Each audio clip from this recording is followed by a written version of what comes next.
We've got the market here, as of right now, at least trying to gap up. We sold off pretty heavily here in the S&P 500 and the NASDAQ on Wednesday afternoon as the market took in the first ever speech and press conference from Fed Chair Kevin Warsh, who was not super revealing in terms of his outlook, but he was very revealing in terms of the amount of task forces he wants to have with the Fed going forward. NASDAQ here certainly gapping up perhaps more sharply even than what we're seeing here with the SPY. Let's take a look at USO as well. USO, meanwhile, gapping down. We know that we had a virtual signing of this memorandum of understanding with the U.S. and Iran from the leaders of both the U.S. and Iran. Now, speaking of U.S. President Trump, we have some news with him as well. INTC gapping up here pretty intensely. U.S. President Trump posts on Truth Social, pretty lengthy post, but during this post, he praised Intel, talked about bringing semiconductor manufacturing back to America, and actually specifically mentioned Apple and Intel having a tie-up. So good look here for INTC. Some housekeeping as well, guys, to mention in terms of economic data. At 8:30 a.m., you get initial jobless claims in the Philly Fed Business Index. So lots to get into. We have tons of earnings as well, more SpaceX-related catalysts, tons to talk about. Once again, Sharif, how are you doing this morning? I'm doing well. Good morning, guys. Lots to talk about today. Apple also in focus, not just with the Intel tie-up, but they will be increasing prices.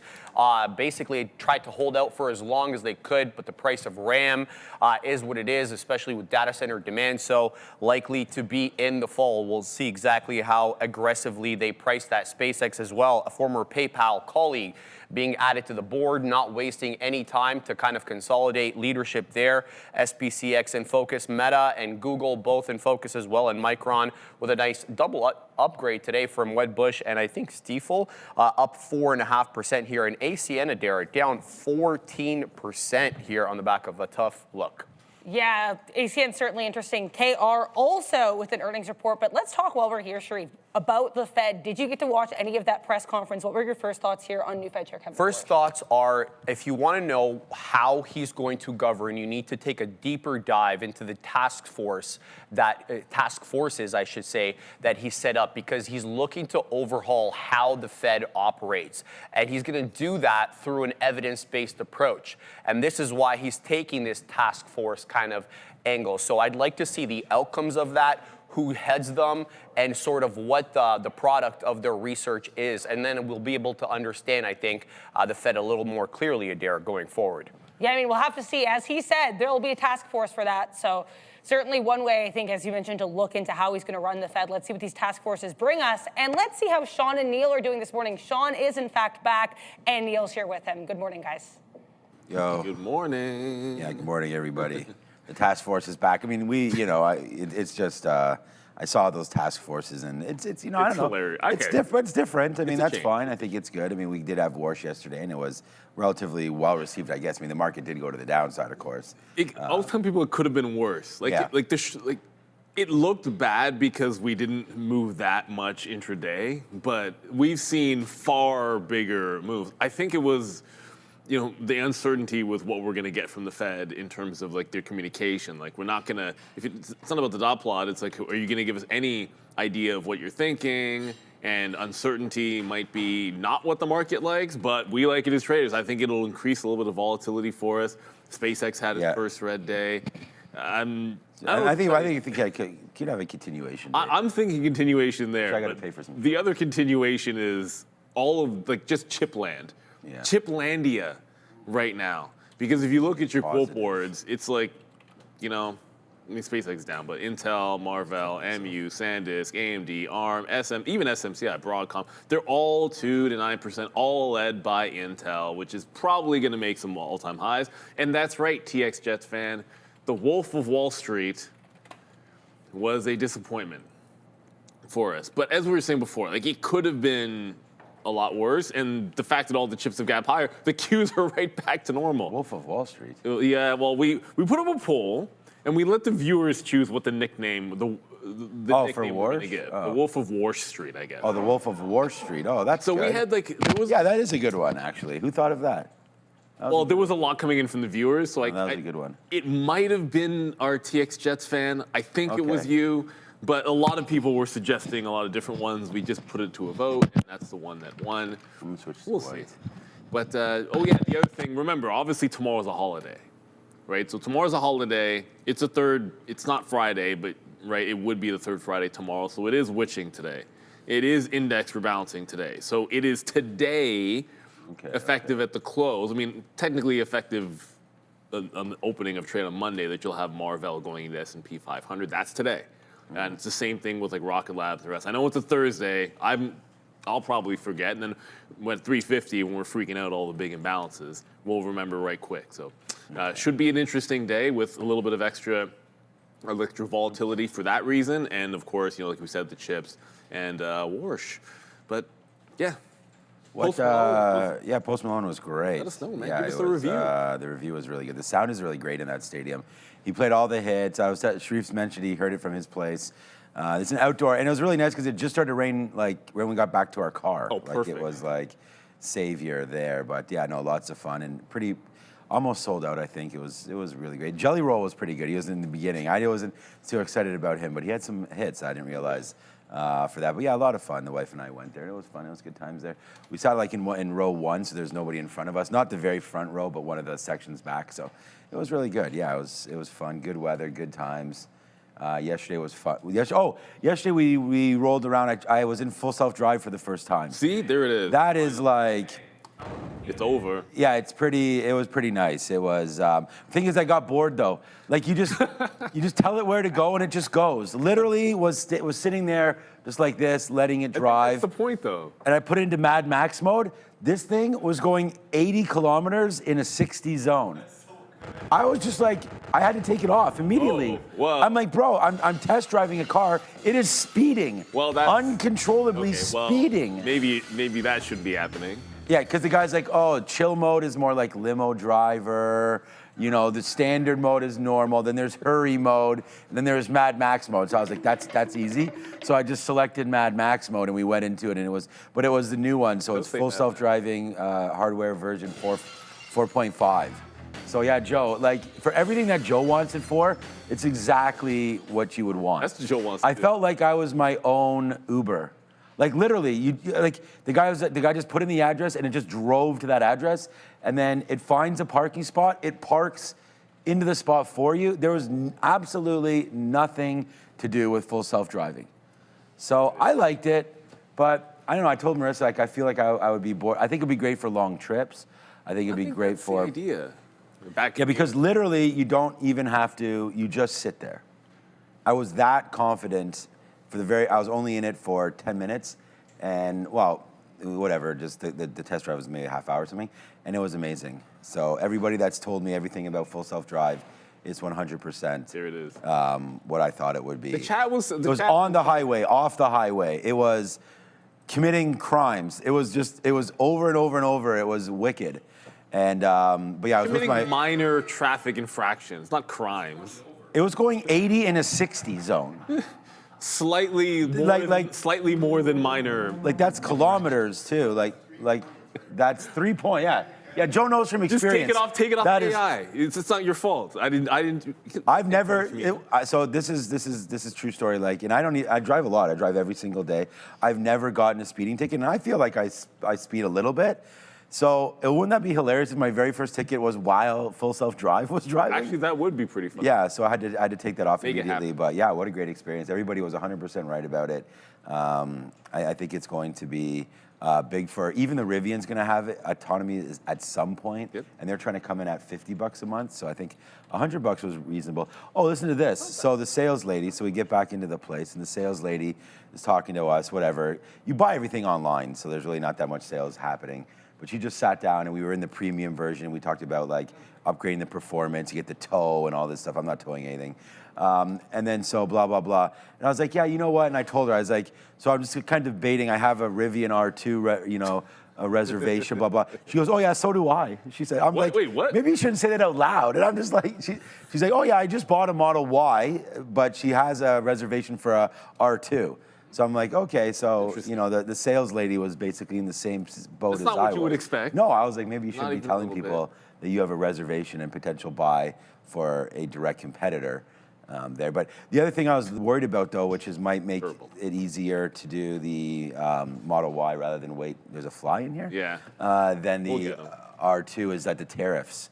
because the R2s are coming in from USA. Yeah. So if Canada and US don't figure this out by like the next year, They're gonna cancel it could be this. 25% more than you even think it is. The Model Ys are coming in from Berlin. They get that now. So you don't have to, and then they have the Model 3s coming in from China. So, you know, in here in Canada, that's a way that we've sort of circumvented some of the tariffs is by, you know, importing, and it's Tesla that's doing it, but importing the cars from other countries and not from the United States due to that.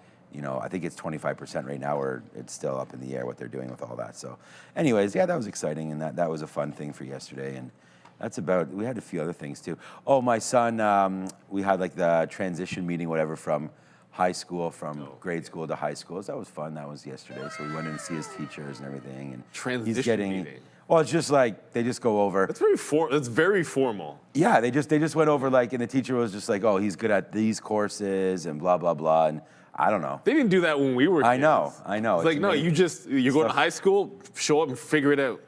Transition meeting. I said, oh yeah, my kid wants to do football, wants to be part of the football team. So the guy emailed us the football training camp schedule, which starts in late August, before school. They don't mess around anymore. Yeah, they start before school for the football training camp. So get in there. Anyways, I don't know.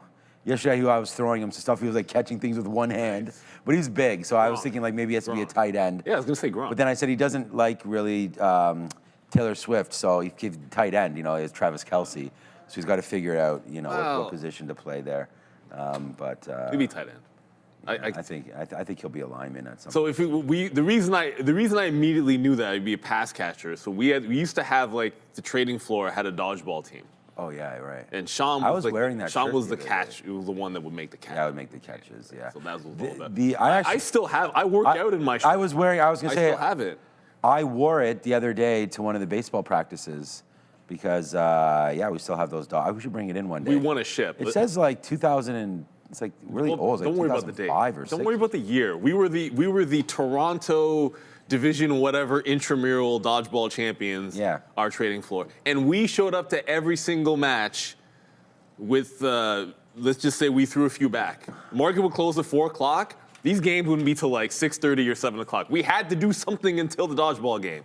And most of the time, it was hanging out at the bar. Yeah, we weren't showing up at that bar with the most, nobody liked playing us. Straight intent or anything like that. But no, I love Taylor Swift. It was my son that does it. Mike Peter Ryder is loving Taylor Swift in the chat, by the way. Here, youngest artist ever to sign with Sony. She plays 15 instruments. Wow, I didn't know that many.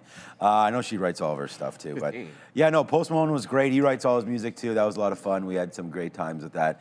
Randy, how's it going? What's breakfast up there? Are those strawberries? Bacon. Oh, bacon. Oh, God. If anybody, thank you. Wow. If anybody wants more bacon, dude. if anyone wants bacon, you better go now because Randy might have just took half the bacon over there. What's going on over there, Randy? Oh, he's on the phone call now. I said Randy has the best desk here now. He's got a huge plant. He's right in the corner. It's all dark over there. He's got his monitors where no one can see privacy. it. He's got like everything. Everything's ready to go over there for Randy. So. We are ready to go as well. I think. Yeah, are we? Well, I hope so. All right. I'd like to think we're ready to go. We're always ready for something. There was a small capper that was running around that a few people were mentioning, but I don't know. I didn't love that volume. It was QRVO, I think it was. Quavo? No, not Corvo. No, it was something else. Migos? No, it wasn't Corvo. It was something else. You guys let me know. There was another small capper with a similar ticket that was running around. I was going to ask Sharif about, but.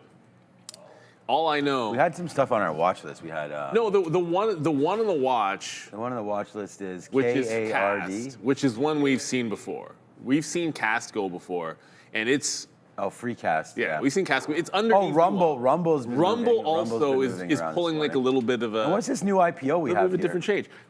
Okay, the IPO today, Cardigan, is a biotech firm. So I know we get excited about IPOs, but remember, most of the time they were like, oh, take the opening print, all that kind of stuff. It's the space that it's in, the AI related, like that kind of a thing. In this particular case. They're in the sweater game?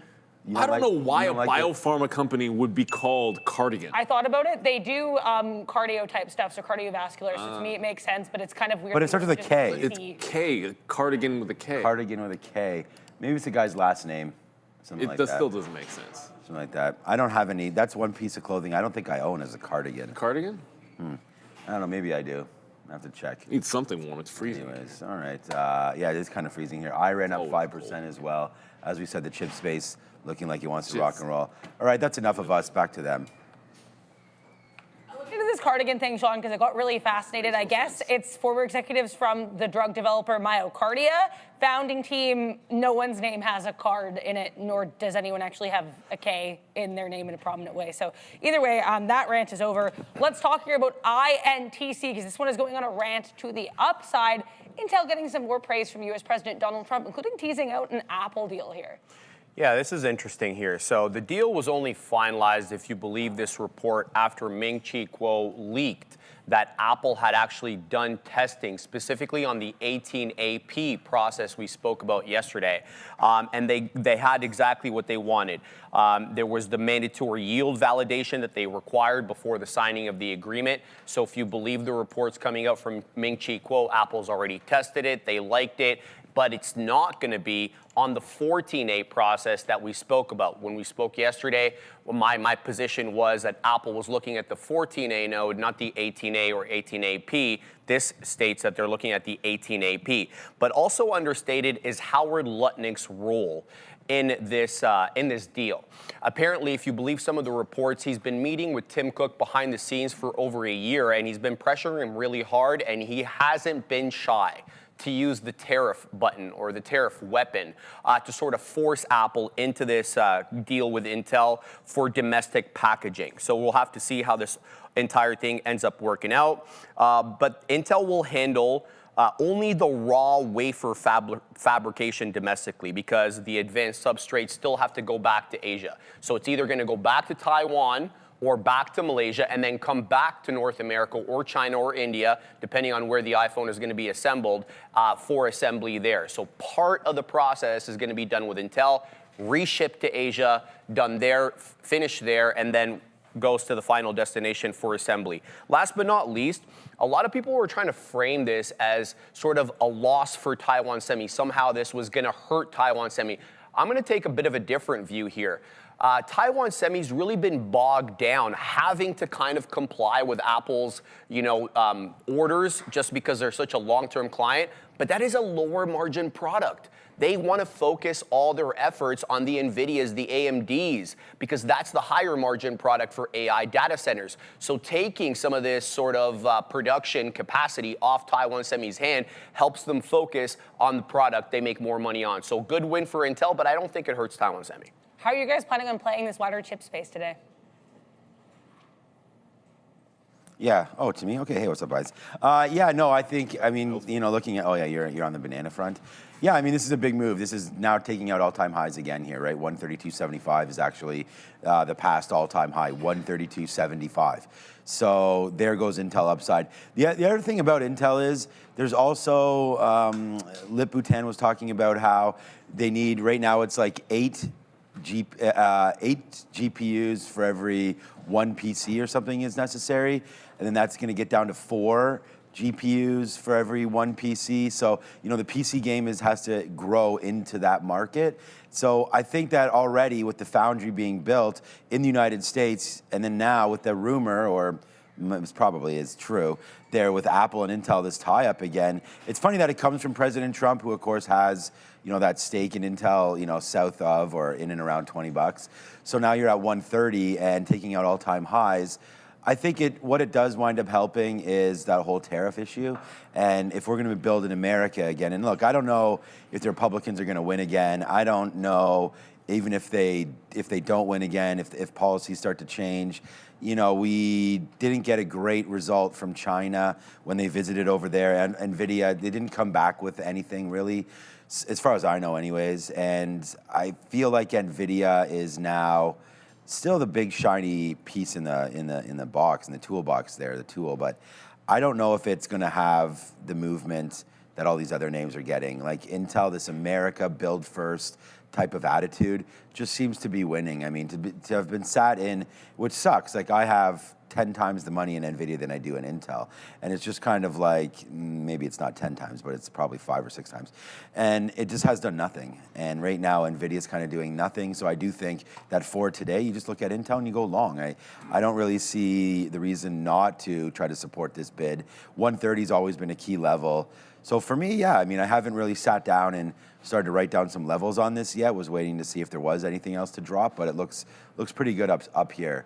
I would say this is the name to play today, and why not just stay in the, I was gonna say in the space, but I'm not talking in SpaceX, but stay in the right spot today, and I think Intel's really the only where you need to look. Yeah, and I saw it in the chat, someone saying that, oh, well, what happens when you have a new administration? Like, will they still, will Apple keep Intel? Will they still be in favor? I think the whole notion of having production in the US, that is something that is going to be bipartisan, in my opinion. So I tend to think it will not be that big of a change. That said, today, because it is an all-time high, like right now it's back underneath the all-time high, because it already broke that pre-market, and it's, I keep wanting to say it's a Friday, it's not, but it is the end of the week, and that means our expirations and all that. So I can see the dip buying maybe taking us into the 128. Like, that's the line for me. Like, you got closes, you got resistance down there, so resistance to support, I'll look to buy at 128, given the fact that you've already technically broken out that high. I'd be surprised if there wasn't some good options action today, and we're going to get a sneak peek, let's call it. Would that be Joe over there on the screen over there with options? It looks like him. How was Joe yesterday? Was he good? He was all day. All day. As always. All day Joe, man. All day Joe is just... and he's back on the board today, so we're really happy to have Joe, with Sharif this midday show, and then we'll be kicking it out, and then tomorrow, no show. Tomorrow we'll be chilling. Joe will still be here. There'll be options tomorrow. Well, the lunch will be here tomorrow. Yeah, apparently. Joe. Yeah. Well, we're gonna go live tomorrow just from 8:20 to like 8:25 for the calls, and then and then we'll come back like 8:40 for the upgrades and downgrades. And but let's not miss it for today. Joe, tell us what we're looking at here. We're looking at some Robinhood options here, guys. Yes, no session tomorrow, don't forget. So make sure you don't show up in the chat because we will not be here. But other than that, guys, I hope everyone has a fantastic Juneteenth holiday. Don't forget, you will be seeing Sharif and I 11 a.m. sharp from 11 to 2 p.m. here today, guys. All right, let's get into some of the options activity. And we're going to be looking at a name that at its peak was up 13% on the intraday session. Robinhood is going to be that ticker, guys.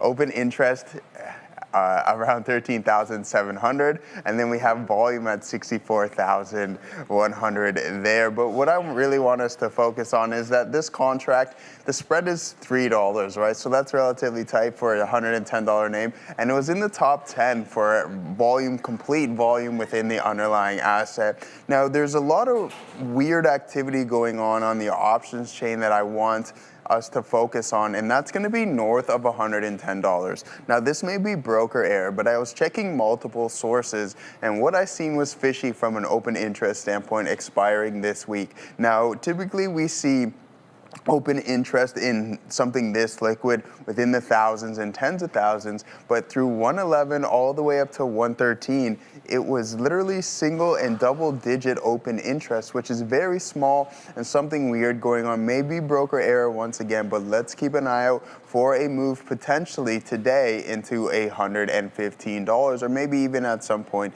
next week, all right? Moving forward, guys, we're gonna take a look at our delta metric sitting on that $19 delta, or our 20 delta. So what is this telling us? For every $1 change, you're gonna see a $20 change within the actual options contracting, and then your gamma will be added on top of that. Now, as for our at the money IV, 92.6%, a big move yesterday. Once again, 13% to the top side. You're going to see increase in implied volatility moving forward. Now, if you just so happen to buy Robinhood right out of the gate yesterday, well, congratulations, 2,868% on that specific contract, going from $10 all the way to a high of around $280.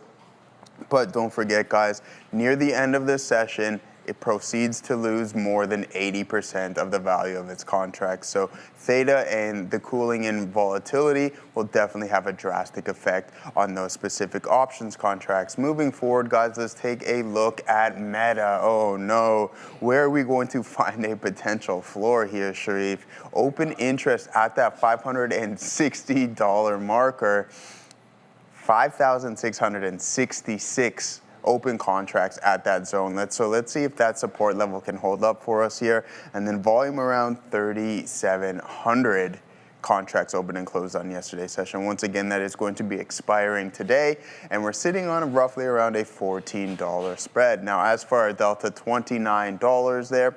So for every $1 move to the sell side, you're going to see a $30 change within that specific contracting, and then a $2 gamma, and an at-the-money IV sitting at 45%. Relatively cool for this name. Now, I want us to focus on the contract once again. We're going to go from Friday, March 27th to yesterday's session, and this contract at one point was worth $6,100, now worth $243, losing 96% of the contract's value. Moving forward, let's take a look at JP Morgan. Running into all-time highs yesterday, guys. You know we like this specific name. Strike price $340, expiring today. Now, a nice move within the contract pricing itself. Just like Robinhood, it does proceed to lose the majority of its value. Now, open interest sitting around 5,700 and volume at 5,000. Bid in the ask, not too heavy, right? Like a $7 spread, but it's typically not the most liquid of underlyings. I brought this one to us because it has been lagging some of its banking peers, the Morgan Stanley and the Goldman Sachs. So it's good to see JP Morgan hit all-time highs. Now, as for our delta, relatively cool, and our at-the-money IV, 29.7%. That's around average for the financial sector. Now, as for the contract itself, if you just so happen to buy JP Morgan on the close yesterday, or on the close on Tuesday, and then it opens up on Wednesday, congratulations, 330%, but then proceeds to lose more value after that. So down about 93% off of the highs, when JP Morgan only fell a couple of percentage points off of that high. So that's JPM, that's Robinhood, and Meta, guys. Let's see if we can find some tops and some bottoms. Let's send it back to Neil and Sean. Thanks, Joe. The options look. Hey, the first one, that was a little bit of a spicy meatball, that Robinhood yesterday. And you can tell by the dark 200-period moving average line, that's Robinhood, and it's above it for the first time in quite a while. Yeah, beginning of the year. Literally at the beginning of the year, in January, it rolled over. But today, I think you look back at that as it's a prior high and support, like 102 area. Like if we get any dipping, and we're treating today like a Friday, right? So it's like a Friday, expirations. I think you can have some gravity towards some of the bigger strikes. If you lose 105, I think that prior high in here comes into play for sure in Robinhood, which is like the continuation. It was a bit, I don't know about chasing it up to the top. And one of the things Joe was saying in the afternoon shows, there wasn't a lot in the way of that 111 to 113 level, but it's still rejected at 111. So I'm thinking maybe a dip into that 100 to 102 area today for Robinhood. And we say, I took a glance to see next week. So everyone knows SpaceX is getting added to it's going into the NASDAQ. That'll be like a little bit of buying here or there, the Russell. MSCI is adding it. It is next Friday, SpaceX is going to be 22 million shares to buy at the close.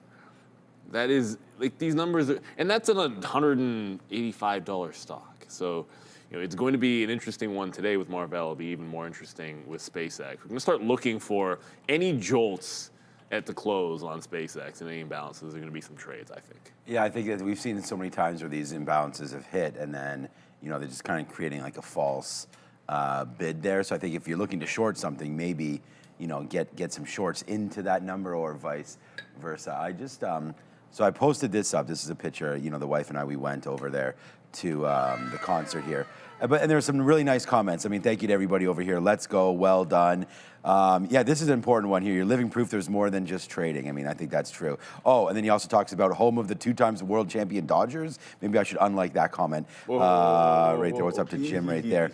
And then outdoor concert gangster. Yeah, but this part's funny here. I didn't see this. Cody messaging me here saying, what exactly is this? I'm sure it's a plane or some sort of a drone, but maybe there is some UFOs in our space right now. So that was really fun that Cody was able to zoom back in on that.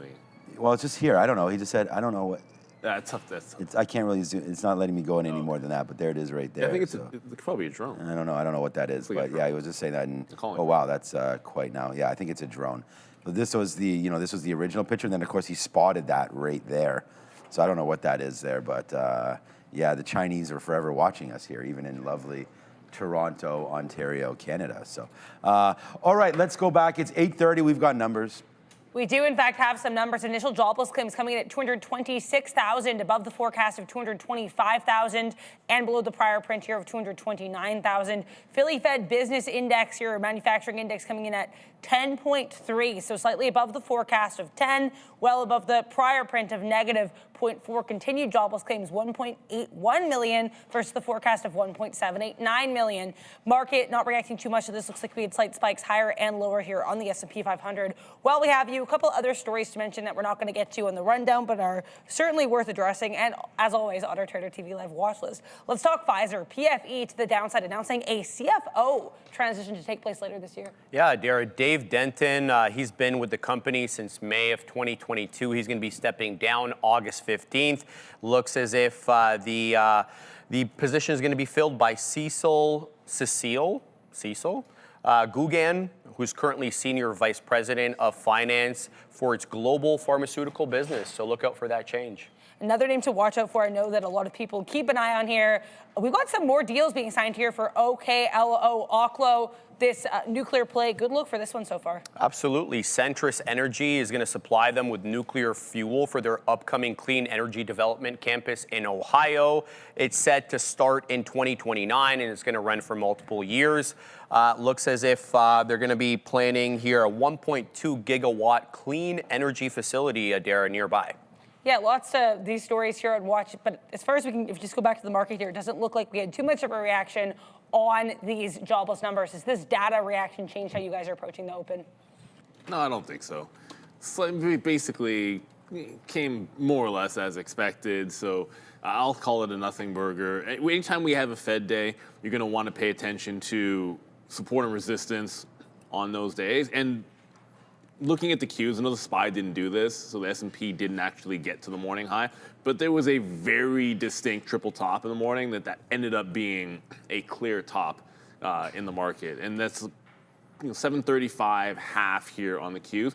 Oh, reminder, if you're looking at the futures, be sure you should now be on the U contract if you're looking at the NASDAQ or the ES. Obviously, again, it's not Friday, but this is the week that the contracts roll over. And if you're looking at the old one, it's not doing any volume anyways, relatively speaking. But yeah, I think we just forget about the data for now, because we got pretty much as expected, and then go right back into, previously scheduled. Like, I'm not changing anything on the note. I'm looking at the same things as well. And just because many have mentioned it in the chat, I see you. We see oh shoot, what are we supposed to call Allbird now? What's the new name? SmartBird? Bird AI? No, they changed their name. So yesterday, the stock went from $4 to $6.50 because they changed their name to SmartBird, because they're now an AI company. And I forgot to wear my Allbirds today. The problem with them is it gets raining today, and they're not really a great shoe for in the rain, in my opinion. I said if it was up, I was going to wear them. I'm like, nah, it was pouring rain this morning. So I didn't wear the Allbirds. But yeah, so this is riding VWAP. It's holding some strength. You probably, for the small cap traders, like usually if it's not going to break the high in the pre-market, you're going to look for some kind of a dip. But some of that support was at about 560 to 580 in the afternoon, which obviously got lost after the Fed, but that's the Fed thing. So look for that for potential support for SmartBird. And I'll say it with with that emphasis, because I'll probably forget the name of this company or the new name by like 12 o'clock. Yeah, no, you'll remember it. Don't worry about that. Yeah, it's not. You're not that old yet. We do have 6% up for Marvell. I mean, you guys were talking about it. We were talking about the additions here. Yeah, I mean, I think you play it long. I don't. I mean, you're obviously getting again a U.S. company, and I just wrote down here on the list Intel obviously is the #1 trade idea. I just think this build in the USA, this USA momentum, is here for as long as this administration is talking. I think USA is going to be top, and Marvell is one of those names where you're getting a bump up today. I would assume because of this Intel news as well, but because of that addition, so it's just going to be hopefully a great trade at the end of the day, but I think we can always watch out. This is 200 period moving average down there at 301. We'll see if that wants to hold. I don't like the fact that we're sort of underneath VWAP right now, but there's still a lot of potential here with Marvell today. I don't think we need to go crazy and trade it right off the jump, but if there's a bid, we know that there's going to be some buyers coming in late day. Whether or not it holds or not at on 350 when those imbalances hit, we'll expect to see some pretty rapid movement in Marvell, but I would just try to support the bid as much as we can today, and if we're wrong, we lose it immediately and we get out. So if Marvell can come back into this 300 to 302 area where there's some potential support, I think there might be something there. I mean, yesterday we didn't get going until we did, and the little bit of a fall off, and then now we're right back into here. So that's we're sort of opening at yesterday's peak, and it's all pre-Fed. Right, I mean, we were sort of ramping up there into the Fed, then we had this drop down. So I just think that now that everyone's sort of absorbed, we're going to have Mitch on in a minute, but we'll hear what he thinks about the Fed maybe and how some of these stocks have reacted to it. But Marvell was cruising, and then whoosh, the whoosh on the Warsh, so that happened right there. And now you got to wait for 300 again, which doesn't look like it's that key, but I'm going to look at Marvell today. Anything around this 300 to 302 marker will get me interested in MRVL. We teased it a little bit there. It's 836. Trade the Pool's very own. It's Mitch. We're going to go back over to the desk. We're going to hear what he has to talk about leading into what's going to be a shortened week. Yep. Money Mitch is back. It's Mitch Hoke here with Trade the Pool. Thank you so much for being here with us today. How are you doing this morning? I'm doing great. I'm ready to get after this market. Like always, there's always going to be a little bit of a shakeup, and yesterday's big shakeup, of course, a dove turned out maybe a hawk. And I think one of the biggest things is the kind of choice of word choice, right? Inflation is a choice. Things like this, and thinking that, hey, it's been the Fed essentially that has adjusted to inflation, and he's trying to turn things around, trying to be forward-looking, right? The biggest thing, do we go to this huge, 18 years of quantitative easing into quantitative tightening? Right? That's going to be the big thing to look at here. And that was a big shift with the dot plot change. I understand you have a couple different themes you want to talk about today in terms of what you're looking at for the market. Let's get right into it, starting with semiconductors. What's on your radar in terms of thematic changes, and what stocks are you looking at? Yeah, so what you want to be looking at yesterday, of course, is what we're looking at is what was strong yesterday before the Fed came on, right? If you look at the overall change, there were still stocks that were riding up, right? Of course, stocks like AVGO had a nice lift that were in nice sideways consolidation, actually had just undercut the 50 moving average. You had Micron up 6%, you had AMAT, you had ARM. So stick with the winners from yesterday early on, right? That's what I would be looking for, right? Relative strength on a day like yesterday is a really good sign that it could stay strong today. One stock we're clearly seeing already get the move is Intel. Of course, Trump support helping here, but this was a trade that I was already going to keep watch. Why? Because it was strong names, and what we're looking for is the adjustment from TSMC. Really, that's what's happening here, right? There's a supply that's needed to meet here, and TSMC can't do it all. So Intel knows that they have a massive opportunity. Trump knows he has a massive opportunity to push domestic chip building. So Apple is making that shift. Look for more companies to continue going towards it. And a lot of it is what Intel just released just the day prior, right? About the 18A process, right? Once they start to get that down packed, that's what's going to be the push to get other chip makers to go straight to Intel. This is why you're seeing Tesla go to Intel. This is why you're going to see more companies combine with Intel. And it's not a throwaway against like TSMC.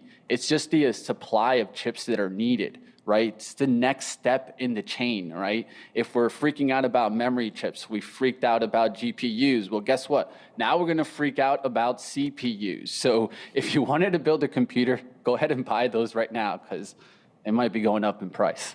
Let's talk about another AI-related theme here, specifically these energy plays related to data centers. I understand GEV and CEG are on watch for you. Oh, for sure. I mean, at the end of the day, you got to go with the leader, GEV. That's going to be your top of breed. And also you can throw in Bloom Energy. I would just put those two together. Bloom Energy looks like it wants to take 300. And my question is, will we see it take 500, right? And so at this point, you look to see others start to play, right? GEV just broke above that 1,000. So look for it to start working above that and holding that on any pullback. And then you'll look to see names like CEG start to make a move. You'll see VST make a move, right? You got NRG, you got so many names in this space, like even speculative names like FLNC that I was talking about just a couple weeks ago at like $13, now trading in the high 20s, right? And then you got other speculative names that can move off of that, right? Fuel cell names like FCEL. Yes, it's speculative for sure. But at the end of the day, when the big boys make the move, the little fish start to climb. Well, speaking of, I guess, moves happening, I know you want to talk here about some of these cyclical plays and plays that are maybe a little bit contrarian. So what are your thoughts on some of these types of stocks right now? Yeah, I mean, what you want to be looking for is just looking around at the different type of plays that we have, right? There's shorts. Shorts, you're looking at the energy unwind. I still think these energy names are really good targets, right? Like an XOM, a Chevron, names that have been hanging high, right? These are names that are going to just continue to be what? Dead cat bounces, right? When we get those little pops, those are your opportunities. It's not chasing the down action, but actually waiting for the pops and looking for what? Prior support to become that resistance. Clearly, you can see that on majority of those energy charts. But there's other plays, right? You can see them on here. We could also shift over to kind of the industrial play. Of course, SpaceX falls in the industrial basket. Don't forget, right? It's not a tech name. It goes into the industrial basket. It goes into defense and aerospace. And that's why you're seeing all these names continue to push. And they were starting to push yesterday. So at first, I think there was a clear buying of course, SpaceX right out the gates. And that was a shift away from certain space names because the XLI, right, kind of just a nice ETF effect, right, kind of playing in. But now you might see that actually create more gas power. As the XLI, it looks like it wants to break out. Of course, SpaceX will eventually probably be the leader in the XLI, right? And then now you'll start to see other leaders continue making the move. GE is making a nice move. Caterpillar is making a nice move. And then you can just start playing off of that, right? There's so many plays off of that. You got you can go ETN. I've been long for 4 or 5 days looking for a nice move on that, but that's energy plays combining with this, right? You can look at Deere to break the 600. It just went to 598. It's been building a nice 600 breakout. I'm looking for that industrial rally also here. So I want to go back to the plays that were also doing good at the beginning part of the year, right? Which was that hardware building data center industrial plays. Even you could look at construction plays like FIX, man. I'm telling you, the plays out there are just, the list is endless, but what you want to be doing is continuing with this strength. In tech right now, it's a lot of tug of war where one area will just pull up that day and then the other area pulls down. This is why you see software up. And when you see software up, what do you usually see? You see those hardware names on the bottom end, right? So it's just a tug of war in tech. So you can clearly see that usually early on in the day. So look for that action today to see if we go right back to the AI names and start to climb again. And then energy trades are definitely the ones that combine with this because now it's all about getting these data centers up fast. So I'm watching names like that. I love TLN because it continues to build with AWS. And I mean, we all know how AWS is going to continue to develop. Lots to look at there, and thank you so much for going over all of that for us. Mitch, can you tease anything that Trade the Pool is doing right now, anything that the people should know about? Well, it starts like this. Oh, go! we're yelling goal in the Trading World Championship, of course. We're doing predictions. We're doing a tournament right now. And, of course, we're going to eventually go to a one-on-one battle. It's actually brought multiple brands together. So I really love this competition. Don't miss the one-on-one competitions. Those will be coming up. And you can also do your own little predictions and be winning accounts. So for you guys out there that might be little sports fans, and my pick, definitely Germany for the World Cup. Just want to say that. I have German descent. I actually have German citizenship, and I like my dual citizenship. Don't tell anybody. But we'll keep looking for Germany to win. And you guys could be winning, of course, with the Trading World Championships going on right now at Trade the Pool. Definitely check out that Trading World Championship. Thanks again to Mitch Hoke, Money Mitch over at Trade the Pool, for being here with us today. Get after it, traders. Go make that money, guys. And don't forget lithium. Lithium needed for everything in the AI trade. And solar is getting forgotten here. And I said energy, right? Watch for FSLR. You got to go best of breed there. But we'll be looking for a turnaround. We'll see what happens. We will. Thanks again, Mitch. Take care. All right, fantastic stuff as always. Make sure you go and check out the Trading World Championship, guys. Let's take a look at some of the analyst actions here this morning. We're going to kick things off with some downgrades. Into it at the top of the list, we're down 1.5% here today, guys, going from a buy to a hold and a $275 price target. That's down from $375 by Stifel. And then we have FactSet also getting the downgrade, guys, going from a neutral to a sell and a $215 price target. That's down from $291. Rothschild giving them that downgrade. We're down approximately 1.4% this morning. Now, Netflix hitting new lows, guys. We're down a little bit less than a 10% here, going from a neutral to an underweight here. No specific price target by Goldman Sachs. And then we have Jefferies Financial going from a buy to a neutral, and we're down about 0.8% here, but we're increasing our price target to $67. That's coming up from $59 at UBS. Now, to look at some more positive things, Salesforce getting the nod here today, guys, going from a neutral to a buy with a $200 price target. We're down about 0.8%. Now we have Enphase getting the nod. We're about 4.25 here, going from an underweight to an equal weight here, and a price target increase to $50. That's up from $31 from Barclays. Now American Express getting the nod as well, too, guys. 0.6% to the north side, going from a hold to a buy and a $375 price target. DZ Bank giving them the upgrade. Now CME Group, Chicago here, Sharif. We're up about 0.1%, going from a market perform to outperform and a $305 price target. Let's send it back to Neil and Sean. Thanks, Joe. An upgrade for Salesforce, coming that? on the heels of 12 down days in a row. I don't think I remember. I mean, it's been bad for Salesforce, but I mean, 12 in a row seems like a lot. Probably, I mean, I don't know if it's a record, but it's probably a record. 150 bucks. Wow. It's crazy when you think about just like the damage that's been done to this name and other software names too. Like it's not to pick on Salesforce, but what are you gonna do? Salesforce is the one that got the upgrade here. Maybe there's something if it even sees close to 150 today.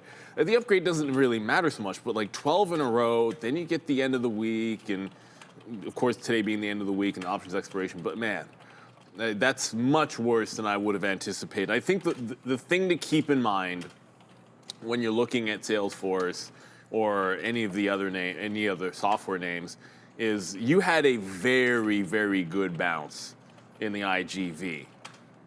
And as that comes back in, the names, we were talking about this last week, it's like the names that didn't participate in the bounce or that barely even went, those are the ones that you've got to be the most concerned about. And Salesforce is just right smack dab in the middle of it. And IGV is actually losing the 50 period today. So as Mitch was even talking about, you get software down, we know what's going up. So you're really just waiting. You're just really waiting for a slowdown so that these guys can get picked back up, and maybe that's what will get Salesforce off the schneid. But I think you're much better either just finding one of the strong names in the group or just going with the IGV yourself and waiting for this to catch a bit of a bid. Because Salesforce is getting ugly. Like, that's 12 days in a row. Yeah, I mean, sometimes you're going to get that relief rally, and I think that at some point. Exactly. There almost has to be one, but like, good luck knowing when it's going to be. Yeah, it's too bad it's good. It's too bad that it's good, yeah. I was thinking about, Mitch mentioned a little bit there at the beginning about AWS, and I just think as we talk more about computing power and, where everyone's going to be going for that, I think Amazon and their AWS there, and even their chip game, and, some of the US focused businesses here, Amazon. I mean, most of the megs all the Meg 7 names are US, but it's just Amazon right here, building out, nationwide, all over. They have that great shipping now program that they have as well. So forget about just AWS, but they also have Prime Day coming through, and they're at the 200 period moving average. So this is part of the game, right now, is trying to find names that are potentially thrown to the curb a little bit. And you want to talk about what's been happening with CRM. It's not unfamiliar territory here for Amazon either. This seems like if you don't have this one update 3 days ago right there, then Amazon is probably down into 225 with only 2 green days over the last 3 weeks. Like 2 green days in 3 weeks, that's not great for Amazon, right? And so you get that one gap up right there, that saved it.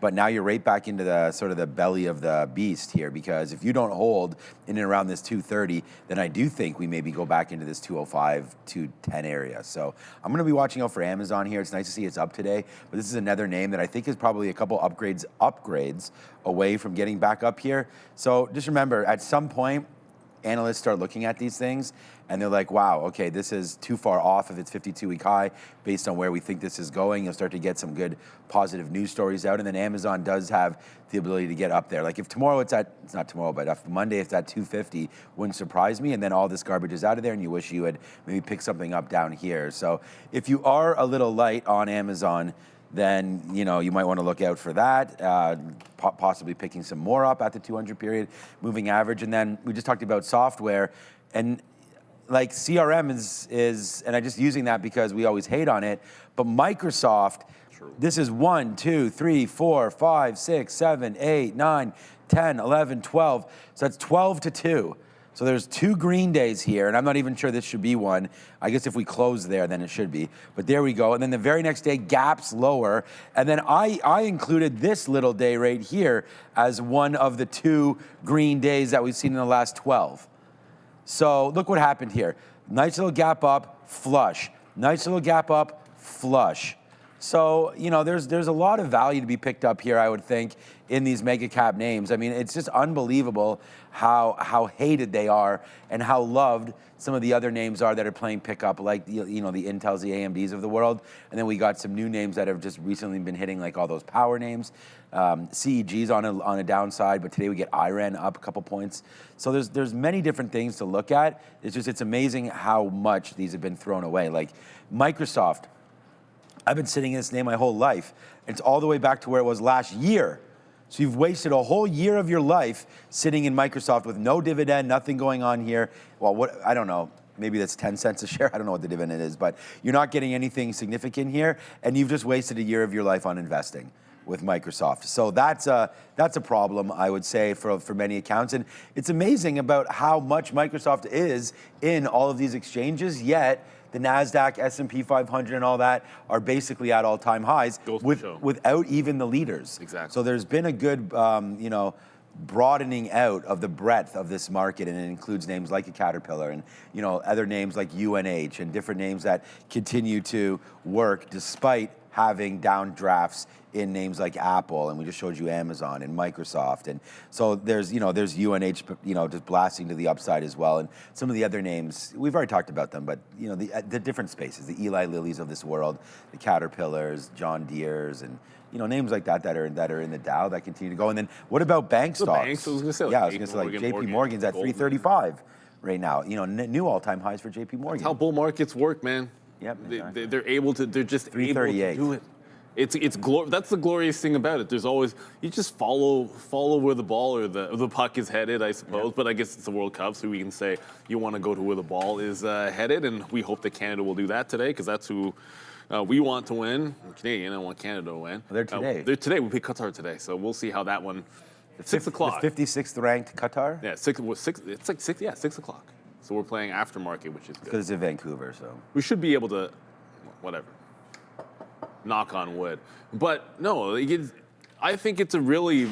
Imagine we don't win. I think it's an actual opportunity at some point. We're talking about in those software names. I just feel as if, and just to end the thought, and then we'll move on. I just really feel like you want to make sure you're picking the best names if you can. If you're trying to dip by in a group that's getting beleaguered, you can at least do yourself the favor and maybe think of either not trying to be perfect in getting into an ETF or just you're going with the best of breed. And again, it's not to dump on CRM. There's lots out there. Because I saw some saying, some people are saying ServiceNow, like that's an opportunity. And anytime you see things that are ridiculously depressed, people are always going to first think, what's the crazy opportunity that you could have? You had a chance to ring Reggie on, if you were in ServiceNow, 100 to 135. Give 35% in a week and a half, and in a couple weeks, it's now red if you bought that breakout on ServiceNow. That's the definition of not good. Like that's an unhealthy stock right now, and it's an entire group which looks a little bit unhealthy. And you don't have to. There's, like Sean was saying, there's too many things that are strong, so you don't necessarily need to be dying. The strong names can be propping up the hold, which is absolutely fine. But if you're in looking for short-term swings, it's a lot easier to ride trends if you're doing things in a shorter duration than it is to try to pick bottoms. Right? We might get a chance to dip by on Micron next week after their earnings. So that could be another opportunity out there, probably making all-time highs again today. Now let's head back on up to the desk. It's 8:55. We've covered a lot. It is a witching Thursday, which we have to keep reminding everybody. So we might see some interesting imbalances, even in the morning on a witching day. Yep.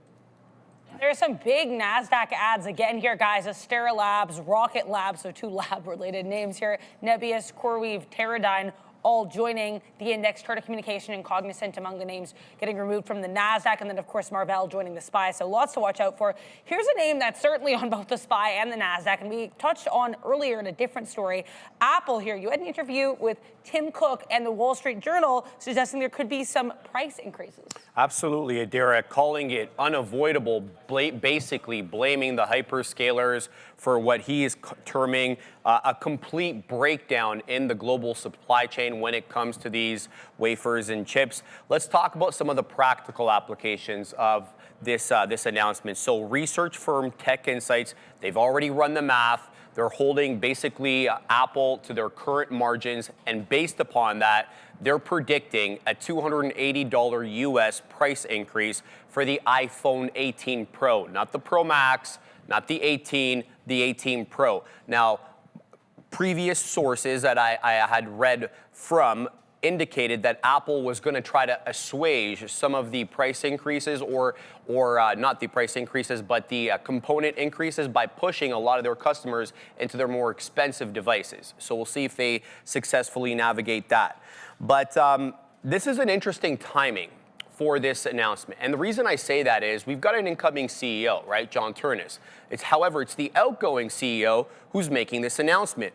And strategically placed or timed this announcement is because they didn't want Turnus to be viewed negatively having made this announcement. So let's just put, Timmy C, he's on the way out, he's going to be on the board. We're going to get him to make this announcement. We're going to kind of shield Turnus so that he's squeaky clean. But Apple has already been doing this. We've seen them cancel certain sort of categories of the Mac Mini, the cheaper versions, and pushing customers into the more expensive versions. The reason is, of course, because component costs are increasing. But I also want to say, Tim was pretty quick to want to blame this on the hyperscalers. But there's also other issues. The Middle East was really hurting a lot of these chip producers. The helium that they tried to get their hands on wasn't coming out of the Middle East, and that really put production times back. Last but not least, there's another issue that we spoke about, which is SK Hynix, Micron, Samsung. They make RAM, of course, for the hyperscalers as well as the mobile device makers. But those are not the two same types of RAM. So NAND, or HBM, let's call it that, that's for data centers. That's a bigger and a higher margin product for these RAM makers. They don't necessarily want to, commit production capacity for a lower margin product for cell phones. So this creates kind of this strain that we've been seeing where they're trying to please a huge customer like Apple. At the same time, they're trying to protect their margins and the interests of their shareholders by going after the higher margin product today. Yeah, lots to unpack there for AAPL. Is there anything cooking on this chart for you guys today? Yeah, the 50 period on the daily, and it'll be the I use an SMA. Someone asked in the chat, like, why don't you use an EMA? Well, because I've used SMA for a longer time, and I use it on the higher time frame, which it's a bit of a standard on that. Like, Apple's going to be able to somewhat successfully pass on price increases. There will be some concerns about margin, but the good news is, you know, for every sale, that just expands their services, right? And that's where the best margins are going to be, and they've seen continued growth there. If you start to see a slowdown in services, then I think you get a little bit concerned with Apple. Up and until that happens, I think you're more of a stay the course. For today, I mean, you can look at, with the exception of one day, every time it's dipped into the 50 SMA on the daily in the last week and a half, it's been some kind of a buy. And a lot of that's been in and around the 290 area, as you can see. Like, ignore that dark pool wick, but it's been in and around the 290 area. So I doubt you get there today. Like, if we were trading a little bit closer, probably would have put it on the notes, be like, yeah, go dip buying at 290. But I see it as a highly unlikely we see that price. If it happens, that's where I would look for the support. Certainly next week. Because if it's maybe a couple of days away, if we were to pull back from that level, then it could be something we're looking at on Monday or Tuesday on Apple. But that 50 period has been a nice place. Obviously, it's a good place in the long term to pick up stocks, but I'm just talking about the support there right now. If we get down there, I'd be looking for a dip on Apple. It's just one of the safer mag names. If not, if not the safest. I say safer, but if not the safest. Look, here we go. I'll need to show this up here. We talked about this before, and I like Apple. Every single Mag 7 name, I think we can, all 5 of us, 6 of us here, can easily try to go over bull and bear cases pretty much for, all 7 of these names. And it's just a matter of where do you think you want your money in if you're going to pick and choose one of those 7 names. I mean, I love what Apple's trying to do right now. I think Neil's right. They can pass on that cost to like yesterday, my son's graduating grade 8. Obviously, it's not a huge accomplishment. Well, whatever. I don't want to say that. It is. Okay, it's accomplishment. Yeah, I mean, look, it's a milestone. Life milestones, that's the word. So I was talking about that being at his meeting yesterday, and he's definitely not taking after me. I was told that he's one of the best math and science kids in his grade. So that's nothing to do with me. I used to cheat off our friend on math, so I don't know about that one. Shout out to my friend named Amar. Who I used to sit beside there. He was my dude in biology. Yeah, exactly. So, anyways, No, I never cheated off him. What was I talking about? But anyways, I was looking at a new laptop for him, and I just went right to the used market, but still went to looking at Apple products, and I think my eldest son uses MacBook, and I think there's a lot of people that are now, looking at those Mac Minis. There's Mac as a computer. There's those MacBook Neos now that I just checked out here in Costco. They're $788. That's Canadian, so that's it's going to be probably $500 US. Still probably too much for what they are, but at the end of the day, I think they're better than Chromebooks. But anyway, okay, it doesn't matter. What I was getting at here is that you're at the 200 period right now with this Mag 7 ETF. It's a round hill ETF, so if you don't want to pay the 1 or 2%, whatever the management fee is, and I shouldn't quote what that is because I don't know, but if you don't want to pay an ETF fee like that, you can do it yourself. But this has come from 71 down to $64. So essentially, it's a 10% move down. And what you're going to do is it's all 7 of them, 16% each. So if you wanted to sort of, wag your finger at them and say, bad Tesla or Meta or whatever, right? You get them all wrapped up right here into one. And I think that we've held pretty good here into this 200 period moving average. So this is an ETF for just the Mag 7. So if you wanted to think that they've been getting beat up a little bit, which I think they have been, and the quote is true. So you got to watch out for potential downside continuation. But if you're talking about trying to invest in something now, these are going to be solid names for a very, very long time.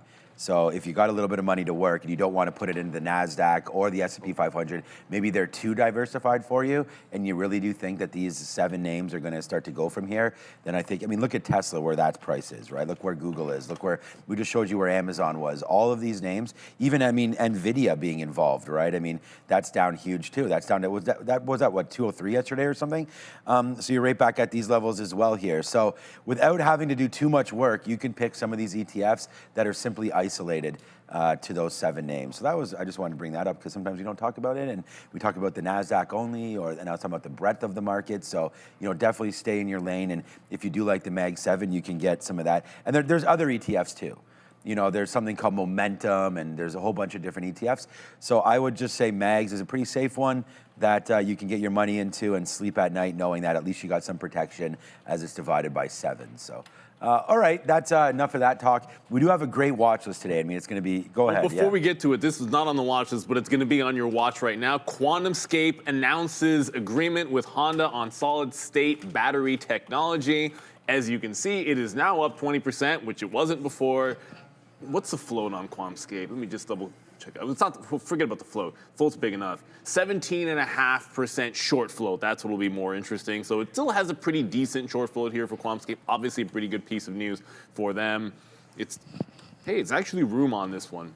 If you're a gapper trader or small or micro or mini caps or medium, whatever it might be, this could be in your wheelhouse today. So deal with Honda, QuantumScape doing pretty good volume, everybody, but it's past 9, so we'll see what else is on the free watch list that anybody can get from us. Let's go back up to the desk. 739, guys, is where we closed out on the SPY yesterday. So we did end up getting that micro flat bottom break through 750. We spoke about the lower high flat bottom that was brewing, and boy, did it come in there, especially during the Fed announcement. So we did close out 739, but we were quickly above 740 thereafter. In fact, we're above 745 right now. So if we catch a bid, we're looking at 750, that key area that we lost yesterday as our first level of resistance. If we sell off, perhaps the market, you know, digests more of what new chair Warsh has to say. We're going back to 740, Adara. Back to 740, and as always, back to the drawing board to look at our Trader TV live watch list. This is a free resource available to you, and you can actually subscribe. You can use the link that's going to be on your screen there right in a second, or you can click the link in the description on this video, wherever you are watching, so you can get free market insights to look at what we're expecting from economic data and any stocks that are on watch. Let's talk here about INTC. I believe this is at the top of the watch list this morning.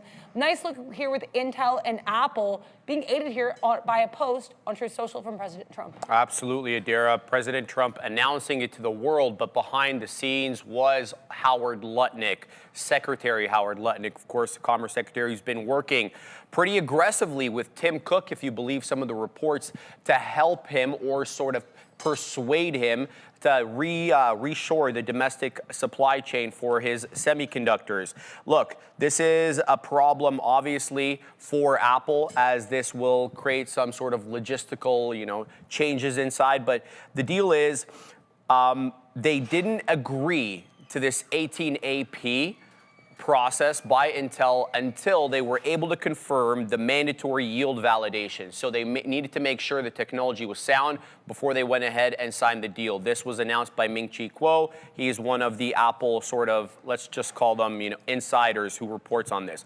12 months of pressure from Howard Lutnick, though, as I mentioned, with Tim Cook basically threatening him with tariffs if he didn't reshore the supply chain. But I need to make this clear. It is not entirely domestic. Some of this stuff is going to be done domestically at Intel's fabs in Arizona. However, it may need to be sent out again either to Taiwan or Malaysia for refinement before it goes back into assembly, either, of course, in India or China. We're talking about iPhones here. Last but not least, Dare, I made this point earlier, and I think Mitch sort of echoed it as well, that Taiwan Semi has been strapped for capacity here, and much like SK Hynix, Samsung, and MU, they want to direct their capacity at the highest margin product. The highest margin product is not Apple Silicon. It is AI chips. We're talking GPUs, and even these CPUs that now are being used for inference. So this is not such a bad thing for Taiwan Semi as some people in the media are making it out to be.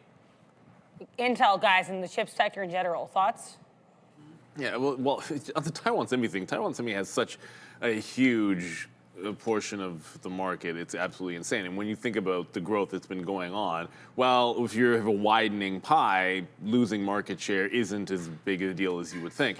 Look, Intel is already starting to sell a bit. Remember, it's the end of the week, so I usually think dip buys in situations where if I like the long and you're failing's the wrong word, but you're back off of the all-time high, which got made in the pre-market and tagged it. So 128 I'm still going to stick with. I think this is positive news. And even if you were to like temporarily like break down underneath this prior support and resistance, like you could still hang out as long as you're maybe even above the 125.5 and just look for the dip. But it's 28 that I'll be looking at first for Intel. We like this. This is what you've been waiting for to justify everything. If you've liked Intel for quite some time, then certainly, I couldn't say I hate anybody that would ring the register, because the last time it was up here, I sold some at 125, but I'm not again. Already done that. Just wanted to shout out some super chats because my board's not working to put them up. Adam James abroad, good morning to you as well. The small cap as you're looking at, which you've been given every single morning, so appreciate you there, Adam. Walk, PMEC, CDT, WKSP, and then there was another couple from Frank freaking Rizzo. You guys are killing it. You're killing it, and we appreciate you. Thank you for the super chats, all. And yeah, like I like the chips today.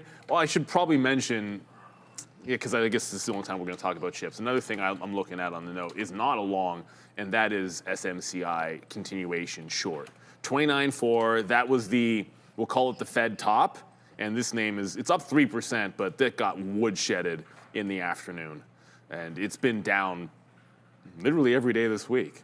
If today's the up day, then today's the day that the short doesn't work, which is what it is. Yeah, I'm going to just quickly look at, and talk about what I have on here. I have Intel as well, man. I mean, I'm looking at, 130, I gotta edit that. 130 long there for Intel, right? So we'll have a quick little look to see what's going on, but it's already coming in. So I don't, it's been a nice move there. We were 133 back into 131, so we're gonna have to wait to see what winds up happening here with Intel today. But yeah, move back into 130. Let's try to watch it. I like the report here. And I think the NASDAQ, it should be a risk-on day. This is the right name. We talked about the USA strength and how that's going to look like moving forward. So I want to support Intel today, that's for sure. And I want to support Apple as well. I think I just think it's a long day. Intel acting a little different than Apple. Apple's starting to go to the upside right here.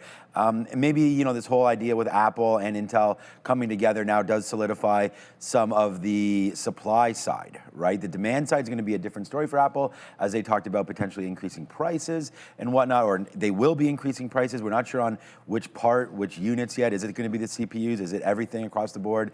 Is it the iPhone? I don't think we exactly know yet where those price increases are coming, but we do know that right here, if they can solidify part of that foundry with Intel, then it does create supply certainties. So I like that, and the fact is, it's not a tariff situation anymore if they can get it done with Intel. So I like Apple, maybe a little bit better. I only wrote down Intel long, but Apple could be a good one too. Watch out for 295.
Post-IPO, the rules mandate that newly listed companies must populate its audit committee with what they're calling verified, experienced financial experts to comply with the tight regulatory guidelines. And last but not least, he's not getting paid anything.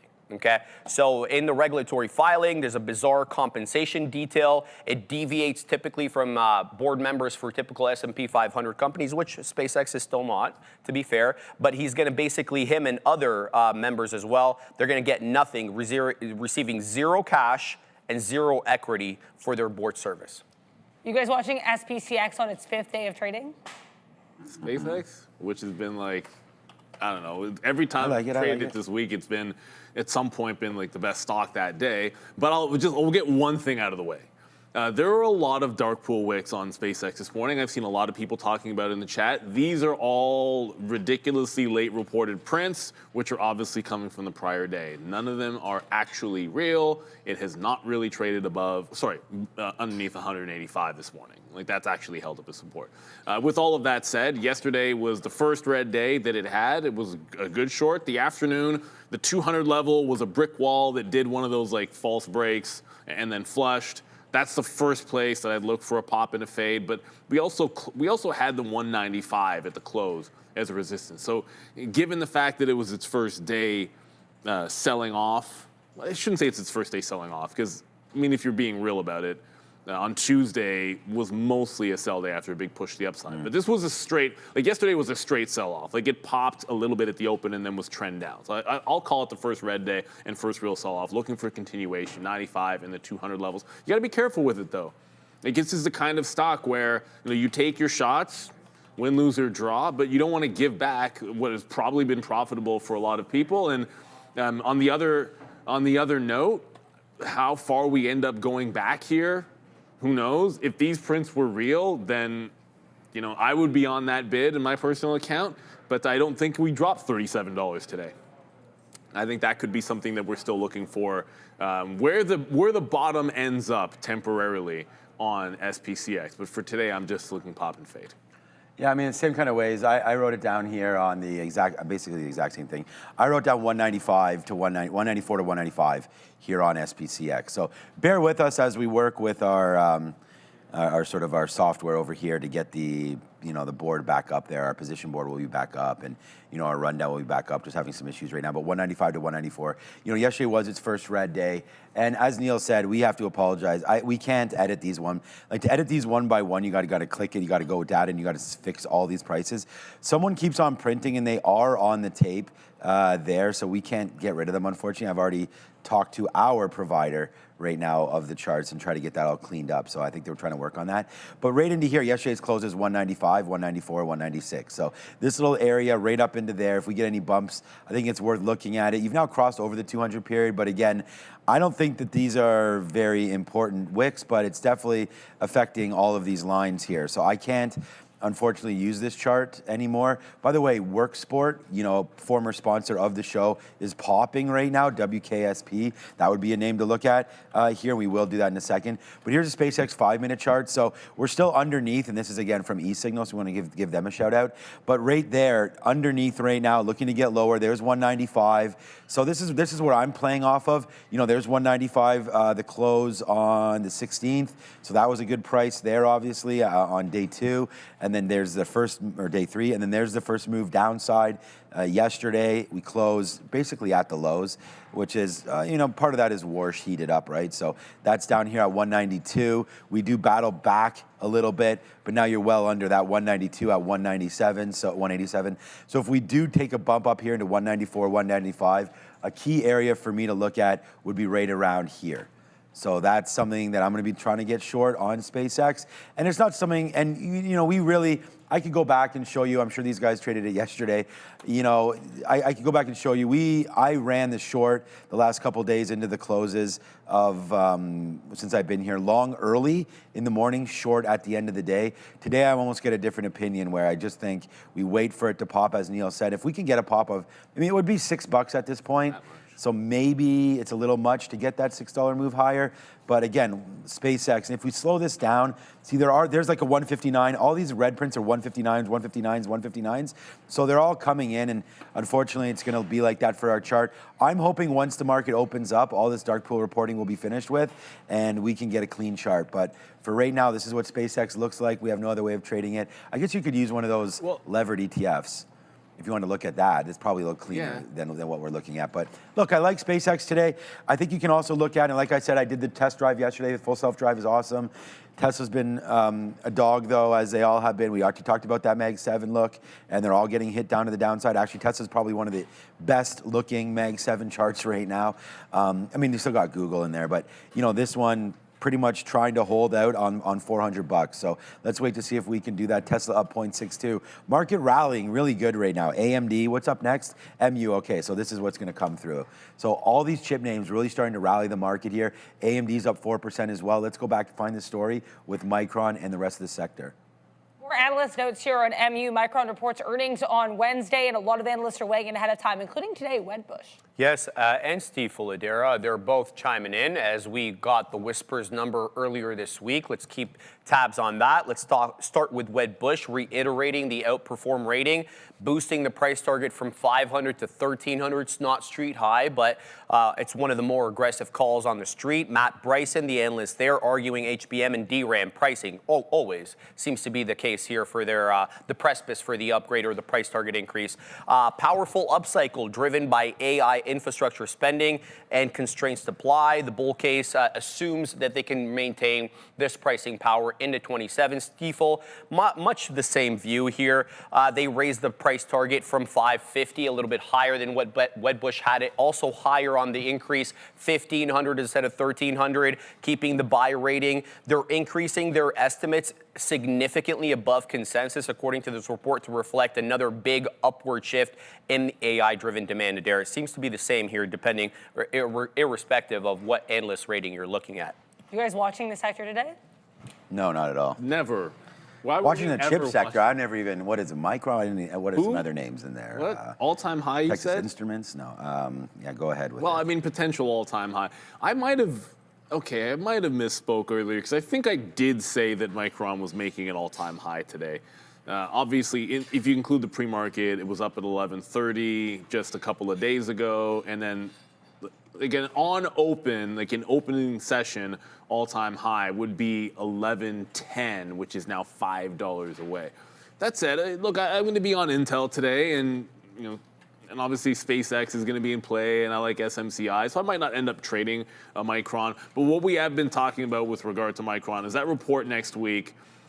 Every single time we've seen, well, almost every single time we've seen one of these parabolic names report, you know, there has been an opportunity in there for a dip. Micron did this on their last earnings, and it was a pretty solid dip. It was great numbers, and really, we keep saying this about Micron. It feels the same way NVIDIA did a couple of reports into what was, you know, one of the greatest like cycles that we've ever seen in stock market history when NVIDIA started going ham for real. And I think that's where Micron's at, where they're just not, the market in terms of price action is not doing what you want to see when you have these blowout reports. So in that vein, you look for places to dip buy next week. The 1,000 lines up with the chart here, but that's not going to matter on Wednesday, I believe, when they report.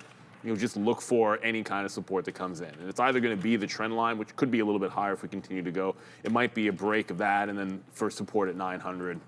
And I think that's the opportunity you're waiting for on Micron. And DRAM, obviously a great way to play it, has been following suit as well. I think you get cross exposure here into all of the names, and it's got an even better upward trend. Like, it can suffer even a bigger pullback. If I were to draw the same trend line, this could go back 20% and still hold the trend, which is a crazy thing to say, but it gives you a little bit of perspective. DRAM could pull back 20% and still be holding the trend. Like, that's where we're at right now. So when you start thinking about, oh, I want to buy the dip, or I want to find the bottom in CRM, or whatever it might be, I don't know, the next time these guys dip, that's pretty good too. And you got an uptrend instead of trying to figure out when something is going to break a downtrend. Yeah, no, there's been a couple good names to look at. I mean, you mentioned Micron coming out on the 24th, so next week we'll have a look at that. TS Jex fan there in the chat, I did see your message. Thank you so much for that. You're looking at Rackspace. So again, just names that are, continued this whole play in the CPU, and then we talked, that's a memory thing, but, you're going to need, we had to talk about the SMCIs of the world, the Dell, but there goes Rackspace. And you're welcome, TX Jets fan, for this one. Up from $6 up to $7. Well, you warned us, but thank you for bringing up to our attention, and I'm glad that we were able to talk about it. There's the break there through 7, and it was all happening yesterday. Big move there. Oops, sorry, that's the daily chart. Here it is, the minute chart. And again, I just think this is a little bit of a false move down, and it's not false. I mean, it happens. The market gave back. But if we sort of go by and we say, okay, that Fed, that what we all thought was going to be a dove kind of turned into a little bit of a hawk there. I would just say, this has movement through $8 today, all over it. We should be getting back to sort of where we were pre-Fed on a lot of these names. I don't have anything really to do with inflation. I don't think, when we talk about inflation and, it's a choice according to Warsh and everything like that. So he's hopefully going to choose to keep it under control. And at the end of the day, I don't think a name like Rackspace or any of these other chip names really need to be affected by that. Inflation, obviously, is going to hit the whole market and us as consumers. But as far as the build-out is concerned, I don't think it's going to stop anybody. Looking at names like Target, Walmart, some consumer names maybe for an inflation trade, but not some of these ones. And you go over to a name like Marvell that has another catalyst today, and that is going to be the addition into the S&P 500, right? So you're going to be watching out for names like Marvell, ASTS, Astera Labs, Rocket Lab, all these other names that are NASDAQ based, moving around today at the close. So these continue to go, and I actually just sort of put something out here. I was a little bit asked AI, obviously, as all of us do here, for some names about the CPUs. We just talked about the GPU surge that we've had and into memory and everything. So what about CPUs? It spit out AMD, Intel, ARM, and Qualcomm as names with NVIDIA that could continue to keep going up on this big CPU move. We did have Mitch on talking about thinking the CPUs are. We were all hearing the same thing, and that's why I was talking about the Mac Minis and different opportunities like that, getting into computer space. And we mentioned ARM taking out all-time highs. Right now, it's at all-time highs again. This was just a $300 name last week. Okay, it's $440 today. So just in 1 week, you added another 45% to ARM from those lows. So picking up high-quality names at lows, especially if it's in the right space, I mean, you're not going to be stopping these names. And ARM, of course, reaching out. I wish you had a little more length in that one, but it's huge, and it's just continuing its move higher. So I think all of these names have to be looked at today, and ARM just another one that is absolutely ripping. I cannot believe we had the opportunity to buy this at $200 there, and we did, so it's all good, but still making extensions here on ARM to that upside. And yeah, good for anybody looking at it, and congratulations for the whole CPU trade. And we had mentioned there that Lip Bhutan himself it's about 8 GPUs for every 1 CPU right now, and with inference and all this stuff coming, the change hopefully is going to be towards more CPUs. So that does give Intel and all that just another kick higher. AMD too. So yeah, and that's why we looked at AMD. I think a lot of these names continue to move off of their current levels, which is unbelievable considering the run that we've had. So Micron on earnings, we talked about this. We got to go back to the desk. We only have 2 more stories and 3 more minutes. But Micron earnings next week, I don't think it can be stopped. We talked about maybe taking some profit at some of these levels. I don't think that's a bad thing to do. And then you just wait. A lot of names have gotten hit on earnings. I think you're going to get an opportunity to buy Micron a little bit lower. But for now, man, I mean, congratulations to those longs. Yeah, it doesn't maybe not buy this next name, though. It doesn't seem to be a problem there. Oh, yeah, don't buy some Accenture. Well, see if you get some consulting. Let's go consult in the back about what happened with Accenture. Yeah, we'll take these last 2 stories here before we send you guys over to the opening bell. Starting with ACN, Accenture mixed earnings report here, announcing some cybersecurity investments. Yeah, $4.175 billion in Adara to pick up a majority stake in Dragos and absorb all of Run Zero and NetRise. That was unexpected, and it exceeds the guidance for the CapEx or the acquisition spending that they had guided previously. But you could also look at their the tightening growth curve, 3 to 4% rather than 5%, which was what the street was expecting. You could also look at the fact that their U.S. government contracts are dwindling here, bringing revenue down by about 1% as the U.S. government looks to shore up costs. Any number of reasons why we're down 14% here. There's also GeoOGL, which right now is trying to bounce. There was some potentially notable turnover here at their Gemini department with someone leaving to join OpenAI. Absolutely. VP Noam Shazir announced he's leaving to join OpenAI. This is a very familiar person to Google who had been working there until he returned to the company in 2024. He had left in 2021 to go into character AI, which Google then acquired. His departure does underscore, of course, the growing talent war, let's call it that, between the frontier models, Adara. Best of luck to all as we head into that opening bell. We'll send you back over to Sean and Neil. Oh, best of luck. I mean, there were several go. buy imbalances. They all immediately paired off. It was NVIDIA was a buy, Amazon was a buy, Intel was a buy, all over 1 million shares. They're now all paired. Well, Intel's still 500,000. Alphabet, look, we like them. Accenture, we don't. The only thing with Alphabet is you're under the 50 period, so I think that could be like temporary resistance if we get a jump up today at about 373. But off the open, well, it's unavoidable. You know we're going to be looking at SpaceX. Until this thing stops doing insane volume on a daily basis, this is going to be in play. 195 and 200 are the pop and fade levels that I'm looking at. Intel 128, we're looking for a dip. That did get up to 133 and starting to pull back on that buy and balance. I mentioned SMCI that I like for fade if that gets up to about 29.4. But yeah, it should be a wild one. It's post-Fed day. It is witching day as well, so watch out for some extra volatility at the open and at the close because we're wrapping up the week with the holiday shortened week and index rebalancing at the end of the day. Don't sleep on Marvell. Rocket Lab's going in as well. So in 4, 3, 2, and 1, and we're open.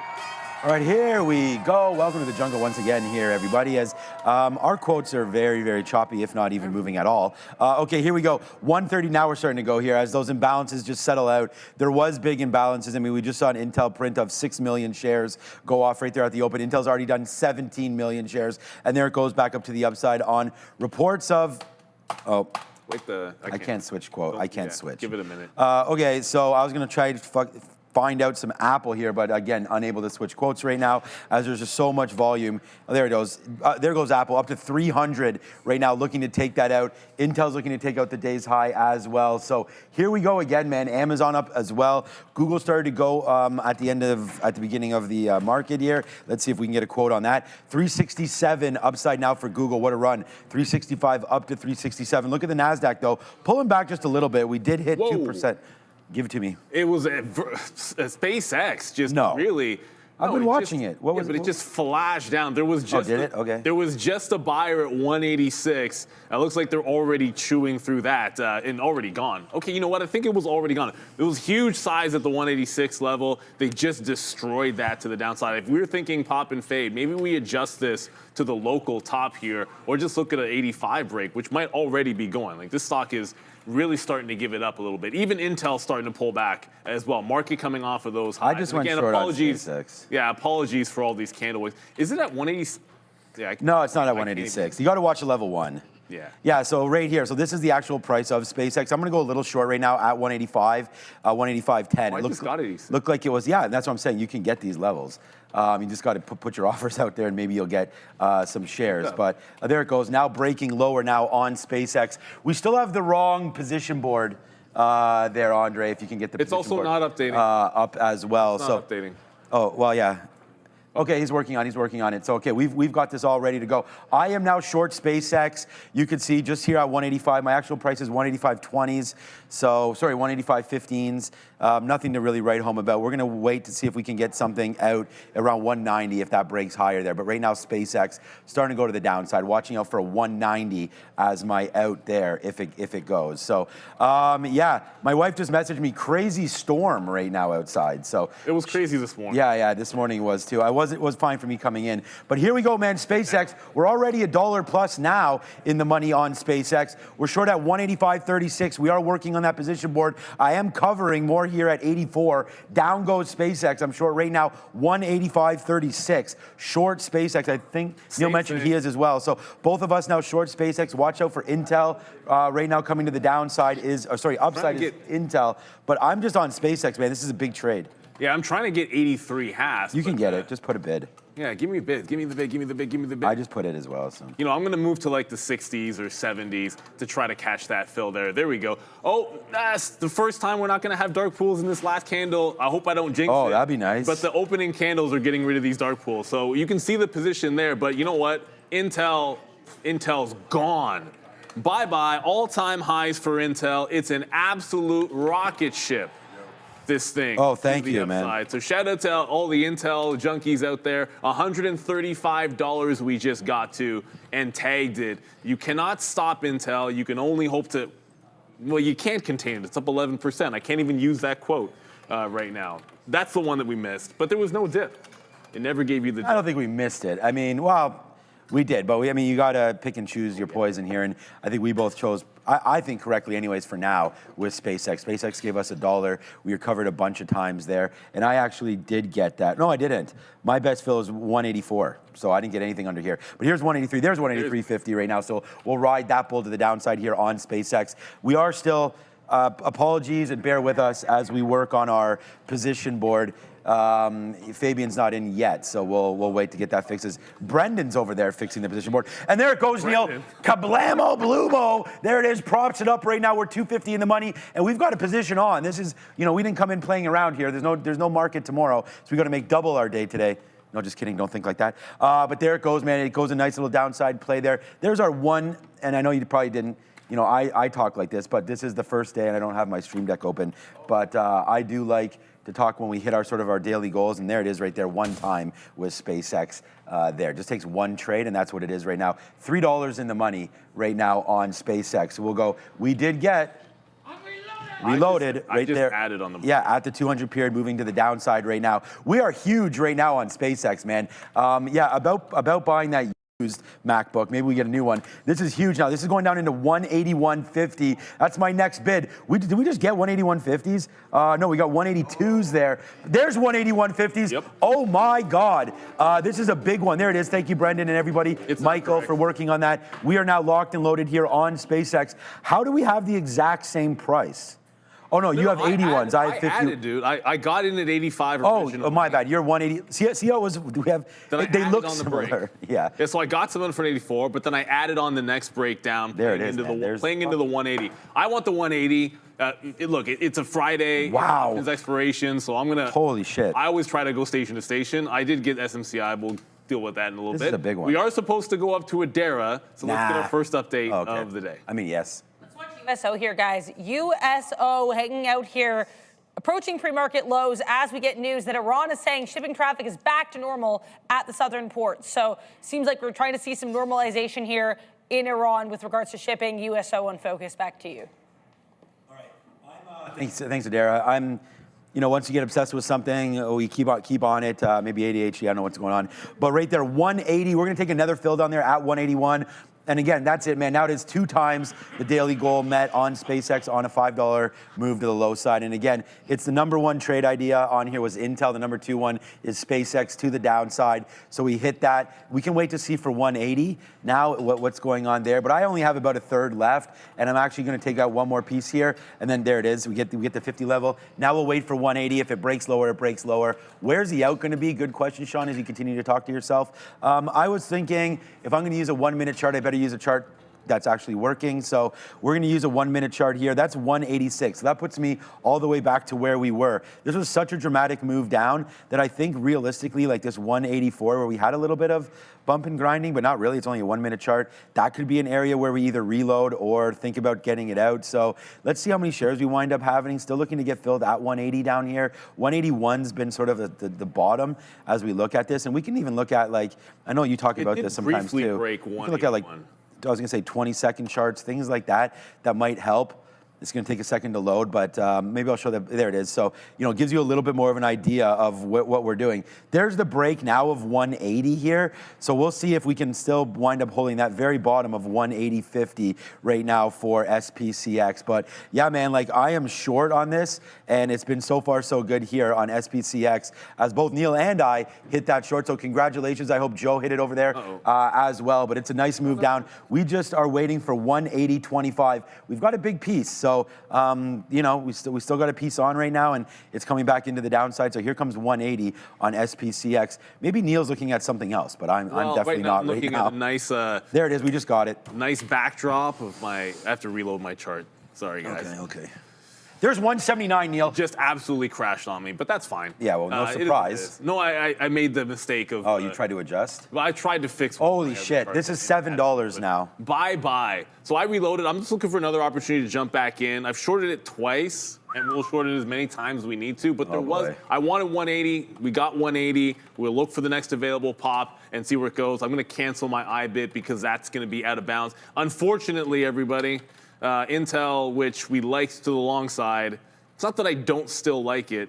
Shoot, I shouldn't have flipped stocks. Okay, there we go. With its first pullback off 135, can it hold VWAP is going to be the only question. Because the way I see this market now, that's a heavy pullback coming back in. So just sitting on a bid because you happen to like the stock to the long side is not going to be the way that I'm going to play this.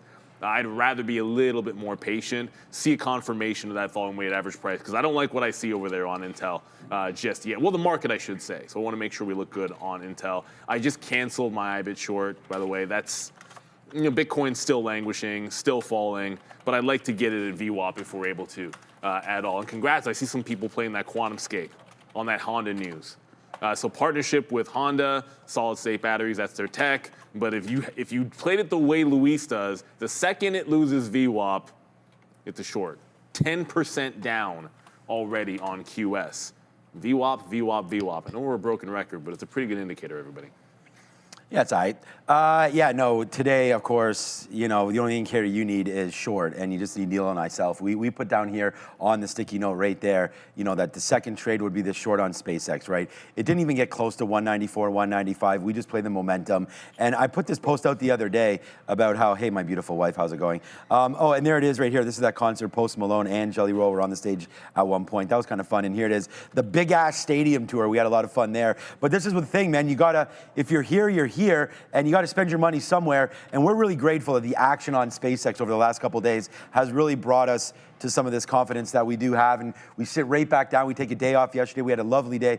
Great breakfast, great everything yesterday. And then there's the move right back into 178. And all we do is just resume what we always talk about, man. There's your 200 period moving average. These pre-market highs. Loving everything about SPCX right there. Let's go off of that now, because honestly, I only have less than 20. I've got about 15% left on this trade. It's $7, but we have 15% left. Let's look at something else. Marvell right now does make that move higher into pre-market level of 310. So that's where we're at right now. Wow. Okay. SpaceX still bleeding, man. Lower. We're just breaking 178 right now. So anybody that had FOMO, Neil mentioned we didn't think we were going to go down $30 today.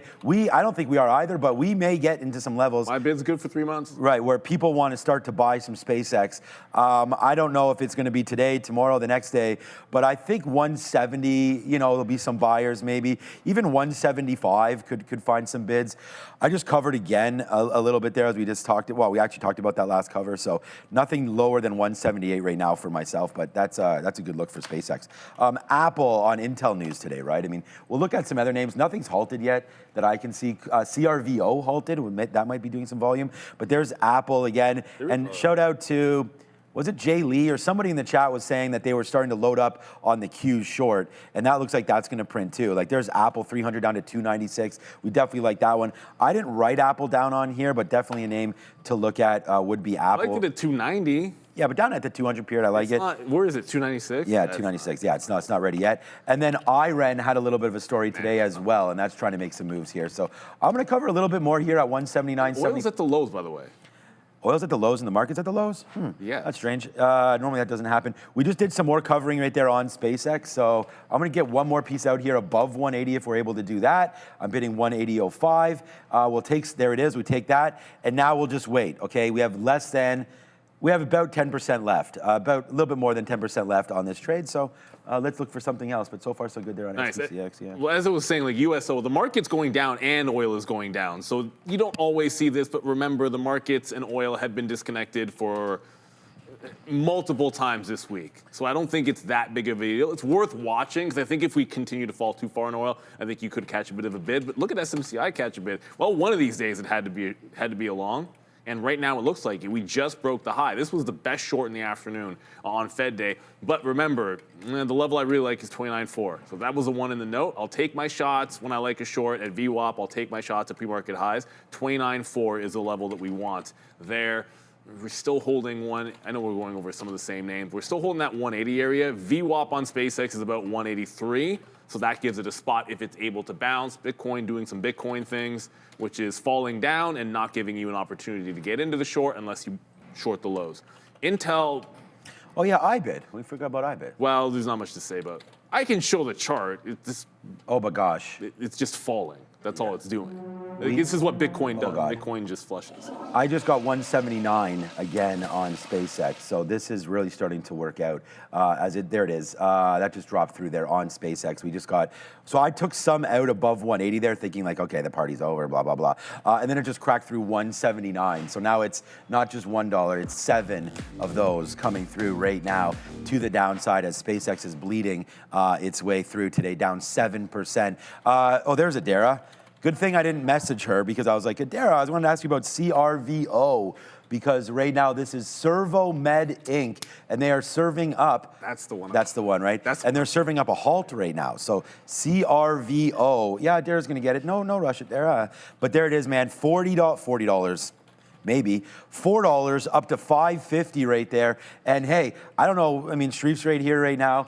Joe's right here right now. We've seen a definite movement in some of these smaller cap names with that change of the PDT rule a couple weeks ago, right? So what's up, Adara? CRVO? ServoMed, yeah. This is as of 7 this morning, receiving U.S. patent for its neflamapide drug candidate for the treatment of dementia with Lewy bodies. So okay. CRVO, I believe this one rallied a couple days ago as well. New catalyst today, though. Nice look. All right, I mean, the only thing is that's the one I was trying to remember in the pre-market. Okay. Like I had seen a stock and everyone was talking about it and it looked really good in the pre-market. And I know why, because it was this 420 level. It doesn't really matter. And it bounced off 420, which is going to make me hit that key. But what is also happening, remember what day today is. Today is the last day of the week. It is index rebalancing. What? Rocket Labs is going into the NASDAQ 100, and if it gets to 100, I like the long. Of course, it's bouncing. Wow, that is straight down. Is that's the minute chart? Yeah, this is a 3-minute chart. Oh, wow. This has no dark pools. Okay. So 102.5 is a current low. I like the 100 for support on Rocket Lab today, and it's not just because it's going into the index. They were buying this thing anyways down around the 100. It's not that I want it to go further to the downside, but if it does, that can be a place to look for a bit of a bid, right? Intel. Okay, this might be this is the hold of VWAP right now on Intel. So this is the spot we're going to take our shot here. So we got a little bit of a pullback. It did get an all-time high. So Intel technically went to 135 all-time highs and now trying to bounce off the volume-weighted average price. I'm in here underneath the $0.50 trying to get picked up. The problem is if you put orders out on SpaceX, like you're accustomed to it just sweeping you in all the time. Now, on Intel, it doesn't always happen. But I just got picked up. We'll give it to the prior bar low. That's the crazy thing. Like, well, 133, that's a good price. No, we're talking about it on SpaceX this morning. Like, you just sit there, like 70 pennies away, like, oh, I'll probably get this fill. And then it just picks you up because it's just going dollars back and forth over and over again. All right, so we're into Intel off of VWAP. Let's see if this one can hold up. I'm hoping the market can pop enough to also get me Bitcoin short. But that doesn't even want to catch any kind of a bid. Bitcoin down at 60, just broke 64,000 and still looking like an absolute dog. All right. Bitcoin's, well, I wanted to talk about that earlier, but it does look like it's having its day Better today places for money to go. To the downside. Yeah, 60. Well, yeah, I haven't bought any more. That's for sure.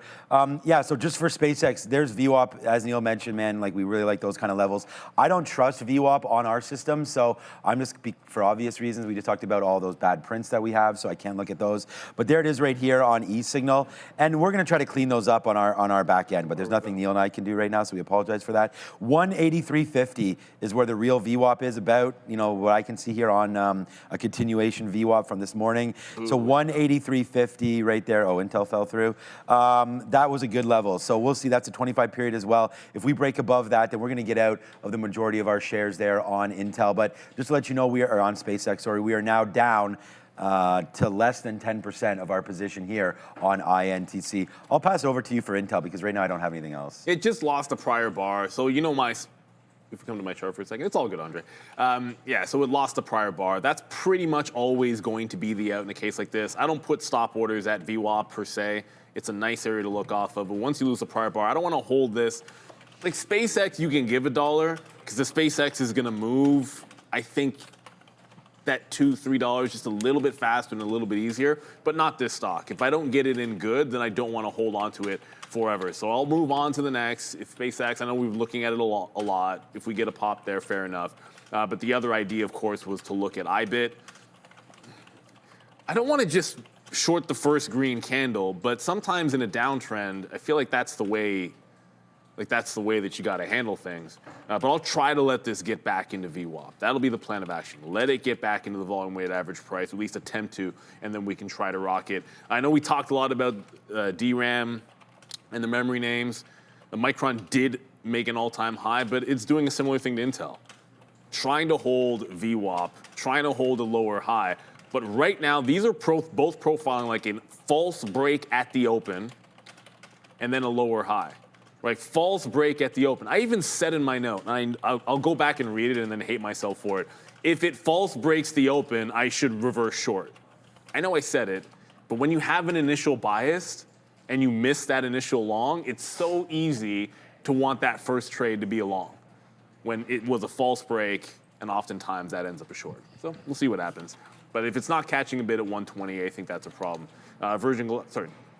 SpaceX, still trying to get to VWAP. It's still languishing and looking pretty weak. I want a third short in this at some point, but I'm not going to rush. The market's on a bounce, so we'll let it bounce a little bit here. And apologies, everybody. I know we can't do much about those charts, but they have been clean since the open. So all those crazy dark pools, I don't think we have to worry about them. It'll just make the pre-market look messy, that's all. Yeah, nothing to do now. It's fine now. Yeah, I'm gonna wait to see.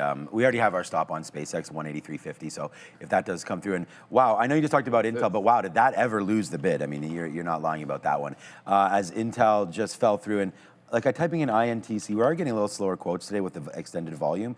46 million shares already on Intel.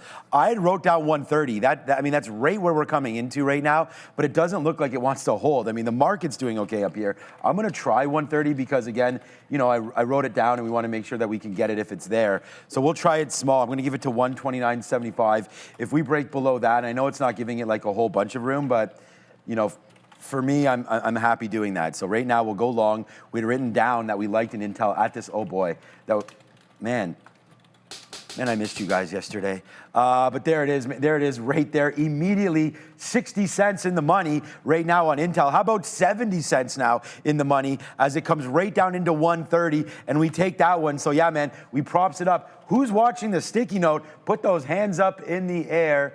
And please don't wave them like you just don't care. I don't want to hurt anybody. But right there, we do have it written down today as our #1 trade idea was this right there, Intel long 130. So what do we have? We have 130 longs. What are we doing? We're ringing the registers for, again, another dollar club right there, man. We're back in the building right now. Yesterday's show with Joe and Neil, obviously a banger, but I'm glad to be back right here, giving you guys hopefully some trading opportunities and some ideas as we ring the register now long side on INTC. Let's see how much further it can go. I'm actually out of half already here on Intel. Could still be a loser, but take some out there as we pop back to the upside there on INTC. Let's go one more out right here. Why don't we do that? There it is. We'll take it in the 80s, and then now we can rest assured that if it does wind up breaking 130, then we're all good on that. And here comes SpaceX. Here comes SpaceX. Right back to VWAP, but we'll wait. I was going to go right down SpaceX lane. Yeah. But right back to VWAP, I guess. Yeah, we'll see. It is a trading show. That's technically what is happening is it's trying to go back into VWAP. Yeah. There's no such thing as SpaceX. Let's go, Intel. But why not?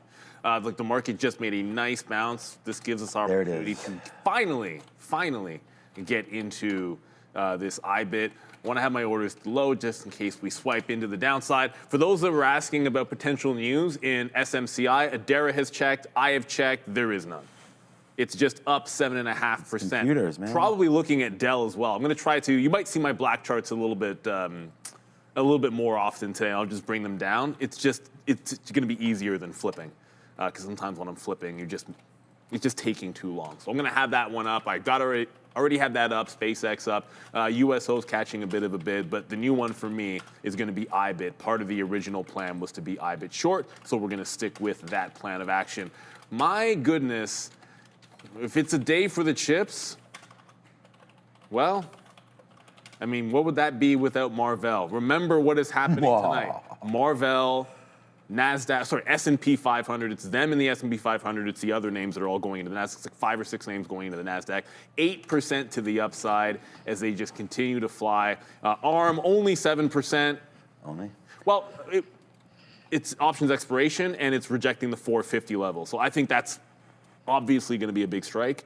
At 450, I think it's a pretty safe assumption. So rejection of 450 on ARM, but the stock is doing absolutely fantastic. It's a chip stay today. There's no ifs, ands, or buts about it. Like, you've got to be leading there.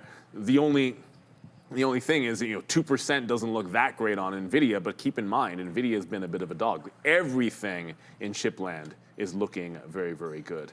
That's what makes it so bad that Bitcoin is not participating.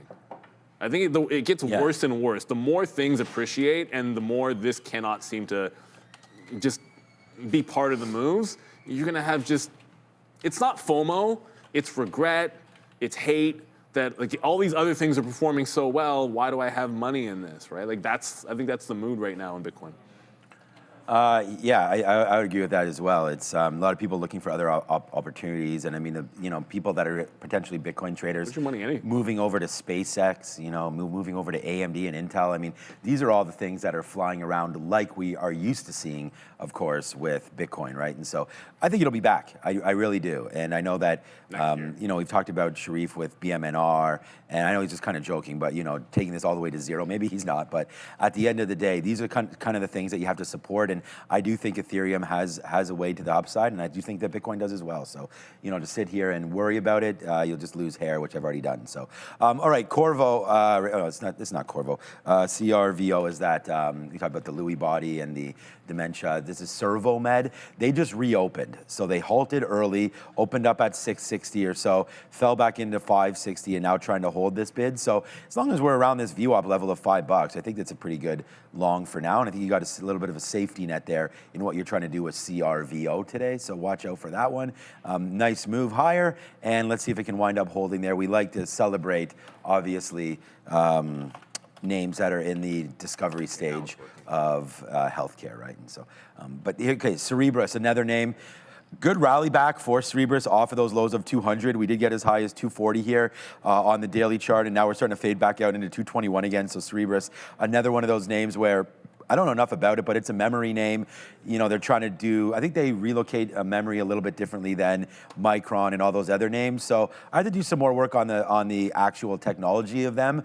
But this could be another one of those names where we look at it and say, hey, it's had its sort of sunshine moment with its IPO, and then it really just fell in. And now that we're about a month into it here, we'll wait to see if 200 can somewhat be a bottom, and it might even be around this 210 area where you can get a little bit more. All right, we did do a reload right here, and it looks like another successful one, Randy, on Intel. So there goes Intel right now. A small little reload up and in around 80s, so we'll get another piece out if we can at 30s, and then we'll see if we can get another piece out at 70s. But for right now, there's a reload. It just went in right into the 200 period. I don't want to spend too many minutes underneath this. We are going to stop out if we do break 129.75 and give some of this money back that we made initially on that trade. It's always the first one that I think you got to take a shot on. So I do put on many more shares this first time than we're doing on the reload, right? Because if this trade's going to work out, you've seen me be in multiple dollar winners. I mean, I think we have a great example here of, that just dropped out,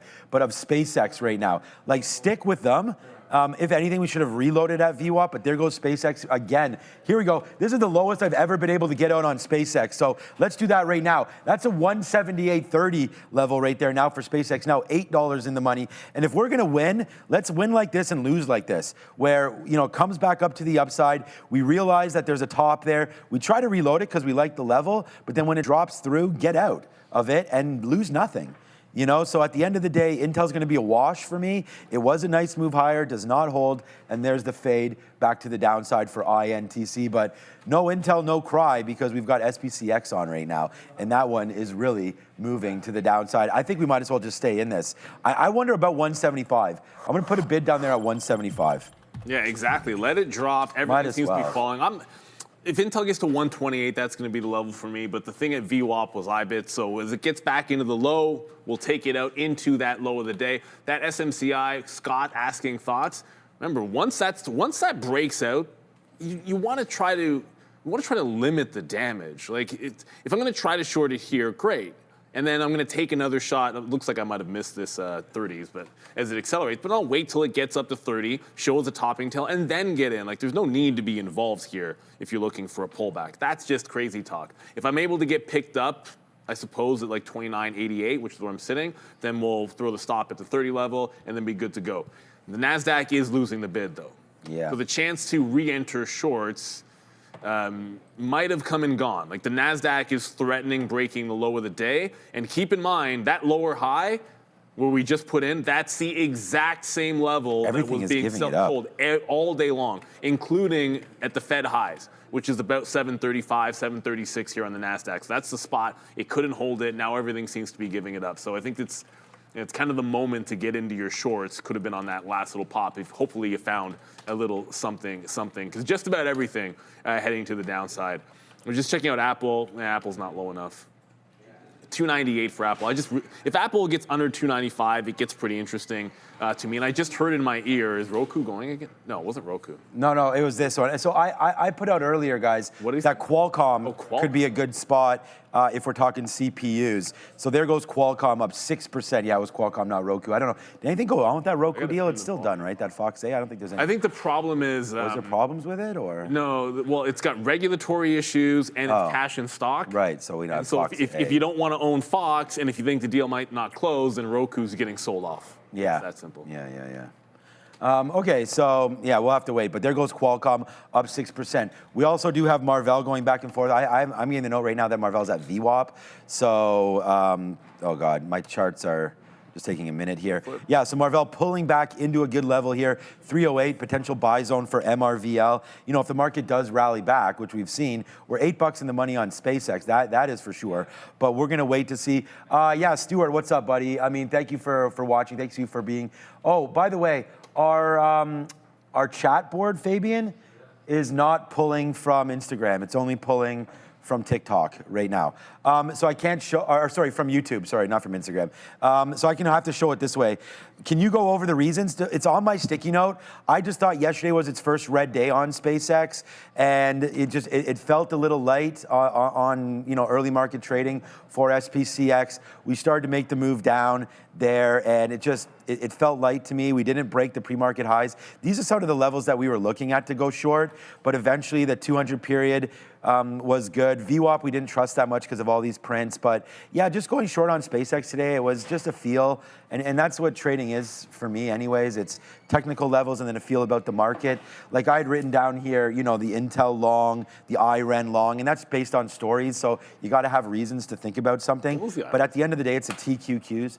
That I wrote down. IREN just was another, talked about some sort of deals. Yeah, it was coverage initiated at Jefferies on IREN. And then right there, we wanted to get longer on the TQs. I wrote down $80 to begin with. That was the 200 period moving average. And you can see right now, the 200 period moving average held quite nicely there as well. And then, yeah, here's IREN. I wrote down on IREN to get long here at 59.50. So like that was a level that, again, we're in SpaceX when that was happening. We didn't focus on IREN, but that trade 59.50, just not there today. It comes in to 59.50, and pretty much that's the stop, but it only gets up to 60 and then fades out again. So I'm going to pass on IREN and just continue to watch out for this market as it is bleeding a little to the downside as we wait for Juneteenth. I mean, let us know in the chat if you guys have any Juneteenth plans. I mean, sitting around watching some World Cup. What's the movie? I see my guy's tired over here. I know he was at a big World Cup game. Toy Story is a big movie coming up. How was that Ghana yesterday? It was a good game. I was just saying, I see my guy's tired over here, and I know you had a good time at the soccer. Yeah, I saw. Sharif was at the Ghana match. Yeah, okay. Well, we're going to go to Adara right now. But yeah, I saw Sharif there. He's been to both matches here in Toronto. What an experience. And I feel like it was probably a great. I saw the Guyanese there yesterday. Were absolutely celebrating in the streets of Toronto before their game. And it was an amazing opportunity. And Sharif, you're right, man. The ticket prices have ripped up. Like the Germany, you can't get into the Germany game against, I forget who it is, Senegal or something?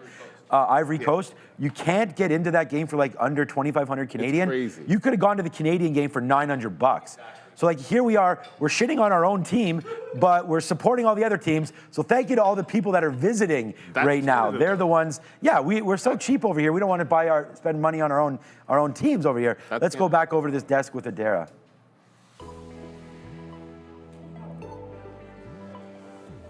Market dropped pretty sharply here to start this session, at least the first 15-minute candle of the day, but right now trying to recover here off those lows. NASDAQ doing a much better job here, as you can see, of recovering off the lows. And President Trump posting on Truth Social a couple of minutes ago saying that oil is flowing, talking about stock markets growing, jobs are at records, and prices are dropping. Talking about the U.S. being strong and respected. So President Trump likes what we're seeing here. Let's see if the market continues to like what we're seeing. Let's start with SPCX here. SpaceX did drop pretty sharply here at the open, below the 180 level, currently wrestling with that level. We did have some news here. Roelof Botha, formerly working with Elon Musk of SpaceX in the PayPal era in the early 2000s, he's been appointed at the SpaceX board. So nice look here for SPCX and good look for Elon Musk and co. Keep an eye here on ACN as well. Accenture, day one earnings drop. I was seeing at one point this was set up to be the worst single day performance in the history of Accenture.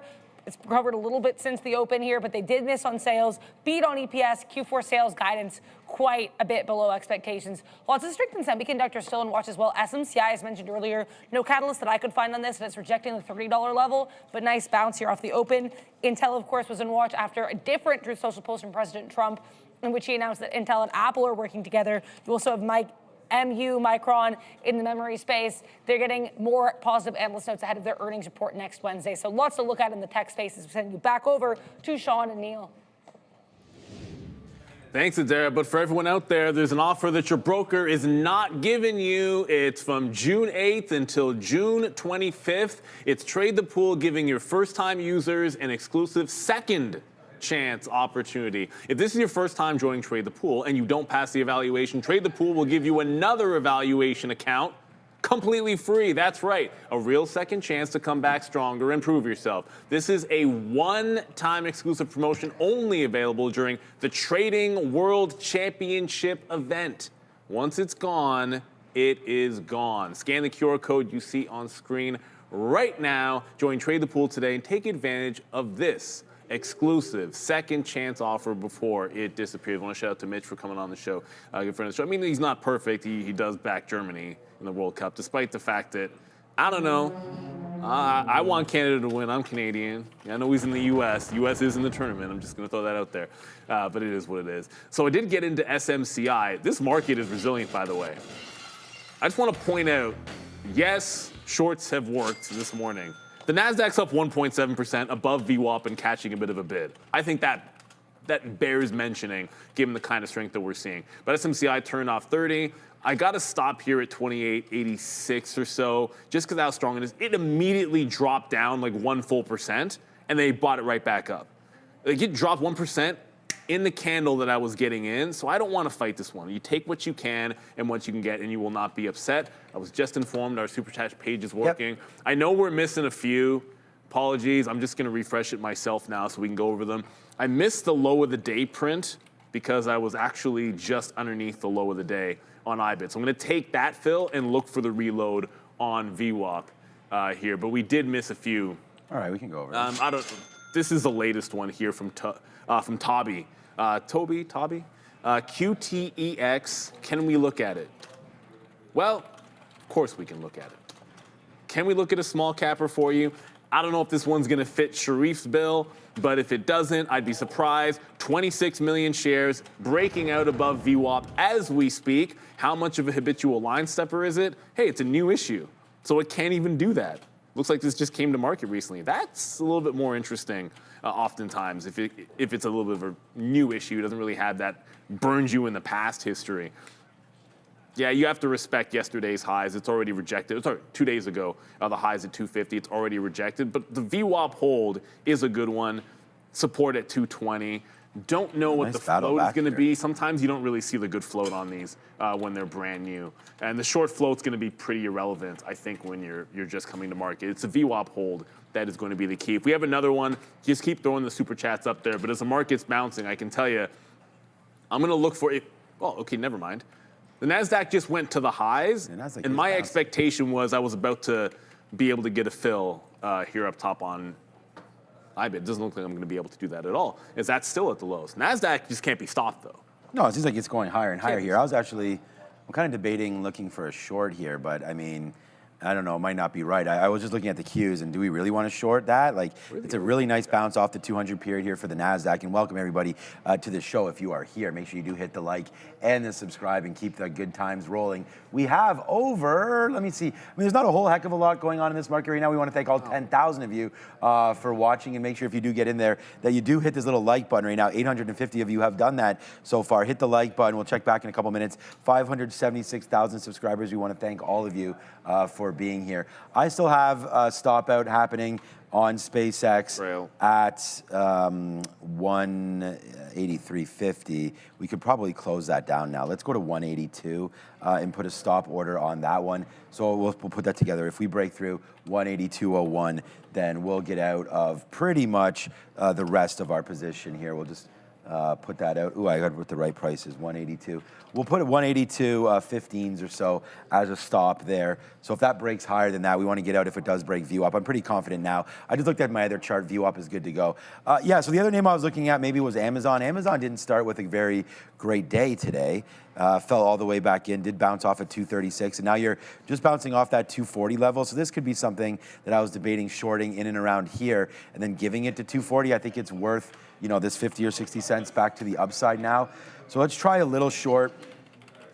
Oh, he might have just missed it. We'll punch in a little bit lower. So I'm going to wait. We just punched into some 58s there, 54s. We're going to wait for 65. That's where our bigger order sits. And we're only going to give this a 240. So if we break there, 240.01, wow. That was an instant win. Are you guys punching in every time I'm punching in or something? Because there it goes right down there to the downside for Amazon, immediately in the money, 20 cents there. So I don't know what's up with that. We don't necessarily want to have an instant winner like that. We don't have our full position on, but we'll take it. If it gets back into 239.25s, that's where we'll take that bid. So we just dropped into there, so we'll see if we get that one more time.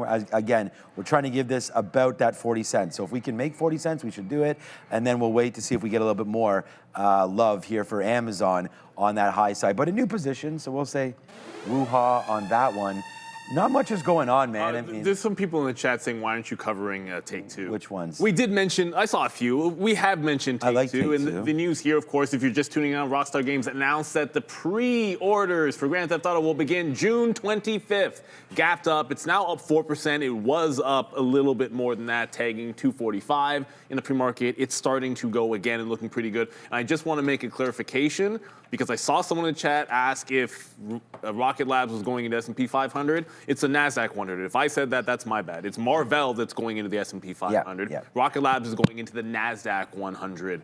And CoreWeave as well, and a couple of other names going into the NASDAQ. It's semantics. The more important thing is how many shares need to get bought. We can look it up in the note and be able to give that to you. It's more important at the close. That said, I still like the 100 level on Rocket Labs. So if we do get down here, you can see it on the daily support. It's only a couple of dollars away. And looks like we have a decent chance to get there. Tesla dropped out of favor a little bit. Well, it wasn't really that much. Oh, there we go. Thank goodness chart. It wasn't really in favor yesterday either. This just feels like a little bit of continuation. With prior low at 393, holding underneath, the 400 already got rejected. It just looks like a continuation play here for Tesla. That could be something at VWAP. Definitely could be something at VWAP. But I think I'm looking for reversions off the tops here. Like, show me something that is weak as we get into the highs here on the Qs, and maybe look for a pullback. Already into IBIT, I'm trying to find something else that can be a bit of a fade play. I don't want to be the Qs, and I don't want it to be DRAM, because I want to stay away from the strongest name shorting. Give me something weak. Tesla's not bad. Not bad at all. That's what I was going to say. Tesla made a nice move down into 390 right now. All right, so for SpaceX, I'm going to put another bid at 180 if that feels fine. But I feel like we're going to get stopped out pretty soon. We do ring the register. Let's spin the money again here for Amazon. We take 30 cents. We just bid 239.25. We just got that about a couple minutes ago, and we're right there right now. So if you guys want this trade, it's 1-to-1 against what we were thinking about. So I'm still bidding O's, so I'm bidding 239 flat. We'll see if that comes in. That is exactly where VWAP is. And then if we get a 230, I'll put that in right now. I don't know if it's going to happen. 238.65, we'll put a bid down there. Hopefully it does flash into those levels. And we did talk about maybe shorting the market as well. CRVO on Lewy Body News halted again. So here we go, man. I mean, we want to champion these names. Hopefully finding, and again, I don't know the exact story. Go look it up if you guys are interested in dementia, Lewy body syndrome. But apparently, making some waves on that. So that's really good to hear. As CRVO now making moves higher into $7. So, just watch out for that name as it's starting to just fly around a little bit. And we like the action on that, up 80%. Now done 37 million shares. My boy Intel over here, man. I mean, we hit Amazon, we hit Intel, we hit SpaceX. It's trying. I mean, this 130 level, it's what we wrote down. I don't hate it. It's just that it's looking like a short now instead of a long. It does. Underneath VWAP, so we're short. I'm short Amazon, we're short SpaceX. Definitely liking those two names right now on the short side. And I'm thinking, honestly, about Intel being a short, against, I think you got to give it to 131, but that would be a trade that I'm looking at here. So if that's something that interests you, you could do that. Joe's knocking out the competition with his TKO stock. Let's have a quick little look to see what's going on. Oh, no, maybe not. It was a nice move higher. Just fell right back into the 50-period moving average. I don't know why did this stock just show up on my radar? I don't know. But into 195 again. There's your 200-period moving average. Did it? It's on my. It must be on one of my watch lists here. TKO. I'm going to take it off right there because it should no volume on that one. So that's my bad. I was watching it because Joe was watching it. So I actually added this to my watch list right here. So that's what spikes some of the indicators on my. See, here it is right here. TKO. Was up there, I guess, day high break for TKO. We talked about you could set up a bunch of different alerts using e-signals. So TKO showed up on there. These are the names that I actually have on my watch list here today. So every day, the same watch list. I just update it as names get added, like SpaceX has to be added to this and so on and so forth, right? So Soxel, Marvell, Roblox, SMCI, Cerebrus. These are all big names that are in the PC space, right? Intel's on there, Micron, there's Qualcomm. We talked about that again. Of course, the overall NASDAQ with the TQs is triple levered. It was funny because when you guys came over to me, I said Texas Instruments just for a joke when we were talking about Micron. That's up 5% right now. TXN, what a name that's been, man. Texas Instruments no longer making Joe's calculators. They now make everything. Texas Instruments, we like them. Good little name right there. And by the way, I want to raise you a Dell. I'll raise you a Casio. Do you know have it? So right here. This is so dirty. Because it's been literally. Calculator, this has been. What is the? When we open our own on trading floor, and when we start in 2000. Right. Where's your abacus? Is that when we open our floor? Yeah, something like that. Yeah, 2004. No word of a lie. So we took some. We're at the head office trading floor. We opened our own. Let's just say we borrowed some things for the office. That calculator was one of them, and it is sat on the desk. Yeah, I wish at it had our floor, and then back here. Solar battery. The whole time. It still works too, right? Solar cell battery, two-way power over here. It still works. It is. Oh yeah, it still works great. That is. I used to be like, okay, I have but as dirty as a calculator I've ever seen. 200,000. Just because I think this is full of dust. I don't know. I got to definitely clean this one off. But you know what you used to use it for? I just used to calculate my buying power. Calculate okay, if I'm going to use this amount of buying power, how many shares am I taking? Right. Now, I used to literally go, okay, I have $1,000 and I want to buy 25 shares. What price am I looking at? Or the other way around, what's the price is this? I have this much. So anyways, now everything is a lot easier to do. But here we go, man. The market just bouncing around. We want to thank everybody for joining us. We asked you to hit the like button, and we were at 850 when we asked you. And right now, we are at 1,000. So I want to thank everybody for getting in there and hitting that like and that subscribe. Over 9,700 of you still with us. Look, we're now through Fed. So as we continue to look to see what's going on, we just wait to get some more information about where these markets want to go, if inflation is or not a choice. But 30,575 right here on the NASDAQ. It's so true. I mean, they can alter the path of inflation, right? By raising rates. Inflation exists because you print money and you make money cheap. That's the literal reason that it happens. So of course it's a choice. It's a choice that central banks and governments have been making for a very, very long time. Make no mistake about it. It's just weird to actually hear a Fed chair say that. Right. And speak so honestly about it. That's oddly refreshing. The market may not like it, but oddly refreshing. So the market is coming back into some of these highs. What can you even say about the stock market? I am going to reload at VWAP on Bitcoin, whatever, on IBIT. But these stocks are animals. And if you're wondering, how is the NASDAQ doing this? We showed you Tesla. It's not doing much.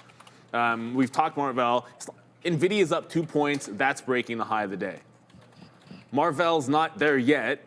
First of all, Marvell's not in the index yet. It will be, but that's up 9 points. Like the chips are just going absolutely ham right now. AMD, which I don't think we've pulled up here at any point today, this is now trying to get back into the highs. Oh, now that's affecting VWAP. All right, ignore my VWAP on AMD is a mental note I'm making as that tries to get back up in the top. But as we get back to these highs, take the opportunity to short the available pop that we can get here on IBIT. So I'm just going to park myself in front of VWAP, see if we can get it. That CRVO, the small capper, it halted, opened higher, but it's now underneath the halt price. So it's still battling with this halt price. Always be careful. When these things lose a halt level up, sometimes that means they want to go for a little bit of a jaunt to the downside. But it's up 79%, so congratulations if you got it. It's not like, unless you literally bought it after the halt, you couldn't have lost on this stock. And maybe you still won't. Okay, we'll get that in a second there, Andre, for sure. Yeah, so welcome. Tomorrow we are not live, right? Because we do have Neil might be live. I know I'm not coming in. We do have our talk tomorrow with it being Juneteenth, right? So be aware of that. I just want to bring one more thing to everybody's attention here. Whether or not you like this trade or not, I'm going to be short Amazon up into 141. Because we're able to get some out there at some decent levels, we got VWAP actually at 239. So, you know, I am throwing good money after bad, it looks like right now. But, you know, we're going to go short right now. I'm just short at 240 flat. So we'll see if that wants to come up with something here. I'll put another bid around that 240 marker, see if we're able to take it. But here we go, guys. We do have a quick reminder that Trader TV Live members get Sharif's daily morning research note every trading day, the big market stories, which have key levels, trade plans, catalysts, and what we're watching right there into the open. Hey, it's only $4.99 a month, and you also get member-only video posts, videos and posts, custom emojis, and loyalty badges. So hit that join below right now on this video to become a member. And there it is right there. You can get a quick look at everything that we provide for you for just $5 a month. It's Randy's favorite membership. You got to make sure that you do join right here. $5. You will not miss it, right? Like if you grab it, you will not regret doing that for such a low value there for $5. It has absolutely everything. Sharif putting in the work for us. We want to say thank you to that. Plus some fun emojis, and it's a way to support the show. So thank you to everybody that continues to do that. It does mean a lot to us here at Trader TV Live. So thank you to Sharif and for Fabian and everybody working really hard for us every single day. And what's working hard for us right now is Amazon, as it's starting to finally pull back in. And wow, you just bounced off 240. Hey, okay. Well, we'll put a bid there at 02 as we cross it up. And now we wait to see downside right here as we cross them up like Allen Iverson right here on AMZN. Let's figure out how low can we go. We're well back in the money now. Yeah, Kyrie, wow. Wait a minute. Where is Kyrie Irving these days? I don't even know. He just has the best handle. Is he? Oh, no. That's why I'm saying, like, Kyrie Irving, do not mess around with that, man. Shout out to Duke. I mean, these guys providing Cooper Flag. I mean, a lot of great names. But where is Kyrie? Did he not play this year? No, seriously. Where was he? I don't know. I'm not sure where he is. I don't even know. Oh, he was in Dallas. Yeah, he's been hurt for a minute, but... Before we go to Adara, I just got to shout out Casey in the chat. Casey, you've been absolutely fantastic when it comes to the memberships. Another 5 here today. You have to be in the chat to get these memberships. If you're hearing me and you're like, what are these memberships? We just told you what you get with the membership and showed you, and now Casey's just gifted 5 of them, but you have to be in the chat and enable them so that you can get them. Tai Trader, Seabass. What's up, Seabass? TPS reports. Now we're keeping it way back. Cow just got one. ANP Roni also got one, so that's a thing. We love our community, and we have such. Look, everybody in our community is fantastic. Absolutely. Casey, you've always been incredibly generous. I think we're going up to the small cap recap right about now to Adara. Let's do that. I think so, anyways.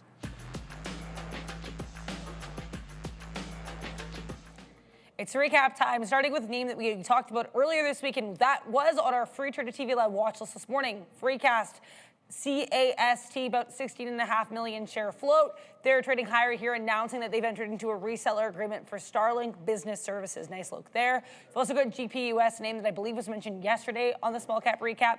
Today, they announced a monthly cash dividend of 27 cents per share of 13% Series D cumulative redeemable perpetual preferred stock. This is a penny stock, currently trading around 50 cents. This name also is a treasury play. Last but not least, former sponsor of the show here, Worksport WKSP, securing a direct investment here at $1.20 per unit at a 100% premium. This investor is also apparently considering an additional $10 million investment. Good look here for WKSP. As we send you back over to Sean and Neil. Actually, before we do that, let's talk this IPO.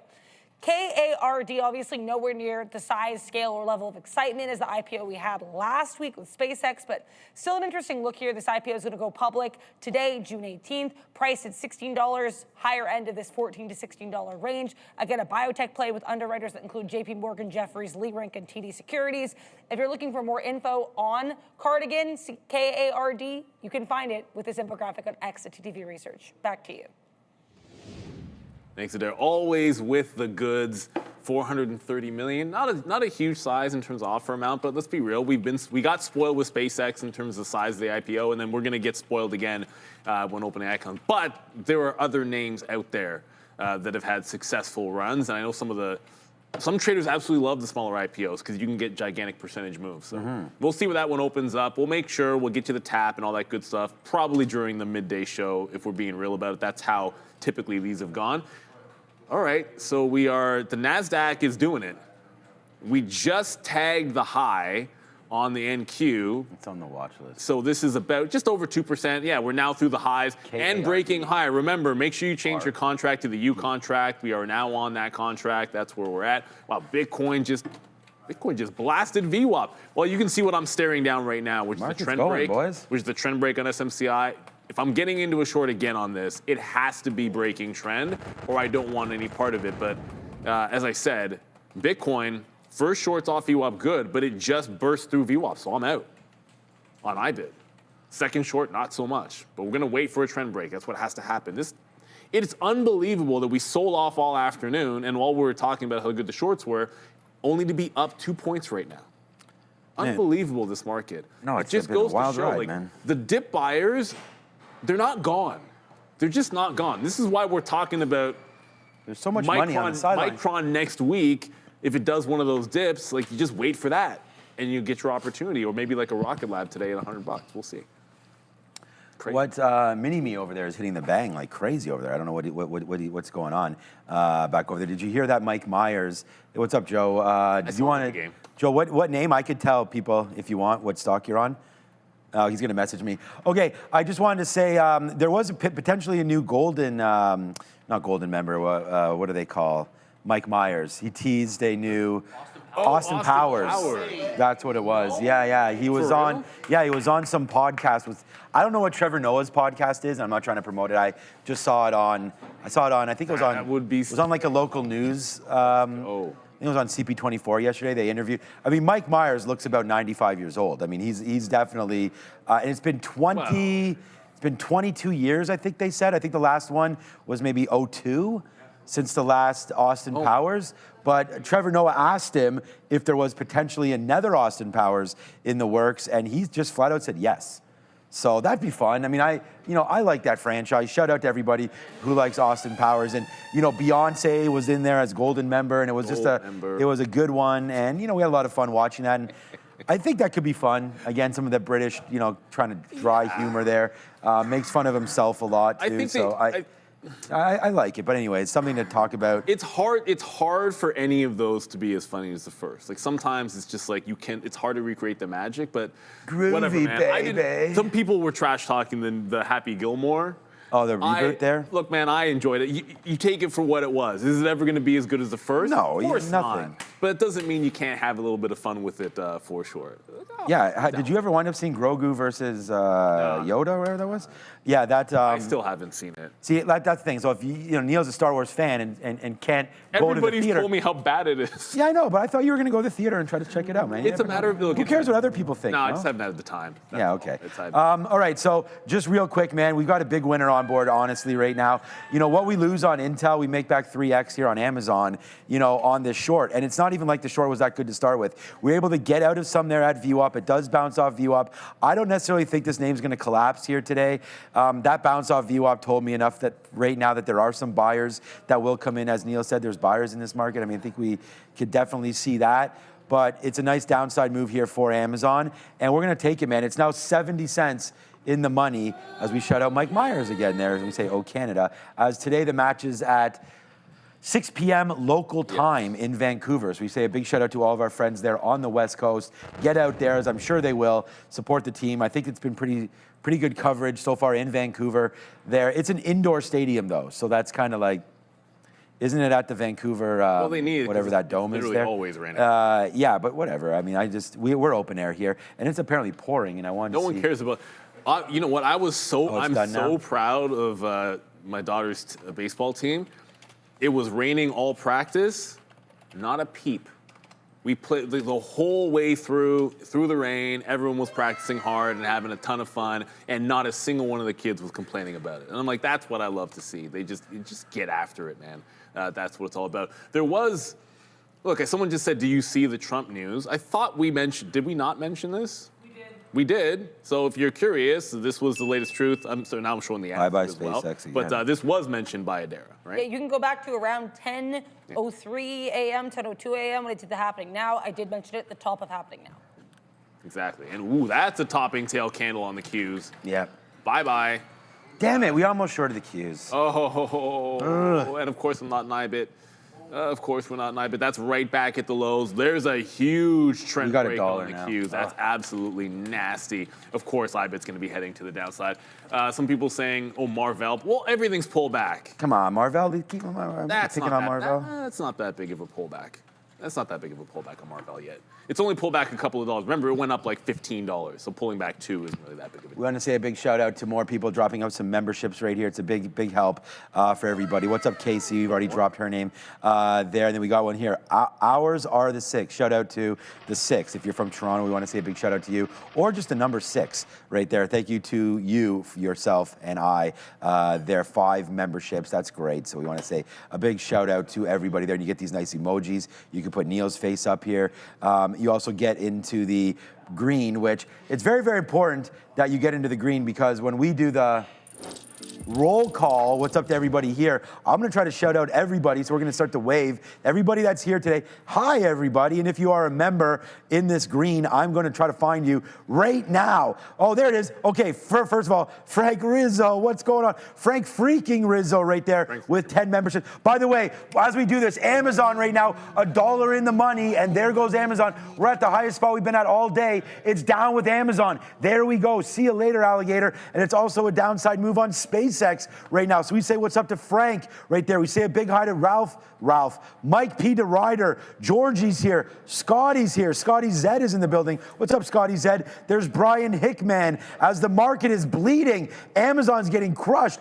Charlie Hustle, hope you're hustling. I like that emoji right there. What's up, Scooter again? Maud is here. Gwarev, Bob Dog, Andrew Chow is here. Adam James abroad. We cannot forget about you. And there's Casey again. Taylor, what's up, Taylor? What's up, Rogers here, Wendy's, Tendy's, and Big 40 Nephew. We got to get back to this market, but a big shout out to everybody who is now a member there. Big shout out to you, Frank freaking Rizzo, as well as there's a nice move down in SpaceX. There's now $1.20 now in the money on Amazon. And like I said, when we win, let's win like this. And when we lose, let's lose like this, where we go long and we get out right there. So we're going to go 3 for 4 today, with SpaceX as being the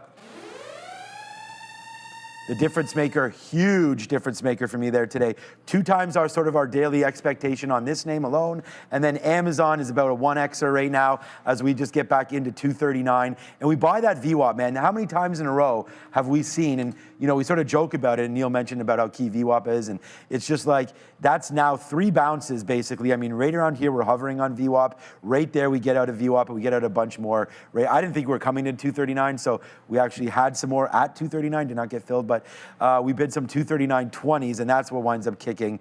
And here it comes right back up to the upside. And look what else bounced off VWAP. The market bounced clean off VWAP right there as well. So there we go, man. The Qs specifically. Yeah. Yeah, the Qs specifically, because the ES have not been doing as well. If we're just being, I know we'll say the market, and we're 99% of the time talking about the Qs, because let's be real, almost everyone is watching tech. And if you're watching tech, then you care more about the Qs than you do the SPY. That's just the reality. But you know what? It's going to take, as the market bounces, then you take what you can get and try not to be upset. We did reload not a reload because I got out of it with a tight stop and then re-entered a trend break trade. But I'm going to take another leg out here. Why opening range high from yesterday is finding support on higher lows. If we break down from here, it's either 29.5 or VWAP. We'll look for the out on SMCI. But what a bounce this market was able to do. Look, regardless of what happens today, it looks like we're reversing. I think we already proved that dip buyers are going to be enforced, but I do feel like we're in a bit of a reversal event here. As we said, we bounced off VWAP. We're now losing it again. Bye-bye, bye-bye. Mm-hmm. And for those that were asking about the memberships, they're like, oh, but you have to buy the membership. Yeah, it's a $5 membership. You get that note every single day, 25 cents. I mean, there's about 20 trading days in a month, or you could look at it as like 30 days a month. I call it 25 trading days a month, and it's about 25 cents per. But when we get the gifted memberships, so long as you are in the chat when somebody gives the memberships and you've enabled gifting memberships, YouTube is just going to dole it out to people that are in the chat. I think it's on a random basis. So, it's like getting a winning lottery ticket that you don't have to buy.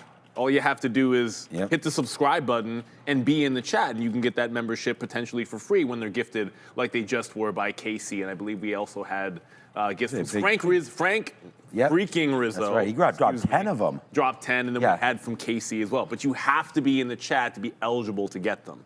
That's all. I'm trying to put some respect on the freaking part of that. I know, because it wasn't always Frank freaking Rizzo. But you don't know. It's a quote, I'm sure, of WWE, because it's Seth freaking Rollins is the guy in the WWE, and I don't follow it as much as neither do I. But Seth Rollins is amazing. So shout out to Seth Rollins and Frank freaking Rizzo as well over there. So but okay, as we continue to go on, if you're watching WWE, put some ones up there in the chat. I mean, WWE is huge in Canada, like you have no idea.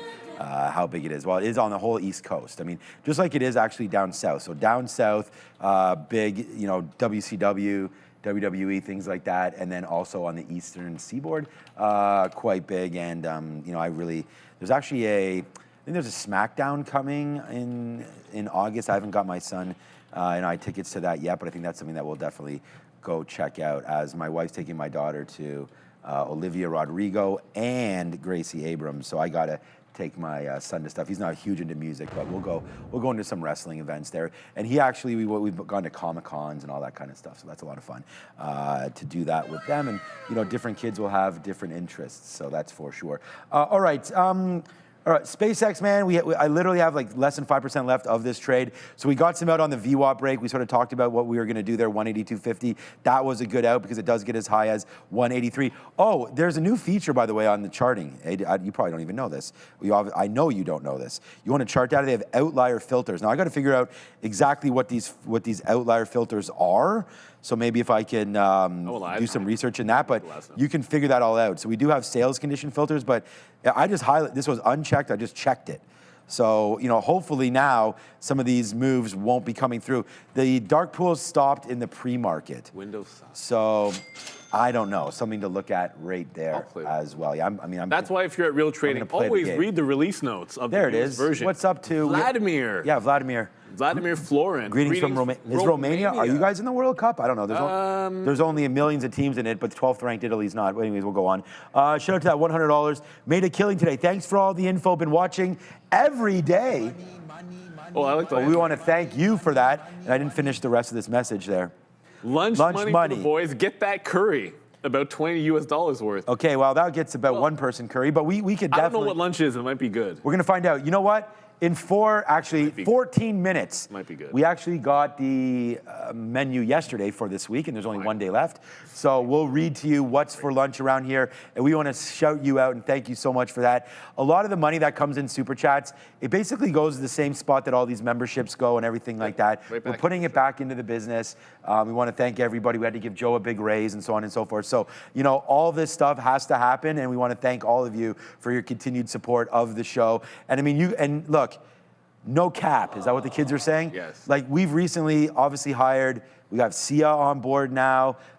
We just talked to you about Joe and, all of that. Neil and I taking pay cuts. But at the end of the day, this is what we're talking about. We need to continue to support the show. We want to thank everybody for all of that. Because, Neil's eating too much fruit. We buy more. So that's the problem is, you know, he had to We got to be able take to a pay cut afford to feed me the fruit. Yeah. during the live stream. So as you know, some days we have bananas, some days we don't. You know, we're penny pinching around here, but no, everything's all good. We've been here every single day, and we're not going to stop regardless. We've never missed if the market is open. Yeah, and then Juan in a million, we have him on board now too.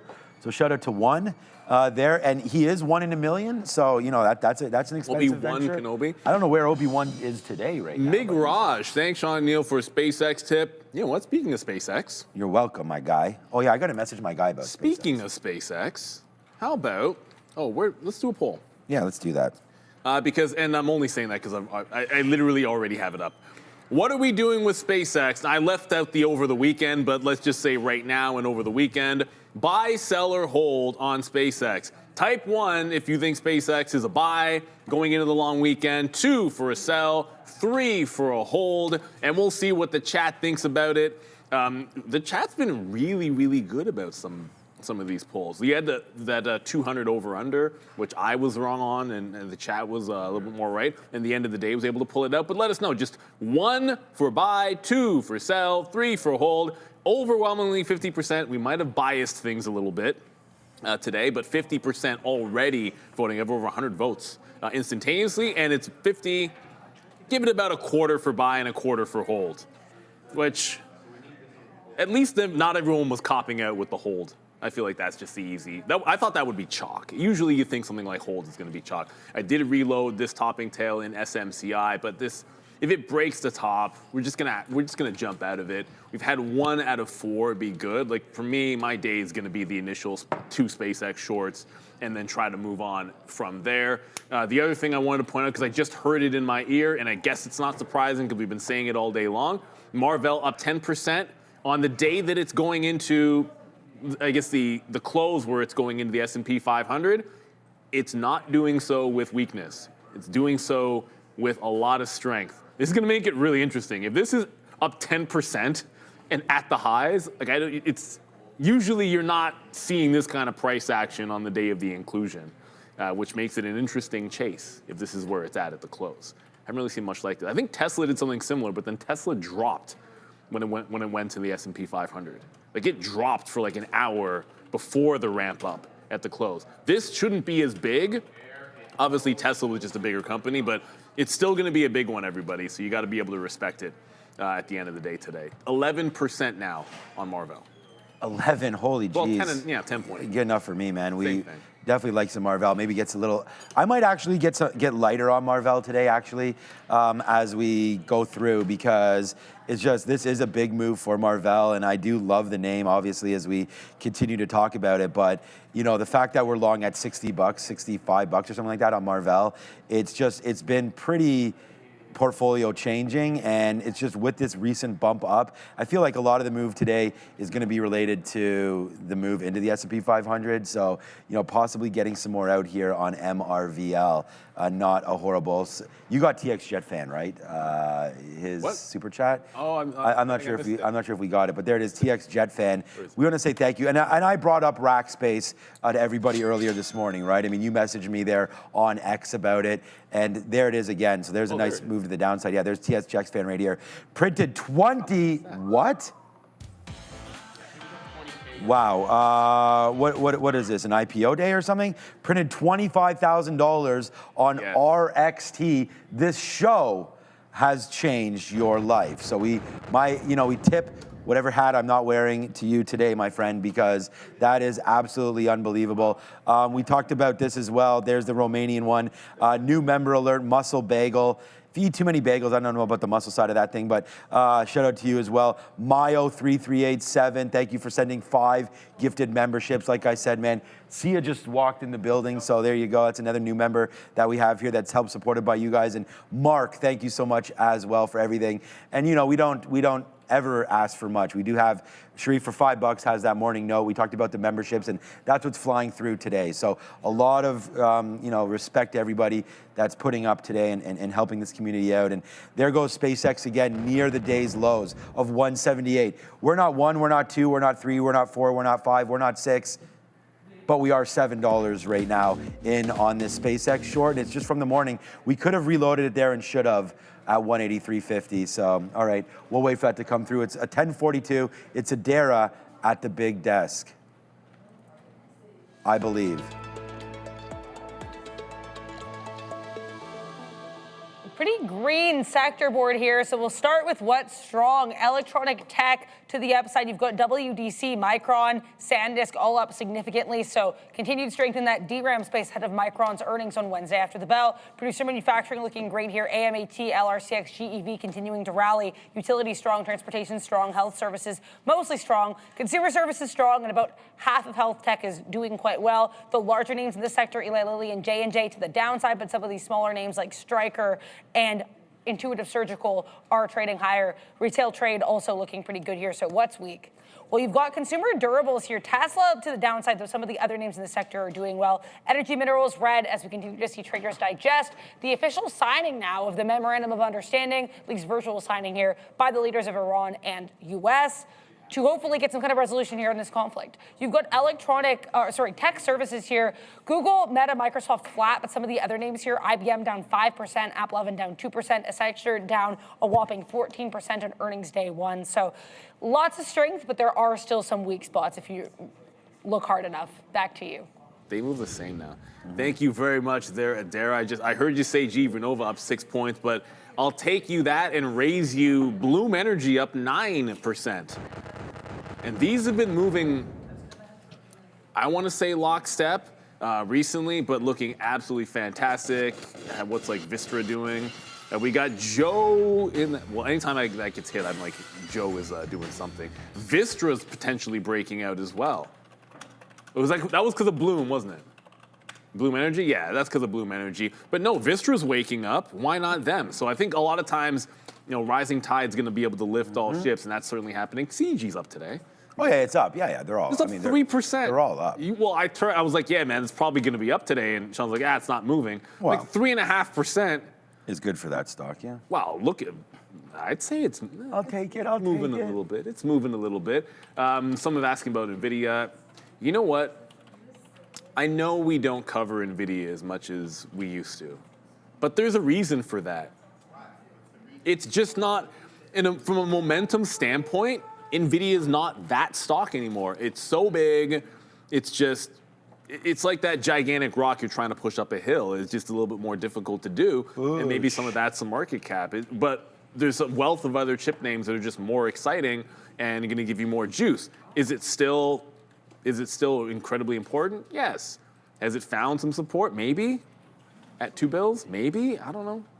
But it's not. This is not where the momentum is. The momentum is in Marvell, ARM, Micron, SanDisk, Intel, and we go down the line. And this is nothing against NVIDIA. NVIDIA's done a lot of work for a lot of people's portfolios, and now it's just taking a back seat and turned into kind of like an Apple.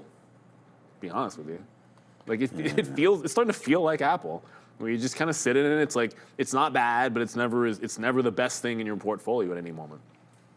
I mean, not to sort of. Well, I always pat myself on the back, so we'll just do it again here. We started this year saying that there wasn't going to be the biggest move in the Mag 7 names. We talked about, waiting for the NASDAQ and that it was not going to have the kind of move that we've seen the last couple of years. And right now, the Mag 7 is down on the year. This is mags right here. So if you go into January 1st, right here, you're now underneath. So all of the Mag 7 combined, if you add them all up, you're down from about $67 to $65. So it's not like a huge move, but considering some of the other moves that's happened, as we just talked about in the chip space, and not sans NVIDIA, but the Marvells, the Microns, the AMDs, the Intels of the world. And we're not even looking at Micron today, which is a big day for Micron. I mean, it's going out over its all-time highs right here, right now, trying to take this all out, and now going through 126.70 right now. 127 goes Micron back into all-time highs. So, it's these names that have really rallied the market, not the Magnificent Seven, not the NASDAQ in general. I mean, the NASDAQ's at all-time highs, but when you're looking at, what sort of created the momentum here. It's the SNDKs. It's the I just went over a whole bunch of names. We have a new name right here. Held mull long. If I even know what that is, I'd be surprised. MULL. I'll take a mulligan on that. That's why. Oh, that's why. Timely. We don't even have it in our system, so I can't even show it to you, but here it is right here. This is a daily chart for mull. It's a micron double long right here. Double long micron daily ETF. I just typed in mull in our system, it didn't show up, but 933, I don't know how new this one is. It looks like it's been around for a minute, but there you go, MULL. Probably doesn't do a whole bunch of volume. I can try it. Is it on the Amex? You know what we do have, though? We have the Toronto one. Yeah, I see we have the Toronto one. Yeah, so unfortunately, mull not working on our system, but yeah, congratulations for that one. People that are riding these double ETFs, very, very risky, but if you're trading them, I trade TQQs. I've never held a levered, I've held them, but not for a very long time. If you do hold a mull or anything like that in your account, just make sure that you get out of it after you feel the trade is done, because they degrade over time. It won't be a double. Like if Micron for the last trailing 3 months is up 200%, this is not going to be up 400%. They have to keep on reweighting it and rebalancing it to get that leverage, right? So be careful with double, day triple. trade, short swing trade. Yeah, just be careful with those double, triple lever names. But you can trade. I know that one. TQQ. Unfortunately, that one's not available. But like for everyone that's looking at SpaceX, you can be trading SPCH. Yep. I think there's 3 of them per direction. So there's 3 2x daily longs, and there's a couple in the other direction. We usually just pull up the one that does the most volume. But yeah, this is going to follow pretty nicely. And what was crazy this morning, if you didn't like all the dark pools in your chart, you could have just flipped over to this. It's following it very well. VWAP might be a little skewed on charts that have some of those dark pools, because what are you going to do? But this is perfectly viable. If you have a smaller account and you don't want to trade a $200 stock on just about anything that's of decent size, market cap wise, you're going to be able to find these. And we've seen them on ones that would have been surprising to me, at least to me at least. But you know what? I'm willing to say that now with this market strength, you are attempting to break, maybe not yet, bottoming tail on Intel. It bounced right off that 128. So where does 128 come from? That's just some prior resistance. Go back to Tuesday, go back to Monday as well. You've got the bounce. You're trying to break this trend. I want to see it hold. So there's your dip off VWAP. That's where the only time we tried it, and now we're looking for it to break the trend. All it has to do is get above and hold 130.5, and then this can be a play into VWAP. We just got a super chat without a message. So the only way I can show here, group, thank you for the super hit chat. The thumbs up. You can do that because it's Canadian dollars, and I can hit the like on it. But if you include a message, then we have that cool little thing we can flash it on the screen there for you. So just even say hi, say what up, throw a symbol that you're interested in, whatever it might be. It's just a nice way to be able to put it on screen so we can give you a proper shout out. Not that that doesn't work as well. Now let's go up to Adara. Time for a little money talks and probably a little bit of US dollar action.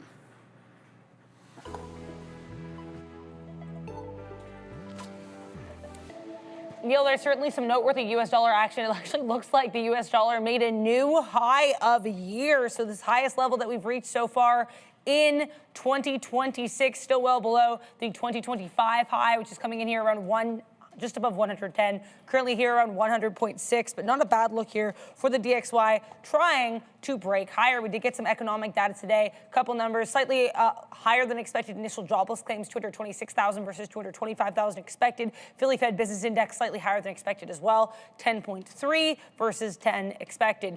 Now, also higher, unfortunately, are the odds that we'll get a rate hike in July. So July 29th, 2026, right now, just under 30% chance that we will get a hike all the way up to that 375 to 400 range.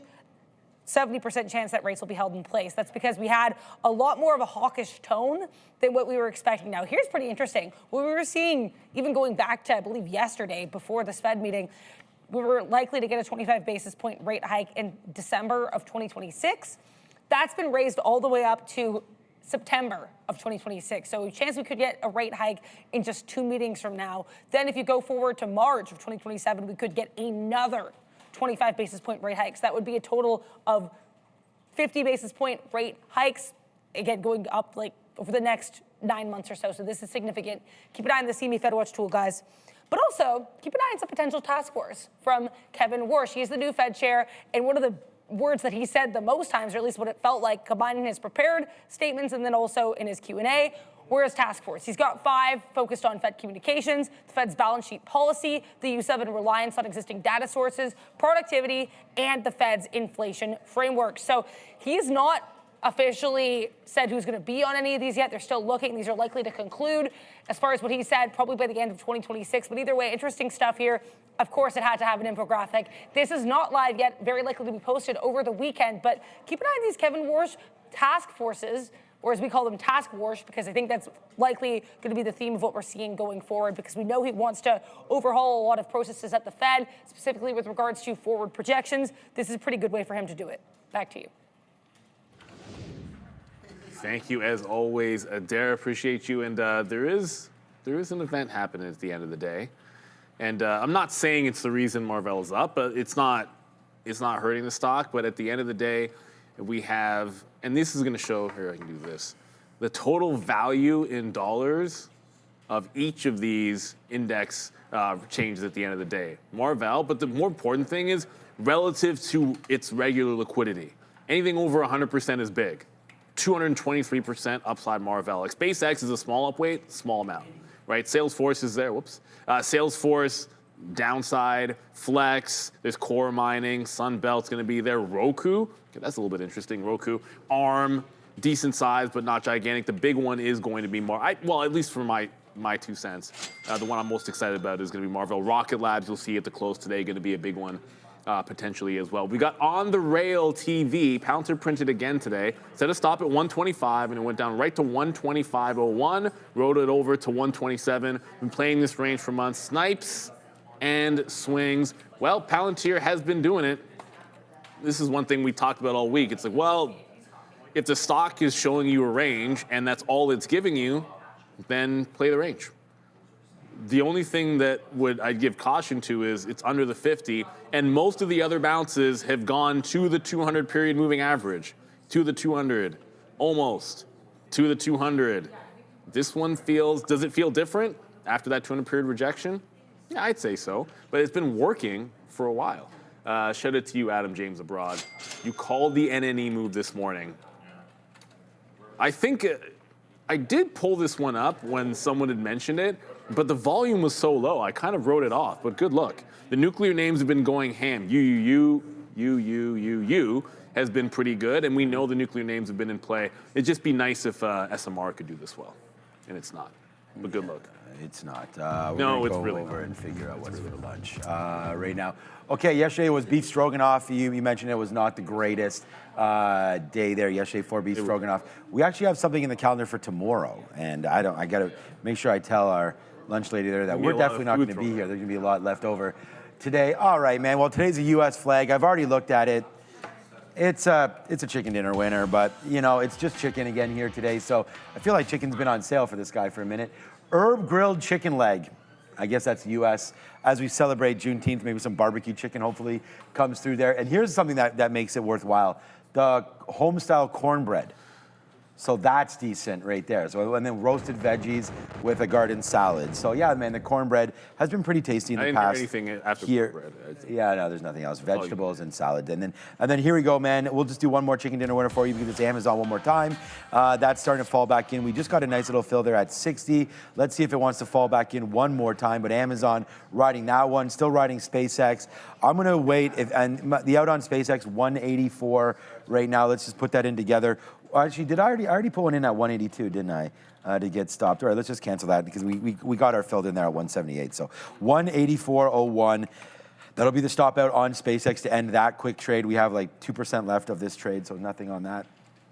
Amazon's the big one, and then the big disappointment today has been Intel. It's not that it's disappointing; it's up 8%. We like that one, but just hovering around 130. I mean, we've been talking about this 130 level, yeah, all-time highs. So nothing wrong with the stock, but just not really giving you as many trade ideas as I would hoped for, or entries, I guess. The idea was long, and I still think the idea long works.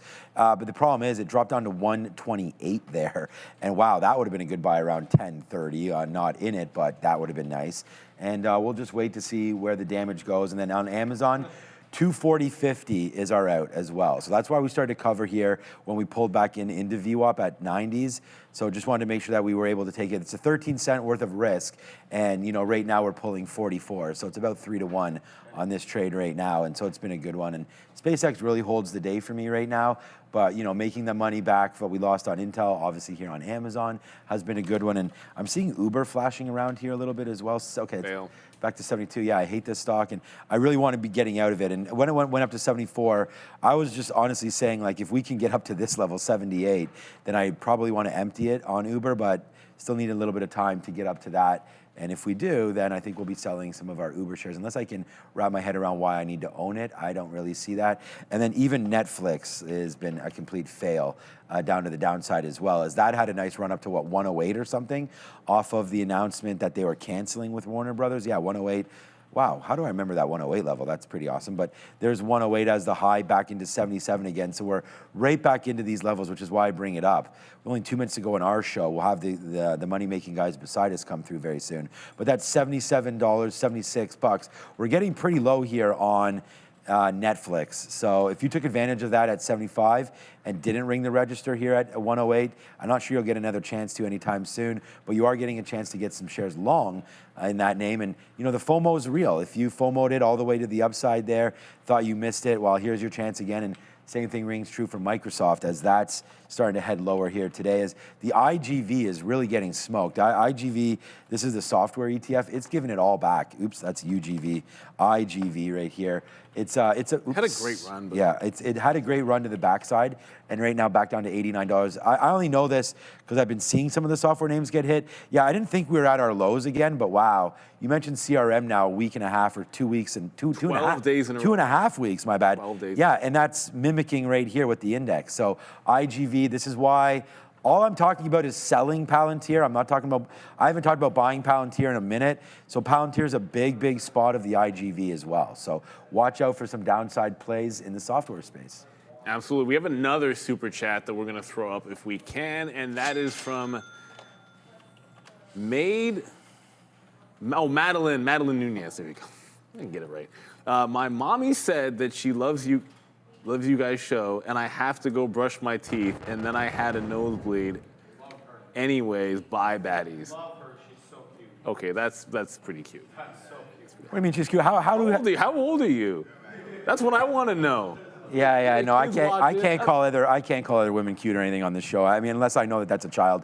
So, you know, we'll be real. I'm not repeating that, but thank you so much for the super chat, and that's a funny story. We love to do that here as well. Yeah, everybody in the chat, like, what the heck? I do think what the heck to that statement as well. Sharif seems to like it, so maybe he's familiar with Madeline there on the chat. I am not. Maybe that's a midday trader there. All right, Amazon just went for a nice little jog higher there. We almost got stopped out of that Amazon trade. I'm going to take one more piece out here in the low 20s, which we just got. Amazon's kind of going hard here. Feel like there's a story. We're out at 240.50, and we're out for now. We're going to go get... There it is. Bye-bye. There goes There has to be a story with Amazon. They're spanning Alexa. That was earlier today. I haven't seen anything new since then. Well, something's happening right now. There goes Amazon to the upside. So, hey, man, we put that feather in our cap, and now we're out of that. So there it goes, breaking a little higher there, up to 240. It's not even, our charts aren't even showing this fill upside. Just a gap. Right there, just gapped up huge, and there goes Amazon. So bye-bye, see you later. Something's happening on AMZN. And the midday guys are going to show it to you. How about right about now? See you at 2 p.m., guys. Good luck. What is going on, beautiful people? Bang! Greetings. Okay. I guess not. Okay. Greetings and salutations, beautiful people. Welcome to the Midday Show. This handsome gentleman is your boy, Joey Options. I am Sharif. And yes, welcome. I'm already in a play here, ATPC. We've been dancing with this one for a while, in initially at 475, now back into 547. We've got a little bit of a consolidation here, so I'm gonna let you. You want to do the shout outs today? Because I'm kind of tied up a little bit with this trade, man. My honor, man. Yeah, man. Yo, hold on. Where's Bravely at as well? Bravely. We're gonna switch it up today. You're gonna switch it up. Yeah, exactly. Okay. Sharif. What we're gonna do? What are you gonna do, Joey? We're gonna start it off with TikTok, my boy. Let's see what everybody is on TikTok. All right, Hey. so hold on 1 second now. We're going to do the man, shout out hold now, on. and then we'll go over there. Ma'am Sky, Zach Bravely. Who do we got? Bob Marley in the chat. Entrepreneur Bravely once again. Escoda, Sean, Kim Jong-un. Oh, okay, what's going on? Who? Deep, Cinderella, How do you get Jan out of Tinder, self-code, bro? Charles Tolliver, always in the chat. What's up, brother? Hope everything Don is Toliver. going well. It's not Don Tolliver. Oh. It's his cousin Charles. Danny, Nick, As a Man Thinketh. I like that one. Love And it. then we have Yale, Brogali. What's up, everyone? A couple people on YouTube. Let's see, we got Jesse Martinez, Wendy's Tendies, Kale Gonzalez, Jesse, Sarah the Mama. What's going on? You've been messaging me, asking me what do I do with the NVDA? It's all right, relax, breathe. Woosa, Neil's in the chat, Get and a it, couple Neil. more individuals because I believe we switched over the stream. But what we never do. Okay, but that was a new thing as of this week. Katina, man, let's send things off to Adara.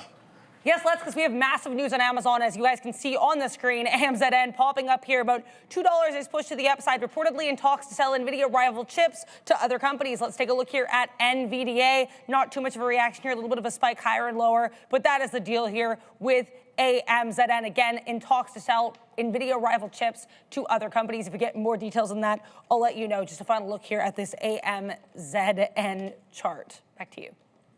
All right, good stuff, man. So, yeah, we got a lot going on here today. Only 2 trades for me this morning, ladies and gentlemen, and we're going to kick things off with some TSLL. Yes, I am now over in the other chat, so we can see what we have going on there. That was a good roll call. We're going to fire things off with some TikTok and recognize the regulars. I haven't seen MPD in the chat, so shout out to Mike P. the Rider. Oh, there he is. He's in the classic. He's saying, all right, guys, let's break down some of this technical analysis here this morning. So, I mean, there was a couple of good opportunities. We had NVDA break through the high of the day and almost into that 210 marker. I think we're going to have the ability. So, Sarah the Mama, just be patient and allow those levels to come into your onto your lap, all right? So what we got here is a long on TSLL. Market was selling off right out of the beginning, out of the opening auction.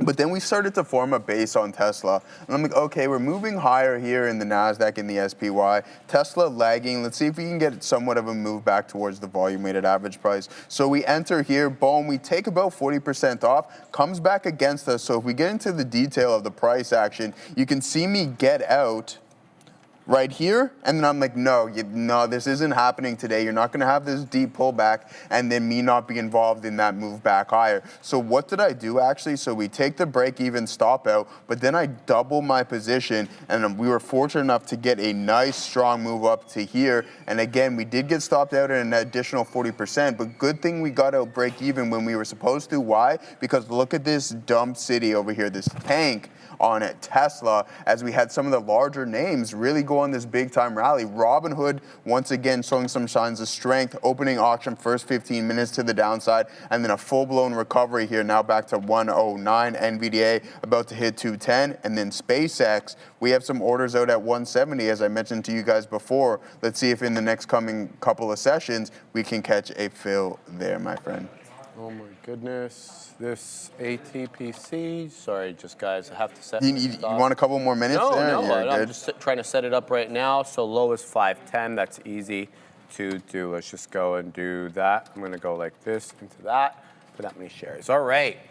Holding ATPC here. A bit of a consolidation look, but we're still holding Pro. We just lost it, so I'm out. Just as I put my stop in. Good that I put it in. Okay, so we did lose trend. We were holding the higher lows on ATPC, but that failed. So I'm out of that. I'm not going to defend into 5 until it sets up a little bit differently. In fact, it's losing 5 as we speak. So we'll give back a little bit there. We were positive on it. Tried to get a little bit more for the break of 6, but alas, it was not to be. Too bad, too bad. All right, so here's what we've got. The pickings are slim today in the world of small cap gappers. There is not that many that are running aggressively, but there are some. Hopefully, we'll be able to get to some of them on the show. FRMI, the one I'm looking at now, that's holding trend the best of the bunch, at least the way I see it. FRMI is not up that much though, 14.15%, but it does have a good structure to it. Initial bull flag breakout right at 9:30. It was doing volume yesterday.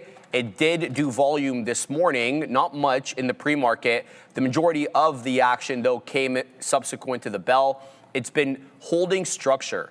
What do I mean by structure? So take a quick look, 9:30 to 10 o'clock, that half an hour period. Where does it keep rejecting off? Well, I see 9 2/3. Okay, great. We take it out at 10.05, at 9 2/3 area. Then lo and behold, look what we start using as support, 9 2/3. It repeats that same pattern between 10.05 and say 10.45, where we keep rejecting off say 9 4/5. All right, so we breach that 9 4/5. We get up to 10.13. Now look what it's using as support. I'm not saying that it's going to do it for a third and fourth and fifth and you know, an infinite amount of times, but trading is about putting the odds in our favor through key setups. So FRMI, the one that I'm liking right now that I'm out of ATPC. So it behooves me to throw up FRMI on a trading screen, showing 1 penny spread. That pleases me greatly. All right, so we're going to get in here for another possible attempt at 10 bucks. We're going to start with small size, and then we're going to basically give it to 9.80, okay? So we're going to go a little bit lower than that because we don't want to get wicked out. The idea here, though, is to hold structure, as I just explained, for a move above 10. I get that move above 10, Joseph option. Yeah. I'm adding to the position, okay? Hold on, man. Oh, Assassino. All right. Yeah. We got to go to Joe. No, it's okay. Joey, yeah, what do you got there, Joey? Hey, man, listen up. Huge shout out to VinFast for sponsoring today's video. They just announced a massive partnership with AutoBrains and NVIDIA to bring Level 4 agentic AI autonomous driving to life. We're talking next-gen intelligent tech that is completely redefining how we hit the road. If you want to see what the actual future of driving looks like, click the link in my description and check out VinFast today. Man. Hey, hold on. Yeah, go ahead, man. But jeez. I love this guy, man. He is good vibes. But I just get along with this guy, man. All right, here we go. KC 520-6. She's saying CDT. She says I oblige. I already had this one on view case. The reason I just took it off, it's on the side watch list, but it was removed off the side chart. It lost VWAP. You know how I feel about these ones, but your point very well taken. There is certainly a buyer at 119, 118. You can see that double bottom manifesting there, and here we go again. We're on the way up to 150, Assassino, but if we don't clear that 150, I'm not going to like it. Now, here's the deal. So if we clear 150, I don't think that's the end of the game. We need to clear that neckline, the middle part of the W, right? This is a double bottom, so it's a W shape. So we got 180. If we can take out that neckline, boy, oh boy, see ya. I think we could probably see $2. Thank you so much. Today's stock pick, SWBI. It's Smith & Wesson brands, up almost 18% on the day today. Let's take a quick look at the stock history and how the stock is doing. What's the background? All of it. Founded in 1852, currently trading on the NASDAQ. It went public on October of 1998. Funny enough, and a quick fact that if you did invest $1,000 during the IPO price today, you'd have somewhere close to $120,200. So the all-time highs for the stock was in July 2021 when the stock was trading around $25 to $26. It was driven by the explosive demand for firearms in all of its customers, and also a blowout, an explosive blow in the company's earnings. Currently, the company's revenue stands at $1.059 billion, which is up 99.99% from $529.6 million a year ago. This was their biggest earnings ever to date. I apologize for that. They did recently have an earnings beat just as of yesterday. Solid earnings, revenue rising 26.7% from last year up to $178.39 million, which is easily surpassing all the analysts' expectations of $155.27 million. Like I said, currently, they're trading around the $16 per share mark. The stock is experiencing massive breakout today after their earnings report. Also, continued consumer satisfaction and orders. And despite a 3.1% dip in the stock, SWBI shares have shown an immense resilience. They're gaining a massive 40.6% year to date. That's your stock rundown for today, SWBI. Great information. Yeah, great information. Thank you for that. I put a question in the chat too. What did you put, Joey? I was Smith & Wesson or Glock. Huh. What do you take? You're the PAL guy. Yo, I got the 17, man. You got the 17 Glock? Glock all day, man. It's a U.S. Is your version, friend though. Trudeau, was he trying to take that one away too? No. Okay, my I'm bad. grandfathered in, my boy. Kimber, he says, oh, all right, that's all right. I mean, hey, FN as well, too. I know there's a lot of FN people in there, and then you got the Colts as well. So, yeah, good stuff. And you know you're going to have a lot of opinions from Americans, of course. Of course. Well, that's why I'm asking. You know, well, you can't get Glock. What do you mean?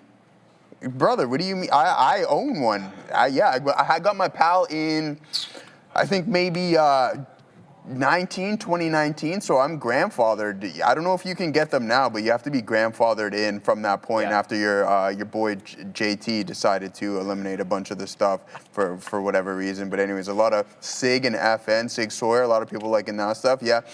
Because mine's a USA. Most of the crime, the gun crime, is caused by legal gun owners. It has nothing to do with the illegal guns coming from the States. Bro, nothing. So you remember the good old buyback program they tried to get going there? Yes, I do, yeah. You want to know how much of a miserable fail that was? Fabian, would you say that, Fabian? Me, say that again? What? Oh boy.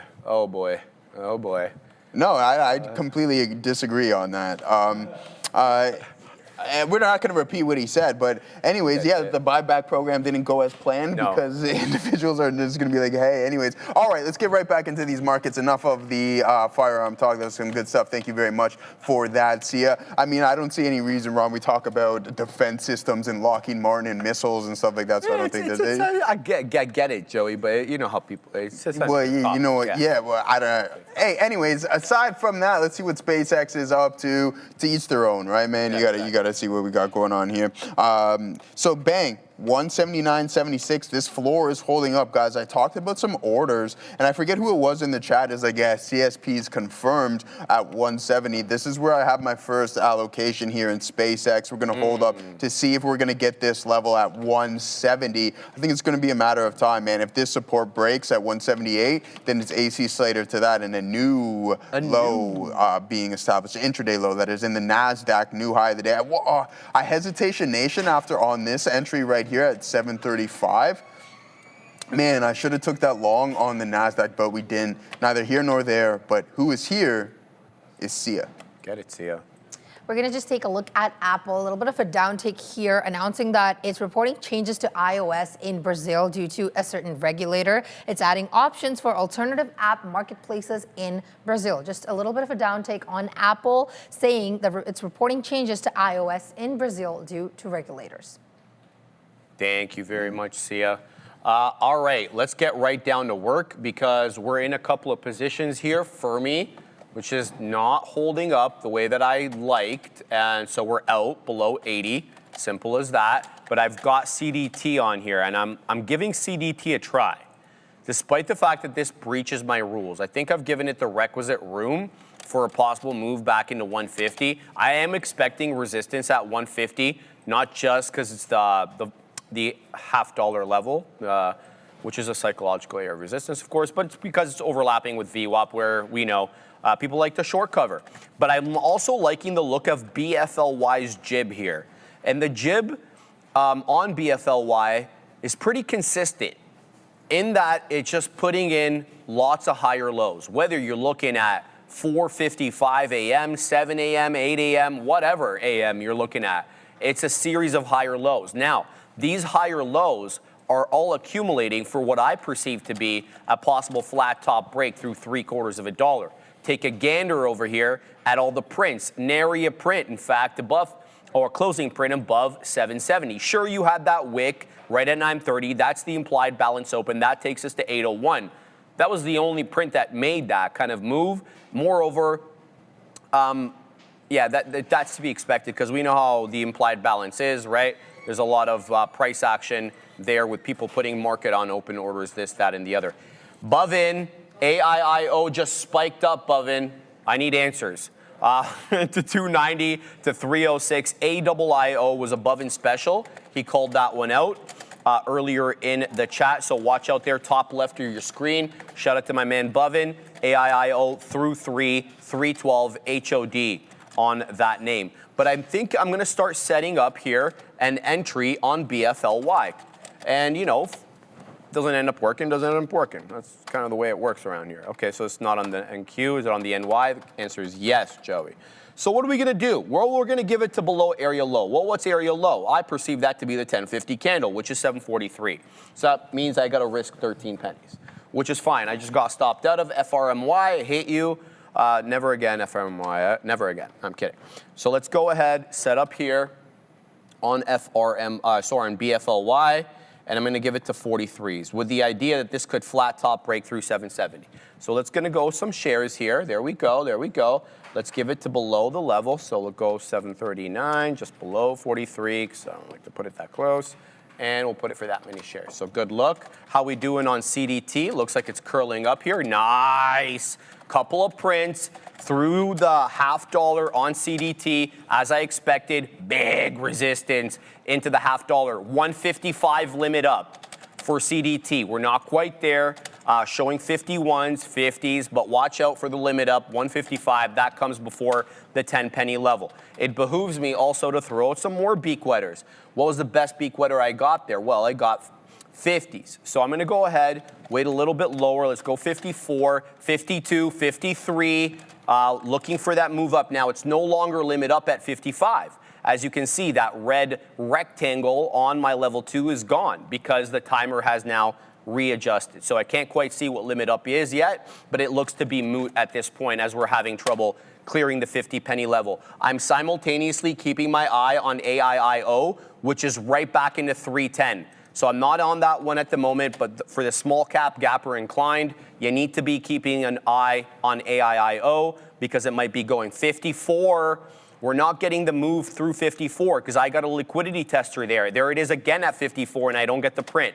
So there's a seller of note here in the mid-50s preventing us from ascending. How we doing on the other BFLY? Well, we got into that one at 62. It's showing me 61s, but we did get a price spike up to 70, and I got bupkiss on that because I didn't have any orders. So definitely got to throw out some more there. Let's go ahead and do that, and then move back here to CDT. Continuing to watch here, Joey, for a $0.50 break, but it seems to be a little bit tougher than I expected. Yeah, what's up? What's up, Nicky V? What's up, and, Nick? yeah, and we also got Nick Martinez in the, or is it? Yeah, it's my boy Nick Martinez in the chat as well too. Sure it's not Hernandez? No, it's not Nicky Hernandez. It's all right, man. Go CDT. Sorry, Nick Martin, not Martinez, man. Sorry about that, Jesse. Yeah, hey, listen. Nicky boy, that is Nick V. Nicky boy. Yeah, I grew up in Bradford, man. So I was giving a little story about Nick Vendy, how I used to ride my bike up to the old Taco Bell back in. Yeah, of course, man. That's how we used to do, man. Bradford. Shout out to the Bradford Bulldogs, He's a 905 boy. Yeah, all right, bang, bang, bang. I used to hate the Aurora Tigers, man. Hated playing those guys, man. So there it is, Nicky V. Hey, That's dude. Randy yelling in the background for anybody who's asking. Nick, we grew up, Nick Vendy, we grew up in the Village Inn, my boy. Don't get that twisted. Let's see what we got on SSPC, guys. You can see that we're long this name. The BI, the most legendary spot in Simcoe County, man. The good times at the old VI, Sharif. You don't want to know what's downstairs, my boy. But anyways, here we go. VI? Yeah, the Village Inn. Oh, I no idea. Yeah, I was completely going a different way. Man, for those who know. Yeah. Some good stuff here, man. You can feel it's every bit of Thursday and the final day of the trading week, but that doesn't matter. We are long this name right now at $10.17. This is the inverse ETF. Now listen, we're gonna put on a little bit of small, we only put on small size. I put on literally about 10% of the size that we initially had on the Tesla trades. Why am I deciding to go short SpaceX? Well, there's a little bit of a structure. Now listen, I mentioned the other day that I'm gonna have a very low tolerance on going short with this name. Why? Because I do believe that at some point it's gonna find somewhat of a cover rally, but first fill me at $170. That's my target. But from the technical standpoint, guys, what we do have from an intraday after the open is lower highs. And then after I seen this rally, so our first initial 10-minute opening auction, extremely weak. So I'm like, okay, let's see how we recover here. You see we had the ability to breach the volume weighted average price ever so slightly, but we couldn't hold it. And then we started to head back towards the low of the day. Now, if it breaks this trend line, I have no issues with getting out, seeing how how deep this pullback is going to be,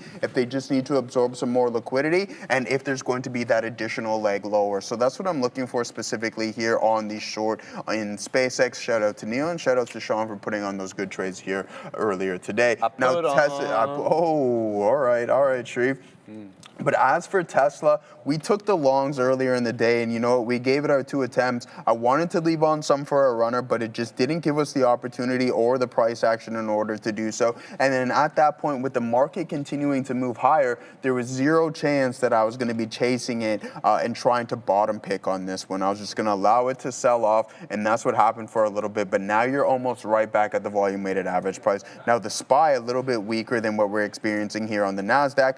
SPY failed to establish a new high of the day while the NASDAQ is still hovering around that neck of the woods. And Sarah the mama, I don't know what's going on. That's her name in there. Yeah, she's a true mama. I love that natural instinct there. So 209.89, we can't break that resistance zone right now. Maybe we need to have a little bit deeper of a pullback, and then we can climb back up into that zone and punch through. There is a supply zone. Before we send it back to Sharif, I will display that. There goes SpaceX to the downside. That's what we were looking for. We weren't going to fight this name, but we'll head over to our options chain, and then we're going to take a look at that 210 strike price just to see what we have from a supply zone. And bang, there it is. It was the others who pointed this out yesterday as well, too. Look at the volume at that 210 level, and then look at the open interest. Well, Joe, what does this mean? I don't understand what you mean when we have a bunch of open interest and we can't break a level. Well, think of it as this. We have a mass amount of shares that need to be absorbed in order to take that next step. So what we have is supply and then not enough demand in order to punch through that level. You heard Neil talking about the size of the float, and from a market cap standpoint, it takes significantly more capital in order to move through specific levels, and that's exactly what we're experiencing here at that $210 strike price and that $210 level on NVDA. Okay. CDT failed 160, double top into 160. So I'm just going to consider this as a failure of the volume weighted average price, recovery of the volume weighted average price, despite, of course, being above it. The way that I see this is I get back in once we can shake the 160 seller for a possible rejection at 180. Why am I expecting a rejection at 180? On CDT? Well, because we double top there as well. That was a little earlier on, 950, 955. Let's see if we can mosey on up there. So a little disappointed. This one didn't have the legs, but we're positive on it, so we'll be happy about that.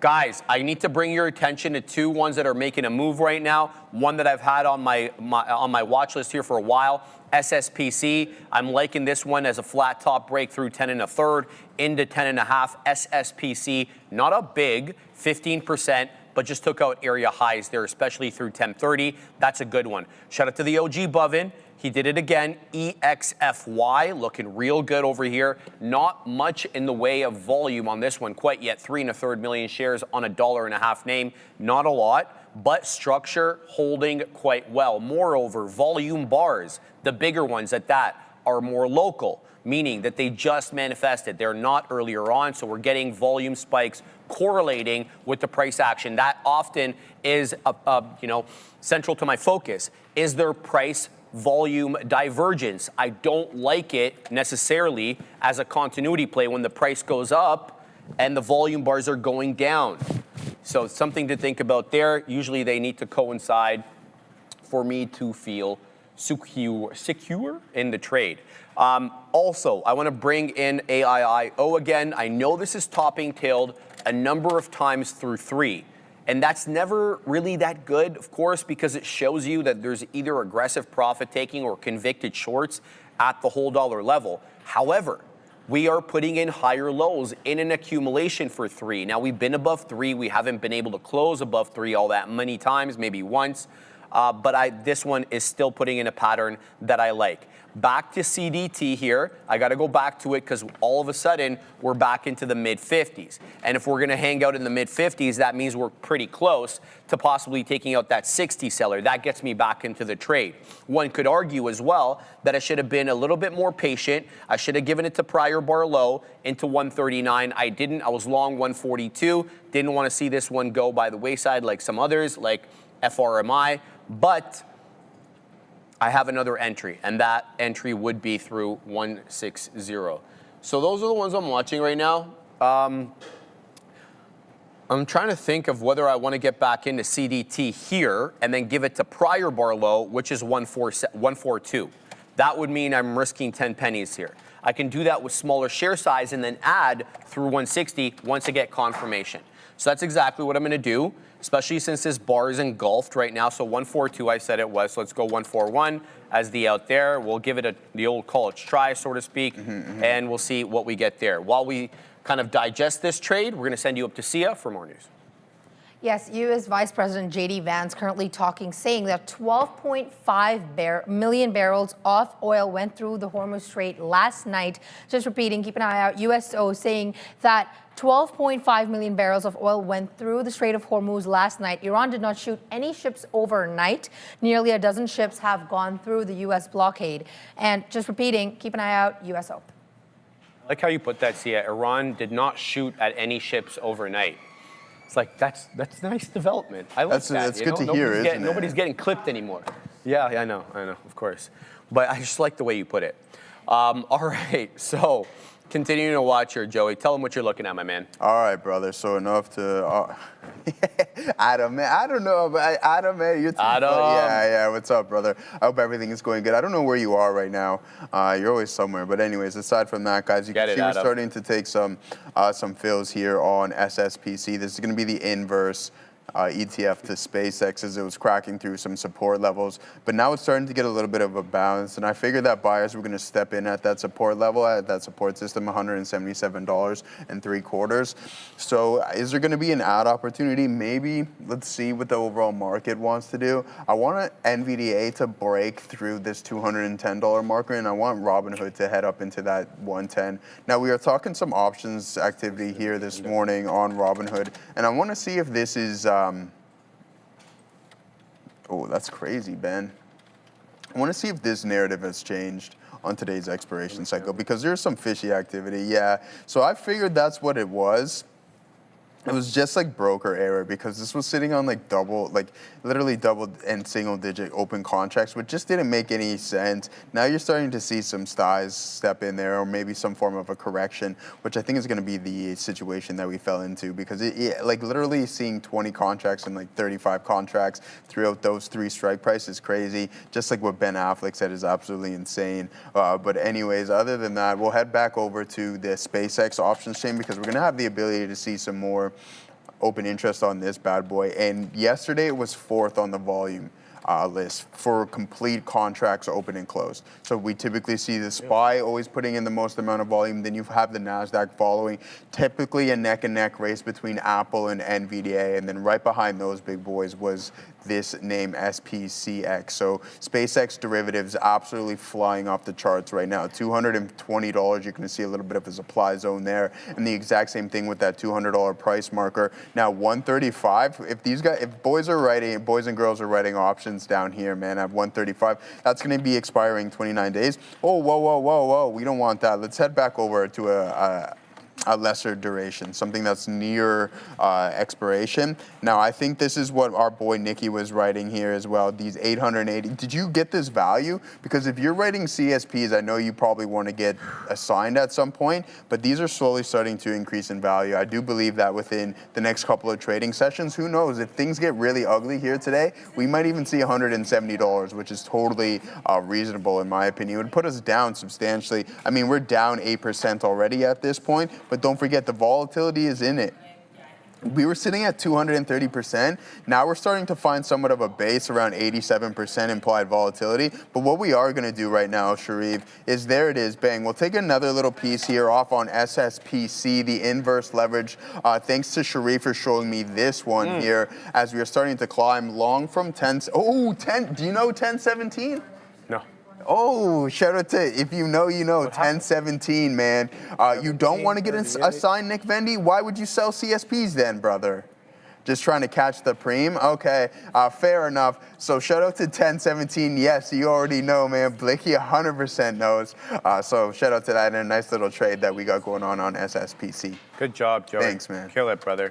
All right, we are going back to Sia. Yeah, just keep an eye out here. The United States announcing that it has approved a plan for AI data centers to connect to grid. This is coming from a lot of news sources here. U.S. approving a plan for AI data centers to connect to grid. Thank you very much, Sia. Yes, that will be important. I know how much people love data centers in the chat. Nobody feels strongly about this topic at all. Not even Adam James. Just get everybody lit up in the chat. I love it. I love it. All right, guys. EXFY dropping, bleeding its own blood down into 145. Watch out for that one. We're long back on FRMI. Breach through 10. It's a 10-13 high. Looking for continuation on this one. Got 99s on. It's showing me 03s, 04s. Let's see if we can get a price spike up. Test that high a day. Yeah, I'm going to have to stop at a BFOY. This is not the right trade. It's failing VWAP, 70 seller. We're going to stop the bleeding there. We're going to go negative on the day with that trade, but we're going to keep a good attitude and continue to keep my eye on the ones that are moving. Looking specifically at SSPC. Let me take off CDT here. How do you feel about AIIO here, Bovin, with this triple top at 310? That could be interesting there. Let me know what you think about that, brother. But I want to put SSPC. Not on the NQ, is the NY? No, Amex then. Nice. Okay, 1053 currently, 1058 high. This could be very interesting here, especially if we get that decisive continuation through 1050. Like it's at 55s right now, but I wouldn't really call that decisiveness, right? I love it. Them all down. I know, Adam. I know how you feel, brother. We love you. Shout out to Adam James abroad, always doing it. Live Sharif, chart is good, just need volume. Bovin talking about AIIO, which is up nicely on the day, but 20 2/3% into above $3 here. So interesting look there. Yeah, so SSPC, the one I'm focused on right now, the 1058 high. I just want to see if this is going to defend the $0.50. I'd like to see a move back into 50 pennies to see what kind of buy or step up in and around that area, but it's not immediately showing me that look, so I'll have to pack the patience. So I'll continue to watch FRMI here as well. I also want to mention that there's this other one. It's a bit more expensive, so trade this carefully. This computer is getting slower, Joey. SNXX. It's really defending the 10 EMA on the 5 and really does have a lot of resistance at $43 for, $42.50. And I'm not really sure why, but here it is again. Now it's breaking out $42.60. Watch out. 42.90 is the high of the day, so you assume that this one might be a touch into 43, but we're above that 42.50 for the first time since 1025. So SNXX, one to look out for there. I'm going to pack the patience. We see if we can get into SSPC, SNXX, and AIIO. While we debate that, there's a headline there. Rivian CEO rebuffs the idea of a sale to Elon Musk. I'm not sure Elon would be interested in that anyway, but we're going to go to Adara and Juan at the big desk. Definitely, we're all interested in this European close here with us, as he is every day at 11:30 a.m. and 3:30 p.m. We've got one right now. He's going to tell us about the Euro close. What should we be keeping an eye out for? Thank you so much, Adara. So here's a little bit about what happened overnight in the European markets. Quite mixed, a little bit volatile, especially some euphoria over the US-Iran peace treaty signing. But that was offset by a huge liquidity reality check from US markets. We see the stocks Europe 600, that was down by 0.34%. Euro stocks, however, bounced back and they ended up in the green, mainly from banking buffers absorbing that of cyclical selling. And in Germany, DAX, they definitely outperformed the region, crossing the 25,000 threshold. That was on the back of a 4.1% gain in Infineon, some semiconductor movements right there. But basically, I think the main factor that happened overnight was that hawkish pivot under the Fed chair, Warsh. So sentiment shifting, of course, following Kevin Warsh's debut press conference yesterday. It signaled a persistent core inflation necessitates prolonged restrictive policy. So that pretty much triggered a global bond reset and slowed equity momentum in the region. But however, on the upside, airlines are rising on that peace trade. We see aviation stocks surging on lower fuel costs. Air France, for example, was gaining about 3.1%, and Lufthansa was also up by 1.7%. So good start for airline industry in Europe. Yeah, lots to look at here for Europe, and we'll see one again at 3:30 p.m. to talk the Asian markets. Thanks, one. Sorry, I'm so sorry. I was having chat, and I like hearing about the euro close as well. I think it's really important. Euro markets at 52-week highs. We also seen the emerging markets start to hit some new highs as well too, guys. That was hitting the options scanner the other night. You're going to get the Brazilian markets and some of the other South American markets there within that specific ETF. Now, Big Neck, I know you changed your name, and yeah, anyways, I'll say something to you in the chat. Yeah, Nikki, hopefully those, Nikki V, I hope those really work out for you, my boy. I can be patient. I would rather you personally hit on those contracts today than me catch any form of a fill that isn't going to be removed anytime soon. I believe in the near future we're going to be able to hit that target. And then I mentioned yesterday, what's in the cup today? Just some coffee, man. I mean, that's typically... Because your little spiel yesterday about, you know, the new coffee addiction. Yeah. Listen, man, I'm full blown. I need that stuff now at this point. But other than that, guys... I find that funny. Dude. Pardon?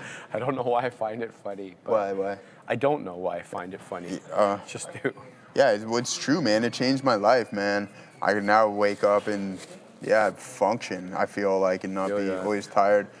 Do you wait an hour before you drink a coffee? Yeah, I don't well, think about it, man. I wake up around 6:30, and then I come here, I drink a glass of H2O, and then we get involved with get involved with the coffee. With the so coffee it's at least right an hour after there, post waking up, right? Yeah, That's exactly. what they say. It used to really upset my stomach. That's why I never drank it, but then I just fought through and thugged it out and continued to drink it. But, I love the office coffee, man. Yeah, I mean, do you know how much that machine costs? $10K. Yeah. What's up, Sia? How much, is it actually really bad if you drink coffee as soon as you wake up? That's what I was told. I was told to wait an hour. There was something about cortisol levels. You might want to double check this, right? Like, do your own research, of course. See, I should probably stop doing that, because the moment I wake up, the espresso machine is on. Straight to jail. Yes. That's crazy. No, I'm not that much of a fiend yet where I have to wake up and the first thing I think about is caffeine. But I like to hit the gym and stuff. You're hitting the gym in the morning now? No, on the weekends. On the weekends, man. Yeah, on the weekends. We go home in the afternoon. No, man, I'm not. Respect to everyone who hits the gym bright and early in the morning. Here we go. We have the overall market starting to come back in a little bit aggressively here, guys. We're holding up in SpaceX. My boy Nikki V, just be careful in case this name really wants to break down. It has the potential to do so. Don't forget of its opening price of $150. We climbed all the way up to $230 plus, I believe, at some point, and then now we're giving back a good chunk of it. 223. Let's do a percentage metric here to see where we're actually down. This is where my order is placed, guys. I told you guys, full disclosure. This is where we have our order set. We're gonna go 170, 160, and then we have the 150 order. So, and that will be about 30%, a little bit more, 35% of my total position that I'm going to be looking to place within this specific name. And I don't want to tell you what I was thinking the other day about what I was going to do because it's not good practice. My bad. It's all good, man. It just starts with a Y and ends with an O and rhymes with a bunch of other things within this name. So a couple of year window on, you know what I'm getting at there, Sharif. ABXX. Don't do what guys, when I say things like that, don't forget it's just my money. Don't listen to or follow me exactly, right? It's not financial advice. Here's another name that was on a big time run. I know we don't often talk about TSX names, but that's what my buddy owned. He was up massive on this for quite some time. Now we want to move over to goggles. We'll run through our watch list momentarily, and then with that, we can go through a couple more options activity to see what we got going on there. But Google 150 dip buy, it's a little bit early, and that's why I didn't buy too much. I think we're going to see an additional leg lower. But one thing that I want to note, and I've been saying this for quite some time now, is look at Marvell and look at all the names where the hyperscalers' money is funneling to. right? Like AMD. Is AMD up there? I know Marvell's putting in a new all-time high here today. AMD holding strong, where we have some of the other chip names, the people who are spending all the money are a little bit on the downside, right? So you have Amazon down 13% off of the highs. Need I go over to Microsoft because this name has been absolutely getting battered? And I forget who was asking me, like, hey Joe, do you think Microsoft's a good buy down there? I'm not going to say yes or no. Just understand that. Like, just what I've learned over time, man, is you can buy this stuff at value, but don't expect it to work immediately. You might have to continuously grab some more. So never go all in at once. And don't forget, man, this is what really grinds my gears at times, Sharif. I'm going to go over that right now. Okay. And I heard Sean talking about it this morning too, is that we're back to January. Like, I mean, if I want to make it really ugly, we're back to November of 2023 levels, okay? Right, so that's not fun if you ask me from an investment standpoint. You do collect a dividend in this bad boy, but it's nothing crazy, and almost the exact same thing. Like, we're back to October of 2025. Shout out to the greatest month in the calendar year, October. We're back to 2025 levels there. I thought you were going to use OVO there. October is very young. He's late in the month, though. You're early. He's a Scorpio, you're a Libra. I would say those are some of the most polar differences, because my sister is a Scorpio and my brother-in-law is a Libra. Oh, really? And he's like October 10th or so he's not that far off you. One of my brother's birthdays. They have nothing in common. Nothing in common. The Scorpio and Libra? Yeah. Nothing, and brother. Isn't Selena? Yeah, you're telling me, you're the bro. same crap as my sister and her husband. You got that right, my boy. I've seen it live, Joey. Yeah, trust me. Yeah, that's the way it works, though, my guy. But remember that one scene from probably not from Mr. and Mrs. Smith when they're going through couples therapy? I remember that. I don't remember the movie exactly, but I remember that. What's our boy's name? Brad Pitt is Brad just Pitt, like, Angelina. Yeah. He wasn't having it. He wasn't having it. You know what I mean? I see it, Bovin. Get it, Bovin. PRTH, says the OG Bovin. Let's go and look. There goes PRTH, and there goes Bovin again, getting these right. Shout out to my man, PRTH, ramping into 704. There it goes into the high of the day, up 8%.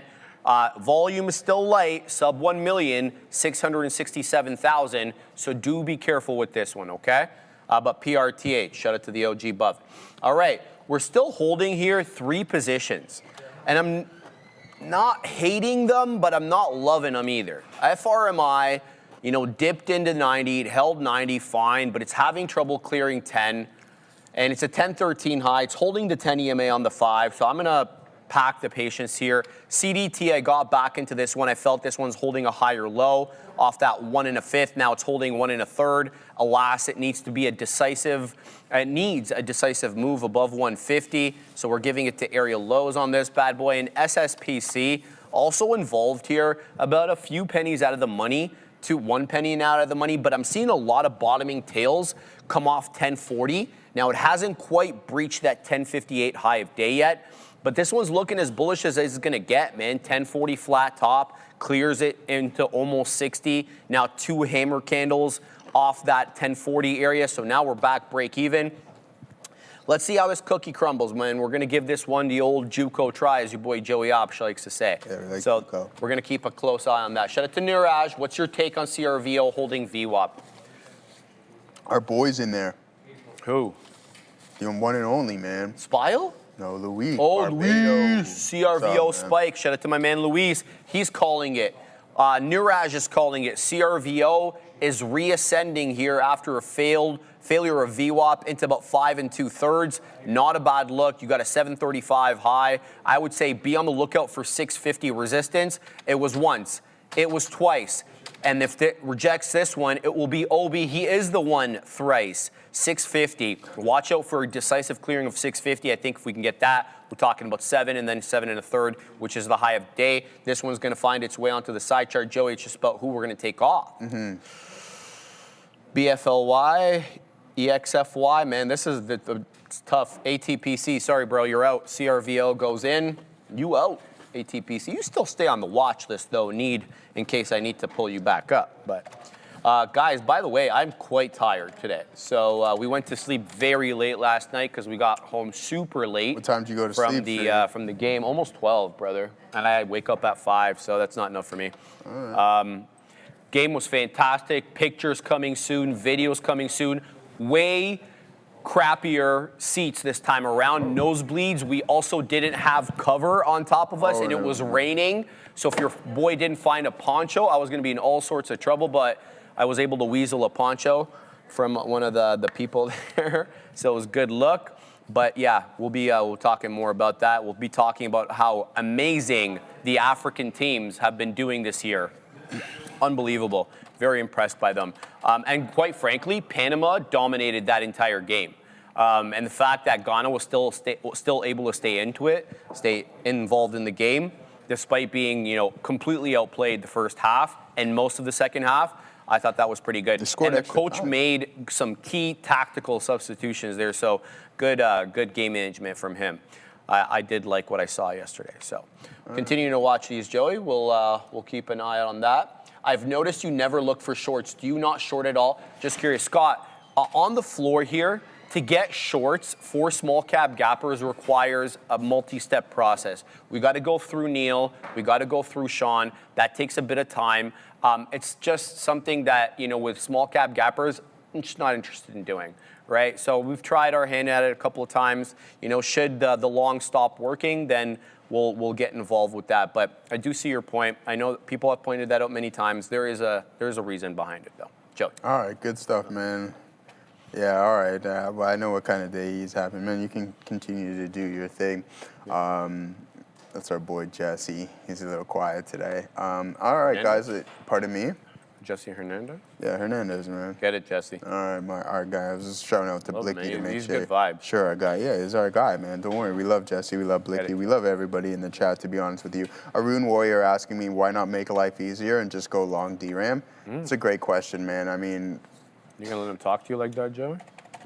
Yeah, actually, because he's not wrong.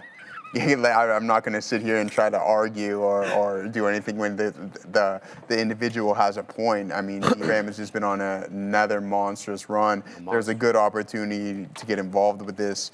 And, we just never pulled the trigger on this bad boy down to $55. That's crazy, another 40% here. So it's just buy any pullback. And like I said, man, I believe this is going to be a multi-year run-in within some of these strong names. SanDisk up another 10%. Are you kidding me? Like Katina, man, I remember during the earnings report, we'll give credit where it's due. Talking about $1,000 here in SanDisk, and then now we're sitting on $2,100. I mean, why don't you just split already and get more people involved? That's pretty much the primary reason on why I'm not looking or haven't traded this or bought any of this whatsoever, is because it's now $2,100, as I just mentioned. So you're up 10% here today. Mike Ron up bigly, as Sharif would like to say, and then there's DRAM up another 5%. So Texas Instruments are, boy, we love. You're a big fan of that. I'm a big fan. I've been talking about. Yeah, I've been a big fan of Texas Instruments here. It's been on a big time move, and more happy we could not be.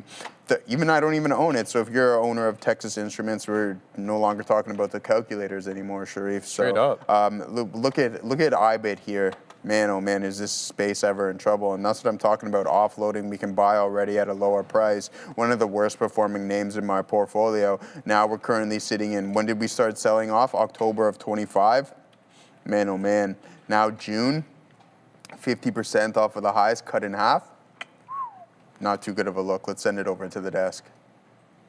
Thank you so much. Just a quick update here. U.S. Vice President J.D. Vance saying that we do expect, as part of the final deal, that Iran won't have missiles that threaten the entire world, and also saying that Vance saying that there will be no final deal if Strait of Hormuz is not open. Just repeating that U.S. Vice President J.D. Vance saying that we do expect, as part of the final deal, Iran won't have missiles that threaten the world, and there will be no final deal if the Strait of Hormuz is not open. That was a hot mic moment. I love it. Was that a hot mic? I was calling Sharif. They heard us hating on Netflix. I heard Sharif. I said to Joey, I'm like, yes, Netflix is down, but he's like, I'm not in it. I'm like, I would be celebrating if you were in it, right? Like, because that's just not how I am. But yeah, I'm not a big fan of that company. I'll just put it that way. AC Slater to it.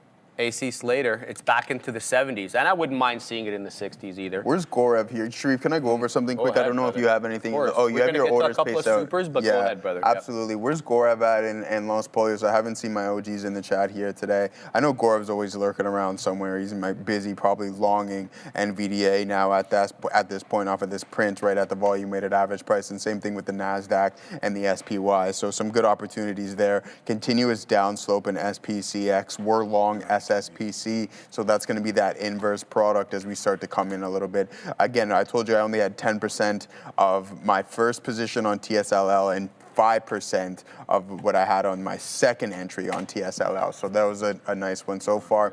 We're shooting at 100% clip rate. We don't want to get too ahead of ourselves. 3 for 3, as Steph Curry once did. 1, 2, 3. Bam. Are we going to someone there, or was I sending it to you? No, you're good. All right, Good. cool. Yeah, No, I didn't. I don't cover remember. The supers. Yeah, go over. Yeah, that's what we're going to do. Can we put Peter Hope's up first because it was for 2? Yeah, let's zoom in on the top supporters over there too. We always want to keep an eye on those individuals. SPCX, Joey. Am I seeing a flat bottom break? Oh. Let's have a look, man. Let's find out what we're seeing. I'm assuming you're talking intraday because, well, we haven't had too many days of trading, so it's got to be intra. Let's find out. Ooh, well, I wouldn't say flat bottom break, brother. I would say a downward channel. But I like where you're going with this. If you're thinking locally here on the 5-minute chart between 1130 and 1150, the fact that it's defending, let's just say 175-ish, okay, fine. But I see the bigger picture here, and this, to me, is more of a downward channel. But I like where you're going with that. See, and you know, you're never always going to get respect for the channels. You're going to have outlying areas. Case in point, especially when you have the high liquidity times of the day, implied balance open, and the close. So you're going to get these outsized moves. But most of the time, it does respect the channel. So I would say, just personal opinion, this is a downward channel. Thank you, Peter Hope. Film World. 47.87 dropping €2. BMW seems like a buy. What do you guys think? What's BMW on Neil? What's BMW on OTC markets? Okay, let me find out. BMWYY? BMWY. Thanks, Neil. Here we go. 2 Ys.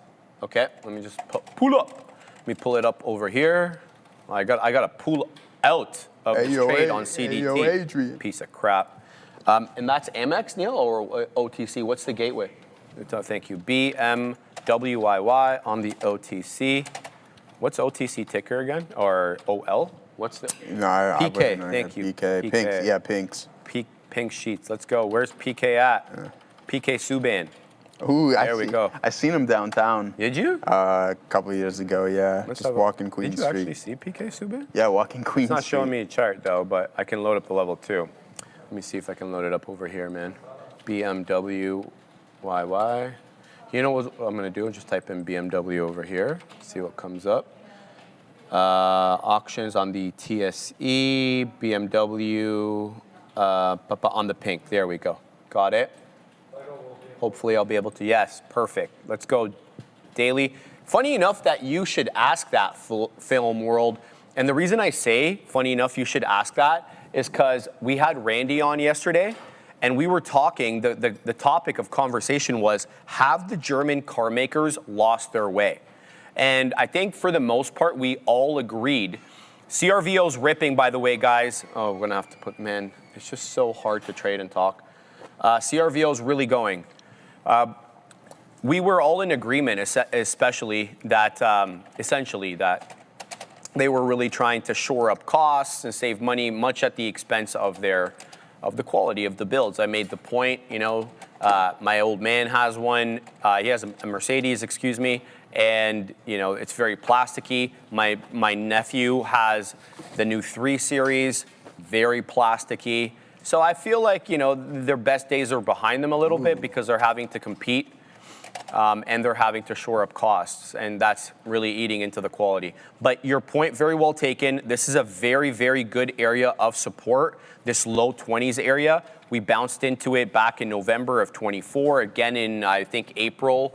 Yeah, that was the tariff tantrum low, April of 25, and here we are again at 22.5. So your point, very well taken, that this is a good area of support for BMW. This is BMW KY.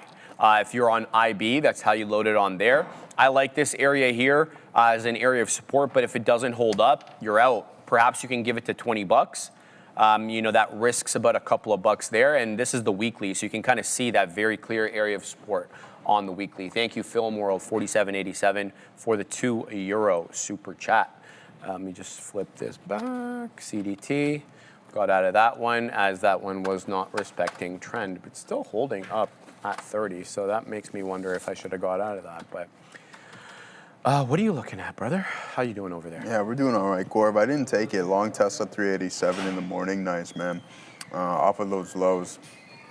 I don't know. He's been wearing some TPS reports. I feel like he's been wearing some different clothing as of late. Yeah, we're still sitting in this SSPCE trade. We had a couple on Tesla earlier in the day. There's no need for me to milk that stone. We'll go over it later in the day because we've talked about it quite enough. 2 for 2 on that one. Nice. And then we get out. Yeah, I mean, it is what it is. We didn't capitalize on everything. I was looking for a runner here, but that wasn't necessarily the case. As Gaurav talks about NVDA starting to find its way, this is the print that, I mean, I didn't take it, but as soon as I seen it, I was like, there's a high probability of it. There's no need for me to get too carried away here today because we have this good SpaceX short, so we'll let that one ride. And the market finding a recovery here as it bounces off a volume-weighted average price for the second time here throughout the intraday session. But what I do want to do right now is head over to the financials and see how we've been performing over there. We were talking about JP Morgan this morning, and I want to know if it's going to be continuing on that path. Man, I don't know what happened to TKO. I thought we were knocking some people out with this one here straight, but it doesn't seem to be the case. A little DQ on TKO as it's starting to come back in a little bit. It's all right. We buy a little bit more. No problem. No problem.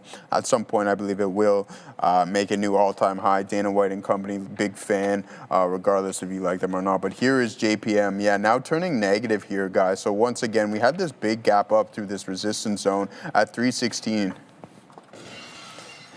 And then off to the races we went, tapped into another all-time high here today, but only by a couple of pennies. And then now we're giving back the majority of the move. And I talked about the fact that this was lagging its peers.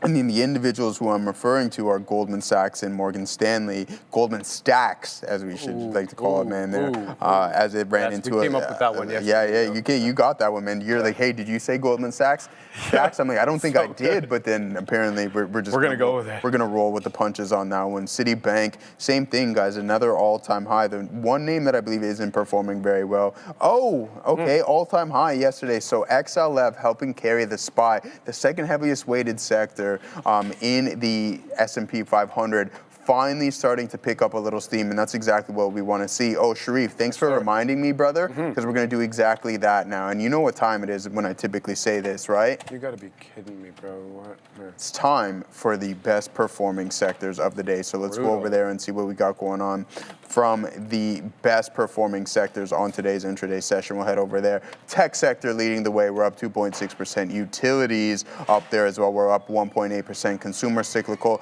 we're up 1.3%. And the industrials were up 1%. Real estate, same thing, or not same thing, 0.6. Communication, we're at 0.6, so close to the real estate sector. And then what we have in the bottom of the barrel here, guys, is the energy sector. We're going to start from the bottom and go up 1.92% to the downside. Healthcare down 1 1/5 approximately. And then we also have consumer defensive. So Wally's World looked like it might be in a little bit of trouble. And financials down 0.4%, and we're flat on the materials. I want to take a look at some of these staples names before we send it back to our boy. Excuse me, that orange was good. Jesse, I hope everything's good on your end. Get it, Jesse. What was I going to talk about here? Walmart. CRVO, guys. No, Walmart. Here it is, 135 now down to 117. Once again, things are starting to curl over for this name.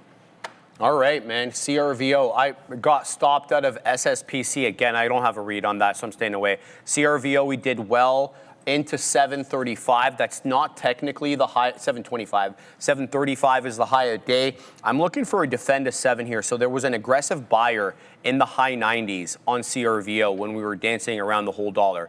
Now they're stepping in at 4s and 3s, 704, 703. So I'm looking for a backstop into 7 here. Prior bar low does take us down, I believe, into about 6 2/3. If I can just double check that. Yeah, somewhere around 6 2/3. So if you're trend following, 6 2/3 is the prior bar, but I'm looking for a 7 support here. So we'll see how this one works out. We're going to send it to Sia.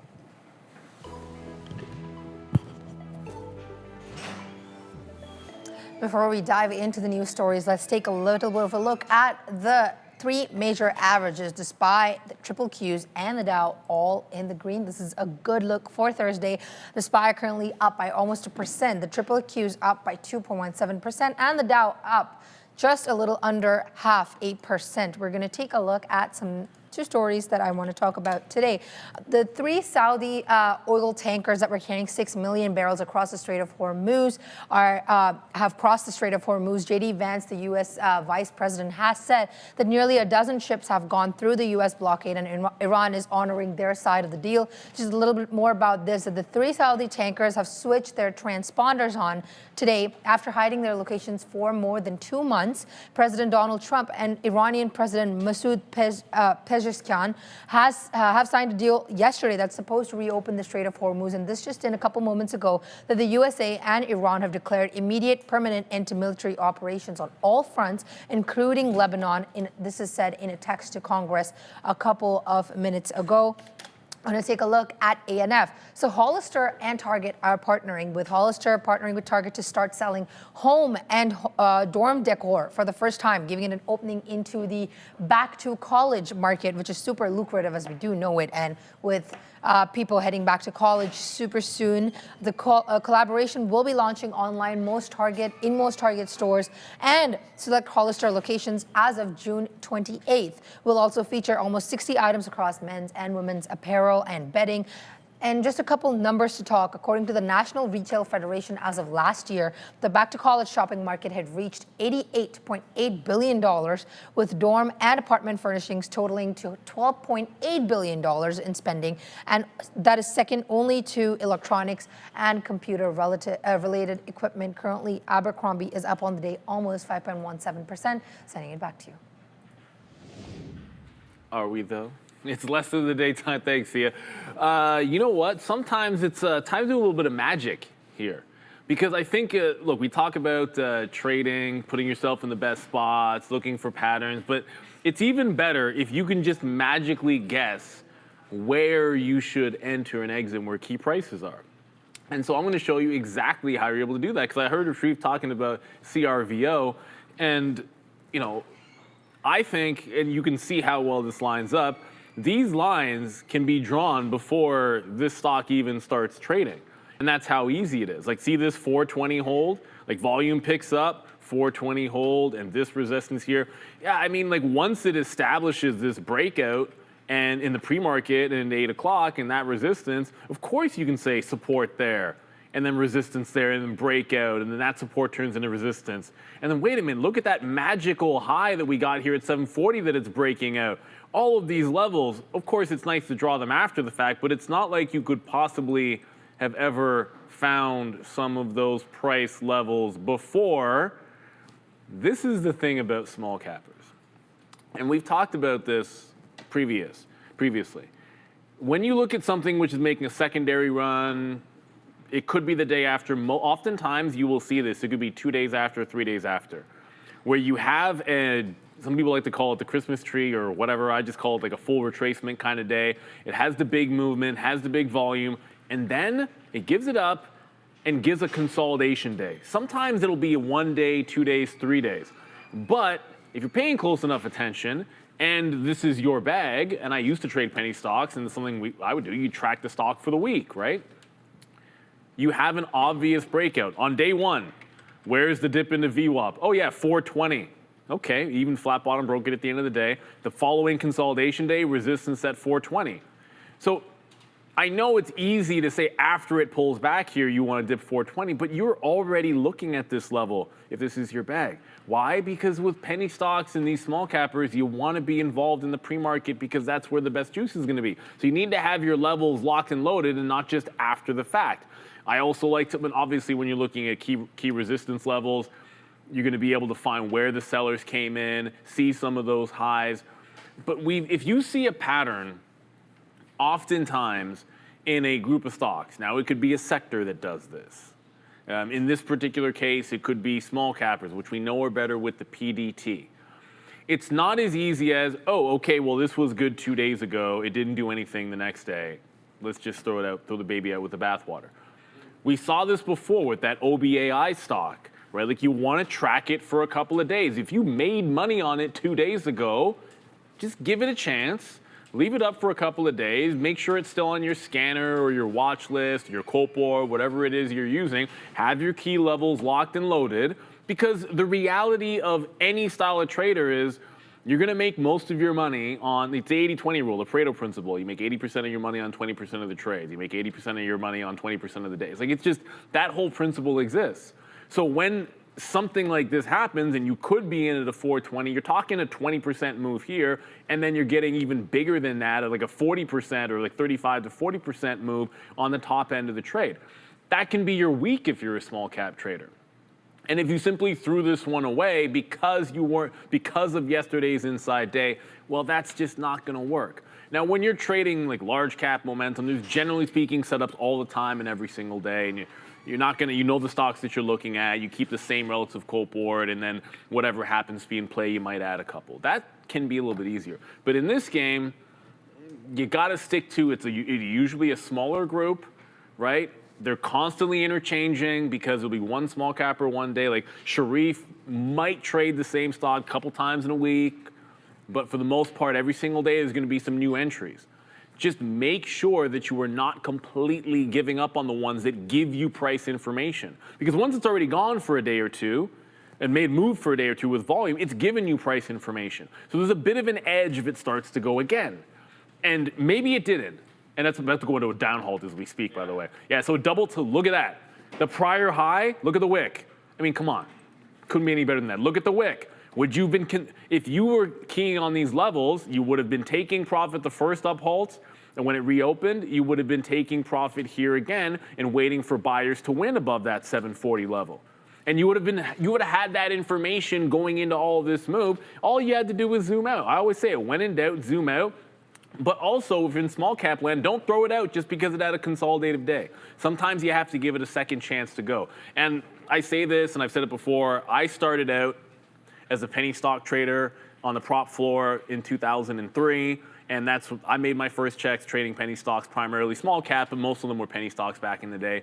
So I'm a firm believer in you make your money however you have to make it. Trading is hard enough, right? So if this is your bag, you want to keep these on your list. When you get that price information and have a little bit of an advantage, that second day, that third day after it's been asleep can be a good one, because you can be a little bit more specific with your entries. You can have better targets out there for you to be able to run to instead of having to guess or have Fibonacci's out there. So hopefully that speaks to some of the small caps, but just in general, trading in general and getting price information is so important.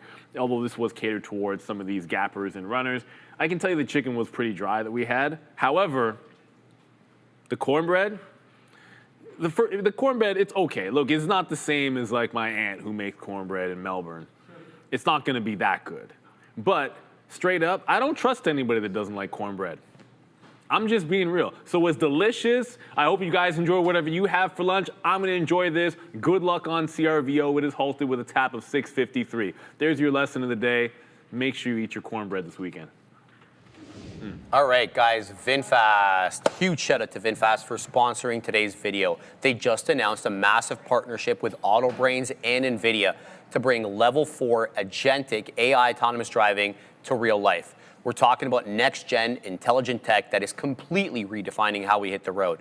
If you want to see what the actual future of driving looks like, then you need to click the link in my description and check out VinFast today. Shout out to the VinFast. I did see a VF9 yesterday on the road. Happen to like them, man. Sorry, the VF8, excuse me. Big fan of that car. Big fan of that car. I always see it when I go to Yorkdale. So shout out to them. All right. Go ahead, Joey. No, I was going to mention, I was going to add to your VinFast. I know that they have those, like, I wouldn't call them utility, but those, like those vans, those work vans that you see a lot of. I didn't know that. Yeah, VinFast. Yeah, VinFast has those. Some of the utility workers I know operate those. One of them got locked up. It like glitched, and the brake was locked and they couldn't move the vehicle. No way. Yeah. There's some things like that happen. Here it goes, 172.77 here. I know a lot of people talking about, hey, can we get into some SpaceX conversation? Absolutely. Inverted here, Gorev on NVDA. There might be a potential short opportunity in this bad boy. As we reject this 209 level once again, we're going to go over the options chain and see what we have from a supply zone, because clearly this is acting as a resistance and an overhead ceiling on this specific name. Now, we talked about our orders, 170 here potentially on SpaceX. I talked about it, just the momentum and the volatility within this name can starting to pick up a little bit here as we move to the south side, open up around $188. We're now down 172. Hopefully, Katina Man still holding on to a short. We're in the inverse ETF. We're long the inverse, so therefore we are essentially short this name. Now, moving forward, let's take a look at this super chat. Oh, what's PLN? I don't know what that currency is. Oh boy. Could you please analyze CoreWeave trend in the long term? Anything for you? I have no idea what currency PLN is. I'll find out. There's something new every day. Yeah, absolutely. CRWV. If anybody knows, put it in the chat. Here it is, CoreWeave. Listen, it is. We talked about this quite often. Zloty. Polish zloty. Okay. How do you say that? Zloty? Shout out to Poland too. Their prime minister don't put up with nothing around here. There it is. Here it is, guys. Like, I mean, this is just absolute strength within this name. And if we go over some of the other IPOs, this is holding up out of some of the best, right? I like CoreWeave, obviously CapEx heavy, and then we also have the issue with some of their compute obviously being slightly outdated, but stating that it's going to last a little bit longer than expected. So I personally like CoreWeave. I like the business model. I think it fits our current nature and sentiment in the overall market. Well said, Joey. Well said. All right, let's take a quick look at CRVO, see what this one is doing. It's still halted, so this one looks 1207.53, open. I was just about to look at the top. It looks like it's trying to maneuver above the $6.50 area. Ironically, even though it did halt down, it still held the 10 EMA. The prior bar low is 661. So watch out for this one. It could go here. Let's go 59, 650. Let's see what we get on this one. If it holds 51, if it holds prior bar low, we can try to take this one long. Into 7 at least, right? Let's give this one a try. Let's see if it holds. Here it is into 86. Looking for 88s, and then looking for another price spike. There's 88s, okay. Can we get 90s? We're getting 90s, okay, good. 7s, anybody? 7s? So looking for that continuation into 93, seller at 95 now, okay. Not bad, still a couple of beak wetters, they're unprinted. So continuing to watch, back down into 85. Let's see if it just holds the prior bar low. I'm looking for a reclaim of 7, though. That is what I'm most looking for here. You're not getting that. You're getting the hold of prior bar low, but you're not getting the move through 7. Not quite yet, anyway. And there's a seller in the mid-90s, 98 now, showing up 7. Okay, good look. Rejecting 7, though. So it doesn't have the juice to take out $7 at the moment. There's 7 again. No continuation, multiple rejections at 7. Watch for a flush. Look to the bid. See if anybody's stepping in at any one specific area that's backstopping the move down. So that's what I'm trying to talk about there. I want to see a move above 7. We're not. And so we're not even getting a print above 7, let alone a closing print. So that does make me a little bit concerned. Now, we had a buyer at 87. There he is again. So that's backstopping us for now. Underline that for now. There's 87 again. It's losing. I'm out. Okay. So let's see if we can kind of post up a little bit over here. Oh, I'm not even out on our CRV. I'm still holding. Just continuing to watch. Let's see if that buyer still steps in. 87, 86. It's the same area that they're stepping in at. We got to go up to the big desk with Adair. Reporting that Iran will be getting access to $6 billion worth of frozen funds to be specifically used to buy U.S. goods. Now, apparently, that $6 billion will be coming from oil money in Qatar. Again, it's going to be used to buy humanitarian and non-sanctioned goods from the U.S. That's part of the interim deal between Tehran and Washington, as reported by the Financial Times. Separately, J.D. Vance, Vice President of the U.S., he's finished his comment, so that press conference is done now. Back to you. All right, Joey, what are you looking at? Yeah, good stuff. Yeah, I know that whole family, they're crazy. I remember, anyways, having a conversation with Neil, but yeah, all right, guys, this is the same thing. Listen, Nikki V, I hope that we hold above 170 here today, just for your sake. I know you were collecting a couple of contracts on that one, so I mean, we can pull that up one more time here before we send it back to Sia. I know how much you collected. There's no need for me to announce it, but we'll talk about SpaceX and see what they're valued at right now. Yeah, I mean, it's tough, right? The gamma and the volatility is going to be increased and typically fluctuates the most on the final day of expiration. So let's see if we can hold that 170 marker for your sake. Send it off to Sia.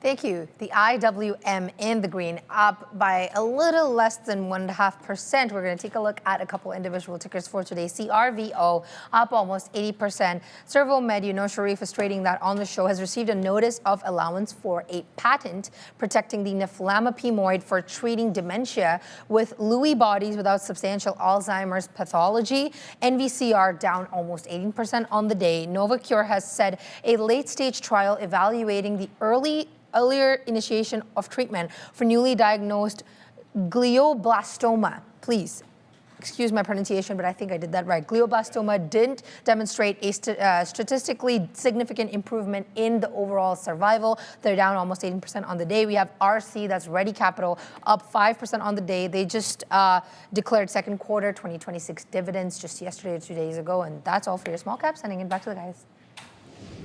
Thank you, Sia. CRVO through 7. We got 85s on, looking for the continuation. Held the 10 EMA, held prior bar low, marginally above 7, not in the clear at all. Down it goes again into 85. Let's see if that buyer that has been buying in the 680 steps in again. So they are, but for how long? This candle is basically a doji candle right now with a very small body and big upper and lower wicks. There's no continuation through 7. It does price spike up. I do believe it got to like 715 or something like that, but there was no follow through. So this one continues to we continue to watch this one zig and zag here. I think what ends the trade for me is, well, obviously if I get stopped out, but I'm looking for that mid 80s buyer to keep stepping in. So if I see any 70 prints here, I'm gone. Look how that mid-80s buyer keeps stepping in and pushing this back into 90s. That's happened multiple times so far. Let's see how many times it happens. Down into the 80s we go. So an aggressive sell there. Do we get continuation? Right back into the mid-80s we go. So that mid-80s buyer now buying in the low 80s, but that's not the move here. We're looking for higher lows, not lower lows. So continuing to watch this one, Joey. Unsure how this cookie crumbles. All right, good stuff, man. What do you think of NVDA can make it to 210 here today? Yeah, we've been having that question. I mean, we'll head over to the options chain one more time. I know we like talking about it throughout the intraday session, so we will continue to do so. 98,000 contracts at that level, right? That's something that we have to keep an eye out on.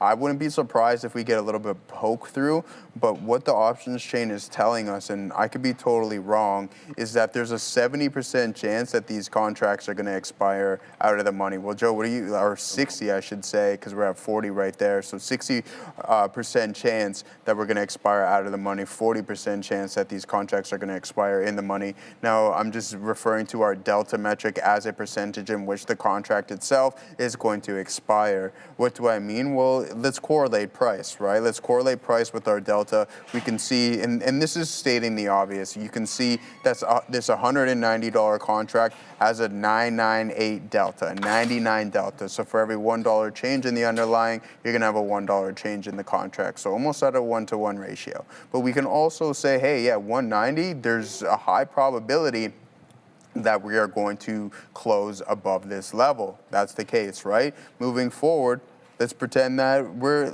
we're currently sitting. No need to pretend. This is reality. So listen, 214, there's a 97% chance that this contract is going to expire out of the money, right? So we just use our delta metric into which the contract may expire. And right now we're sitting on almost a 60% chance that we are going to close we are going to expire worthless on this contract. You can see it slowly start to dwindle away as we break through this 209.66 marker, all right? So if this supply is absorbed and we have the ability to sit on top and hold throughout the remainder of the day, then that probability will increase. Why? Because you'll see your deltas start to change when it goes from being at the money and out of the money into in the money. And it's forever changing, right? For every penny that this thing is moving, you can see the fluctuation within some of these metrics and these Greek metrics within the specific contract, all right? So 210, this is a supply zone that we need to keep our eye out on. We'll head over to the following week at June 22nd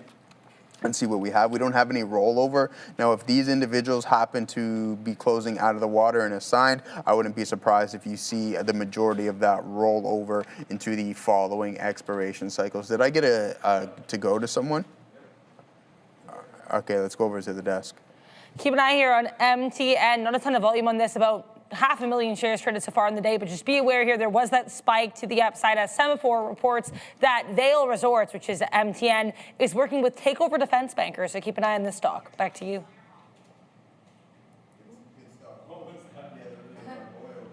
You've got something going on. But yeah, other than that here, guys, we got a new high of the day on the NASDAQ. Let's head over to that because we don't often talk about it. We can talk more about some SpaceX options chains here momentarily, but 740, well, Joe, this might be a potential target here in the NASDAQ. Look at this, man, 230,000 contracts opened and closed on today's session. All those zero DTE junkies, Sharif, having a lot of fun with this one as we expire at the end of the day. And watch out, the chances of our imbalances being a little bit elevated are high. Why? Because we already have existing shares within the contracts. You're not going to be creating or constructing anything new. So no dilution there. Keep an eye on that. Will the SPY play catch up? Hopefully. There it goes. We're only about 16 cents away from that 210 level on NVDA. Let's see if we can hit that. Nick Vendy. What happened, Why? Joey? Yeah, well, that's my guy from Newmarket. Why do you got to be CSP and not want to get assigned? We would like to catch a fill at 170, which I think we have the chance to do so, but just hopefully not today, because I'd rather you collect that premium than me. I can be a little bit more patient and wait for those fills. All right, back above 7 we go for now on CRVO. Looking for this one to hold at 7 and kind of continue forward.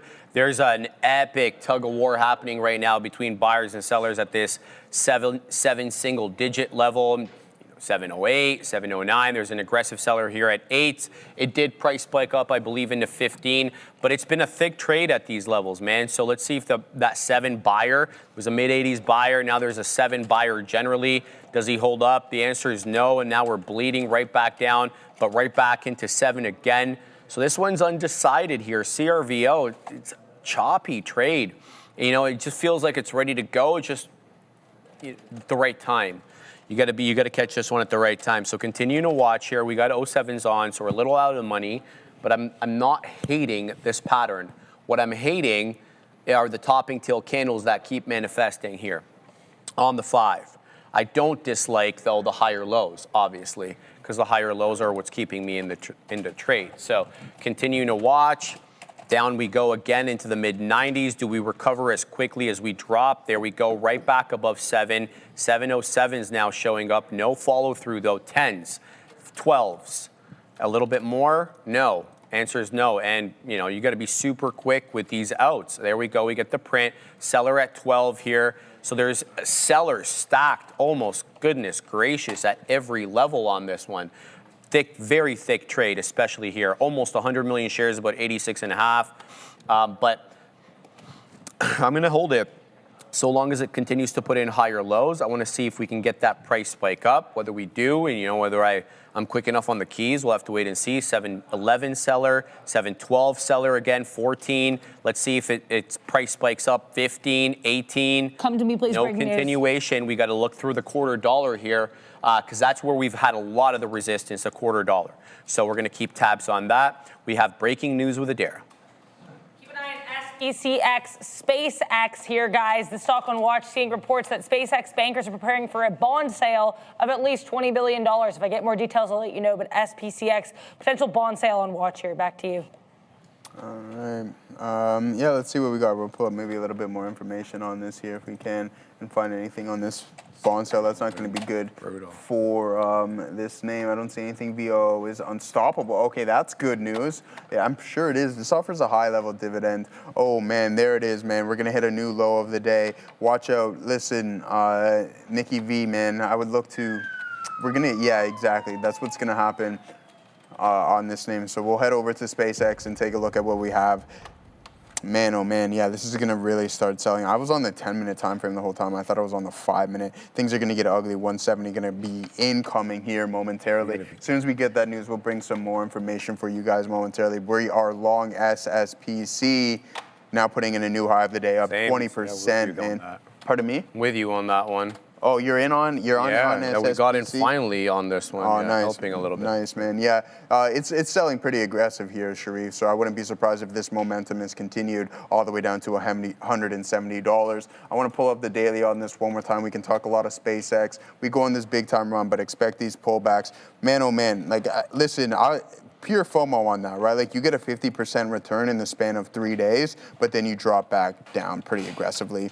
So far, you're down 22%. So I'm not going to call it bear market territory or anything official, but you can see that the momentum and the strength is most definitely to the sellers right now on SpaceX. Absolutely, Joe. Good call on that. Let's take out here some shareage on SPC. We're going to wet the beak there because I do want to focus more on CRVO. Even though this one's stuck at $7, I feel like CRVO is accumulating for a 7.25 break. Now it's littered with prints here because it's been super choppy, but this one is interesting still. I also want to mention that ATPC is running. Shout out, who's that? Taylor. Shout out to my man Taylor. ATPC looking real good off the volume weighted average price, and it's looking at possibly taking out that $6 area like it did earlier on at around 10.45. It failed, held the VWAP, generally the VWAP level, and now it's kind of curling back up, took out local area high at 520. So this is a good look right now for ATPC. You guys need to keep your eye on this one. If you are small cap gapper inclined, I'm going to put this one back on the side chart because it did lose its spot there. ATPC, let's throw that bad boy in there. ATPC, oops. All right, this is a good look. Shout out to Taylor, man. I didn't have eyes on this one. He bought more there, apparently. Shout out to Taylor. Get it, Taylor. All right, so here it goes. Let's take off FRMI, put ATPC on the NQ. It's ripping right now, man. Holy cow. We were dancing with this one a lot earlier. It has recovered. And then some. What a move into 575. Does this one have the juice to go? I'm going to flip to the 5-second on this one so I can kind of spot areas of support and resistance. Down into 2/3 we go. But being bought up right around that 2/3, look for the $0.50 hold here, I would say. Right? If it loses $0.50, it might lose trend here. So it's giving you an opportunity to pick this up right around the 50s. So let's go 448, 440 for 7. Yeah, already stopped out. Already. Jeez, man, there's like no continuation on these ones today. So very, very volatile here on ATPC. So we'll have to keep that one on watch. Oh boy. All right, but SPC's right back up into area highs into 82, 81. So we'll take some profits there, or we won't. Let's put some in the mid 90s as well on that one. Woo.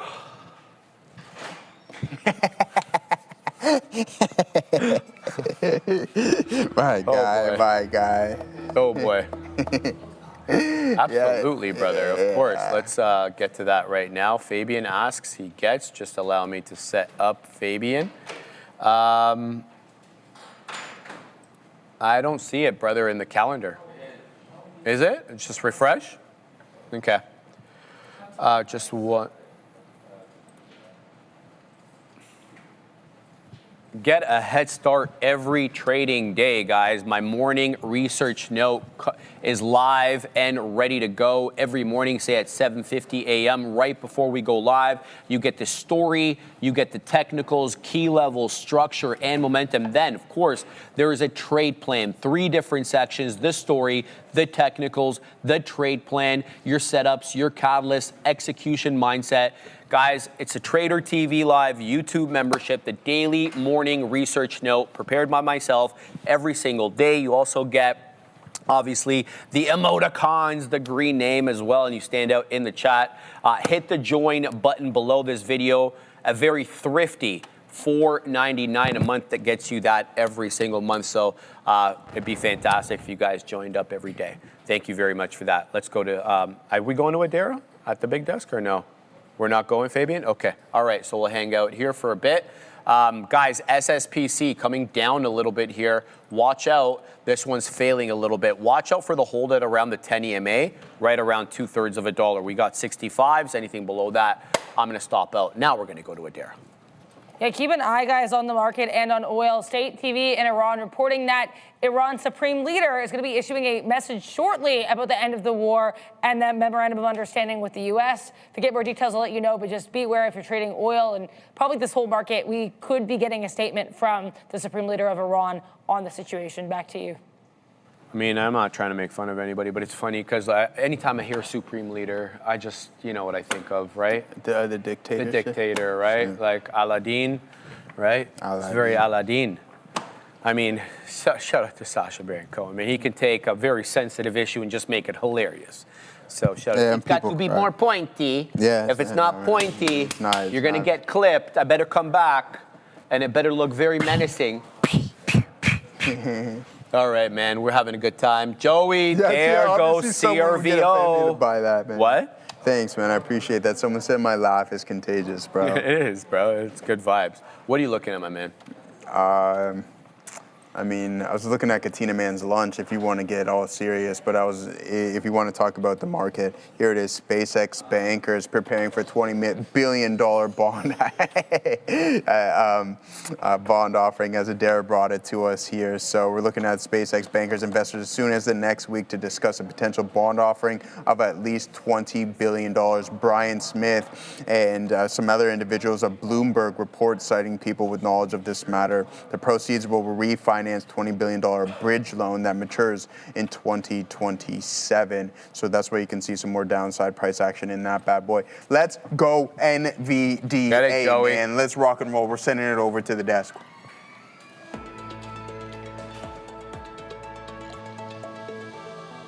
Let's take a look at the sector today. The SPY currently up almost very close to 1%. We're going to take a look at the sectors. The electric tech, NVIDIA currently up almost 3% on the day. Apple trading flat. AVGO up 3.8%. Micron almost 8%. INTC up that 10%. We have that news after U.S. President Donald Trump said that Intel has agreed to deal with Apple to design and build chips in the United States. Also, Amazon in retail trade, we had that news that in talks to sell NVIDIA rival chips to other companies. We had that news earlier today when Adara broke that for us. Tech services, Google, Meta in the green, Oracle in the green. We have Microsoft and Netflix currently trading flat at the moment. Finance, there's a mixed sentiment. BRKB, JPM, MasterCard, WFC, all in the red. We have Visa, BAC trading flat at the moment. Producer manufacturing looking pretty solid today, majorly in the green. Consumer durables, Tesla is down 1%. Health tech, we have major names, Lilly, J&J, ABBV, all in the red at the moment, hopefully reversing their losses later in the day. We have consumer services, McDonald's down 1.26%, rest in the green. Disney is up by 2.3%. Energy, oil is on watch, obviously, so energy is all in the red, getting resolved, the conflict getting resolved, probably causing and resulting oil to go down. Utilities, transportation, health services not looking the best, but utilities, transportation doing strong right now. Rest of the sectors, communications, industrial services, as well as commercial services, all a bit of a mixed sentiment. But that's it for your sector watch. Sending it back to you. Great look there, Sia. Thank you for that. All right, continue to watch CRVO here. Aggressive seller at the $0.50. Be on the lookout, but it is breaking out. There is a buyer here locally at around, the mid-30s, low 40s, but there's also an equally aggressive seller at the $0.50. The current 5-minute bar doesn't have a breach. Here it is 50 again, and you can see that aggressive seller Step in again at 50 pennies, 750. So there is a very convicted. Let's see how many shares he's got left here. Wow, that was a wow. Did you see that? You weren't looking, eh? No, I wasn't. Sorry, man. That was intense. From 750, we're going to halt down at 655. That was as swift as that I've seen. That was super swift. Oh, my days.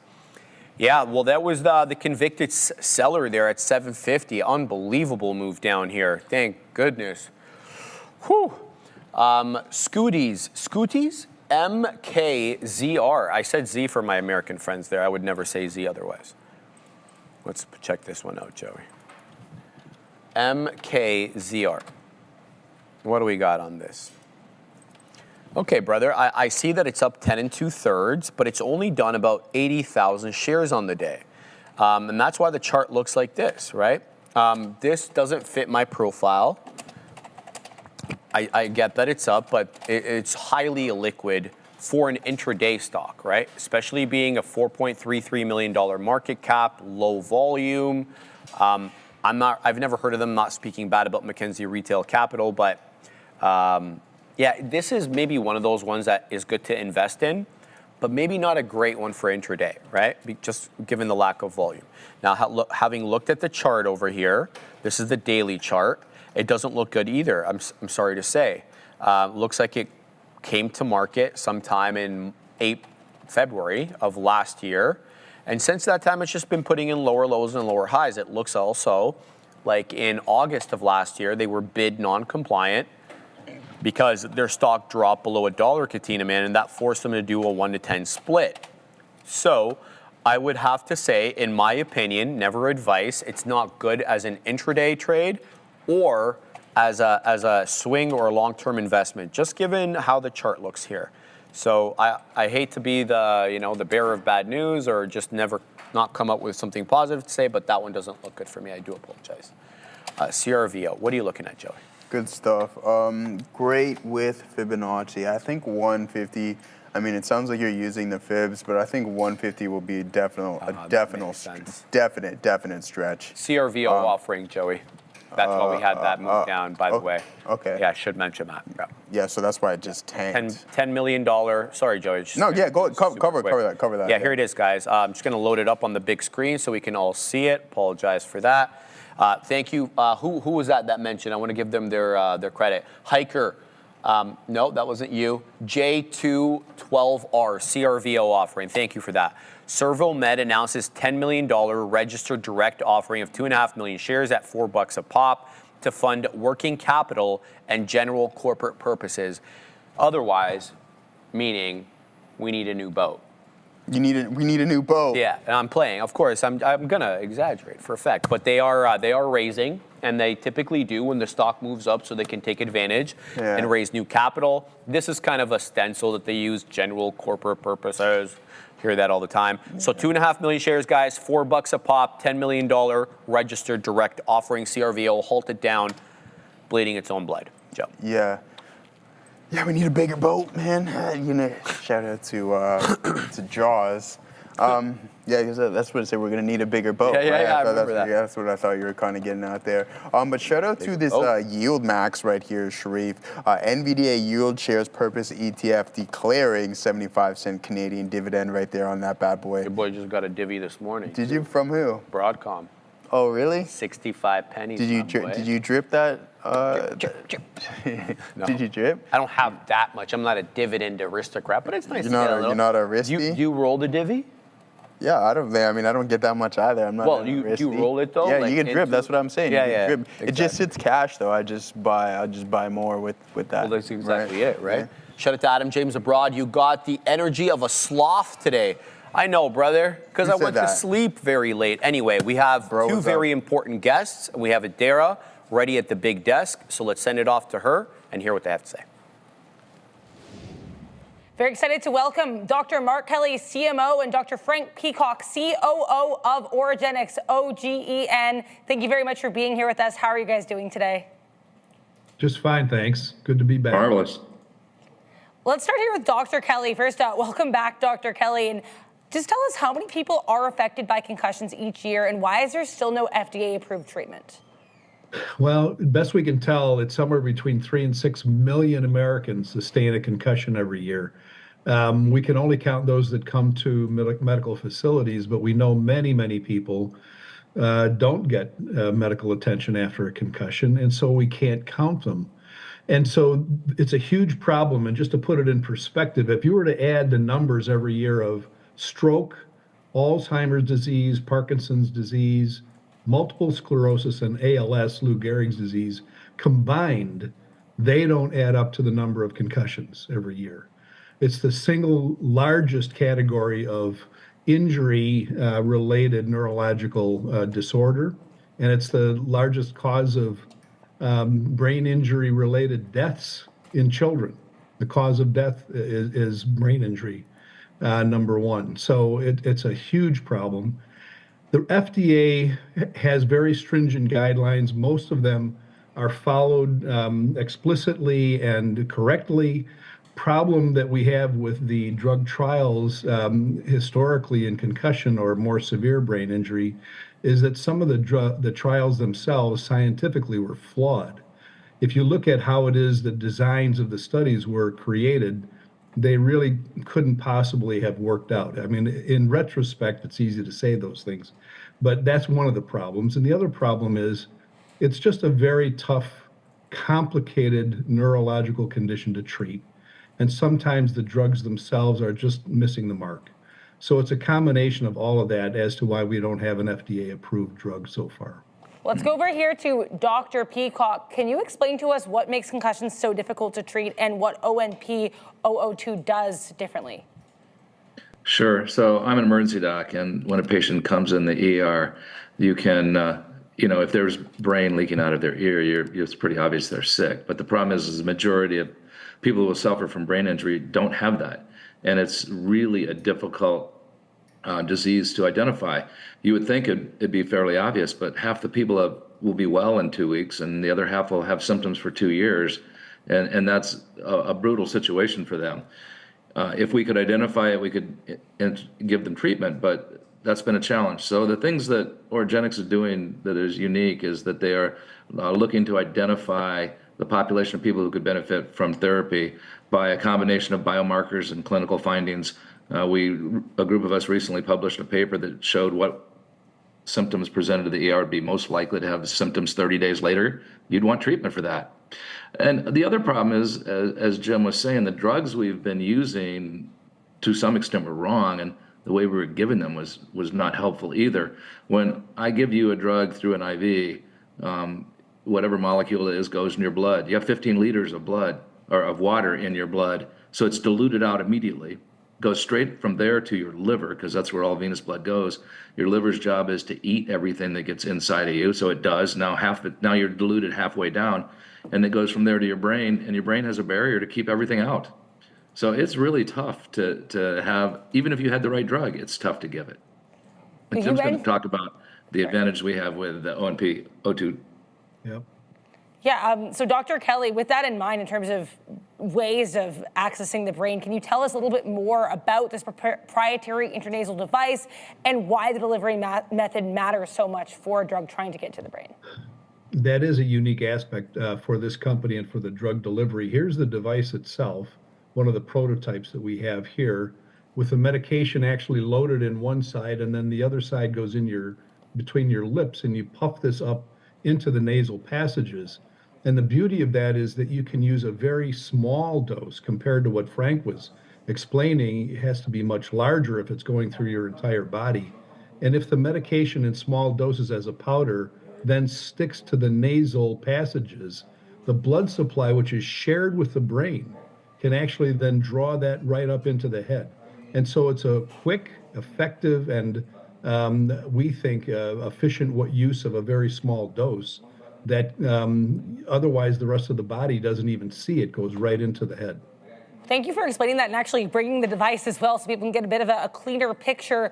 Let's go back to Dr. Peacock for a second here and talk about the 0 serious adverse events across phase 1. What does that tell investors about the safety profile that we're working with here?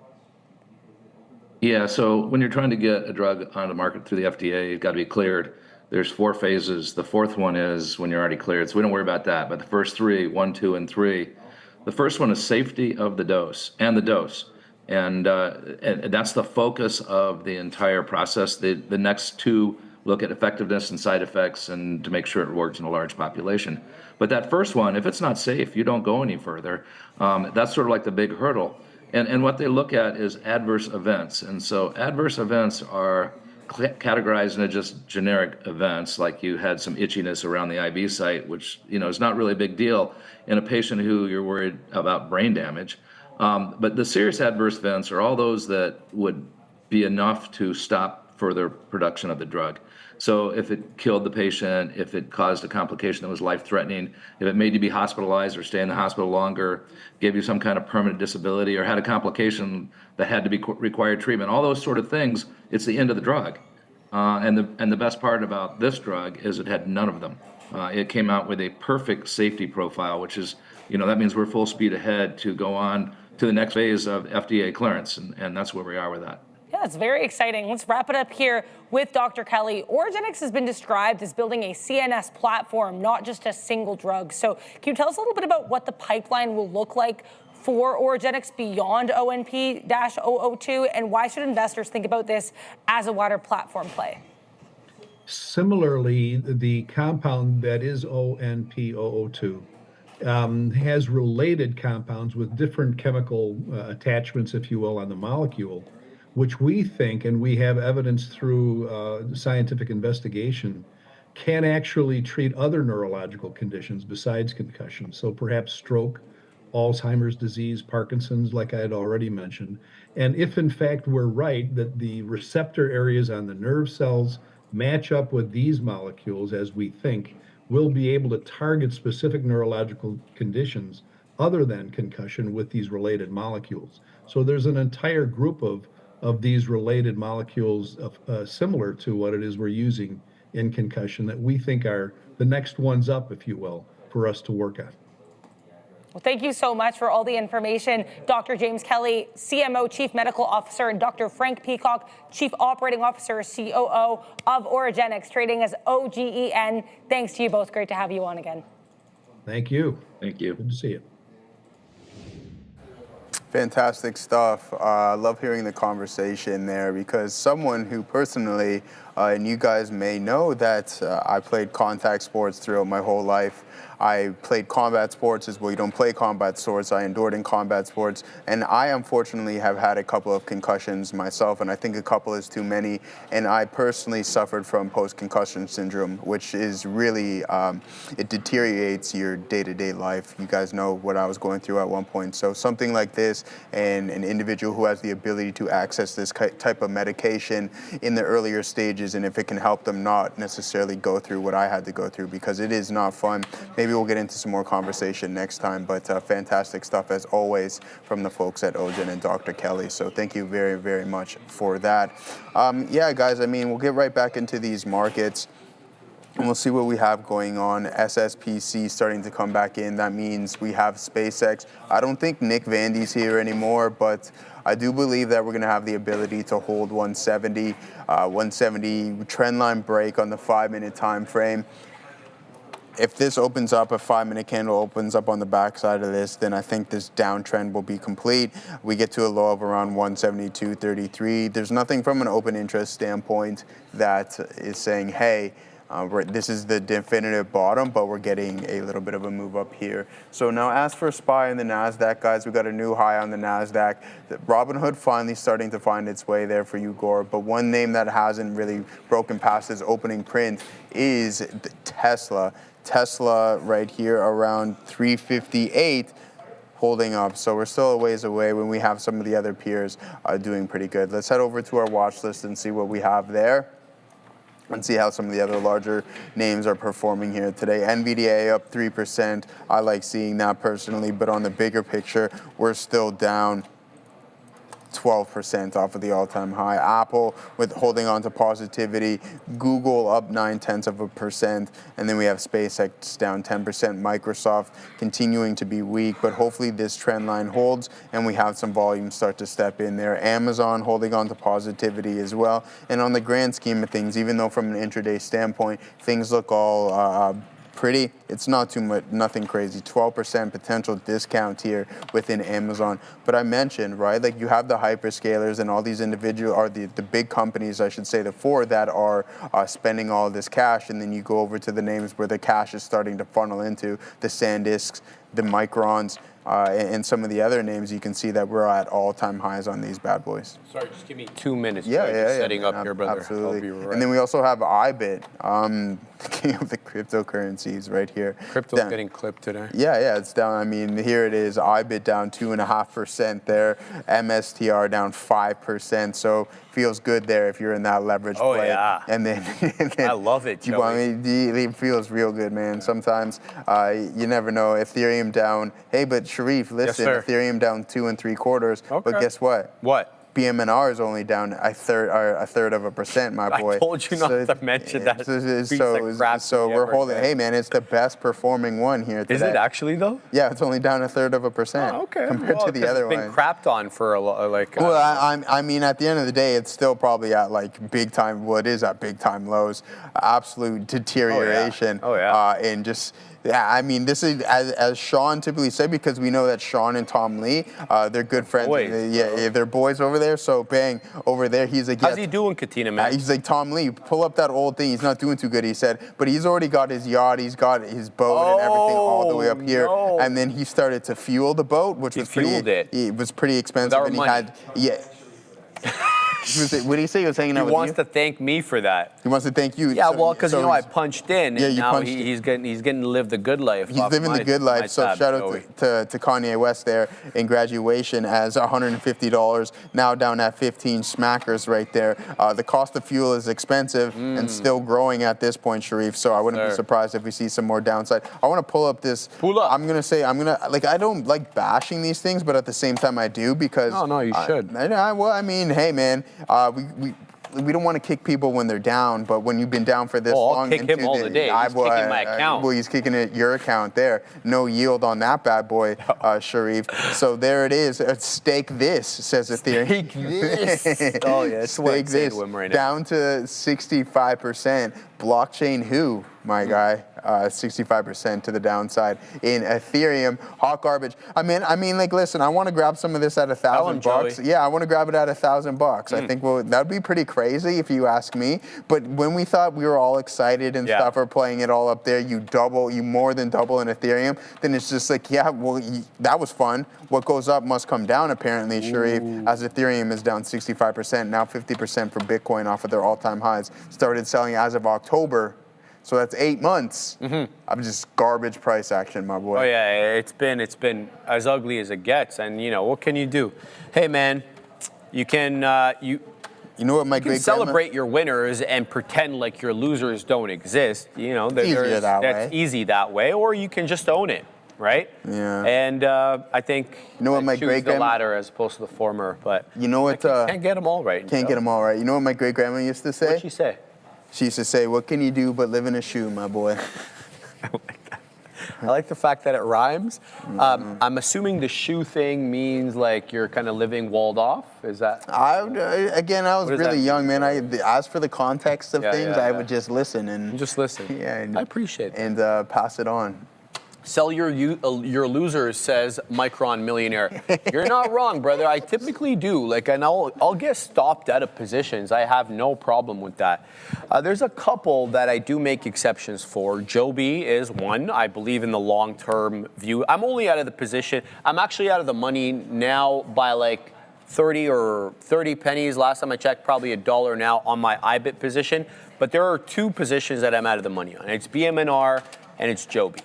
And I don't have the same type of conviction for BMNR as I have for Joby. The problem with Joby is it's such a nascent industry, and I don't like picking winners and losers when something is so new. So In hindsight, I probably would have looked for an ETF to get into the ETF. I chose the winner in this case, which was Joby instead of Archer.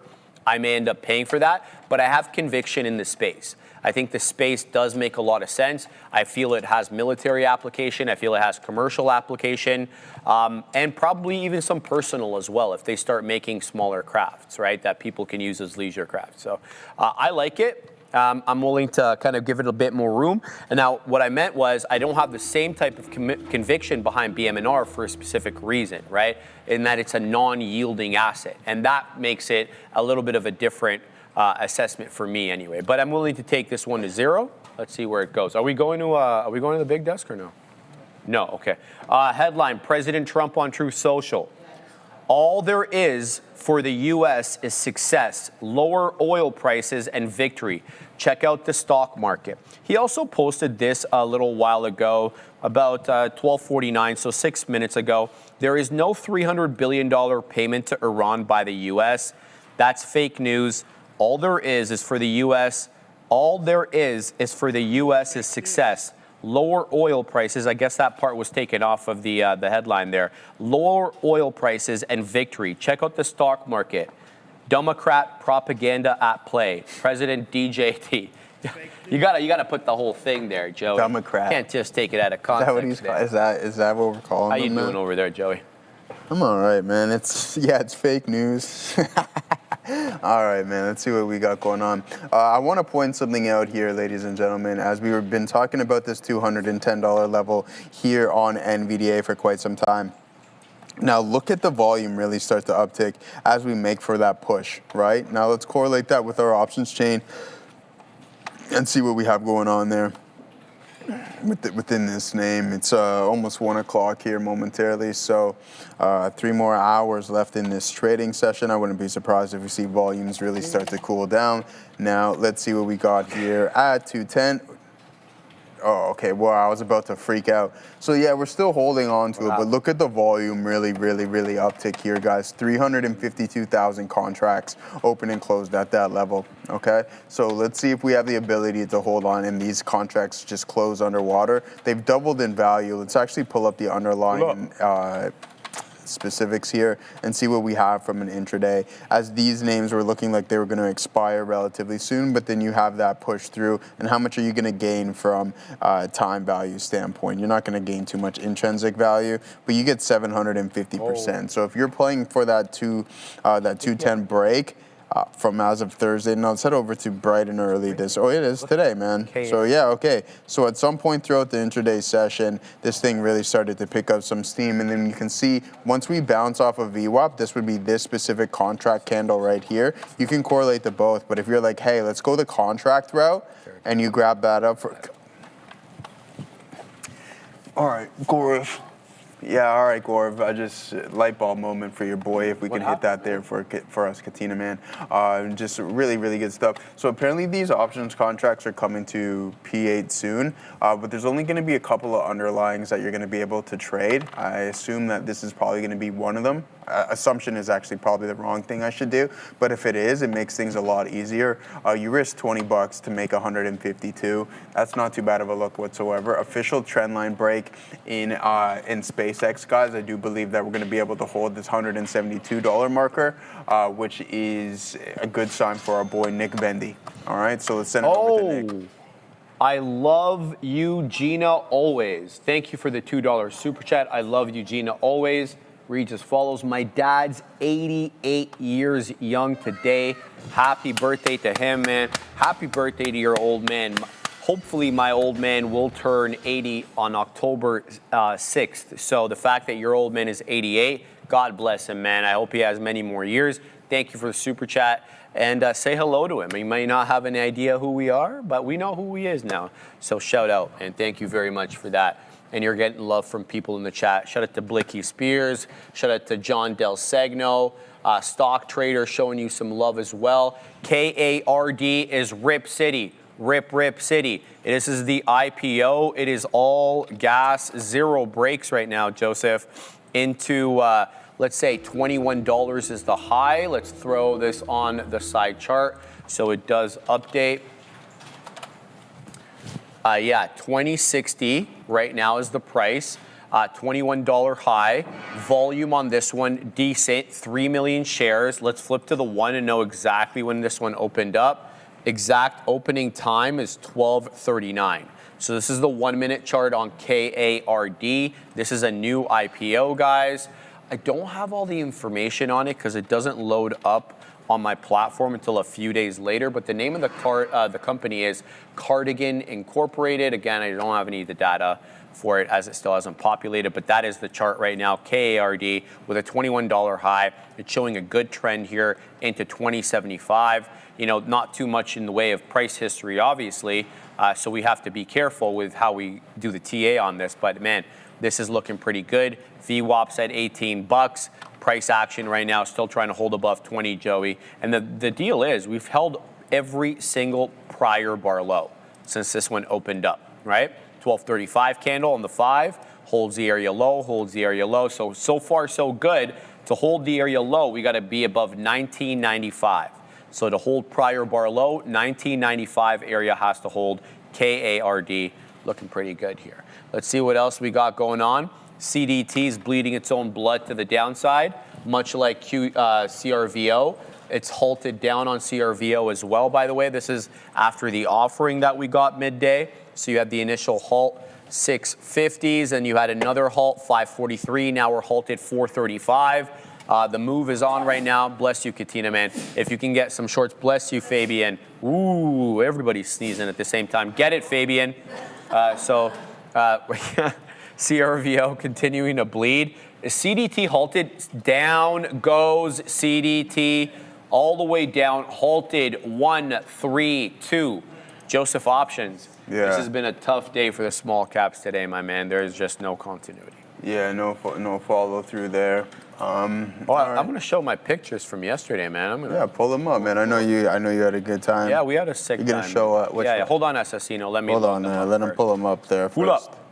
All right, hold on. Get in there, my guy. We have to hold on. Go back. No, go back. What happened? Go ahead.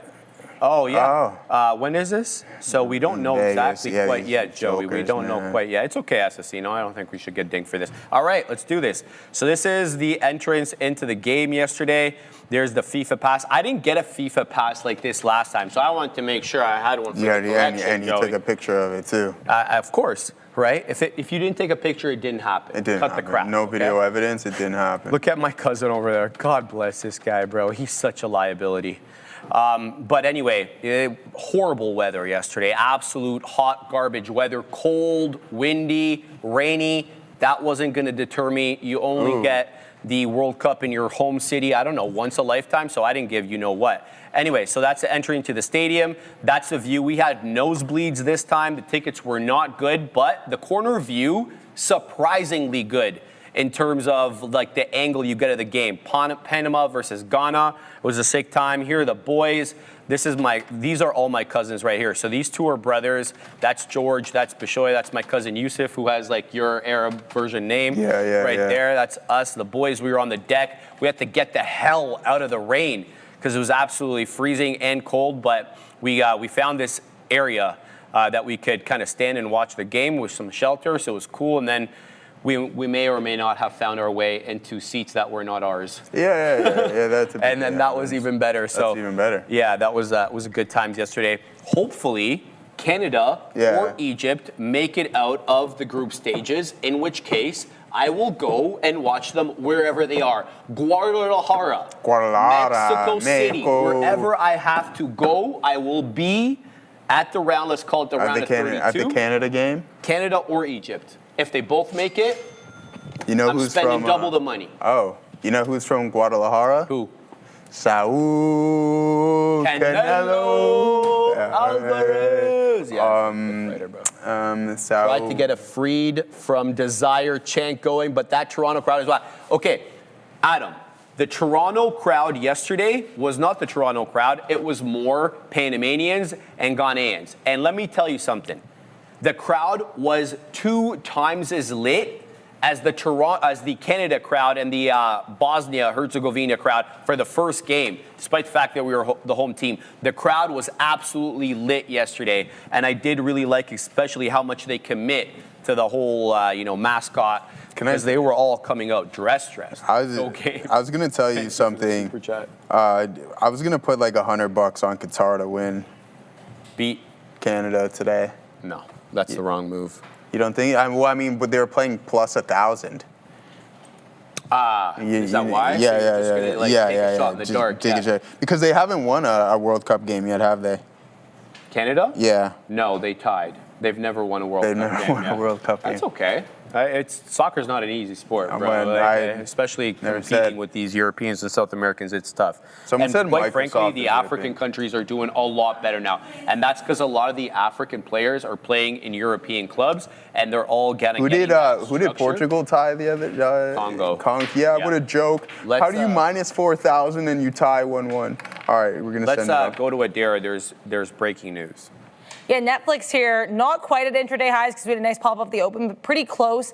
NFLX apparently announcing a multi-year creative partnership with Proximity Media Television. So I looked into this company. They're founded by Ryan Coogler and his wife. Now, Ryan Coogler, if you're not familiar, he's directed a host of movies, including Sinners, which we noted very well at the Oscars this year. So looks like a good look here for NFLX, trying to get some star power with this Proximity Media Television multi-year creative partnership. Back to you.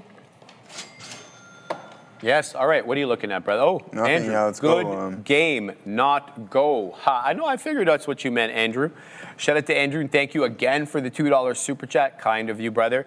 But I thought the atmosphere was pretty good. But as Katina Man was letting everybody know this morning, the prices of the upcoming games have skyrocketed.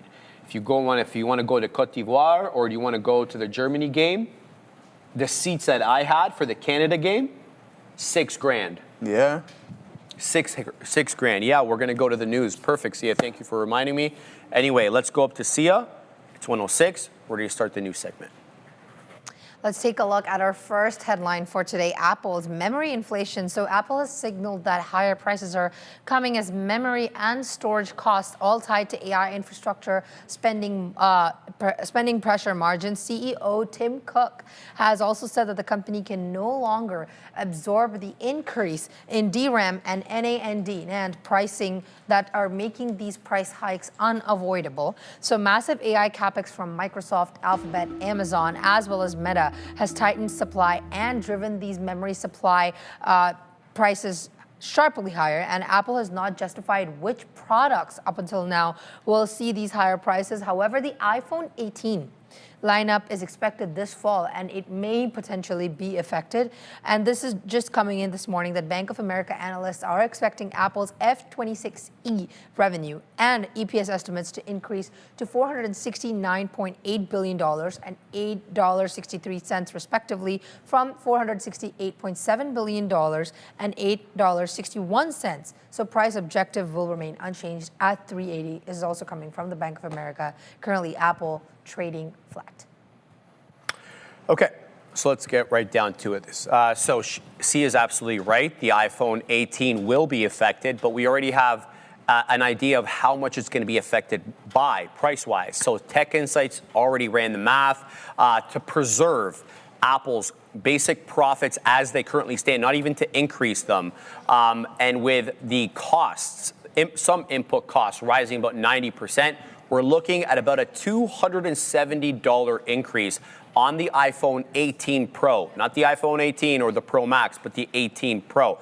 $270, that's what they're estimating the increase will be. I don't think that that's such a big difference, especially since a lot of people do subsidize these over a couple of years. We'll have to see if it ends up reducing sales, but this is something that we knew was coming, okay? And I'm assuming we're going to see it on other devices as well. But let's also talk about the fact that Apple chose Tim Cook, the outgoing CEO, to be the one that announced this rather than waiting for the summer and giving it to Big Johnny T. And the idea here is that they didn't want that sort of to be his first announcement where, you're announcing price hikes, something that are widely unpopular. So they just kind of assigned it to Timmy C, outgoing as he may be, and shielded, so to speak, John Turnus. Anyway, going on, Apple has already been increasing prices, not in a direct way like they did with iPhones, but in an indirect way. So what do I mean? Let's just take the Mac Mini, for example. The Mac Mini came in many different types, forms with RAM, CPU, etc., storage. So they canceled all the lowest models, and then they pushed you into the higher model, assuming, of course, to preserve margins. Higher model, they're able to charge more for, and that way it kind of offsets a little bit of the component increase. So they've already been quietly increasing prices, again, not directly, but through the cancellation of lower end models. Let's talk also about how Timmy C structured his analysis here as, you know, a huge surge in RAM and a huge surge in component costs, which are causing him to increase prices. It's not just that. It's the chip makers themselves who can't get the helium to actually make the chips specifically because of the war in the Middle East. None of the helium was coming through the Hormuz Strait. So there's price increases that way. Now, thankfully, those are probably shorter term, whereas RAM costs, we're talking about 28, 29. Some analysts think before we see a price correction. Last but not least, we've also seen the shifting of the priorities by some of the bigger names. I'm talking about Samsung. I'm talking about SK Hynix. I'm talking about Micron. They don't want to make the RAM that's lower margin. And that lower margin RAM finds its way into the iPhone, into Androids. They want to focus their production and direct their production capacity to the higher margin product. We're talking about NAND. We're talking about HBM, because those are the products they sell to the data centers, and they make more money on that. So there's more pressure on those companies to kind of redirect financing that way. All the while, they have this loyalty to a huge customer in Apple that they also have to sort of fulfill and kind of, you know, keep in good standing. So this is a bit of a tough walk here, I think, but nothing we didn't expect. We knew that they were super cagey about this on the call. He refused, Timmy C, on the call to give any sort of guidance past the summer, past the June quarter, excuse me, on the price of RAM. We already knew through industry reports that their LTAs, their long-term agreements, were lapsing in August, and it had to be from August onward, which includes the iPhone 18, because that's September. We knew that that was going to get hit. Yeah. None of this surprises me. The price action on Apple today also says the market wasn't surprised. Absolutely, and we've had the discussion before that the complete construction of the iPhone, 13% of that is at in the cost of memory. That's going to be increasing. With that being said, we have to have the conversation in the fact that, hey, with the increasing in price, why are we doing this? Because if those LTAs expire, what's going to happen? You're going to have margin compression. Now, to the tune of 100 basis points, nothing crazy across multiple products. Now, there is a couple of, as Sharif mentioned, there is a couple of products that the higher end iPhone in which the price increase is going to incur on, and that is going to be the Pro and the Pro Max, and approximately $100 on the top of that specific, of those specific products, which I find absolutely interesting. Other than that, guys, once again, you always have to take into consideration price, margin compression. That's what's going to happen. Those LTAs finally coming to a close, and then they're going to have to renegotiate. And unfortunately, Apple isn't going to chew that or eat that extra cost and dwindle their margins, in which you would see compression the street not liking that. So you're going to see that reflected on some of the newer and the higher priced products within the companies. So yeah, it's unfortunate that happened, but it's the nature of the beast as these prices continue to skyrocket at this point. And I want to say one other thing too, like Apple has a dual problem here, two different separate problems. And one obviously is trying to keep prices down. The other is trying to convince SK Hynix, Samsung, Micron, whoever they're buying their RAM from, to continue to allot them the requisite production capacity and not to reallot that somewhere else. And I think that in and of itself is going to be a pretty at higher prices at well, higher prices, at higher you, prices. Right? So. But even though, Joey, that they're paying higher prices for that iPhone RAM, let's call it their cell phone RAM, it doesn't matter because they want to sell AI RAM, right? Because they make more money on that, so that they could tell Apple to, you know, to go and beat it. Well, like to add, like to add it to your point, it's just like, hey, well, I mean, Listen, Apple is probably a pretty good customer, but if you're going to go look for that margin expansion and really try to utilize and maximize the amount of revenue that you can generate, then it's like, hey, maybe we do go somewhere else where someone who's going to be looking to pay a premium dollar. Like and we Nvidia. can, right? Like he's exactly. But I mean, at the end of the day, Apple is a customer I don't think you necessarily want to lose, just considering how many billion iPhones and then all the products in the ecosystem that they have. So yeah, it's unfortunate that that's the case. It's going to be passed on to the consumer. We're going to see it within the 18. I don't know if I got the 16. I typically have an iPhone for about 4 years, but I'm looking to get the 18. Or I know Sharif was showing me the foldable as well. I was showing today. Joey the foldable today, man. It looking good, Joey. Yeah. Probably gonna sell this 17 come foldable time. So, any buyers? Any buyers? See it? I know you have one already. Let's talk a little bit Intel. Intel has been surging after, as we know it, U.S. President Donald Trump has said that Apple has agreed to work with Intel to design and manufacture chips in the United States. It was up almost 7 to 8%. Now it's up 10.38% at the moment. The comments are suggesting that Intel may be securing a marquee foundry customer, which is a critical step in a long-running turnaround effort. Now, CEO of the company, Lip-Bu Tan, has already revived sentiment through investments from NVIDIA and support from the U.S. government as well. Trump has also referenced Elon Musk's Terafab project as another major outside commitment to Intel's manufacturing system. And now Intel has struggled with delays and also lacked certain meaningful external foundry customers, while competitors have dominated the AI spending. Before I go to the boys, I know, Adara, you had some thoughts about Intel. Would you like to share that with us? Yes, I would, Sia. Thank you. So I was saying a little bit of this to Sean off camera this morning, but this is a really interesting situation for Apple and Intel. They have not confirmed that there's any deal. Now, we know we earlier heard reports, I think going back to May 8th, I want to say, of 2026, we had reports, I think from Bloomberg or Wall Street Journal, that Intel and Apple were in some kind of preliminary deal situation, but to my knowledge, it's not yet been confirmed. Now, here's what's interesting.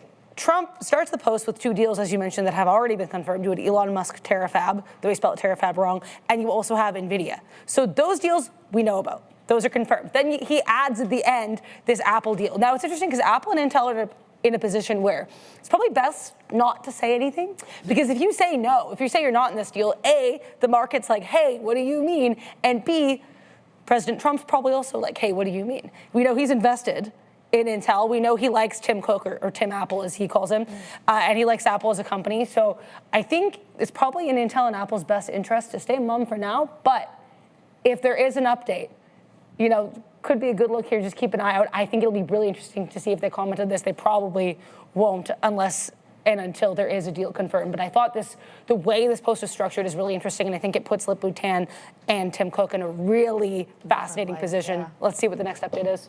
Thank you so much for that, Adira. Let's send it to the guys. Okay, so let's get to the details of this rather than the speculation. Skyrocketing 400% year over year on Intel, okay?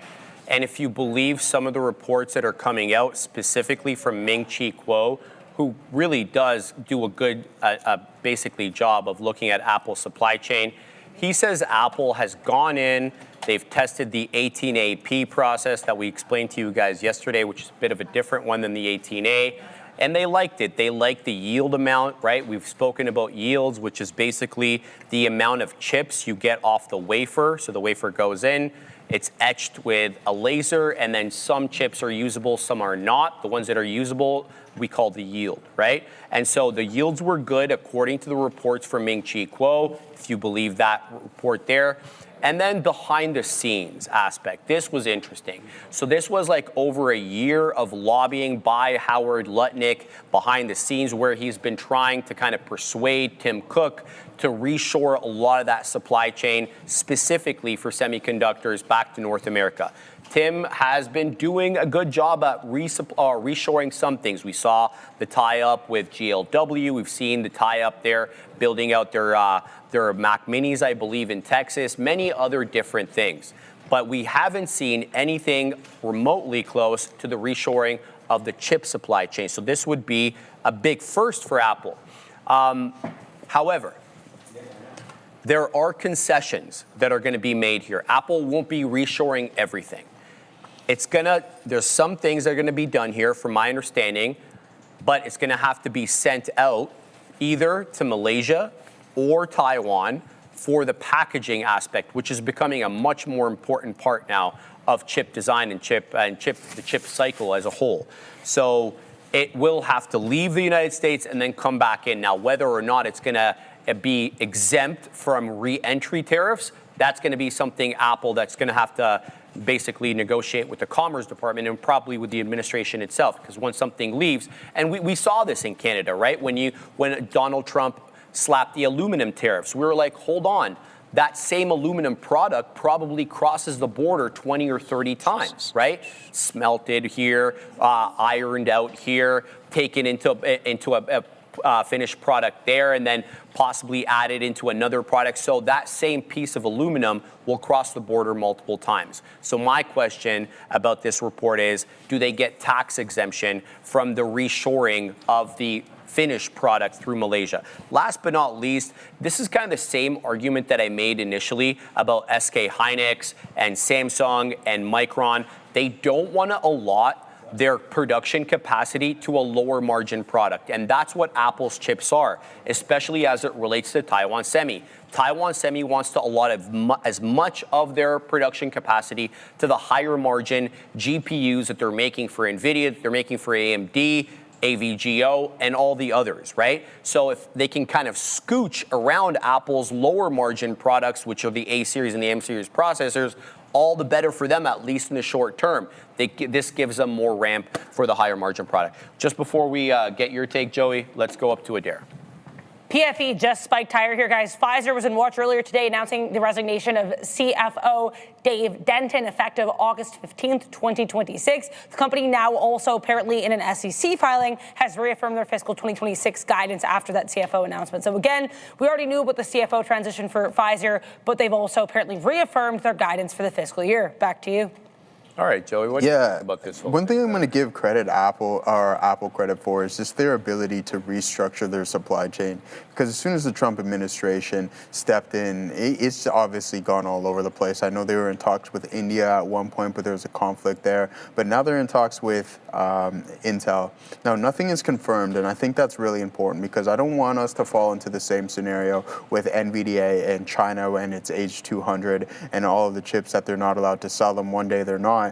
Now, listen, I think that Apple was, I'm not going to say they were backed into a corner, but obviously they were influenced to say, hey, partner up with the American chip manufacturers, and maybe at some point you'll receive some form of incentive. So I'll give Tim Cook credit for that because I think he's done a fantastic job. And the only time we've really seen the increase in price passed on to the consumer is at the point that we were just talking about last time, was the fact that the price of RAM is increasing, and it's still not even that substantial. And the fact that margin compression is only going to hit around 1%. I think that's a big W here for Apple. And then as soon as this story is actually confirmed and you hear that Apple is going to use this 18AP, which is approximately 9% faster, uses 18% less energy, I think that's a big time move for Intel. Right now, we don't know that the story is confirmed, but if it is, I wouldn't be surprised if we see Intel continue to move a little bit higher here. Send it back to Sia.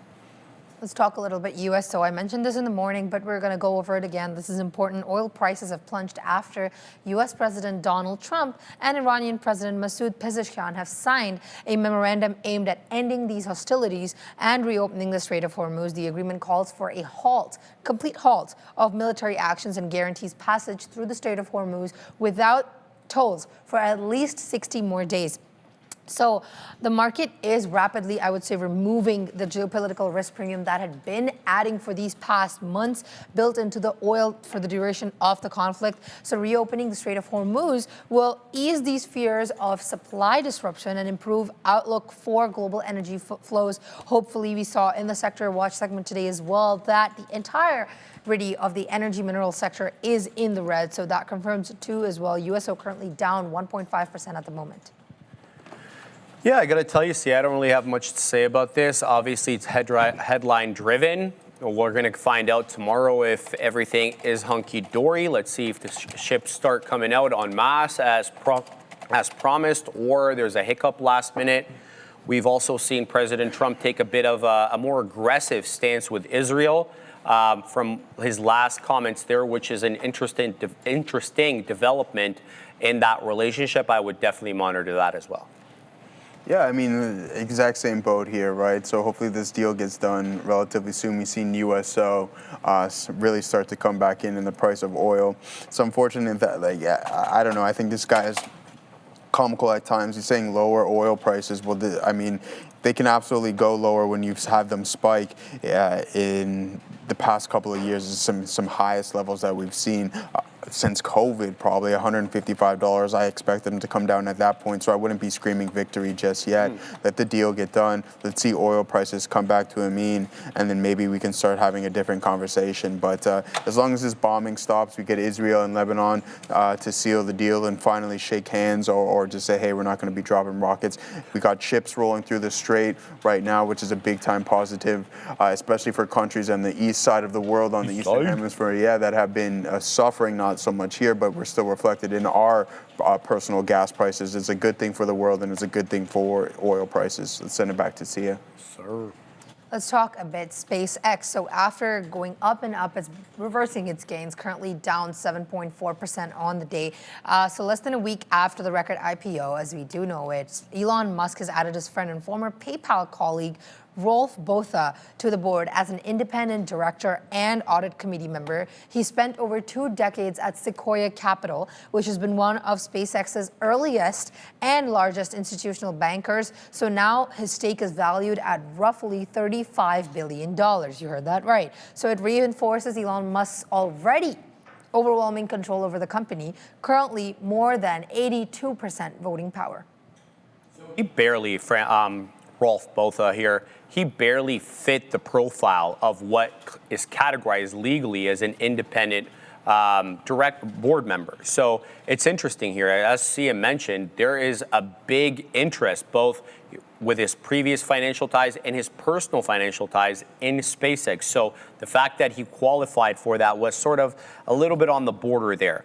But you also got to look at the fact that post-IPO, SpaceX is legally required to kind of get a committee ready with verified, experienced financial experts that are supposedly to, keep tabs on some of the regulatory guidelines post-IPO. He has a lot of experience in auditing, so it makes sense for Elon, to throw in an ally who also fits that profile.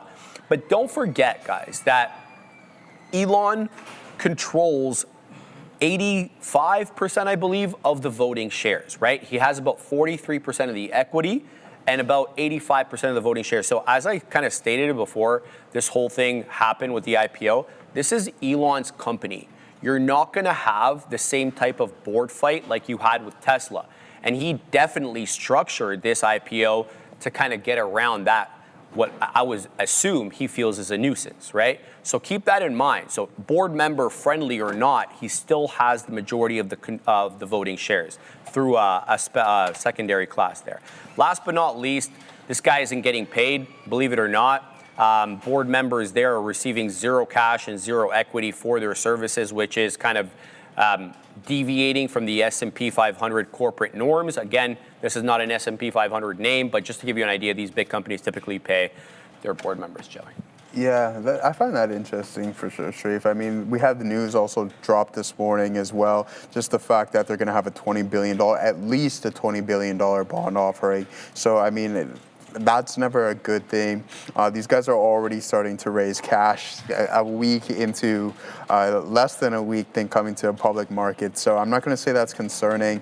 But I mean, we already know where their sources of revenue are going to come from and where the majority of it is. I mean, we have the space aspect of things, but it's really the AI play and XAI that are the future, I believe, holders in the total addressable market where we're going to drive this name to those new heights that I believe that it can. Right now, we're looking at Starlink being that primary, and very little, like, the ability and the market share that I believe Starlink has to grow is pretty. There's a lot of upside than there is more downside. 10 to 17 million users, monthly active users there. I think that can grow substantially, especially as Elon Musk continues to spit more satellites into orbit. So I like everything that SpaceX has right now. Am I going to be buying it right now? I talked about the levels that I have my orders placed out, and I'm going to stick with that. I'm not surprised that we sold off a little bit more aggressively. Somebody obviously knew something about the $20 billion bond sale. That's why you dropped 10% off the open here today.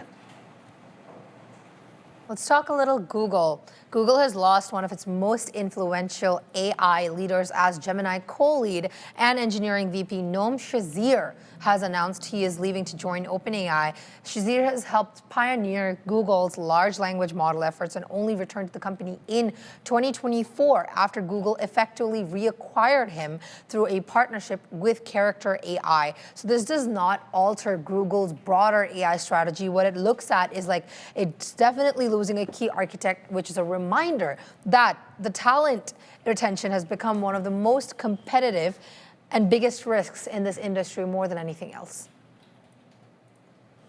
Altman wrote here about 15 hours ago on X. He wrote, I'm surprised he's still using X, by the way. Noam is one of the people I have most wanted to work with since the very beginning of OpenAI, he wrote. Only took 10 years, he goes on to say. I think it will be worth the wait. So Altman has already been known sort of to poach talent and to spend, much like Zuck was doing especially. But it's quite interesting here, you know, that he was chasing him for this long because this individual hasn't been dormant for 10 years. Let's talk about what he's been doing. He left Google initially in 2021 after he co-founded a company called Character AI. After that was kind of bought out and absorbed, he returned to Google back in 2024, and he's been effective with them ever since because we've seen how good Gemini has become since some initial, problems there. Of course, some of it was politically based, but there were other issues as well with Gemini. And I gotta say, I did a 180 on this one because they did a 180, right? They changed fundamentally. So I do like this look here. I think OpenAI certainly needs all the help they can get. Anybody who uses ChatGPT probably knows it's seen better days. I don't want to say it's better days are behind it, but it's seen better days, whether it's able to kind of recover and become that frontier premier model that we all knew it to be initially and take advantage of the first mover advantage. We'll have to wait and see, but what's your take? You like that interior? Do I like that interior? Let me have a look at that. That's a BMW right there. Yeah, so that's the mid-2010s interior, right? Yeah, you don't. No, that's of course I do. You like that? I do like that. That's a 22. That's a 22? Yeah. All right. But when did it initially come out? I have no idea. Probably 2010s, because this is a 2010 interior, right? Or like not 2010, 2010. I don't mind that, bro. Yeah. I don't mind that. They dropped it by $5K, bro. They dropped that price by 5K. Well, I told you, man. My buddy, I keep an eye on my buddy's inventory. I only buy my cars cash, though. He doesn't have nearly the kind of high-end cars, quantity-wise, that he did during the pandemic and subsequent to the pandemic. Because he hasn't been bringing them in, he hasn't been moving them, or they're moving. Buying yeah, there's nobody buying them. He's got to bring in what people want, and the used car dealerships right now are hurting pretty bad. Yeah, absolutely. So, I mean, there we go. As for Google, I'm in the same boat here as Sharif. Like we were talking about, I wonder what the contract's looking like. I mean, we've seen what Mark Zuckerberg was doing when he was poaching talent, just giving insane contracts. Dude, Big Neck, I see you all the time. We'll go over that there. The reason I haven't been answering to you, because I'm not even going to lie, you were saying some things earlier that were kind of annoying me, but I'll take a look at it here momentarily. It's true. Such a level-headed guy. Dude, you guys, man, I probably wouldn't have been that level-headed. No, he was. But anyways. So jokes. I probably would have blocked him already. No, he's lucky. He's still in the chat. But no, as for Google, guys, there's just something a little off topic that I wanted to talk about here, Sharif. Waymo is actually recalling 3,800 robo-taxis with some software issues. But other than that, listen, Sam Altman has poached a couple of big names, right? We got Johnny Ives, and then now he's got this individual from Google. I don't think it's going to hinder the stock very much whatsoever, but this is some things that you want to see from Sam Altman and company, because there's some improvements that he needs to make on his. I want to issue an apology to Johnny Ives.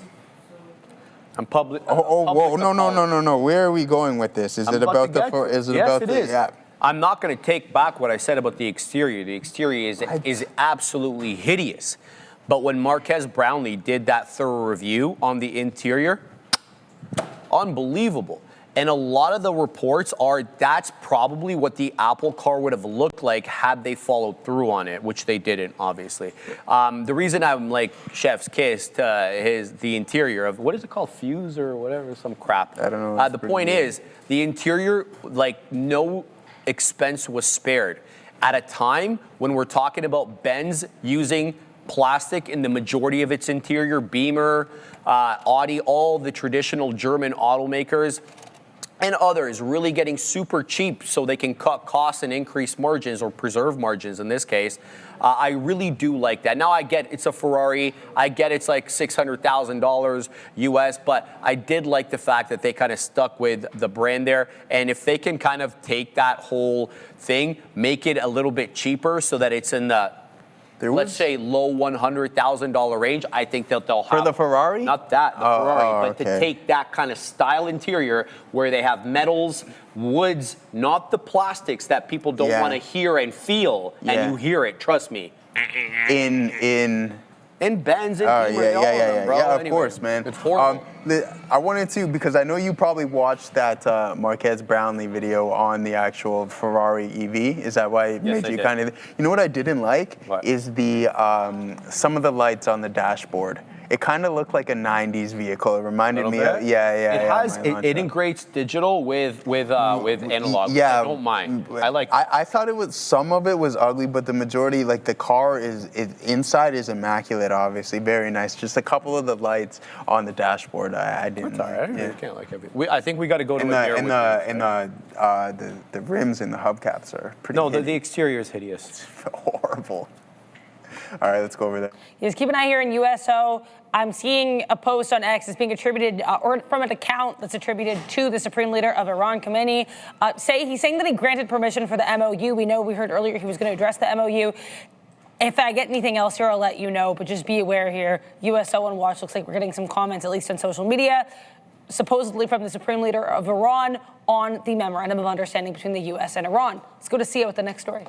Thank you so much for that, Adara. Let's move on to our next story. Let's talk a little bit Meta losing another key executive involved in its AI transformation with Threads. Product head and VP product Emily Dalton-Smith departing the company after nearly a decade. So her exit is coming only 2 months after Mark Zuckerberg has tasked her with the leading internal AI tooling efforts, including MetaMate and Meta's enterprise AI assistant. So this follows Meta's broader strategy of restructuring announced in May, which included laying off roughly 10% of their employees and redeploying around 7,000 workers towards AI-focused initiatives. So Dalton-Smith, she is not a research leader on the level of Meta's top AI scientists. The departure does just highlight the ongoing organizational upheaval as the company is aggressively pivoting towards AI. All of these companies are currently. Meta is up on the day almost 2%.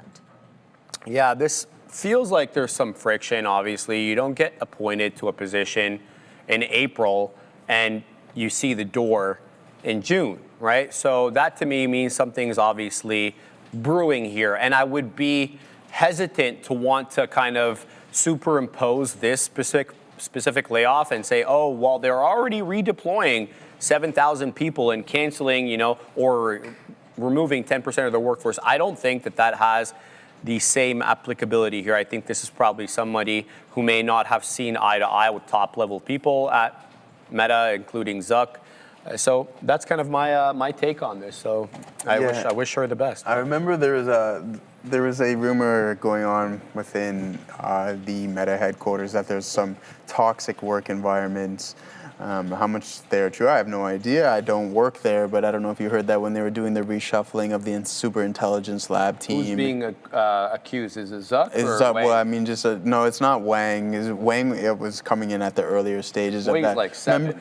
He's like 13, going on 14 for sure. Guy looks really, really young. But it was just shortly after when they were doing a reshuffling. But hey, I mean, like as for Threads, they hit a milestone not too long ago, Sharif. There's $500 million million monthly active users on that bad boy. Right. So it's getting a little bit more popularity. I see people on it on the subway. Really? Yeah. I Wow. mean, I've never even installed it. I have no idea. Yeah. Well, I mean, like aside from Instagram and WhatsApp, what Meta products are you using? Facebook, because You it have has Facebook. Marketplace. You have Messenger, Facebook. because it's connected to Marketplace. Okay. Not So like- you're in the ecosystem. Just for Marketplace. And then Facebook, actually, just to keep up with my family, because that's how and I you have keep- WhatsApp too. And WhatsApp. So yeah, you're And the integrated. family group is on WhatsApp. I Yeah, yeah, deleted yeah. WhatsApp Why? back during the pandemic. I had some. I had some. You had No, some. no, I had Oh, nothing you to had do with you had that, some you had some other some issues with going- Zuck and some of his choices, but Oh, okay. I think he's since come back to his senses, Joe.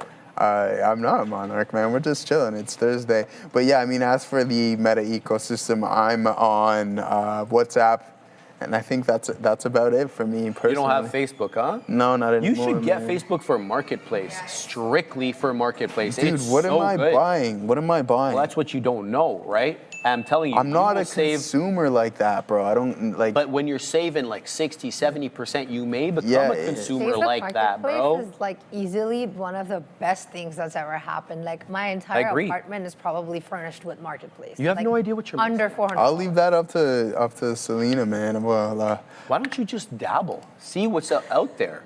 You know, instead of saying blanket no, test the waters. You don't like, you come out of the water. all right, man. Sorry. Like, all right, I'll go spend money that I. Oh, no, that's want not even. I'm trying to man. save you money. Yeah, my I guy, get right? No, see, no, that's Because the you're gonna mix-up. spend, you're gonna- No, you're gonna hold on. spend. Hear me Cut out the for a crap, second. No, bro. no, You're hear gonna me. spend. No, hear me out for a second, okay? All right. This is the logic that I just got from you. All It's right. it's like you know when something goes on discount, it's like buy one get one half off. Yeah. Right, and you're like, oh man, I just saved $80. I No, get you that. didn't. You just spent $100. Here's what I- $150. I target a product that I want. Yeah. Right? I give myself a few weeks. Right? And then I you gauge shop the around. market price. Yeah, right? yeah, What's yeah. the low of that product price? What's the high? And I try obviously to get as low as I can, Mm-hmm. right? Depending on whether it's used, where is it? Because I don't want to be driving 2 hours to save like $50. and Yeah, well, spend that doesn't make- in yeah, that gas, doesn't make You know any what I mean? sense. Yeah. The point is though, if you need a product, my first go-to is it available on Marketplace and what's the range? And then I make my then you decision make from a there. That's decision kind of what on- I'm trying to say, Fair right? enough, man. But I think there was news with Adair. Keep an eye on USO, slight spike higher, nothing massive here, but Israel Channel 14 reporting that U.S. President Trump said the U.S. would back Israel should Israel decide to attack Iran. So keep an eye here on USO in the market. Again, Israeli news media reporting that President Trump has said the U.S. would back Israel should Israel attack Iran. Back to you. Context than that, obviously. There Yeah. has to be because, hey, it's just like he just was dunking on Israel a couple of days ago now, you know? But that's what he does, man. Well, think about it. 1 minute he's like, It yeah, we probably got had a deal something done. to do and with then- like if Iran was to do this and that, then he would Exact. back Israel. There has to Yeah, be more context. As we saw exactly. earlier, that the statement was incomplete that I had to read out. Yeah. Ivan, Sharif, once I saw prices so low on Marketplace, I assumed they are all scams and heard lots of scams too. You are positive on it though? Brother, I don't send anybody electronic payments on Marketplace. Everything is local, right? So it's like you can hold on, Sia. But yeah, I know you're going to come on this as well.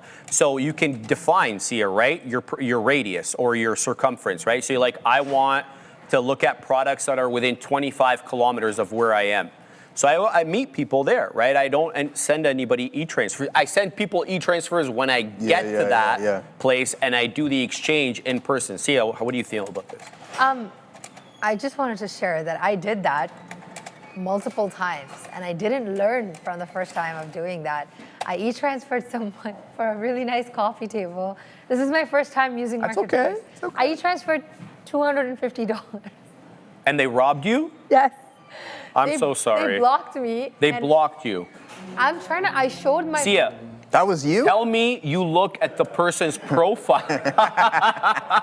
Don't laugh at her, man. She just got Stop. clipped with Yeah, 250. that's crazy. Sia, can I just give you probably already know this, but for whoever is watching, 2 things that you need to do. One, you need to look at how old the person's profile is. So if it's made in 2025, if it was created in 2026, likely a scam. Yeah. But if they have like a 2010 or like myself, because I'm ancient, 2006 profile, the most likely they're going to be okay because they've had that profile for a long time. Otherwise, it would have got clipped. That's true. And the thing is, like, I always do check these things before. I check the profile, seems so legit.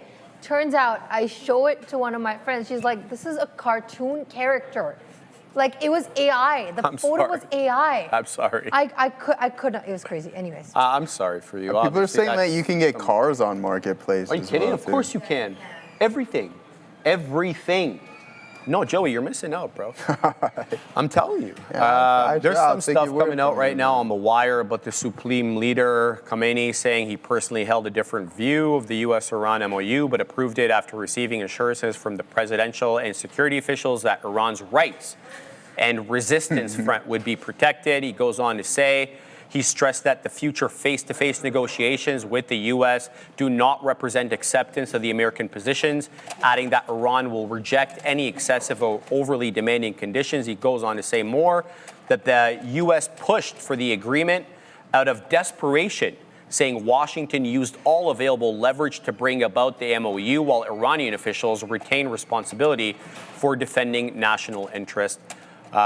So yeah, some stuff out there. Any comment from you about this, or should we send it back to Sia? No, let's go back to Sia. Okay, let's talk a little bit of Micron. Thank you so much for everyone's condolences in the chat about losing money.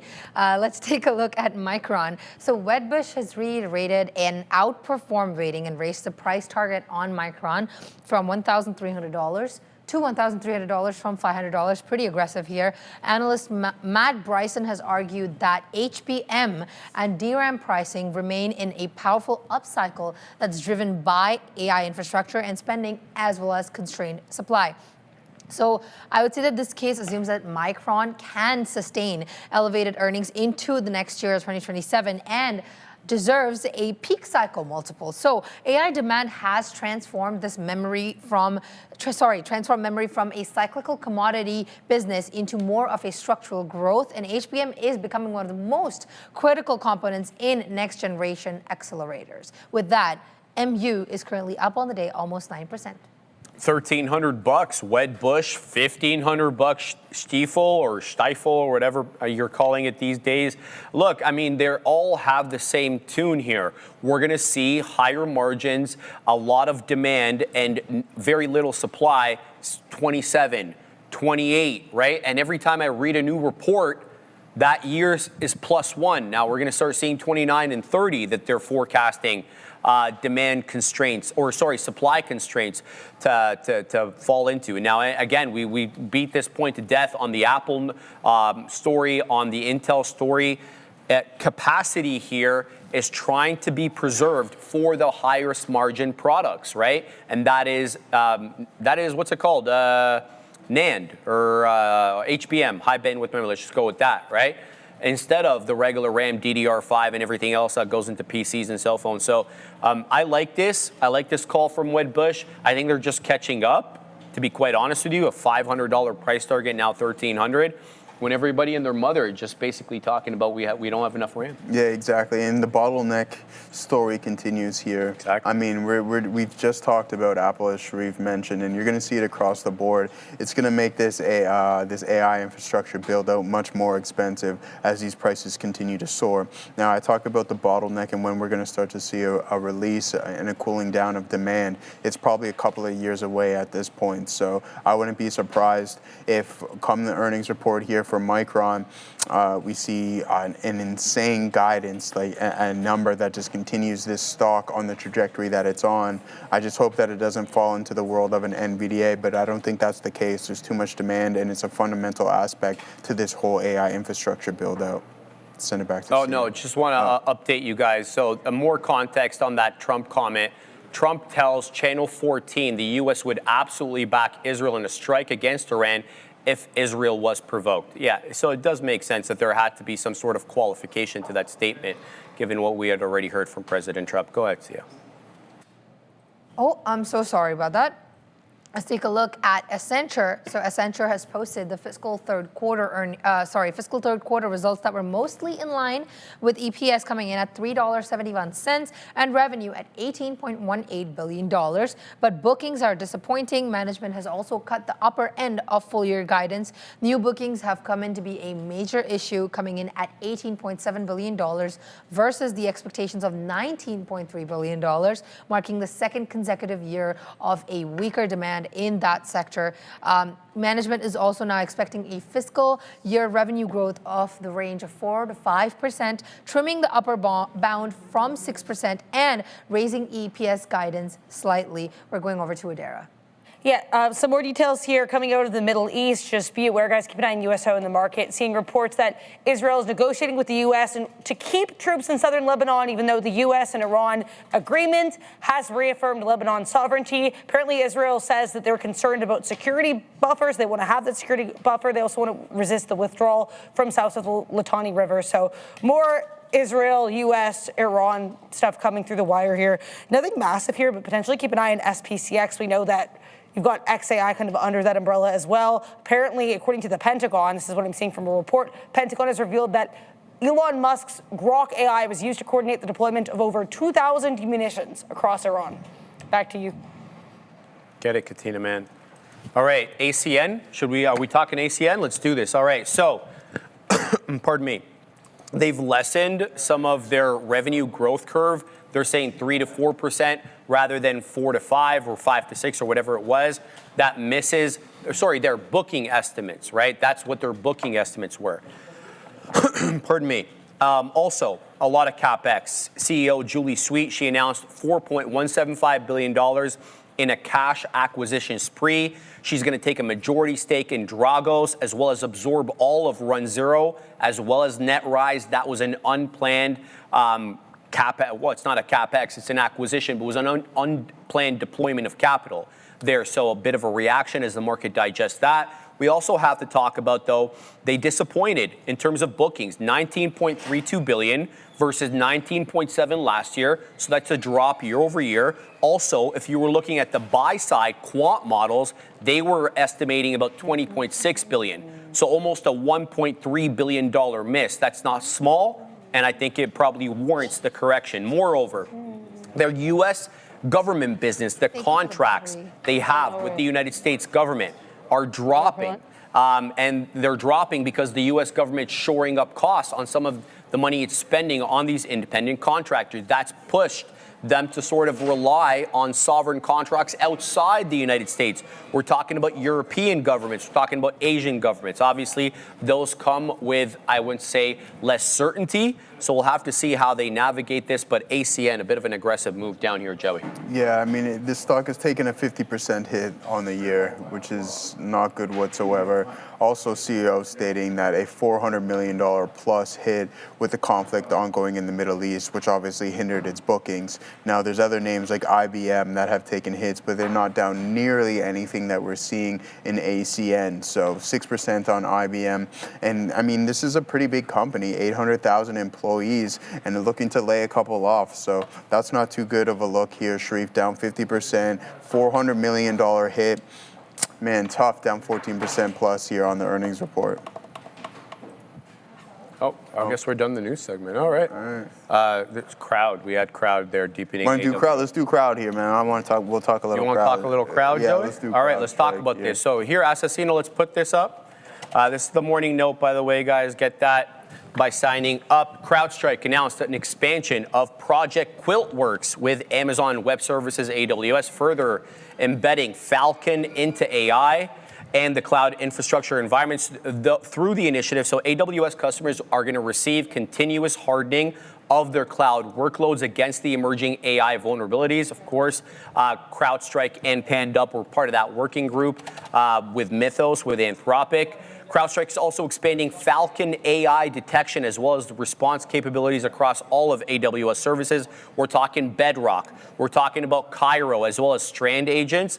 The move does position CrowdStrike kind of to benefit from the growing need to secure these AI applications as well as, of course, the very dangerous autonomous agents. We've been talking more about that and how they can pose a threat to cybersecurity. It is one of the fastest growing areas in cybersecurity, and I'll submit to you, it is exclusively the reason we saw pan-dub from 165 into whatever, 316, I think within a month, right? It is the emergence of these agentic AI threats that's really lighting a fire under companies' asses to get things done properly. So strategically, this deepens the relationship between CrowdStrike and AWS, which they already had a relationship anyway because they were both part of the same working group. Joey, what do you think? Yeah, I mean, listen, we've been talking about CrowdStrike for quite some time, how PNW and this name, I mean, Falcon AI being one of the top cybersecurity platforms out there, software as a service that is anyways.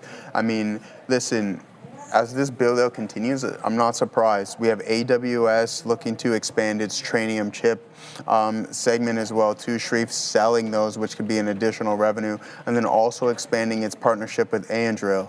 So, I mean, CrowdStrike is positioned very, very well, and we've seen this stock that was down 40% at one point during SaaSmageddon, and then just absolutely skyrockets to new all-time highs, soars, I guess I can say, because Falcon AI is that platform, and I like everything that CrowdStrike is doing right now. Partnerships with the right people. And Southwest. They're also throwing their hat into the AWS ring as well. Let's talk a little bit about that.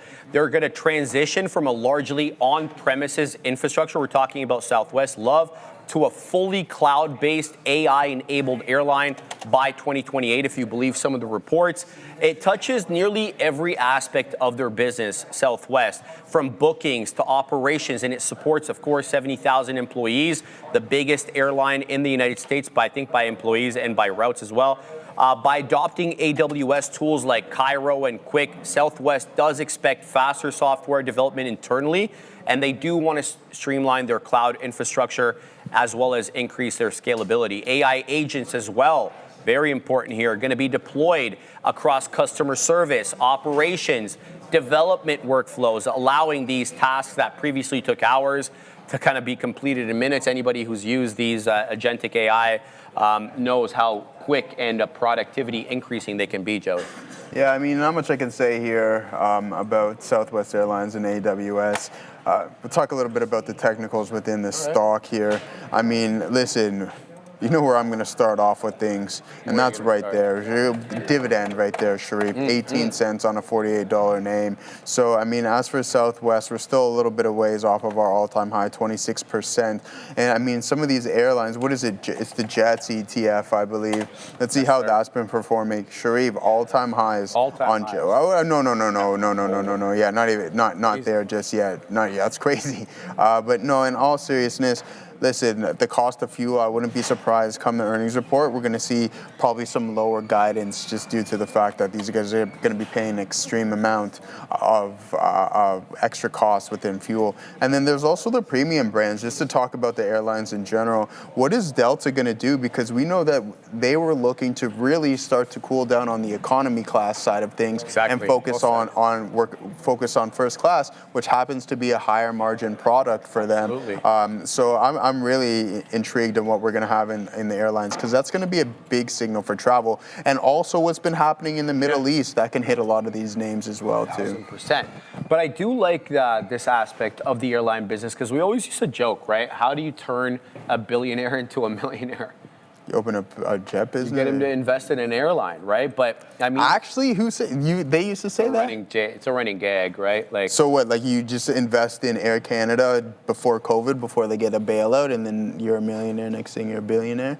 No, the other way around. The other way. Yeah, how do you turn a billion? How do you turn a billionaire into a millionaire? Okay, Such a bad investment, right? I'm sure there's some precedent to this, but it's a running gag. But it's supposed to make the point, right? Yeah. So I do like the fact that they are going after higher margins. And I always give the anecdotal story of like my sister and I traveling abroad in 1992. We went to Egypt, right? We stayed a couple of months there in the summer. She paid something like $1,400, $1,200. I was a kid at the time. I was 10. So I paid like $850. A few years ago in 23, I went to Egypt.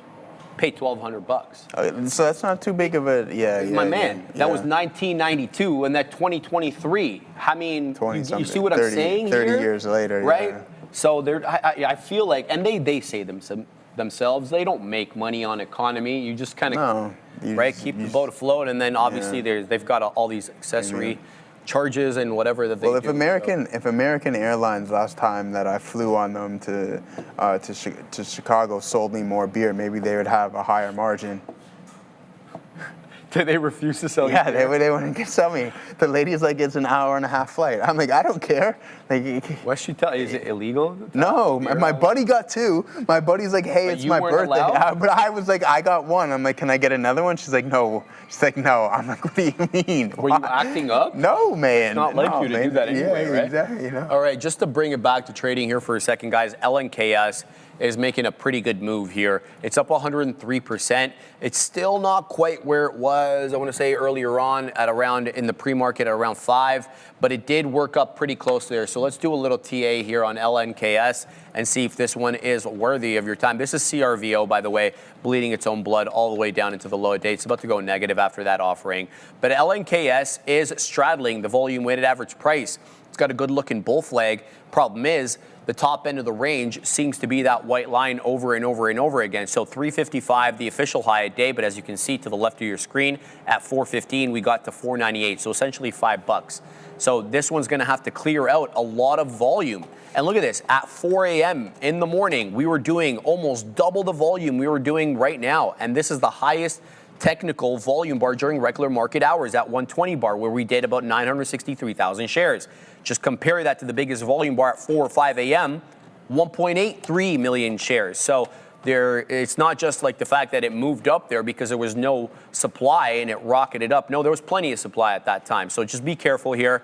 If LNKS does clear that 3.5, there could be a big resistance level there, but a nice move up off the area lows. LNKS, not bad, not bad.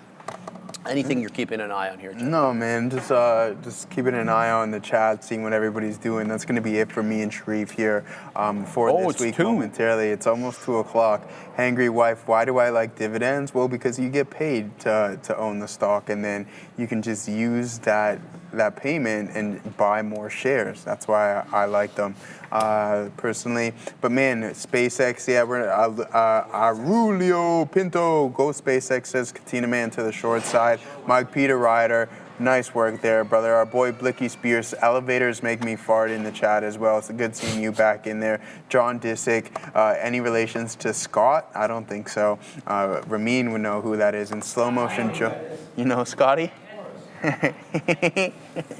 All right, man. It is 2 o'clock. Yeah, shout out to everyone. I hope everyone has a fantastic Juneteenth holiday. I wanted to go hiking tomorrow, but it looks like the overcast and the rain that we experienced over the past couple of days. Outside, like not long ago. So maybe you'll dry up, but don't forget in the trees, my friend, it takes a little longer for things to dry up. Well said. You know what I mean? Said. All right. Hope everybody has a fantastic weekend. Take care, guys. Absolutely. But it's not the weekend yet, everybody. So welcome. It's afternoon time. Remember, it is the end of the trading week anyways. I mean, it's not really the end of the week, but it's the end of the trading week. And we have to remember something's happening on Sunday that we didn't mention in the morning show. I don't know if you guys did. Father's Day this weekend. So you know what to do. Everybody knows what they have to do. We'll talk a little bit more about that. But wow, wow, wow, wow. About the market, almost 2.5%. We were 2.5% to the upside at the highs. Huge, unbelievable reversal from what we saw after the inaugural Fed meeting for our new Wolf of Warsh Street, our chairman, the new chairman of the Fed. First press conference, a lot of people said it was pretty hawkish and the new direction wasn't necessarily, I don't know, it didn't seem like it was that well received. We're talking about how it wasn't really that bad in terms of price movement, but let's be real. This is a huge reversal. You have a wealth of stocks that have made some all-time highs today, pressed back into some local highs, V-shaped reversals. You have just about everything out there for the bulls to be in love with today's market, and this is what bull markets do. They show a lot of resilience, And the thing about a bull market or a lot of strength when you find it is, for a lot of traders, it can lead to a certain problem, right? We've all been there before.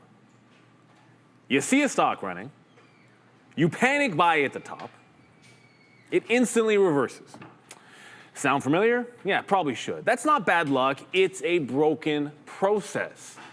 Today we're gonna try to show you an order technique that makes every trade come to you. You set it, you walk away, and only get filled at your price. No more chasing it, no more FOMO entries. This one trade cuts losing trades in half. Let me show you exactly how it's done. We're gonna throw it up to Sean, and he's gonna give you the juice. All right, here we go. Thank you so much, Neil. Look, this is the stop chasing, start planning segment here. I feel like this is so important. We do it all the time on the show, and you get a little bit of FOMO. You hear news, you hear the FOMC, there's a breaking story somewhere, and you're just like, oh my God, I got to get in. And what do you wind up doing is you hit a market order, right? And that's what we call the chasers. So it's like you call up the symbol and you just go boom, and you get right in, whether it's long or short. And the problem with that is that's an immediate panic, and that's not very rational. You're just getting in because you think the move is going to extend, but maybe you don't even have the right catalyst behind you. Maybe you're not even sure of what that story is, but you hit the market key anyways. The problem with that is not only will you get terrible fills, but that is called slippage. So you might not even get the price that you want. You try to hit 5, next thing you know, you're going long at 5.15 or vice versa on the short. So that's part of the problem is when you hear that first story, you start throwing out market orders. We do not want to do that. That's amateur hour. We're trying to do a professional trade, and that's where limit orders comes into play. So what we're trying to do is identify certain areas where we can place limit orders, right? That's going to be key support areas, maybe even something called volume weighted average price, otherwise known as VWAP. You're going to look for volume. You're going to look for key areas of support and resistance. That way you can put your limit orders there, and hey, if they fill, then you're going to get the position that you've pre-planned and that you like, instead of chasing everything here with market orders. Here's a perfect example, and this is actually JP Morgan, but it doesn't really matter. Here is a level where we started to break lower, and this is actually news based on the Fed. So right here at 2 p.m., we're looking at a bank stock, right? So when we're looking at FOMC or Fed or earnings or whatever you're looking at, try to find some key levels. And what we're talking about is key levels, not only numerically, but also levels of support and resistance. I've identified right here $37, and look, that's a wick top. It's also the top of the day earlier on.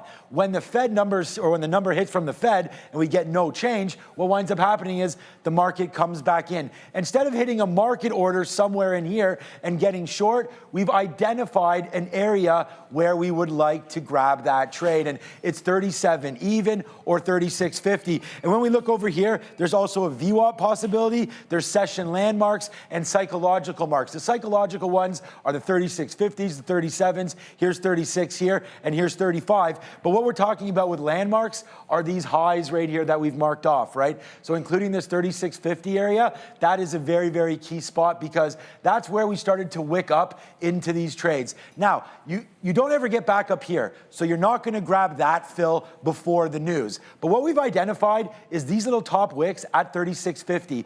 If during the trade you say, hey, I know I want to go short, right? The trend is down. Well, how about these areas? What about sitting here at 36.50? Look what happens. Boom, you get a trade there. You also get another trade at 36.50. Why? Because you've benchmarked against a past area. And what winds up happening is here it comes right back in. Check out VWAP as well. That's this blue line right in here. Look at VWAP, holding, holding, holding before eventually falling back in. So if you're using a technical level like VWAP, hey, what if you punch short and you get short somewhere here? Well, now you're short underneath VWAP, and when it rips back through, you panic and you probably get out of what should be a winning trade. Look what happens, and again, psychological mark, right? Look at 335 right into here. That's a level, bounce off, and that's why we marking it here. We're marking it here as well, bouncing off 335. But look what happens. This chart actually continues lower when we break 335 back there to the downside. So the key thing here is you have an intraday VWAP, which is nice, pretty straight and flattened out, right? Once it starts curving down, you know you might have a winner. You can also use this, getting short right into here, into these levels, and you hold it against some of these top areas. That's going to work out for you as well. Then you grab the landmarks. Well, we don't actually get back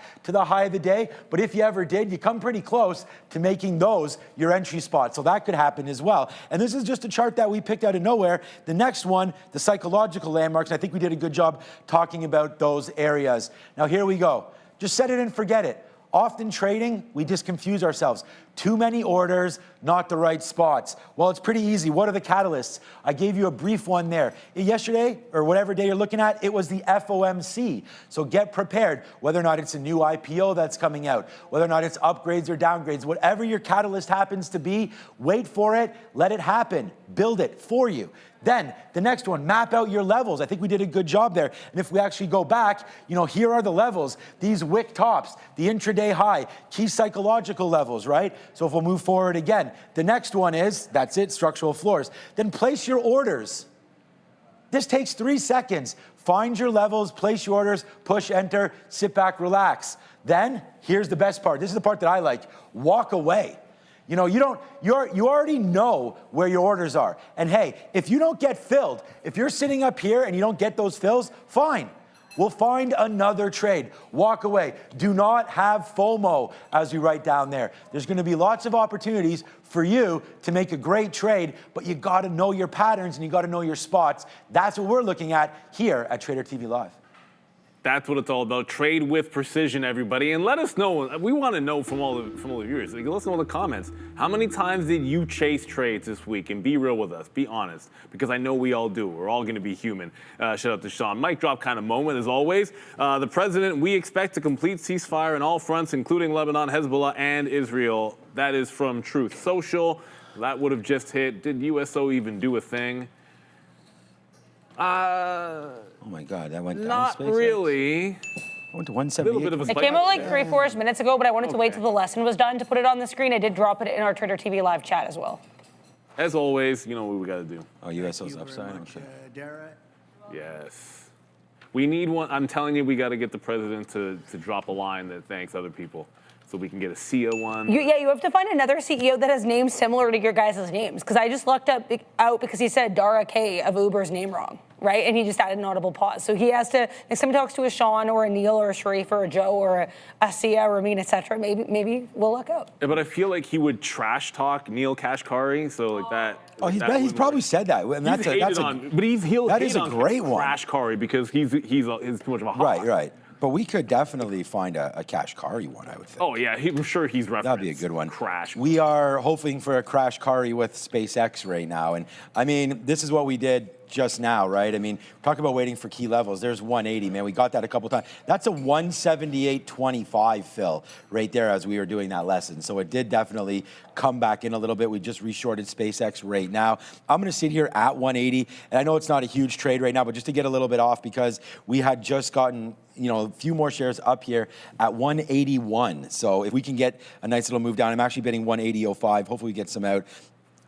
At that point, and then we'll see if it can run back to the downside. But what a nice move higher. I actually went in and bought a little bit more in my account right here. I think it was 172.50. I'm buying it on the CDR over there in Canada, so I think it was 29 and change. And if you guys are looking at CDRs, this is what we often, exactly. It was low 29s.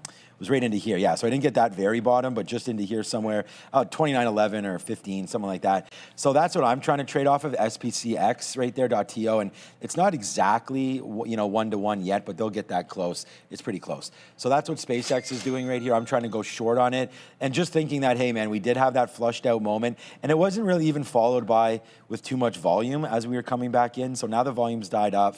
So I'm actually starting to think almost the other way around. Maybe we start to sort of fade back upside, like fade upside. That doesn't, I guess that makes sense. Yeah, head back up to the upside there a little bit as we, I guess the word is drift. I think fade is still a reverse. Yeah, I think we could fade. Just use it for short. Yeah, so I was gonna say, I think we could maybe drift then. I like that one better. Drift higher on low volume, but we're gonna cover a little bit here for 30 cents and, just wait to see what winds up happening here with SPCX. But it's a name that I am on right now. I don't really like how we're resisting this 180, so I'm gonna bid out a little bit more there. So we'll take a little bit more out here at 180. I'm also bidding 179.75. Maybe we do get an afternoon fallback here on SPCX. My stop is 181.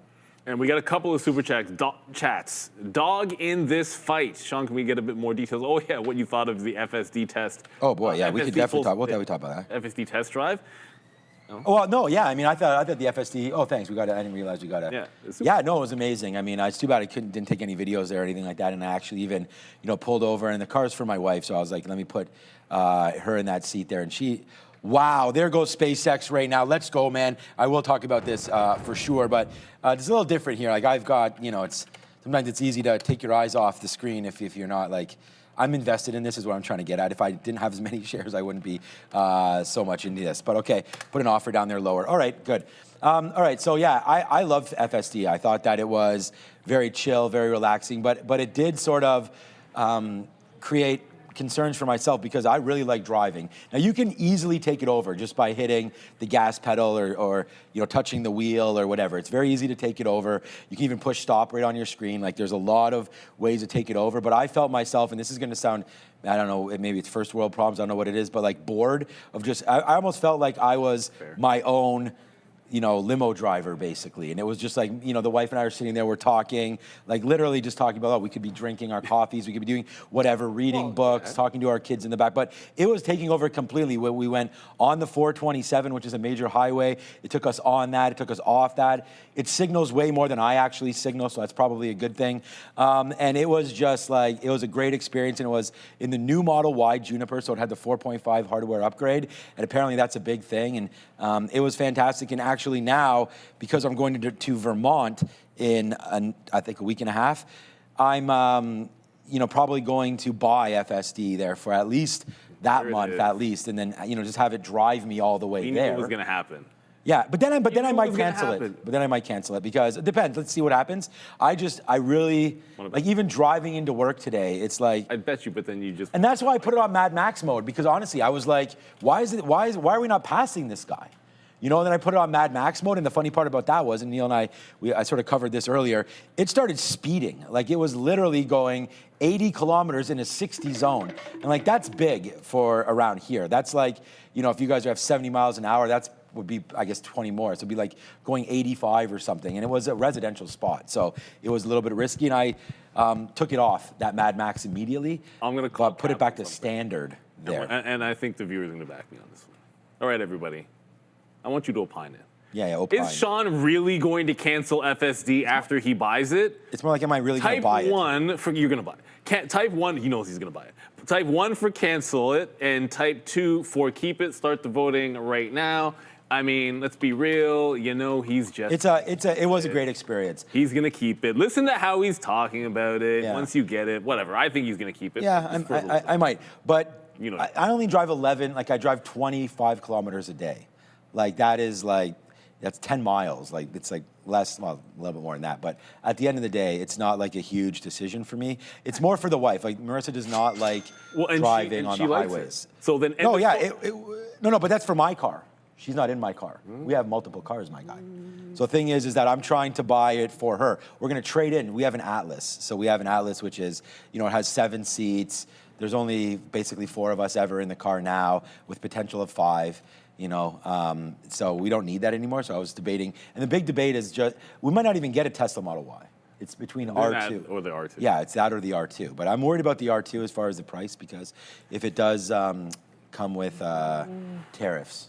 Yeah, that's something we have to figure out. We have to figure that out. That might not be. Well, we'll see what happens. But anyways, FSD is awesome. More importantly, does anybody else have FSD? Forget about me. I think a few people do. It's just it's a matter of like, what are you guys thinking of it? Every single person I've ever seen in the chat that has FSD is in love with it. I mean, I think that's a big, headwind or tailwind for Tesla. Is that all the data that they've collected, the safety, and they've already got approvals for all of that. You see Waymo. I mean, Waymo's we don't have Waymo. Right now, we don't have Waymo here yet. But robo taxis, once those are in, I think it's hot fire, man. Canada gets everything last. Oh, there's a different super chat. There's a different one. Nick Dubs, couldn't agree more on setting orders and walking away. I think sometimes that's what you got to do. Love the flat top breakout setup on CRISPR. Mind giving your thoughts? Well, I like it too. It just has to happen. Like, the longer the consolidation, the better the break. I believe in that. And CRISPR just cannot seem to get past. It's just 50 to 60 to 50 to 60 without actually making that flat top break. And if I had a key for flat top break, I've already said this before, I have flat bottom break. I'm not going to hit that when you want the stock to go up. But yeah, the longer it wants to go sideways, the more it's coiling up and trying to go. So I think it does make sense. But the good thing about a breakout is you don't have to force it. It either breaks it or it doesn't. And when you're in this consolidation, you're either buying the bottom or waiting for the top break. So I think you got it right. But this is one, the worst part is like if there was ever a buyout here, it would just gap through and then you wouldn't get the breakout. That's the other side of the coin. All right, so these guys were on our midday show, and it's Oragenics. We saw some updates, and they came on and talked about it, of Oragenics. Their ticker, of course, is OGEN, O-G-E-N on the NYSE American. This company has now activated its phase 2A clinical trial in Australia, with its first site fully operational and patient dosing expected next. They're developing ONP-002, an intranasal treatment targeting concussion and mild traumatic brain injury, an area where there are currently no FDA-approved therapies. Alongside that, Oragenics has spent the past year strengthening its balance sheet, raising capital, resolving liabilities, and restoring exchange compliance. The focus now shifts to execution, with clinical progress underway and additional CNS assets under evaluation. Please go back to around 12:30 of today's episode, and you'll see Adara with a doctor. They were talking all about Oragenics, and I think that if you do have, an experience, and Joe, kindly shared some of his experiences, with concussions and everything, and it's not to be messed around with. So if there are any, any of you that are suffering from that, I do think the guy actually showed the contraption that they use and the intranasal, and I just think it's amazing. Just don't know where this technology has gone, so go check them out, symbol OGEN on your NYSE American. We want to thank them and for sponsoring the show and for getting the word out there. As Marissa just messaged me, this is no word of a lie. So my daughter was recruited by many teams this year and wound up switching over to Mississauga from Etobicoke, and so her old helmet is like a royal blue, maybe like a Blue Jays or Maple Leafs, just a normal, like the blue that you think, like in the background. And Mississauga's is like a very dark navy blue, so we had to switch over helmets. And she just messaged me right here. Looks like Gia's royal blue helmet is broken, at this one spot that we knew was a little shady there. So we're just gonna make the switch over to a new helmet, because the last thing, once you're playing these sports, man. Once it's cracked, you're not allowed to use it anymore. Well, that's the other thing too. So obviously we need to change it anyways, but it's just funny because no matter what age you're at, you could get it. And we just showed, videos there of, getting hit by a car or falling downstairs or anything, It can happen to anybody at any age. So definitely, whether or not, you currently are suffering or know somebody that is, not to be messed around with their concussions. But yeah, not even a little bit, for sure. Just a little bit of housekeeping, if we can. The NASDAQ might be rolling over a bit. And someone asked, why are the oil futures moving? Well, here's U.S. So Brent also easing higher. It's a gentle, what's that wick in there? It's a gentle move up, but now all the way back to green here on U.S. So this could be a little something to cause the market to pull back a little bit. I'm in Rigetti from VWAP. I was short on a trend break, and then it bounced off VWAP, and I'm like, well, if I'm getting out at VWAP and it's strong, let's go long. So I might try another shot at this if we can get to that volume-weighted average price. But the other thing to keep in mind with the volumes that we're seeing, this is like a holiday, like day before a holiday on weekend. So right now, volumes might be a little bit lower. That's not going to last. There will be volume and volatility at this close today. This is the half-year rebalancing on the S&P 500. You've got multiple names going into the NASDAQ. So we do expect to see some movement. Don't sit around being like, oh yeah, it's a typical Friday. Like, it might be slow and lower volume, but come 3:30, who knows, sometimes a little bit earlier. Like with Marvell, who knows? Like Marvell is projected to be a potentially like gigantic buy because of the addition to the S&P 500. There's no guarantee it'll come out a buy, but I'm pretty sure it's going to be a heavy mover. Like if this comes out the wrong way, it probably freaks a lot of people out. So we're expecting a lot of volatility at this close, so don't sleep on it. You want to make sure you stick around the entire time. I'm just in the two. I mean, SSPC, determined myself that I wanted to take some fills and see if there are any like quick arbs on this. But I'm just playing it off of VWAP like you normally would. This is the inverse of SpaceX and doing some scalping on it. Oh, the other thing is I got to do this. I got to slap to fail. What was the name of that thing again? Cardigan. Yeah, K-A-R-D. Okay. We were making fun of the sweater game. That our sweater games were not. We were joking about this. It's named Cardigan. It's a biopharma IPO. Whatever. We're not interested. It's not SpaceX. It's not. Yeah, you tell them. Yeah. Okay. Like, are you kidding me? It was as clean could be. The first candle is 10%. The second candle is another almost 10%. By the time this put in a red candle, it had already moved 20. First of all, what price did it come out at? So 16.25. So that was what the expected price was, I think. So I think that was right in the range. We got it. I think that was I think it was $16 to $18. 16 even, I think, was the issue. Yeah. So there you go. So it came out as expected. It came out without even any hype, basically right where you're expecting it to, and then just fired up. Now, ultimately, the only trade. Look at the volume. The ones with the thing about these smaller ones, really, it's just about the opening liquidity. But I think got to get back into the mode of just. If it's reasonably large enough, take them all. You know, like you have the ability to say, okay, well, this is 1/10 or 1/20th of what I like SpaceX for, something. I'm just throwing that number out there. But not zero. That's my point. Maybe not zero on something like this. Because it's a strategy which is working. And if it's a strategy that's working, that makes sense. You guy, why Rocket Lab is the stupidest while joining the NASDAQ 100? I'm assuming you mean why is it going down today when it's joining the NASDAQ 100? It's worth keeping in mind that this sold off, and all the space names sold off Most of these names after SpaceX. So this is the day of the SpaceX IPO. Since then, it's been finding resistance and trading in the same range. Also, oftentimes getting added to the index, it's like it run up, there's some buying that goes into it, and then it can be a sell the news event. It's got a couple things working against it. Now, the weaker it gets, maybe more interesting for the closing trade, given that it's down 4%, or if it gets down to that 100 level.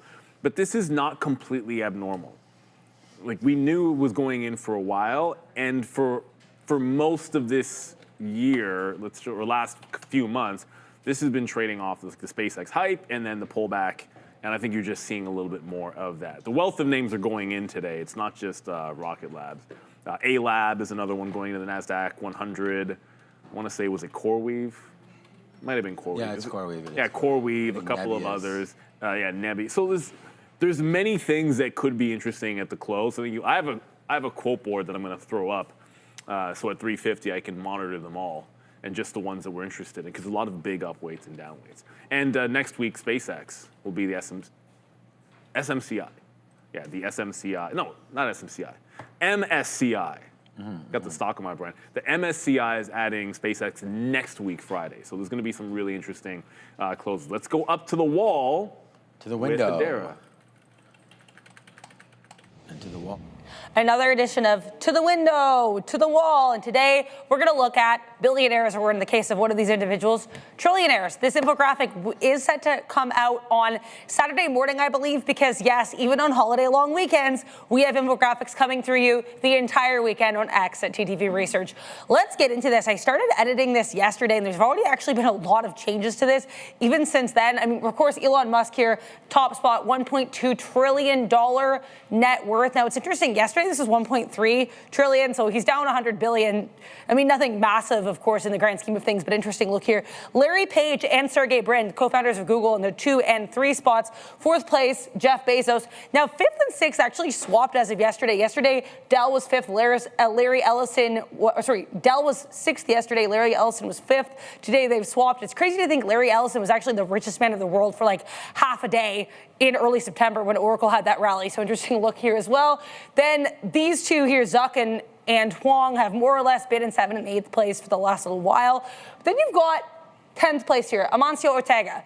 He was just placed here yesterday. Buffett was in 10th place. Buffett just got booted out here of the top 10 richest. Now, of course, we know these net worths are going to fluctuate. It's going to come, it's going to go higher and lower. But interesting look, as of today, around 1:30 p.m. Eastern, here's a look at the 10 richest men in the world. And again, if you want a closer look, you can find this on X at TTV Research, probably around, I think, 11:30 or 11:40 a.m. or so on Saturdays when I have the schedule to post. Lots of infographics coming this weekend, guys. Back to you. Neil, I got to go find that, and it's not out till Saturday. So, yeah, coming soon, and exactly, stay tuned for that. There's a lot of stuff going through here on Adara's page, and go find it out at Trade. There's no on Marvell and the rebalancing. Yeah, I was going to say right here, this is what's being rebalanced right here today. So you can go find this on the page, and I want to thank Adara for all that. As we finally break through 180, I'm starting to cover more of this SpaceX trade. I mean, it's $1 right now in the money, but I don't know if it's going to go too much more. It seems to be not wanting to break lower. We're going to wait for 179 flat fill now. All right, so this is what's being added. you can see these are the visualized year to date. So you could definitely wait to see any of these names that are being added to the NASDAQ. And of course, you're being added to the NASDAQ because of your market cap, the importance that you have to the index, and what sectors you're in, and just again, the weightings of your profitabilities as well. Like a lot of these companies right here, obviously not performing properly. So I'm gonna go out and find, as I talk more about it, find out the exact restrictions and like how they choose who's coming out, how they choose who's going in. But this is what's happening. So 5 out, 5 in, right? And so it's gonna be Astera Labs, CoreWeave, Nebius, Rocket Lab, Teradyne, and then as we go on the other side of here, I mean, Zscaler would be the one that's one of the most interesting, because we've seen names get thrown out and then come back with a vengeance. If there's going to be any of them, I mean, I don't know enough about Charter Communications or any of these other names, but Zscaler being in the space that they're in, I think they would have a chance to survive, even though they're out of the NASDAQ 100. And the reason why it's so key about, what's being rebalanced where and when is that there's so many ETFs, right? Like if you just look at an ETF that we trade on the show, TQQs, but then you go over to the actual Qs, so now they're now going to have to hold in this ETF, right? They're going to have to hold NASDAQ 100. They're going to have to hold Astera Labs and CoreWeave and Nebius when before they didn't have to. So that's part of the situation where if you're going to mimic an exchange, or in this situation, a list of 100 stocks, just like the S&P 500, when you get a name like Marvell being added today, well, if you're a fund running your S&P 500, and all of a sudden, it's up 20%, but the S&P is up 25, you're gonna wonder, hey, what's missing? Well, you didn't put Marvell in, So this is what happens. You do get, probably falsified bumps on days like today. And I have an order to get out of some Marvell around 329. So that was basically the high of the day there. I put it in after this. So if it does come back up throughout this whole sort of melee at the end of the day, we'll get out. I actually just looked over. I actually now own more Marvell than I do as a percentage of the portfolio than NVIDIA. So I think that's, and we're just, again, pretty lucky to have been able to get on this name. And it's part of, we did put this contest out in January, and these are the real-time numbers of this. I mean, I want to thank Fabian for this. So, I mean, these are the numbers that we have here so far, and there's 5 of us in the green, Obi, myself, Joe, Adara, and Randy there, and then the rest. So it's like half basically. And if you just go over to the portfolio, we have Marvell in there up 300%. So it's just, as NVIDIA's been doing absolutely nothing, it's Marvell that leads the way, and that's an 82 price level. That's like probably one of the last levels where I actually bought shares, but that was quite high. We've been talking about Marvell since the 60s. So I did a little bit of portfolio rebalancing today as well, and looking at that, right? And then I told you I did buy some more SpaceX. I don't know if this one's going to last. Well, it's going to last because I don't plan on selling it ever, basically. Well, not ever, but we talked about last time it was at 225, and I was like, man, we should probably be selling some. I think I was the only one that was saying that, and that makes sense, because a lot of people want to hold this forever. When it was at 225, everybody was like, man, this is going to the moon. Why would you sell at 225? Well, how about that's why? Because if you did sell some at 225, you're the smartest guy in the room because you get to rebuy it back at 180. So it's just like sometimes you're seeing these moves, and I'm going to take it the other way on SpaceX and just say, hey, if we could come back now these wicks didn't happen, we're not down at 150, but if we do come back into this area, I think that's another spot. So I'm going to buy a little bit more because we didn't get enough. I didn't get enough that I needed at 170 the first time, I think anyways. So we did buy a little bit more today at 172, and now we'll wait to see. And again, it was 29.11 or whatever on the Toronto one. So we'll have to wait to see what winds up happening. But right now, it's having a hard time breaking through this 180. I'm going to take advantage of this move right now, get it at 10% what I have left at 70s, and let's see if it comes back in. Right now, it's SpaceX going to the downside. So. And it'll be a little bit, like at least a month or two before we get the first earnings report. Yeah. I suspect that's when I'm gonna get my stink bid fill. I feel like it'll take enough time, and then maybe like after the first earnings report, and maybe that'll give it a little bit of a drop. Yeah, because they're not going to have any earnings. No, that's sort of the thing. Like everyone's going to get a really good hard look at the valuation again, and then maybe that'll get the drop in there. But hey, like I believe in portfolio rebalancing. Like I just never do it, and I'm just like I have all these. It's been such a great 3 months. I have like a thing about like if something I'm buying turns into Like the comment you were making about Marvell just is bigger than NVIDIA, but I feel better about NVIDIA. This is what happened to me. Like it happened to me on Lilly, it happened to me on ARM, like where it's just like by definition, I'm taking 10, 20% off of these things because is this supposed to be a top 5 holding in my portfolio? Do I see it that way? As good as it is, if the answer is no, then I ring the register. And it's fine, and maybe that's the wrong thing to do, but you still have to have that belief. It's been wrong every day until now, well, right? Because, I mean, the market's high. Every time I've sold ARM, it's been wrong. But the valuation on that, even I think it's a little bit insane. And at times, that's certainly part of it. I'm going to cover a little bit more. I just want to answer this. Yeah, because Scott already heard my answer because he already said thanks. Yeah, it's SMA. I just, I don't need to worry about it exponentially smoothing out or anything like that. Simple moving averages is what I use because, A, I'm a very, very simple man. And, yeah, look, I don't, hey, what's up, Martel? You're in here as well. See if I can find this on here. This is just what it's been.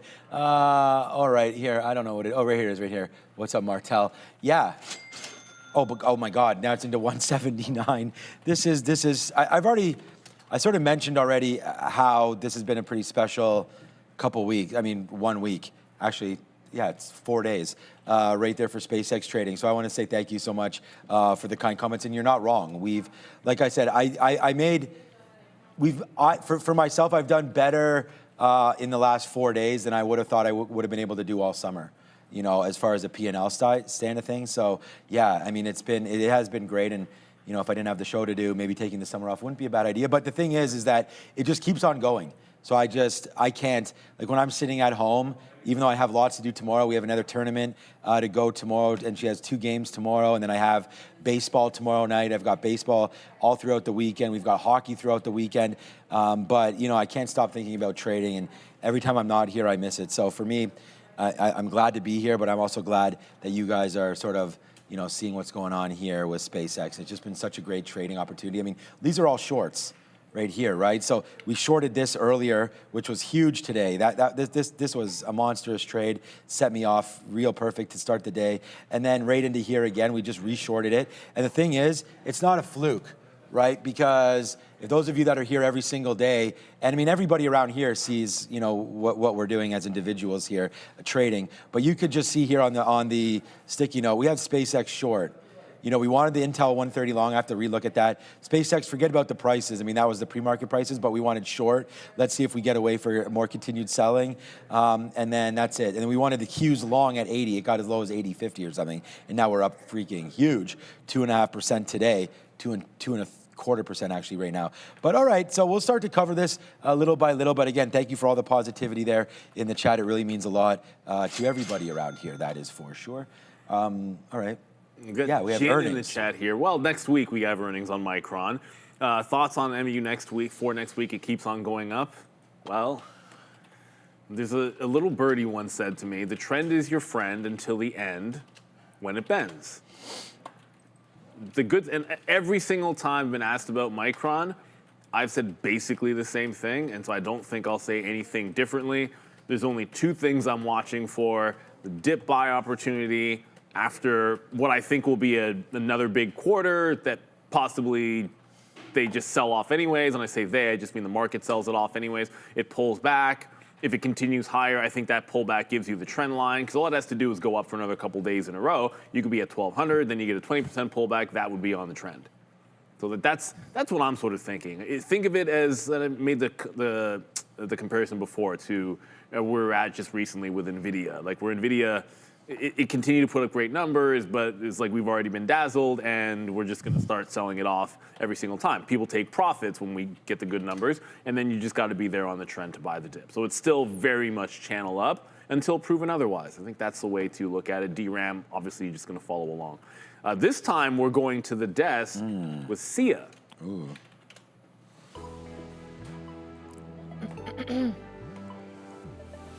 Let's take a look at the 3 major averages before we begin. The SPY, the triple Qs, and the Dow all in the green. The SPY up almost 2%. The triple Qs up 2.3%, with the Dow up 0.28%. We're going to take a look at 2 tickers right now that I have news for.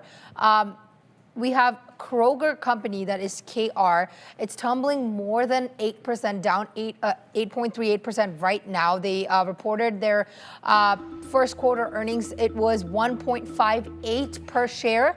Earnings excluding items. Analysts, however, polled by FactSet anticipated $1.59 a share, but Kroger has posted a $46.12 billion in revenue for the quarter that exceeded Wall Street's forecast for $45.59 billion. Next one we're going to take a look at is Steel Dynamics.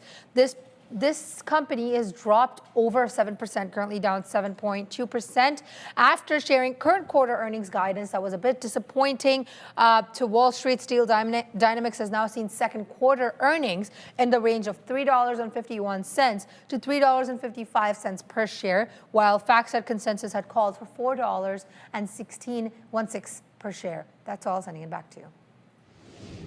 Thank you very much, CEC there. Anthropic lobbying the Commerce Secretary to lift the ban on its Mythos and Fable models. That is going to be, well, if we're talking about IPOs, I feel like we have two that have an opportunity to be. I don't want to say that they're going to be like SpaceX. SpaceX is very unique in a lot of ways, but they should be similar in terms of the trading opportunity. Let's at least leave it at that. Okay, I see Bird. It's not flying. I know you just wanted to probably put that pun in there, Big Neck, but it's not. It's up 11%. Oh, shoot. I knew this was going to happen. What's Smartbird? So AI pivot. They now call themselves Smartbird. See, I can remember the name of the company. It's not just Allbirds anymore. Very sideways. No action on this. I want to find something which is actually moving around a little bit more. I'm probably not going to get a reload in Rigetti. Doesn't seem like that's going to happen. Amazon. It looks like a trend break, and it's already rolled over. I want to find something that hasn't really broken down. Oh, this could be it. Just remind myself what I was also looking at. Any pops in BM&R, I want to try to fade. If you get back into VWAP, I want to go back over to this. I mean, crypto still, I don't want to say stinks, but what do you do? Bitcoin's at 62.7, so it stinks. Like the market's up a ton, 2.3%, and the crypto land is still lagging. So I want to fade BM&R going into the afternoon if we can, and then have an eye just on the outside chance that we start seeing early action on Marvell. I'm going to want to keep that one up, right? It's no guarantees, but I remember the volatility that Tesla had when it was added to the S&P 500. And this is not nearly as big, but I feel like the hype around it, the space that it's in, this one starts really dropping. Might be some chances at some reversions as we get a little bit closer to 350. So SC Mayo, yes, I would be looking to short BM&R, but at VWAP. Like if we can get back up here, press into the volume weighted average price, that's something that I would be looking for sure. And we have, I probably paid for locates on it. They would have been a fraction of a cent per share.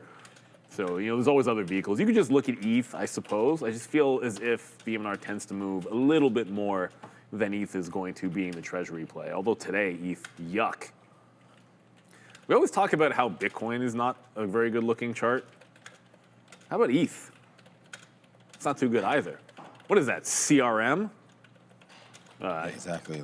Probably didn't need to kick CRM when it was down, but when you're talking live, it's the first thing that comes to mind when I'm looking at a chart like that. This is going to be 13 days in a row negative for Salesforce. 13 days in a row. Even I'm thinking there's got to be a bounce at some point. I'm glad I didn't think that today. Man, the stock is in trouble. I just heard Adair getting excited over there. Let's go find out what she's got going. Usually when I get excited, it's a real weird catalyst, and this is no exception. DIS, Disney, trying to bounce a little bit. Taylor Swift just posted on X about Toy Story 5, or as she called it, TS5, saying, quote, "Oh, how I love this phenomenal movie. Disney and Pixar's Toy Story 5 is in theaters everywhere tomorrow," in brackets, 4 exclamation points, close brackets. So I guess Taylor Swift is getting excited here about DIS. Let's see if the stock can shake it off on this catalyst or continue to push higher. Back to you. She wrote the title song. That was a great one, man. I think. Shake it off. What a good reference there. And yeah, anything she touches seems to turn into gold, except for, of course, the Tennessee Chiefs right good. there, which is good. Yeah, but I mean, I don't blame Travis. He's a little bit distracted. I don't blame him. But there we go, man. $100.50 this morning, all the way to the upside. And regardless of, one of the biggest stars in the world promoting the movie, you are going to get a nice bump up because Toy Story has been forever fabled. I mean, I think it's one of the best animated movies of all time. I don't think there's too many people are going to argue with that. It's probably one of the best franchises of all time. Not too much argument there. I hope not. Toy Story just going to come out. It's been around for decades. It's our generation. It's our kids' generation, and it's our kids' kids' generation. Tom Hanks, I believe, still in it there. And it's been an amazing run for TS, Toy Story, and now it's Taylor Swift, TS. No surprise there either. So yeah, TS5. I didn't even realize it's dropping tomorrow, probably out right now, obviously on early previews and whatnot. So yeah, Disney. And I think Disney's fine here, honestly. I think, with gas prices and oil coming way back in right now, I mean, just seeing what's out there right now, around here, I saw like 145 today a liter.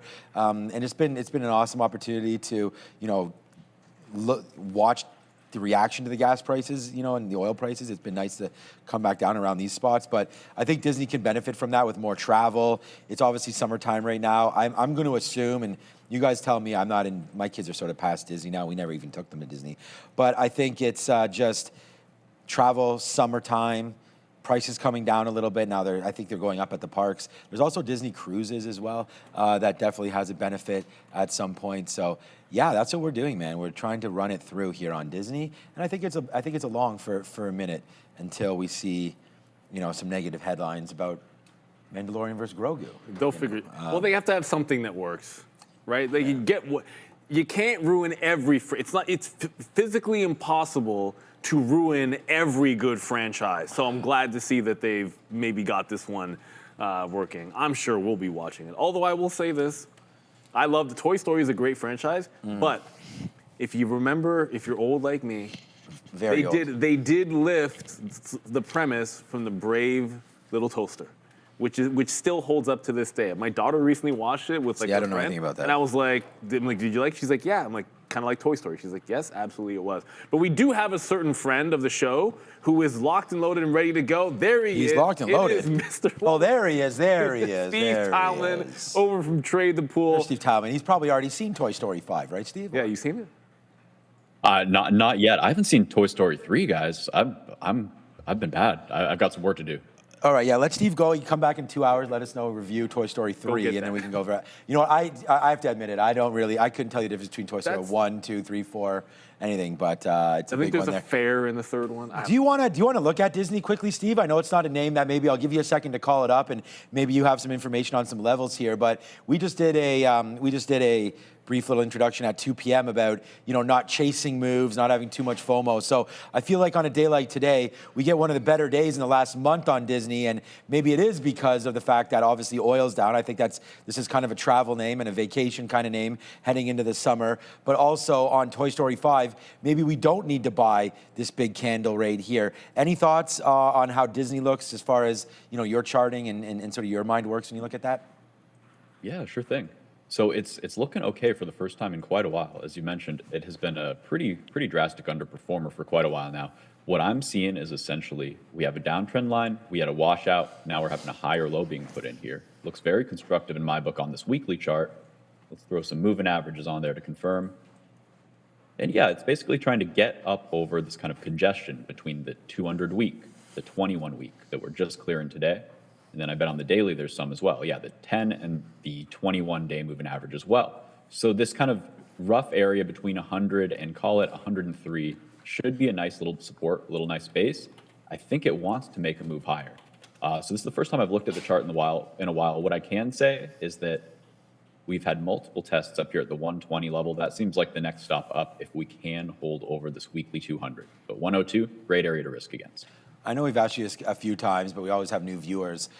how often do you make a trade based on, thematic, like you think this is in the right space, or you're looking forward to something over the next, like I was just saying, maybe it's a trade for the summer or anything like that? Or would you enter a trade based on only that, or would you have to have a mix of that with technicals? We have Michael Noss, another, CMT on here, and he's always talking about, well, he doesn't really care what it is. He actually used a famous, and I feel bad always saying this, but when he was talking about crypto, he brought to our attention a coin called Fart Coin, and I really feel stupid about saying that, but it's funny because it worked. He called it up, he showed us some levels, and he's like, look, people are buying this name. I don't even know what it does. Obviously, it doesn't do anything, but it has movement here, right? So he looking straightly at technicals.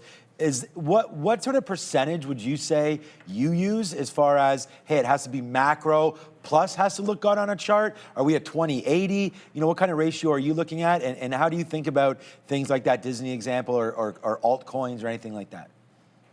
Sure thing. Great question. So what is it? The Pareto principle, the 80-20 split. Right. I kind of think about it like that. So 80% of my work is technical because I always think of myself as an aggregator of information. Right. I'm not an expert on any of these companies, any of these industries. I mean, I've barely been in the adult corporate world for a couple of years myself. So who am I to judge? What I know is that I can read patterns well. So I outsource all of that, and then all of the traders, they're going to do what they're going to do in the market, and I'm going to read that. So as long as the charts are good, I can assume the fundamentals are good. I will do my due diligence and I'll double check. So there's a few metrics that I really like to see, especially on like momentum type names. I generally want to see, not completely emptiness in terms of the fundamentals. I want to see growing EPS. I want to see a company that's nearing or has reached an inflection point on the fundamental side too. Right. But realistically speaking, that comes in after the chart appears on my technical scanner, and it's just to check those boxes and make sure I'm not buying any lemons. You were famously noted on our program a couple weeks ago when we talked about IPOs, and you were like, hey man, let them calm down for sometimes multiple years until you get some good information on them. Being a day trader, and I think it's easy to say that you and I would trade completely differently. I've made, quite a good amount of trades on SpaceX since the IPO, and it's like all that I'm pretty much obsessed with right now. Some days short, some days long, getting in and out. And I know it's just a completely day trade kind of scalp. And I bought a little bit for, the short-term run-up, what I think is going to happen soon when it starts getting added to various, indexes or whatever starts to happen here, rebalancing. Have you traded SpaceX at all? And is there any sort of something that you're seeing right now? I'm going to think your answers might be a no on if you're seeing anything, but has anything come to your light or anybody asking you questions about SpaceX? And if so, what have you been telling them? Well, I got a few insights here. I maybe haven't been trading it super actively like you guys, but I understand it because the liquidity is there. It's the hottest thing on most people's screens, and you're going to get some really nice moves. So we've been watching it. You can see some charting on the day one here in particular. We were looking at different zones, different levels, and basically anticipating if we get the break of the range of the high day, it should go for a nice measured move, which we had at around 200 or so. It overshot nicely. We started doodling. Don't mind these lines too much. The long and short of it is we're looking for a higher low. We were looking for it to take place somewhere around here in this kind of golden pocket between the 6.2 and the 7.8 fib. If we did find a buyer here, I think it's a valid place to look for a long for a kind of 1 to 3 day swing trade. The reason why I'm not taking it is just because we have all of this this kind of gamma to clear on this OPEX week. I want to see what the price does after this kind of first week is on the books. And if we can hold these key levels, this kind of 170, 175 zone, then I might look for a long. Otherwise, I'd love to short it because I think that it needs to get deflated much more. Question is, am I early? Do we get one more run, a double top? I'm not sure how it's going to play out, and I want to see next week. Yeah, and the other thing, too, is we haven't even had a report out of them yet. And speaking of which, we have a question from Pops Mafia in our chat, and he threw it in there like even before we came back on, and he specifically said, can you ask Steve how he trades at and around earnings specifically as a swing trader, right? Like what is your strategy involving earnings, trading around them when you see some technicals, just your overall thoughts. Obviously we have like Micron, which is gonna move DRAM, which has been in a bit of a trend, so it could be around this, or just in a general sense, what your attitude as a swing trader is with earnings. It's a great question. And shout out Pops Mafia. He's an OG from our chat, so good man there. What I would say is I generally like to wait. So I like to see the data kind of come in. I like to see how the market interprets that data, and then I like to play with the crowd. So usually I do post-earnings gap setups. So that's where the earnings play sets up. It pops on the earnings, of course, and then you wait for it to consolidate. Maybe one day, usually 3 to 5 days, sometimes a couple weeks, and you wait for the moving averages to catch up and for it to kind of rebase up at this higher level after it's found price acceptance. That's my favorite way. Besides that, if I'm in a play and earnings are coming up and the play is working, I will be trimming heavily into that print because I just got to recognize that if a play is working really well up into earnings, then it's starting to be priced for perfection. And my odds are starting to go down that I get an increased move on that actual earnings as opposed to just booking the win into that potential risky area. Yeah, and you know what? A wise man actually once said, when you were just talking about moving average, that I don't pretend to be smarter than those moving averages. And of course, that wise man was me who coined that unbelievably poignant phrase. See, I'm just joking. Obviously, we'll credit that one to you. No, it's all about the technicals for sure. I want to ask you, if we can, just about trend in general. If there's a theme this week, I mean, we were selling off on the Fed for the afternoon, right? Like yesterday, we were selling in the afternoon. Today, it seems like everyone and their mother is at the all-time highs. We're looking at trends to the right of them, to the left of them, whether it's like Micron and DRAM or chip names like Marvell, Bloom Energy literally could be taking out, it's up 11%, could be taking out an all-time high in 5 minutes for all we know. It seems like there's a lot of exuberance in this market. There's a lot of breakout setups when a lot of people keep thinking we're making this top. So in an overall sense, like how are you positioned right now? Do you have anything that you're looking to get into as we find ourselves at a moment where, I'm asking myself half the time, like, hey, am I trimming these things? Like, are we getting too frothy over here? Where are you positioned, and do you have anything that you see as attractive as a buy entry as we sit at the highs? Yeah, absolutely. So my whole thing here is watch the leaders. If they continue to lead and they lead on the way up out of these pullbacks and they break these highs and continue to lead going up, well, there's no reason to be in other things in my book. So I'm looking for, in the strongest sectors, both the leading names and also the new emerging leaders. So Marvell, for example, a new emerging leader on this massive influx of volume. This is a name that we called out on our newsletter, said, wait for it to come into the moving averages. So I put in this, I believe it was 280 was my level to get long into. I missed this one, to be completely honest, guys. I was not paying enough attention, and this, when I looked at the end of the day, it was an ugly candle. That should have probably been my sign that, hey, they're going to shake people out, but close it ugly, but still over that key level that we're looking for. And then you can just catch these kind of trends to keep on going up and out. I expect Marvell to be a $500 company and not a $500 company in not too long. I'll get another spot to enter. Hopefully it is not too extended by that time. But what I'd like to see on a lot of these names that I'll be talking about is a break of the all-time high and the comeback, the add into that kind of retest of the level as the moving averages kind of catch up. Where's my marker? Like that. So that's kind of my bread and butter setup. Marvell, a top watch for me. I am in a little bit of Penguin here. Peng, another very, very strong high and tight flag name. Apologies for that alarm there. One other one that I want to put on your radar that I think has a lot of potential. VIAV in the photonic space. So we didn't get this look that I wanted it, but I still think that this one's valid if it closes strong. So these are some names to watch. Also because you mentioned Bloom Energy, which I think is an amazing chart and an absolute leader in every sense of the word. I mean, heck, play this one. I'm looking to get long on this one if it does give a nice entry. I was a little scared by these top wicks, but this is on my radar. If you want another one that may run with this, it is a laggard, but FLNC, I'm really bullish on this one and in this swing trade as well. Thinking it's putting in a great daily candle. Sorry to yap, guys. I have a lot to talk about.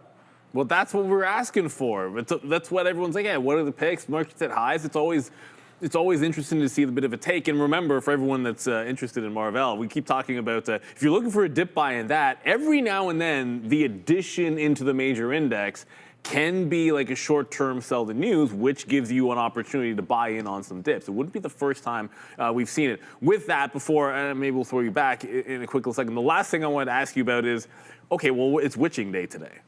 It's also major index rebalancing. Is there anything, for a day trader, obviously we expect some volatility at the close, there can be some opportunities out there for the trade. Is there anything that you do with your portfolio to protect yourself against some of sometimes we get some crazy swings. We've seen it in the past where you like a random and maybe something that's not getting added or deleted has just an insane move that is really just 10 minutes at the close and then everything normal on the Monday.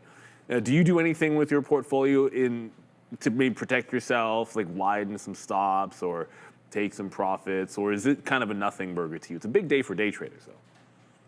Yeah, it's very different for me in terms of day trading and like my position trading, my longer term stuff.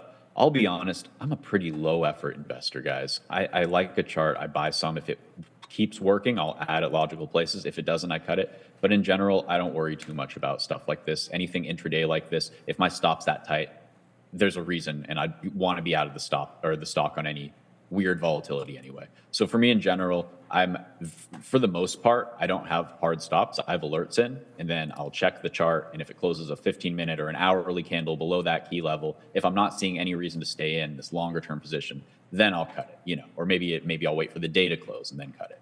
But this intraday stuff, it's definitely affecting my short-term intraday trades, but outside of that, I don't worry about it personally. There he is. It's all about, I like that, low effort investors. There's nothing wrong with that. And sometimes it's okay to just chill and relax, just like your cat is right now. That's the best thing to always be. We see. Chilled and relax over there. Oh, there he is. Don't wake him up. All right, so just another quick one, and we'll let you go, Steve, because you just mentioned there, you named some hot stocks, right? The Marvels, the Bloom Energy, and all that, right? I'm going to give you another one. But what I'm actually looking for is, and you showed the chart on Marvell, does it break the highs? Will it come back? That might be a good spot because you admitted to miss that 280, which is very honest of you and appreciate that. I'm kind of the same way. I'm lucky enough to be in Marvell, but I don't have enough shares in ARM. And ARM, I think if we're going to have this huge CPU sort of boost that we're seeing now, we're seeing Intel going to the high side. We're seeing AMD today. I think there's a lot of need now, as we talked about with Lip-Bu Tan, CEO of Intel, coming through and talking about how, hey, we need more CPUs, to help manage us with all this AI inference. And, these GPUs need somewhere to go. And all of this stuff relates back to Foundry and Intel. But I think ARM, especially now, they have the mobile aspect of the chipset, but now also getting into the PC game as of their last quarterly report. And right now, ARM is just, wow. I mean, down into $300. This was a $300 name 6 days ago. Now it's $430. This was a $200 name, Steve, 20 days ago, now into $430 again. So are we talking about, like, today's another brand new all-time high? So I'm just fearful, and I think a lot of our viewers are as well, that if we don't buy ARM today, and it's not a FOMO trade, I mean, we've done the work, like we talked about, that 80-20. Now I'm looking for the 80 from you. I think the 20 means we buy ARM. It makes sense. It's in everything. We like the space. I think there's a bigger move coming for ARM, right? But where do we buy it? Because we're breaking out right now. Do we wait for it to rip to 480 and then come back to 430 to buy it? Or are we maybe dip buying right here at 400? It's sort of past breakout level. Like, give me a trade plan that you may have. If ARM was on your radar and you're not in, where would we be putting limit orders maybe right now to get ready for either a little bit of a move higher, or do we buy 10% today? Like, what would your trade sort of plan look like for a name like ARM? Uh-oh. Steve, I don't know about your mic. We are missing you for 1 second. Try again? No. All right, come back. Let our tech team work with you, and they'll try to get... Do you hear him? No, I didn't. No, okay. So, Steve, we apologize. Looks like it's on our end. But, once he's back, I'd love to hear that, because I think that's something for myself, too. I mean, I'm looking up... By the way, here comes SpaceX. Now it's $1.70 in, and we're starting to get a little low. I canceled all my bids. We just got a bid at 178.50. Didn't even realize we had a bid there. But I've taken too many profits here at 179, so I want to let this thing now fall back in. I don't have another bid till 176, but now that I see where this is, I should change it. 177, 50s. Okay, we'll put a bid there, see if we get that. But yeah, I don't know. For me, it's like I don't want to miss all these moves, right? Because like I'm not in Micron, and every time it breaks a high, it's like you're waiting for the pullback, but then there isn't one, and it's just, there's been many pullbacks. Okay. I think we have him back. He's back. So we apologize for that there, Steve, but I think you probably heard my question. So what do you think about ARM? Yeah, you can hear me here, right? Yep, perfect. Awesome. Okay. So ARM, I will take my victory lap a little bit. The best time to enter would have been when I came on the show a few weeks ago, maybe a month ago, and we talked about it in the 160s, 170s. But I think you're right. These leading names, they keep leading. The news keeps coming to build this narrative. I think you're dead on. I think they're going much higher. That being said, I need to recognize that when they're this extended, it's a bit of a crapshoot. It's really hard for me to give exact targets now. What I will say is, hey, default to these moving averages and use them to guide your risk. So first off, we have that 300 range down here. That's going to be our new, we really shouldn't lose that at all. And really, I think that we shouldn't lose this 21 moving average. That's your kind of bigger dip buy area.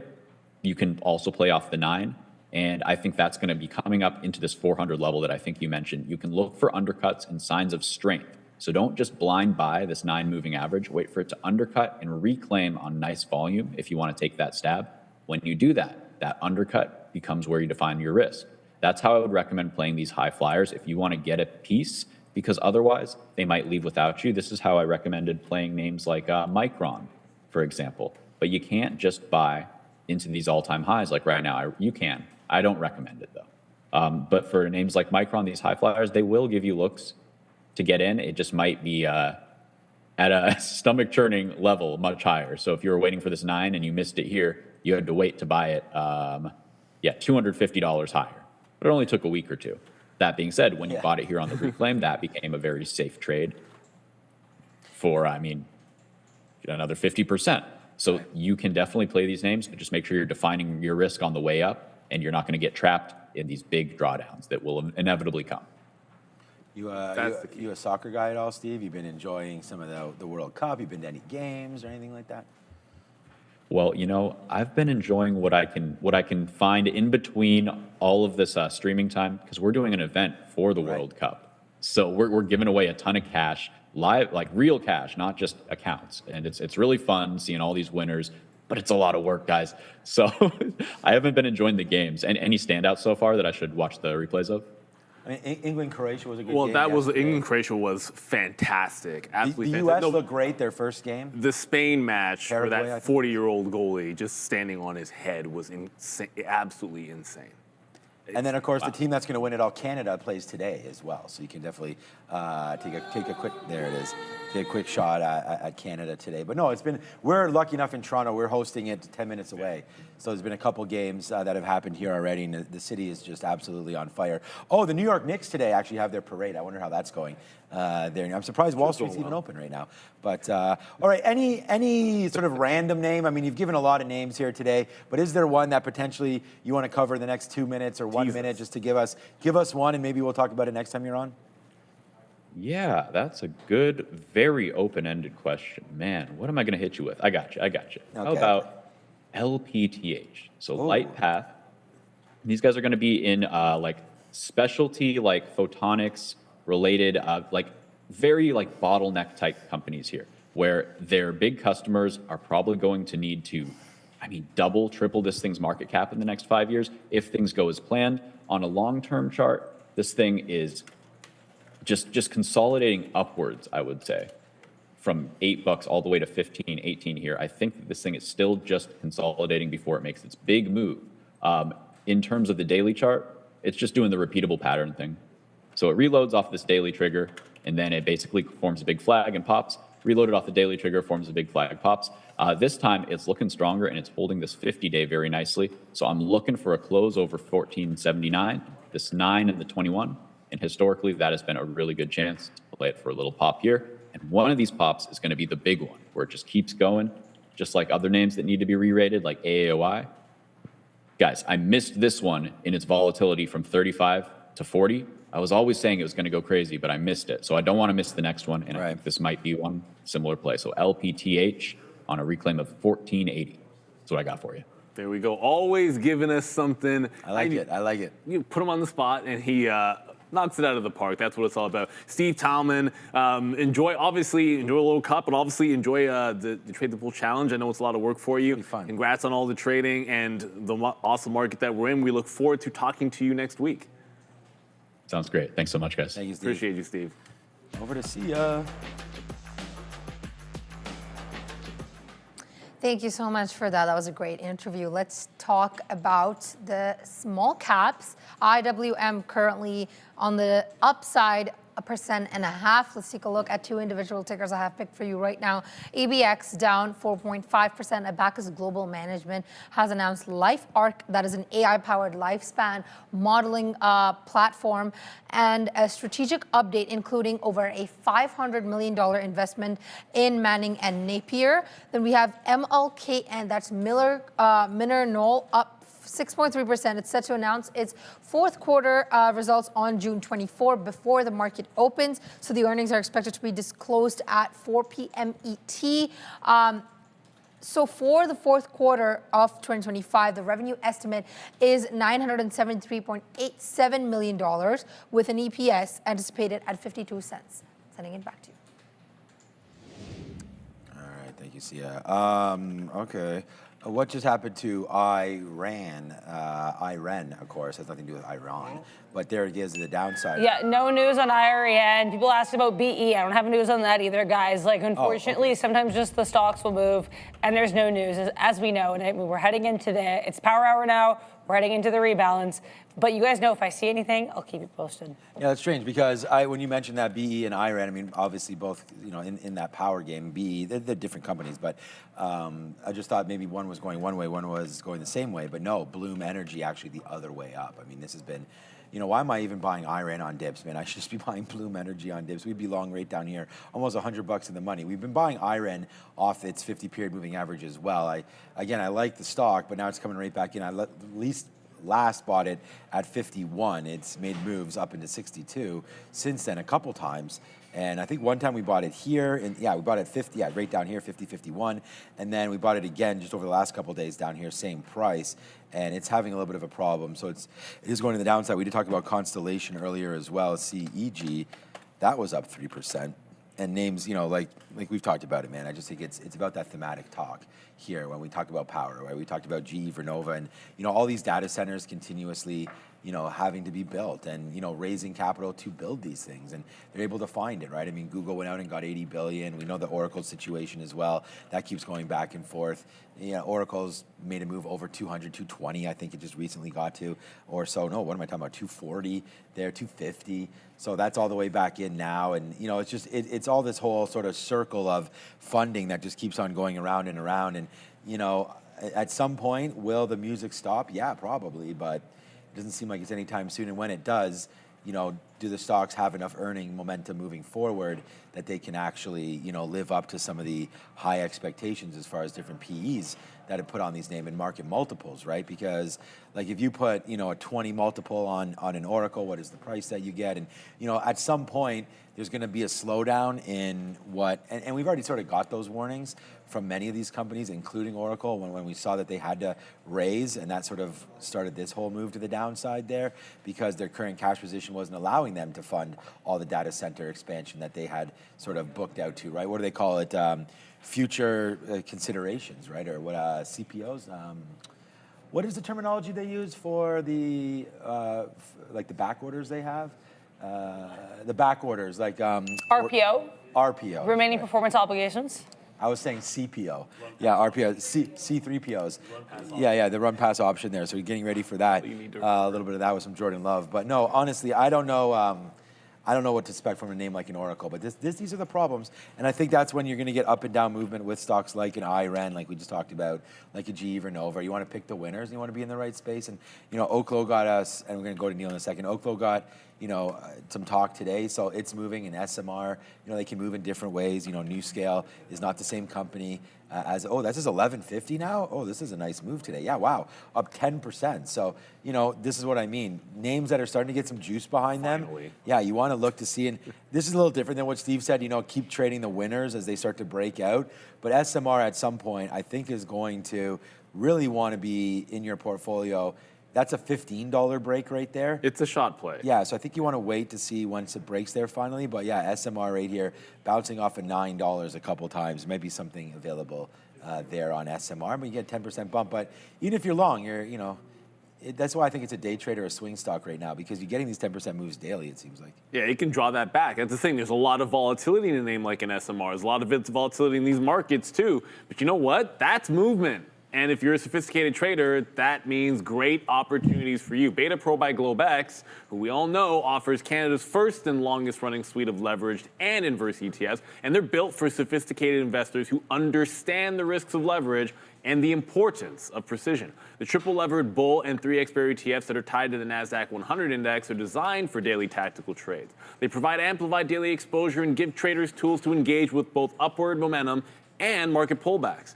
They're also currency hedge these strategies. So they offset the US dollar exposure back to the Canadian loonie. So if you're navigating short-term market moves, whether they're up or down, Beta Pro is going to offer the flexibility to act with conviction, whatever that looks like for your individual strategy, your objectives, and your risk profile. So trade tactically, learn more at betapro.ca. Scan the QR code you see out in front of you. Take advantage for sure. Okay, well, I see this from, first of all, some housekeeping. Every single time, and someone was asking, like SSPC is just the inverse. So it's bouncing off of just underneath VWAP where SpaceX is shorting just underneath VWAP. But Rigetti's not really moving much. I have a trailing stop now in. I was looking for like 2090, kind of obviously this high because that's how I roll. But if it loses this little trail level here, I'm just going to get out of it. You're into power hour. We know it's the end of the well, it's not the quarter end, but it is. But it's the semi-annual rebalance. That's what I was looking for, right? So we get the semi-annual rebalancing here in June, and almost anything and everything could just randomly come out with an imbalance. So for me, tighten some stops, take some profits if we can.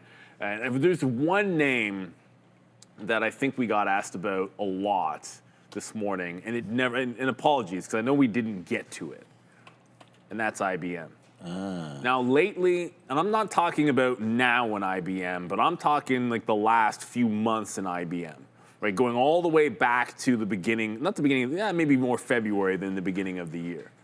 IBM has been a bit more of a roller coaster stock than you would expect because it's getting, it's lumped in with the software names. So despite being what I think is a fantastic pure quantum play with actually gives a dividend. They got a standard business they can work back into, a core business that you have some cover that you might not with some of the other quantum names, like obviously like a Rigetti, which I'm in right now. And this has just been par for the course. However, there's been a lot of buyers at the 220 to 230 level. This is a stock where I just feel like it's gearing up a little bit, and maybe I should. Here, we'll go to a higher time frame. Where's my weekly? Oh, I have 2 ARM weeklies on my e-signal. That's incredibly useful, Neil. Let's go to a weekly chart, and then I can just double click, and then that full screen. I like my new layout on it. And the other thing on the weekly is it's never really touching the 200 period on the weekly, so you're dipping well in front of that, but it gives you a bit of a support level. So technically, it did reject the highs. I know some people like the way I look at it, if I have a full allocation, like if I mean to own, let's just say, I don't know, like 20 grand of a stock. Let's just say that's what I'm looking to. And I have that much, and it goes parabolic, and it's going into highs, and that's the kind of stock that, to me, I'd look to take some up. Now, if I don't own what I consider to be a full position, then I'm not selling at highs. And I want to be buying dips. IBM's in that bucket for me. I still like it. It's something I want to grow my portfolio. Like I liked it 2 years ago, and I didn't think I got enough, and I want to be adding to it if I can. We have a super chat here. You bought IBM, right? Is that what you're saying? But it's a stock that I'm dip buying this year. Right. Dip buying this year. Right. That's Reiner Brand. Reiner Brand Eras. Is BABA a good long buy? The problem with Alibaba, the problem with KWeb, the problem with Tencent right now, it's not going to be fundamentals. I'm telling you, if you just simply looked at the multiple, if you simply looked at the business, if you simply look at the opportunities, what they are doing with AI, and you compared compared Alibaba to Amazon, and it wasn't a Chinese company, the stock would be like $300. But you know what? It is a Chinese company. All right. We've seen not just whether it's U.S.-China relations, getting added to restricted lists. Or it could just be when randomly you have the Chinese government just crack down on a certain industry and then prove that nobody's safe. At any moment, you can get some regulation that they'll do to hamstring their own their own business. But then it's more of the relation thing. It's in a downward pull. And so fundamentally, fine. I think there's going to be a buy. But I'm saying that as somebody who previously thought the same things and bought it in the 80 level. So that's what I'm waiting for. I think sometimes you zoom it out, and when you're in a big downtrend, either prove that it can break the downtrend, have something fundamentally huge happen. That hasn't really happened yet. But look at the weekly chart. When it was down here before, remember I said, look at the accumulation at 80. I don't think, look, I wasn't the only person around here that was buying Alibaba in this accumulation. I don't think we had to be that smart to be able to see this from, that'll be March of 2022. March of 2022 to I'm going to print something now. January of 2025. Look at all that at the 80 level. Well, that's, to me, that's it making a bottom. Right now, it's falling into that level. So I'm not going to try to figure out when Chinese stocks come back into favor. I want to be buying where there were either buyers before, or it just does something boring for a long time and shows me that the sellers are done or the buyers are taking back control. But I think you got to really zoom out to get some perspective, because if you waited for this the last time, you were rewarded, right? Like, you're rewarded with the one and only double up that's happened on this stock in a while. So I think you just have to have that level of patience with Baba, or it doesn't matter. You could like Tencent, and I would say the same thing, right? It's just they're very much out of favor. The Nasdaq's at the highs, and look at these guys. They're getting crushed. Let's go back to the desk.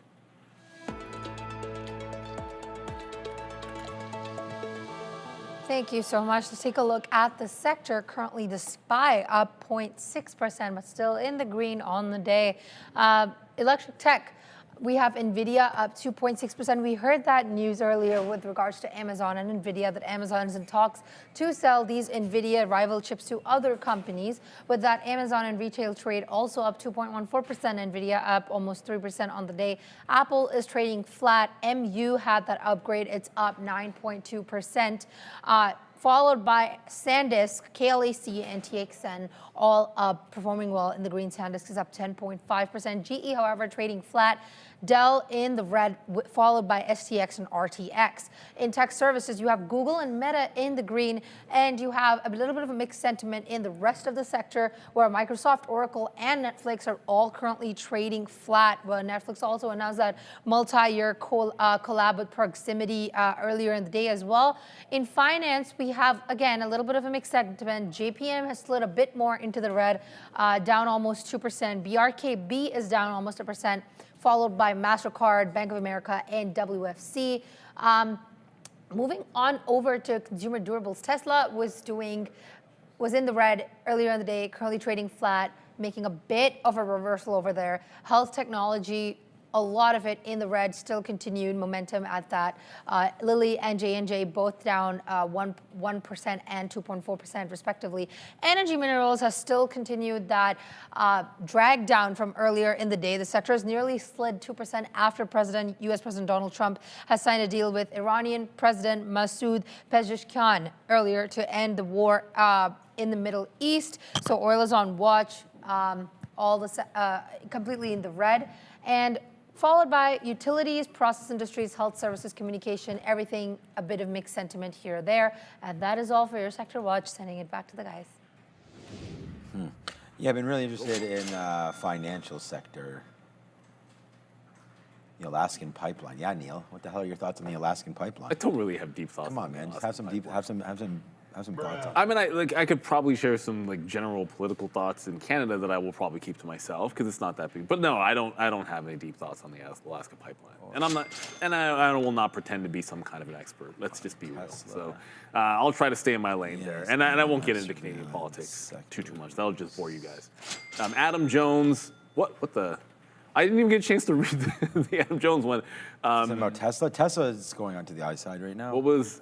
Shoot. Anyways, okay, Matthew. Just because you guys are awesome, rock on as well. But I saw the question from Adam Jane. There he is. Ban all. That's what it was. Ban all mass surveillance centers. Yes. Well, I can't necessarily hate on that. That's true. And Big Neck. What are your thoughts on TWO? Well, we got a date. Okay, first things first. House cleaning. It did get the 90s on Rigetti, so instead of getting trailed out, it did pop. So remember. How many lessons have we done on VWAP? I was shorting into VWAP. It was wrong. reverse into the long off of VWAP, and then it goes back into the high. But thoughts on Take Two? I'll maybe have to look up, because they did give us a date on Grand Theft Auto. That was this morning, I believe, and I want to make sure we get this right for everybody. Yeah, so it's saying that they're going to, they announced a pre-ordering for Grand Theft Auto 6, and that will be on June 25th. So, well, has everybody not been waiting for this moment? Right, and let's put a weekly up. Forget about the daily. You're going to like this on the weekly a heck of a lot more than you're going to like this on the daily. So if you look at this one, you finally have the moment everyone's waiting for. You've got we can call it like a channel top, back above the 50. This one is set up. It's set up for a breakout. Right now, you might say, okay, well, 1 week from now, maybe it turns into a sell the news event, but there's still that week for it to run into the highs, right? If it's going to be if it ends up being a sell the news, it can still give this breakout. Now, it hasn't done the breakout here until it takes out 247. And then I think that maybe gives you like at least 10% into the highs. But this is what everyone's been waiting for. Do I own any gaming stocks? Not really. A very small percentage of it was literally for whats and giggles in my daughter's education fund, which you set up when the kids when they're born, and usually you want to put some conservative stuff in there, which we did. But there's like a small, like 0.5% or whatever is in Roblox because she loves Roblox. And I asked her, do you want that in your account? And I'm like, yeah. The only reason it's a small percentage is because you want to put safe things in there, Roblox not doing it. But that's the only thing I'm even remotely invested in. So I can't say that I'm in this name. But hey, if you've been waiting for Grand Theft Auto, it is poised to break out on this news. It just hasn't quite done so yet. Great day today, but continuation needs to get through 47. Adara? Yeah, guys, we have our weekly calendar for June 22nd to 26th out. This is usually posted at 3 p.m. on Friday, but tomorrow is off, so I posted it today at 3 p.m. We're going to get the daily calendar at 3:30 p.m. for Monday. Let's get into this. We do have some economic data on Warsh specifically on Thursday and Friday. Thursday morning, you get what's often called the Fed's preferred inflation gauge, PCE and core PCE month-over-month and year-over-year. Friday morning, you're going to get University of Michigan consumer sentiment and inflation expectations coming through at 10 a.m. A couple different earnings here in the early mid portion of the week. The largest by far is going to be Micron after the bell on Wednesday. 4 p.m. sharp is when that report is set to be released. Other events that I'm just seeing off the top that I know are of note next week that didn't fit cleanly into this calendar. You've got Amazon coming through here with their Prime event starting on Tuesday the 23rd, ending on Friday the 26th. You also have NVIDIA with its shareholder event, annual shareholder meeting that's kicking off at 12 p.m. Eastern on Wednesday, June 24th. Now, again, those events are not on the weekly calendar, but they are going to be on the daily calendars for each of these days. And I have to say as well, I like to repost. If I see one of these events, I'll post something really quick about it right ahead of time. As such, I was aware of the HPE Discovery event before we had the big move on set event. So keep an eye on XFTV Research. We like to remind you if there's going to be a big company or industry-specific event coming up so you can catch the move before the rest of the market does. Back to you. Thank you so much. We're going to take a quick look at Money Talks, and then we have Juan coming over to give us a rundown of the Asian markets with Adara. Let's talk some money here. So the dollar index today hit a high of 100.8, which is the highest level since the 19th of May, 2025. Investors are reacting to this Federal Reserve signaling yesterday that interest rates may potentially rise this year. We have the U.S. dollar that also hit high of 160.89 against the yen. That's its highest level since July 11th of the year 2024. Finally, the Bank of England has voted 7-2 to keep interest rates at 3.75%, which is as expected. Bank of England has also trimmed the Q4 inflation forecast to a little, quote, a little over 3.25%. That's your rundown for the money. Sending it back to the guys.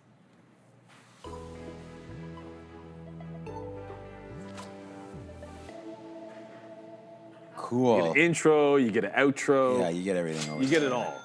We will have the one and only one coming up very, very soon. And I'm just about to be out of SpaceX soon. This breaks through 181. We're going to get out. I mean, we have smaller pieces left. It's still more than 10%, maybe 15, 16% left or so on this. I'm not going to average it in, man. It looks like SpaceX wants to go for a ride here into the rebalancing. I'm going to, we have some information on the rebalancing, so I do want to cover some of that at some point. But okay. Oh, thank you so much, Bob B. I mean, you know, we just showed you SIA. You guys know Adara. One's coming up here in a couple seconds as well. So I mean, it's a real.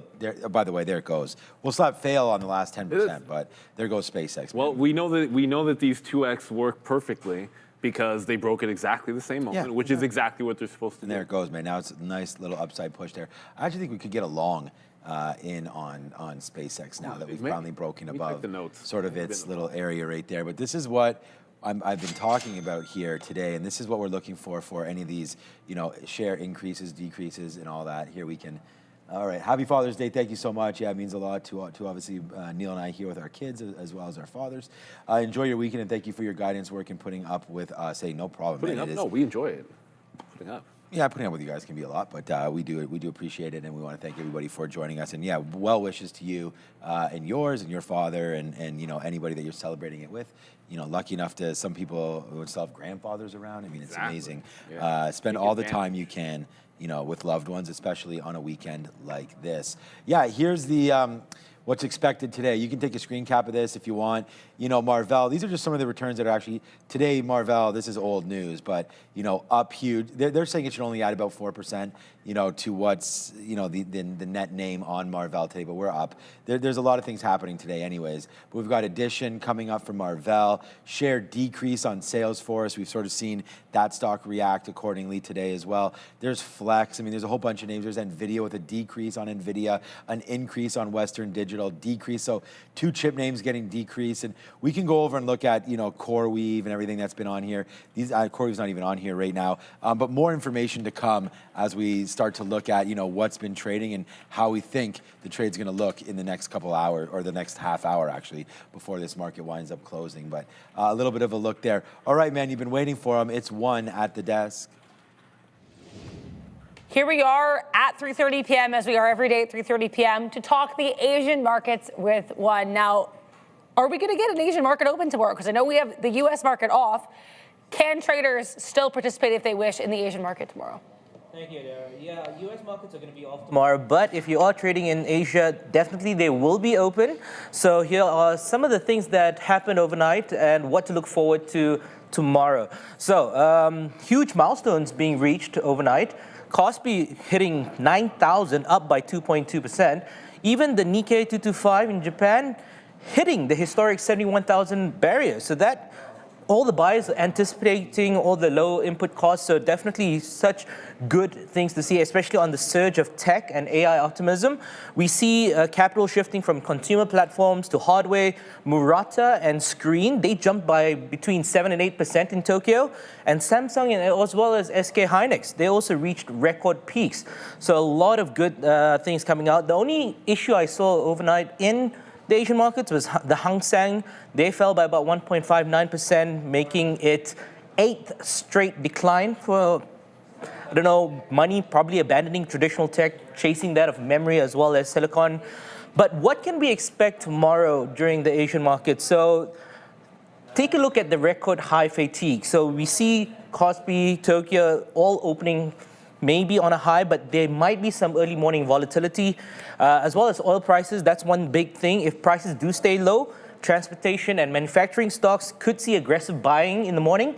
And also keep an eye out on the pressure coming in from the US dollar on the yen and the won as well, because there might be some central bank intervention, as well as some verbal warnings on the final trading day of the week. So those are the things that you should keep an eye out for tomorrow. Lots to keep an eye out tomorrow, whether it's currency or stocks themselves. Thanks again to One for this Asian market moment. And you can catch them as well at 11:30 a.m.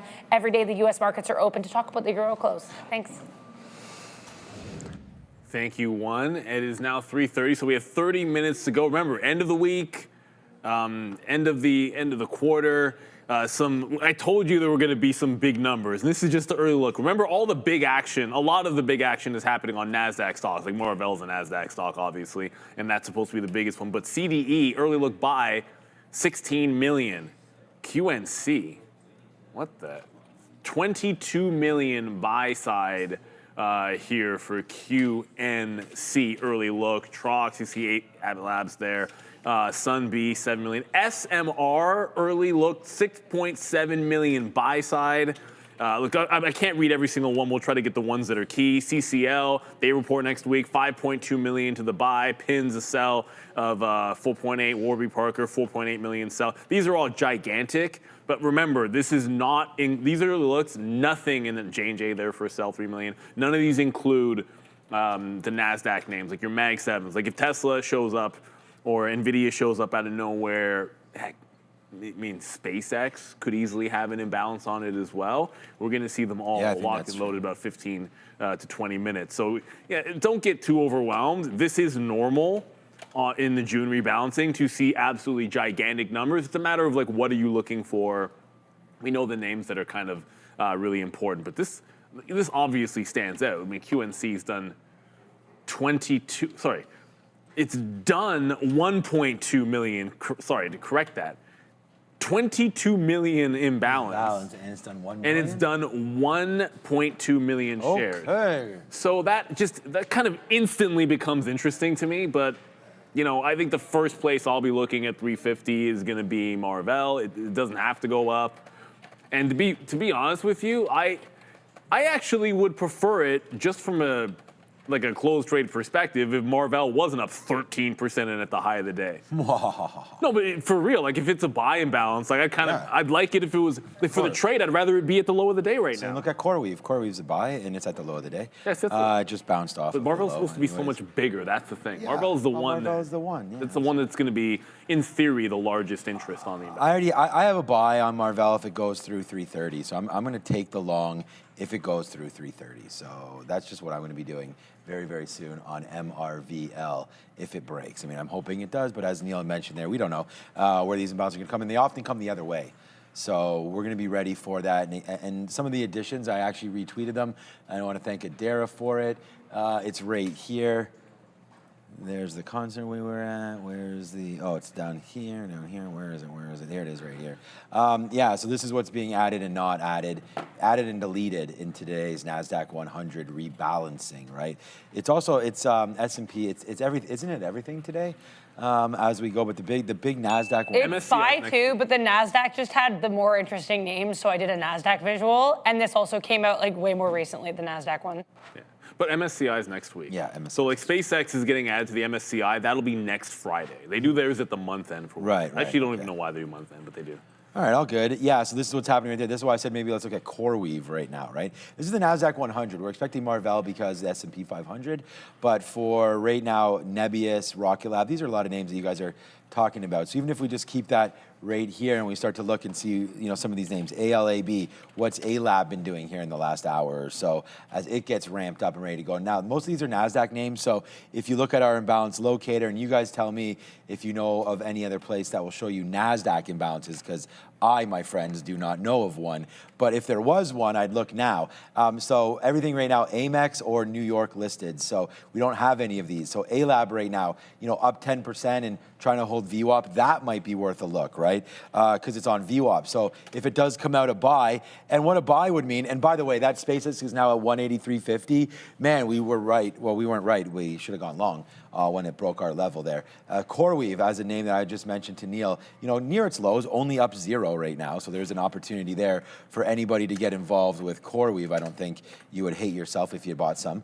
Nebius, this is a name that I really like, man. They've got the data centers pumping as well over there in Europe. Some deals with Nebius, include Intel, include Oracle, include Microsoft, include NVIDIA. So Nebius, really a stock to watch out for. They're only up 0.4, so there could be a trade there. Rocket Lab, I mean, we're seeing SpaceX is now 184, so it's really trying to go. And we bought some more SpaceX today at 172. Let's see if it winds up working out. Rocket Lab down 2%. Again, could be something there. Look at the sell that happened earlier on in the day. We'll wait to see what happens with Rocket Lab. And the last one, Teradyne, TER. We'll see what that winds up doing here. They're all NASDAQ names, of course. And that's already a nice move for Teradyne. And you can see on the daily, it's right up near its highs there. So, all the names right here that we're expecting to have a move are kind of moving around. So no surprise here for all of these names. And there goes SpaceX. Someone in the chat said, as soon as Sean gets out, this thing's going to rip. And I don't hate you for that look, because I think that's something that I was shorting,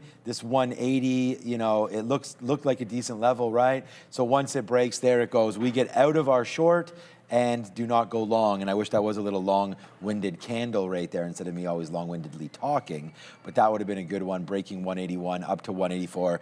Gives yourself a pat on the back if you took that, man. That was a nice $3 break. And I'm learning, again, more and more every single day, 4 years of experience trading, but doesn't stop you from learning. And it's just about trying to find the right stocks at the right levels. And when they start to break, you should probably reverse, and especially if it's a hot name, right? So SpaceX on everybody's radar. We just talked about this with Steve as well. Getting most questions he gets is on SpaceX, so, and it makes sense. And even though it's only had 4 days of trading, there it goes to the upside and still matching, right? Volume comes in right there on the break. It's getting ramped up into the close. That is SpaceX. And then the only trade that I have on, because I do think people will come for Marvell at the end of the day, is Marvell. So we'll wait to see what that winds up doing, but I like the stock.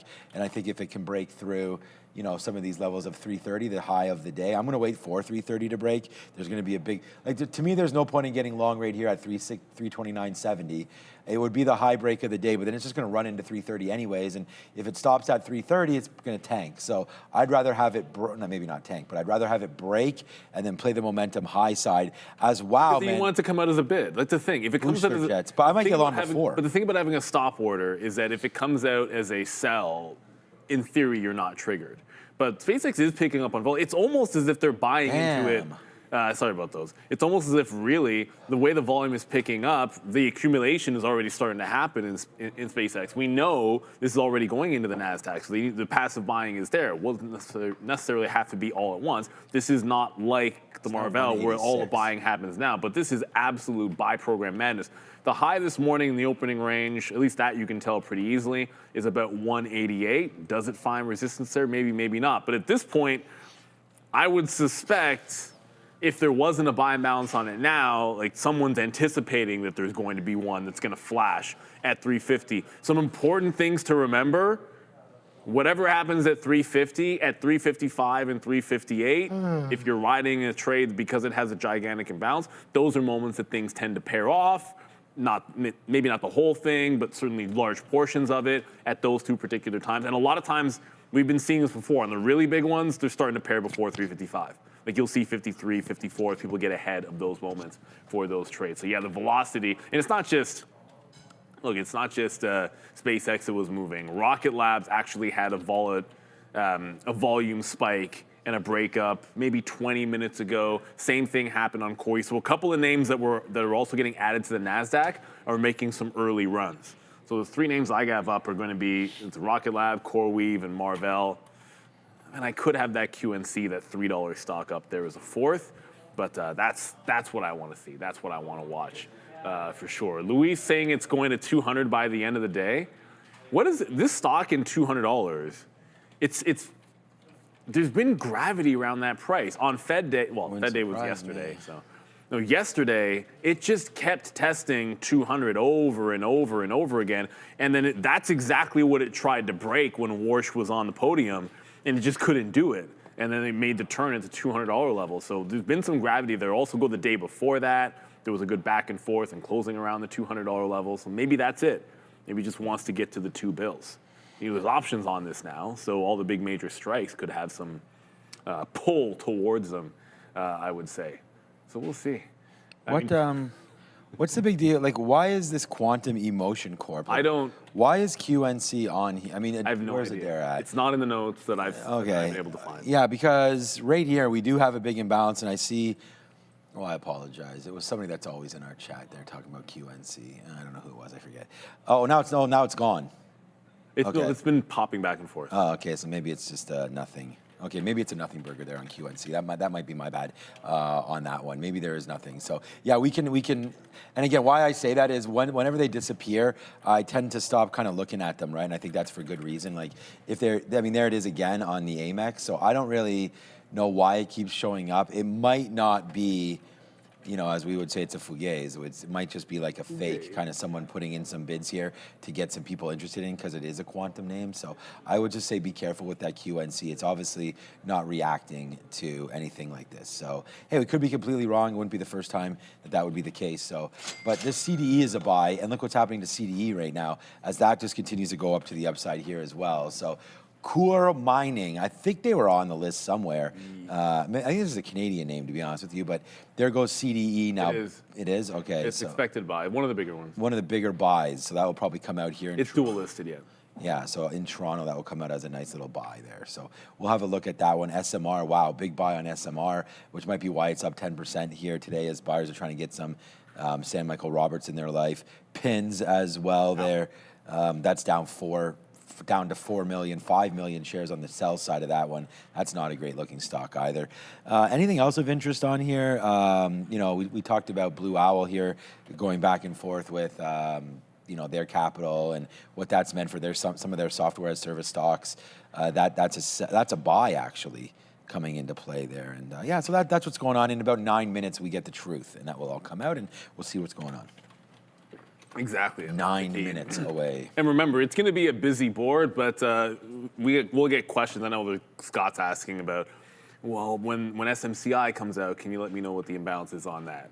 That's fair. I mean, I can add that one to my board. Just understand that we can't look at every single one. And believe me when I tell you, if it's not multiple millions, it's going to be a search for it and scroll for it, or I have like a list of my own that I have, and so I can just add them to that list, and we'll be able to know. Nick Dubs with the super chat. Hey, what up, Nick? I did that shake thing.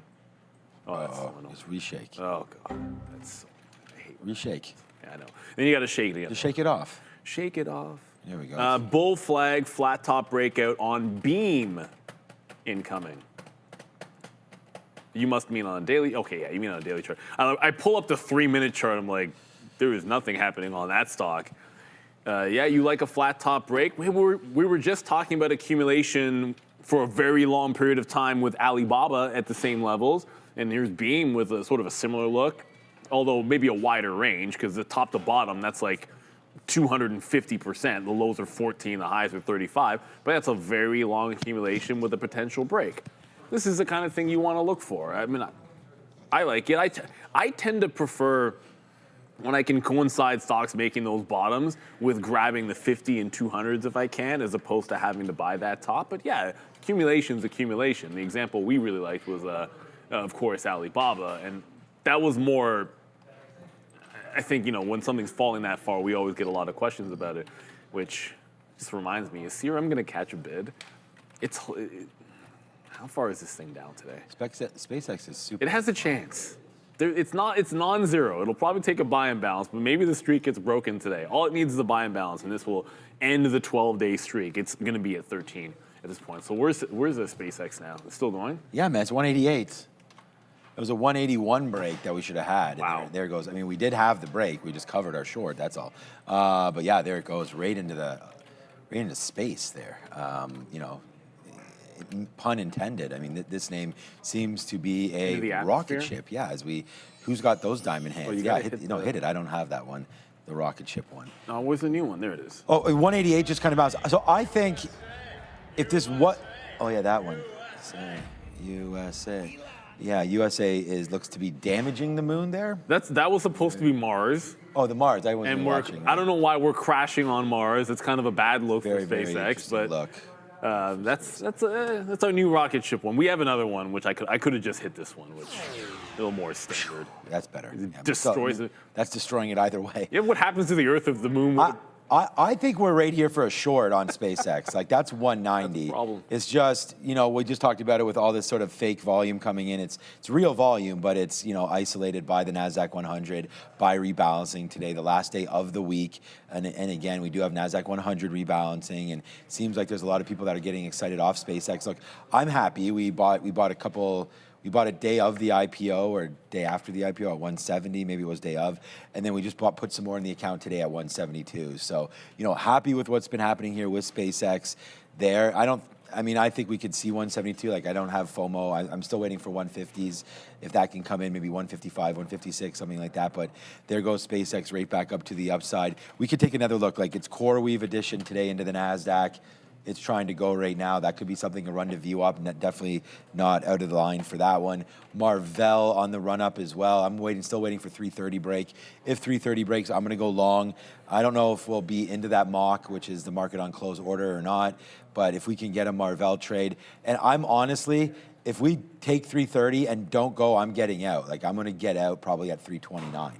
And honestly, take a $1 hit on this one. Like, I do expect it to keep going if it does go. So if it doesn't do that and the trade doesn't work out the way that you are expecting it to, there's two choices. Either, you change your expectation, you try to figure out like, okay, maybe where is this name going from here?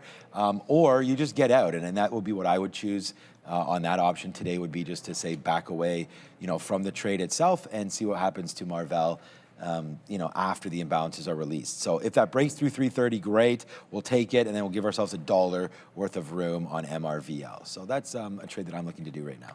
Yeah, I'm going to look for the other side of the imbalances. Yeah, I don't think I'm going to try to get in if I find something after 350. With only about 3 minutes to go, a lot of the bigger ones seem to have gone away here. SMR is still there for 6 million. But a few names have kind of tapered off a little bit. Nike, all of a sudden, is one of the bigger names to sell for 4 million shares there. And we'll just see. Like, I think, obviously, a lot of attention's going to get paid to Marvell, but I don't think you want to forget A-Lab, CoreWeave, Rocket Lab, even some of the things that are supposed to be coming out, like a Zscaler, could be interesting. Oftentimes, it might be not the top name on the list that everybody's mind is on that ends up moving the most. I remember, like, what was it? Like the last big imbalances we saw, like Intel had just a gigantic one out of nowhere. Yeah. And that ended up being one of the biggest movers. And like I was looking left, and like Intel was like the best reversion trade at 355 that I'd seen in a while. And it's like, well, maybe you should have been paying attention to boring old Intel. So you have an open mind because there's going to be a lot of big numbers in a couple of minutes. Let's go back up to the desk, and then we have the imbalances coming through. Yeah. Oh yeah. Wow. Let's talk a little crypto and send it back to Neil. JP Morgan earlier had said that Bitcoin mining economies have worsened as BTC trades below production cost. Now let's look at BTC currently trading around the 62,800. Am I reading that right? Yes, sorry, 800 region. Market tone is a bit cautious, but there is also some evident institutional demand that is providing a bit of support. I'm also going to take a look at Ethereum here, currently at 1,700 region. The extension of the US-Iran ceasefire has improved broader market appetite, I would say, definitely, and also has helped stabilize a little bit Bitcoin and Ethereum stabilizing a little bit here. But that's all for your crypto. Sending it back to the guys. Up to look at it either. Yeah, we were just talking. There are different. We'll show you TSX orders as well today. There's different orders, and I have a TSX window here. I can show that to you. We're expecting some imbalances there, and they just have a different mechanism, I guess is what I'm looking for, not mechanic, of filling orders and order acceptance and whatnot. Okay, man, here we go. We are now moments away. As you can see, Marvell is really just whipping around right now. Very whippy, that is for sure on MRVL. It's now down to 27. So it just like paired off like a lot. So I don't know if this is going to come at buy or a sell right now as Marvell. Now 1 minute away. SpaceX just did a little dumpity dump as well. They're into 186. So there's definitely something happening right now as we get real excited for these market and closing balances today as markets moving around. Let's go back over to Marvell and have a quick look and see if anything does happen. We are now 40 seconds away. We do expect a big buy to come out here on MRVL. Now, if it goes the other way, which is maybe it's indicating, I mean, I don't know what it's even thinking of right now. I'm going to take a small bit long. I'm only taking a quarter of a unit. It's not going to be the end of the world. Then my stop's going to get hit immediately because I'm going to lose $1 on it. So we're going to try to go upside on Marvell. Here it comes. We just got to dip into 326. Talk about violence right now. I mean, the market is choosing violence today as we bounce in and around some key levels here, including this one right now for Marvell. Absolutely. 10 seconds to go, everybody. You're going to see it light up very quickly. It'll be overwhelming in a certain sense how big the number is going to be on the imbalances. Yeah.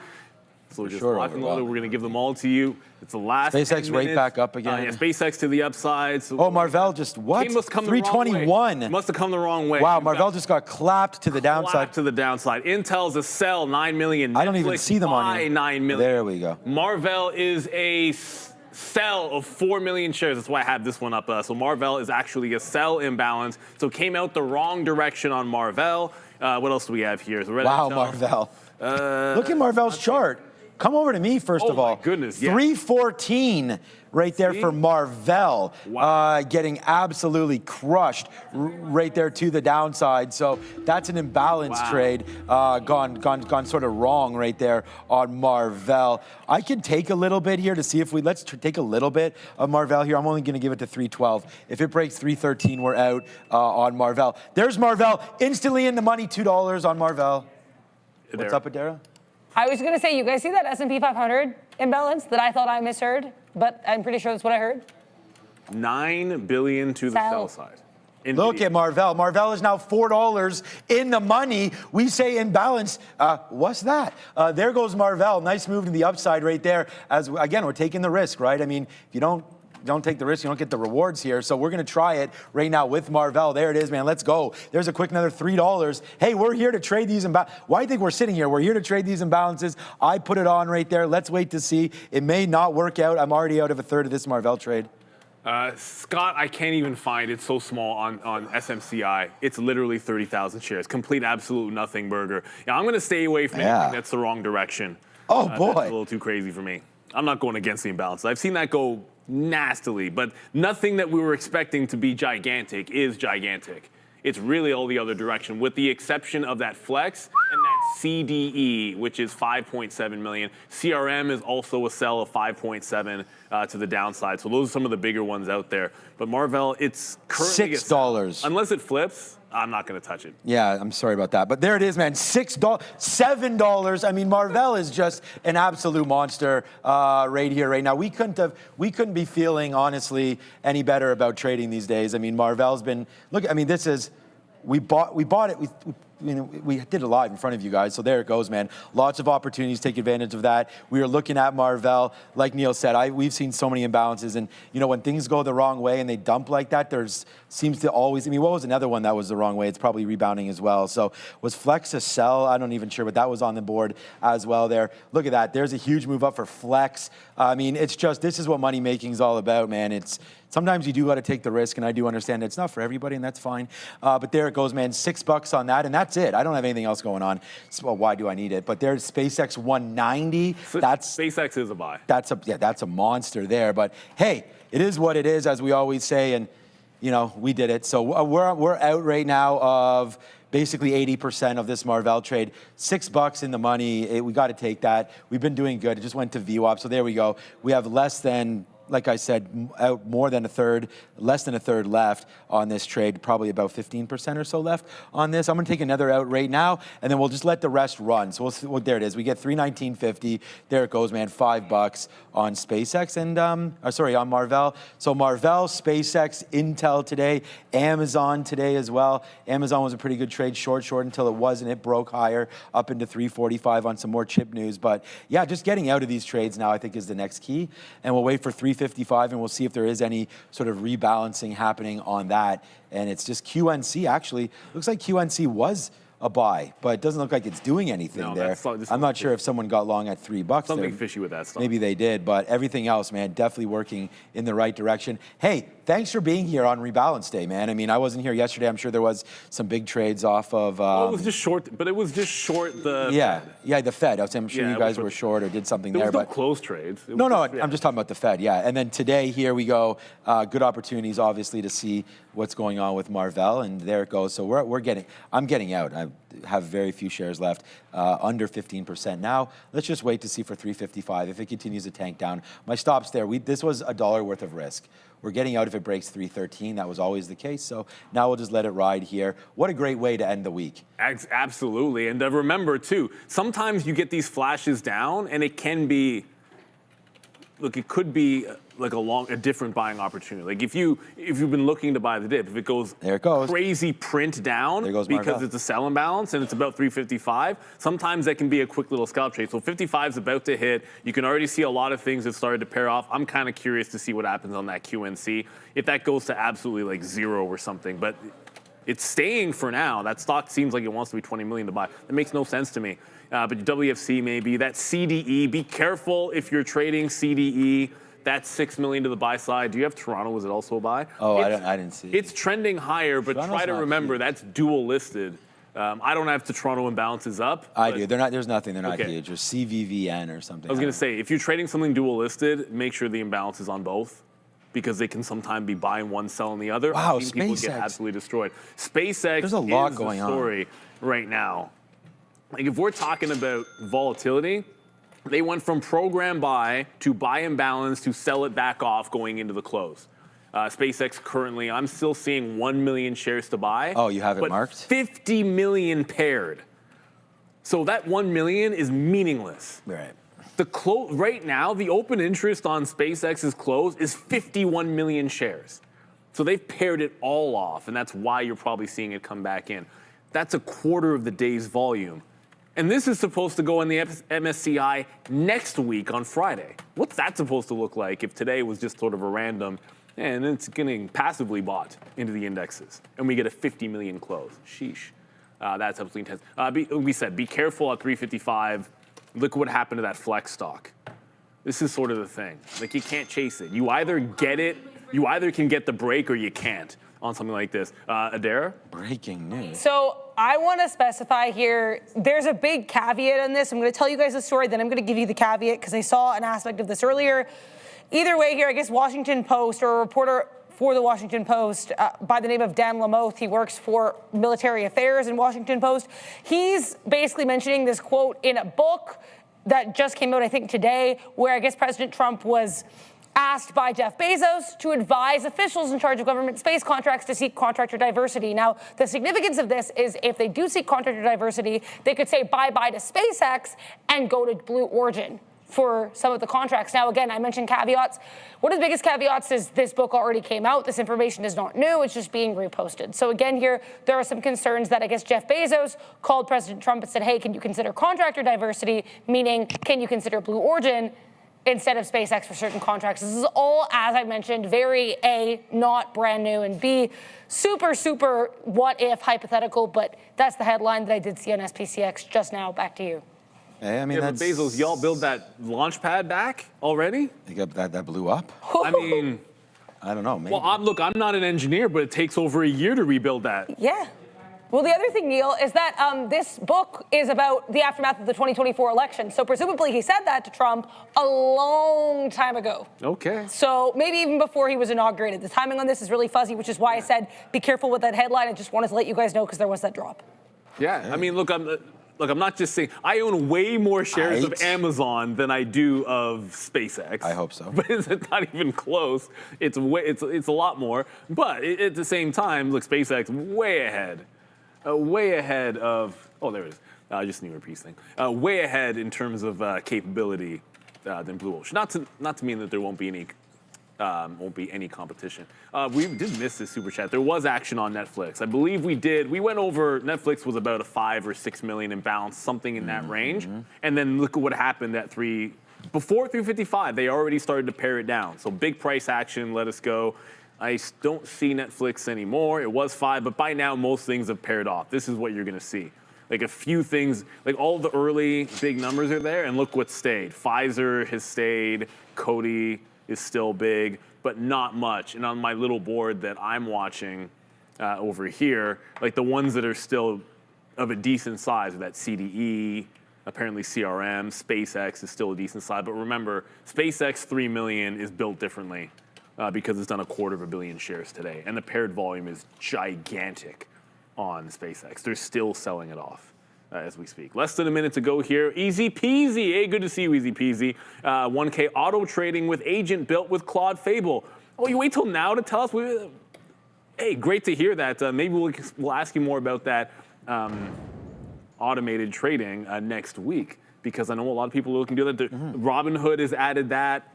I don't know if how well I would feel about that trading for me in my long-term account, but the closing bell is upon us, everybody, and it's brought to you by VFS. Shout out to VinFast.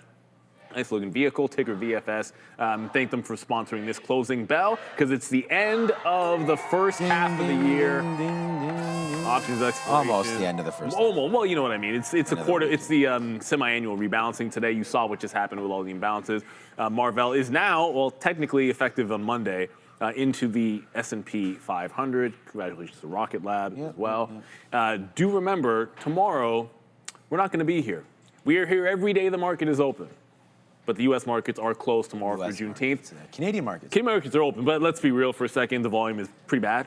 But there can be sometimes that's good opportunities because when the U.S. market's closed, some of the market makers will be like the backups in, and you can find some opportunities there. But also try to remember special day on Sunday.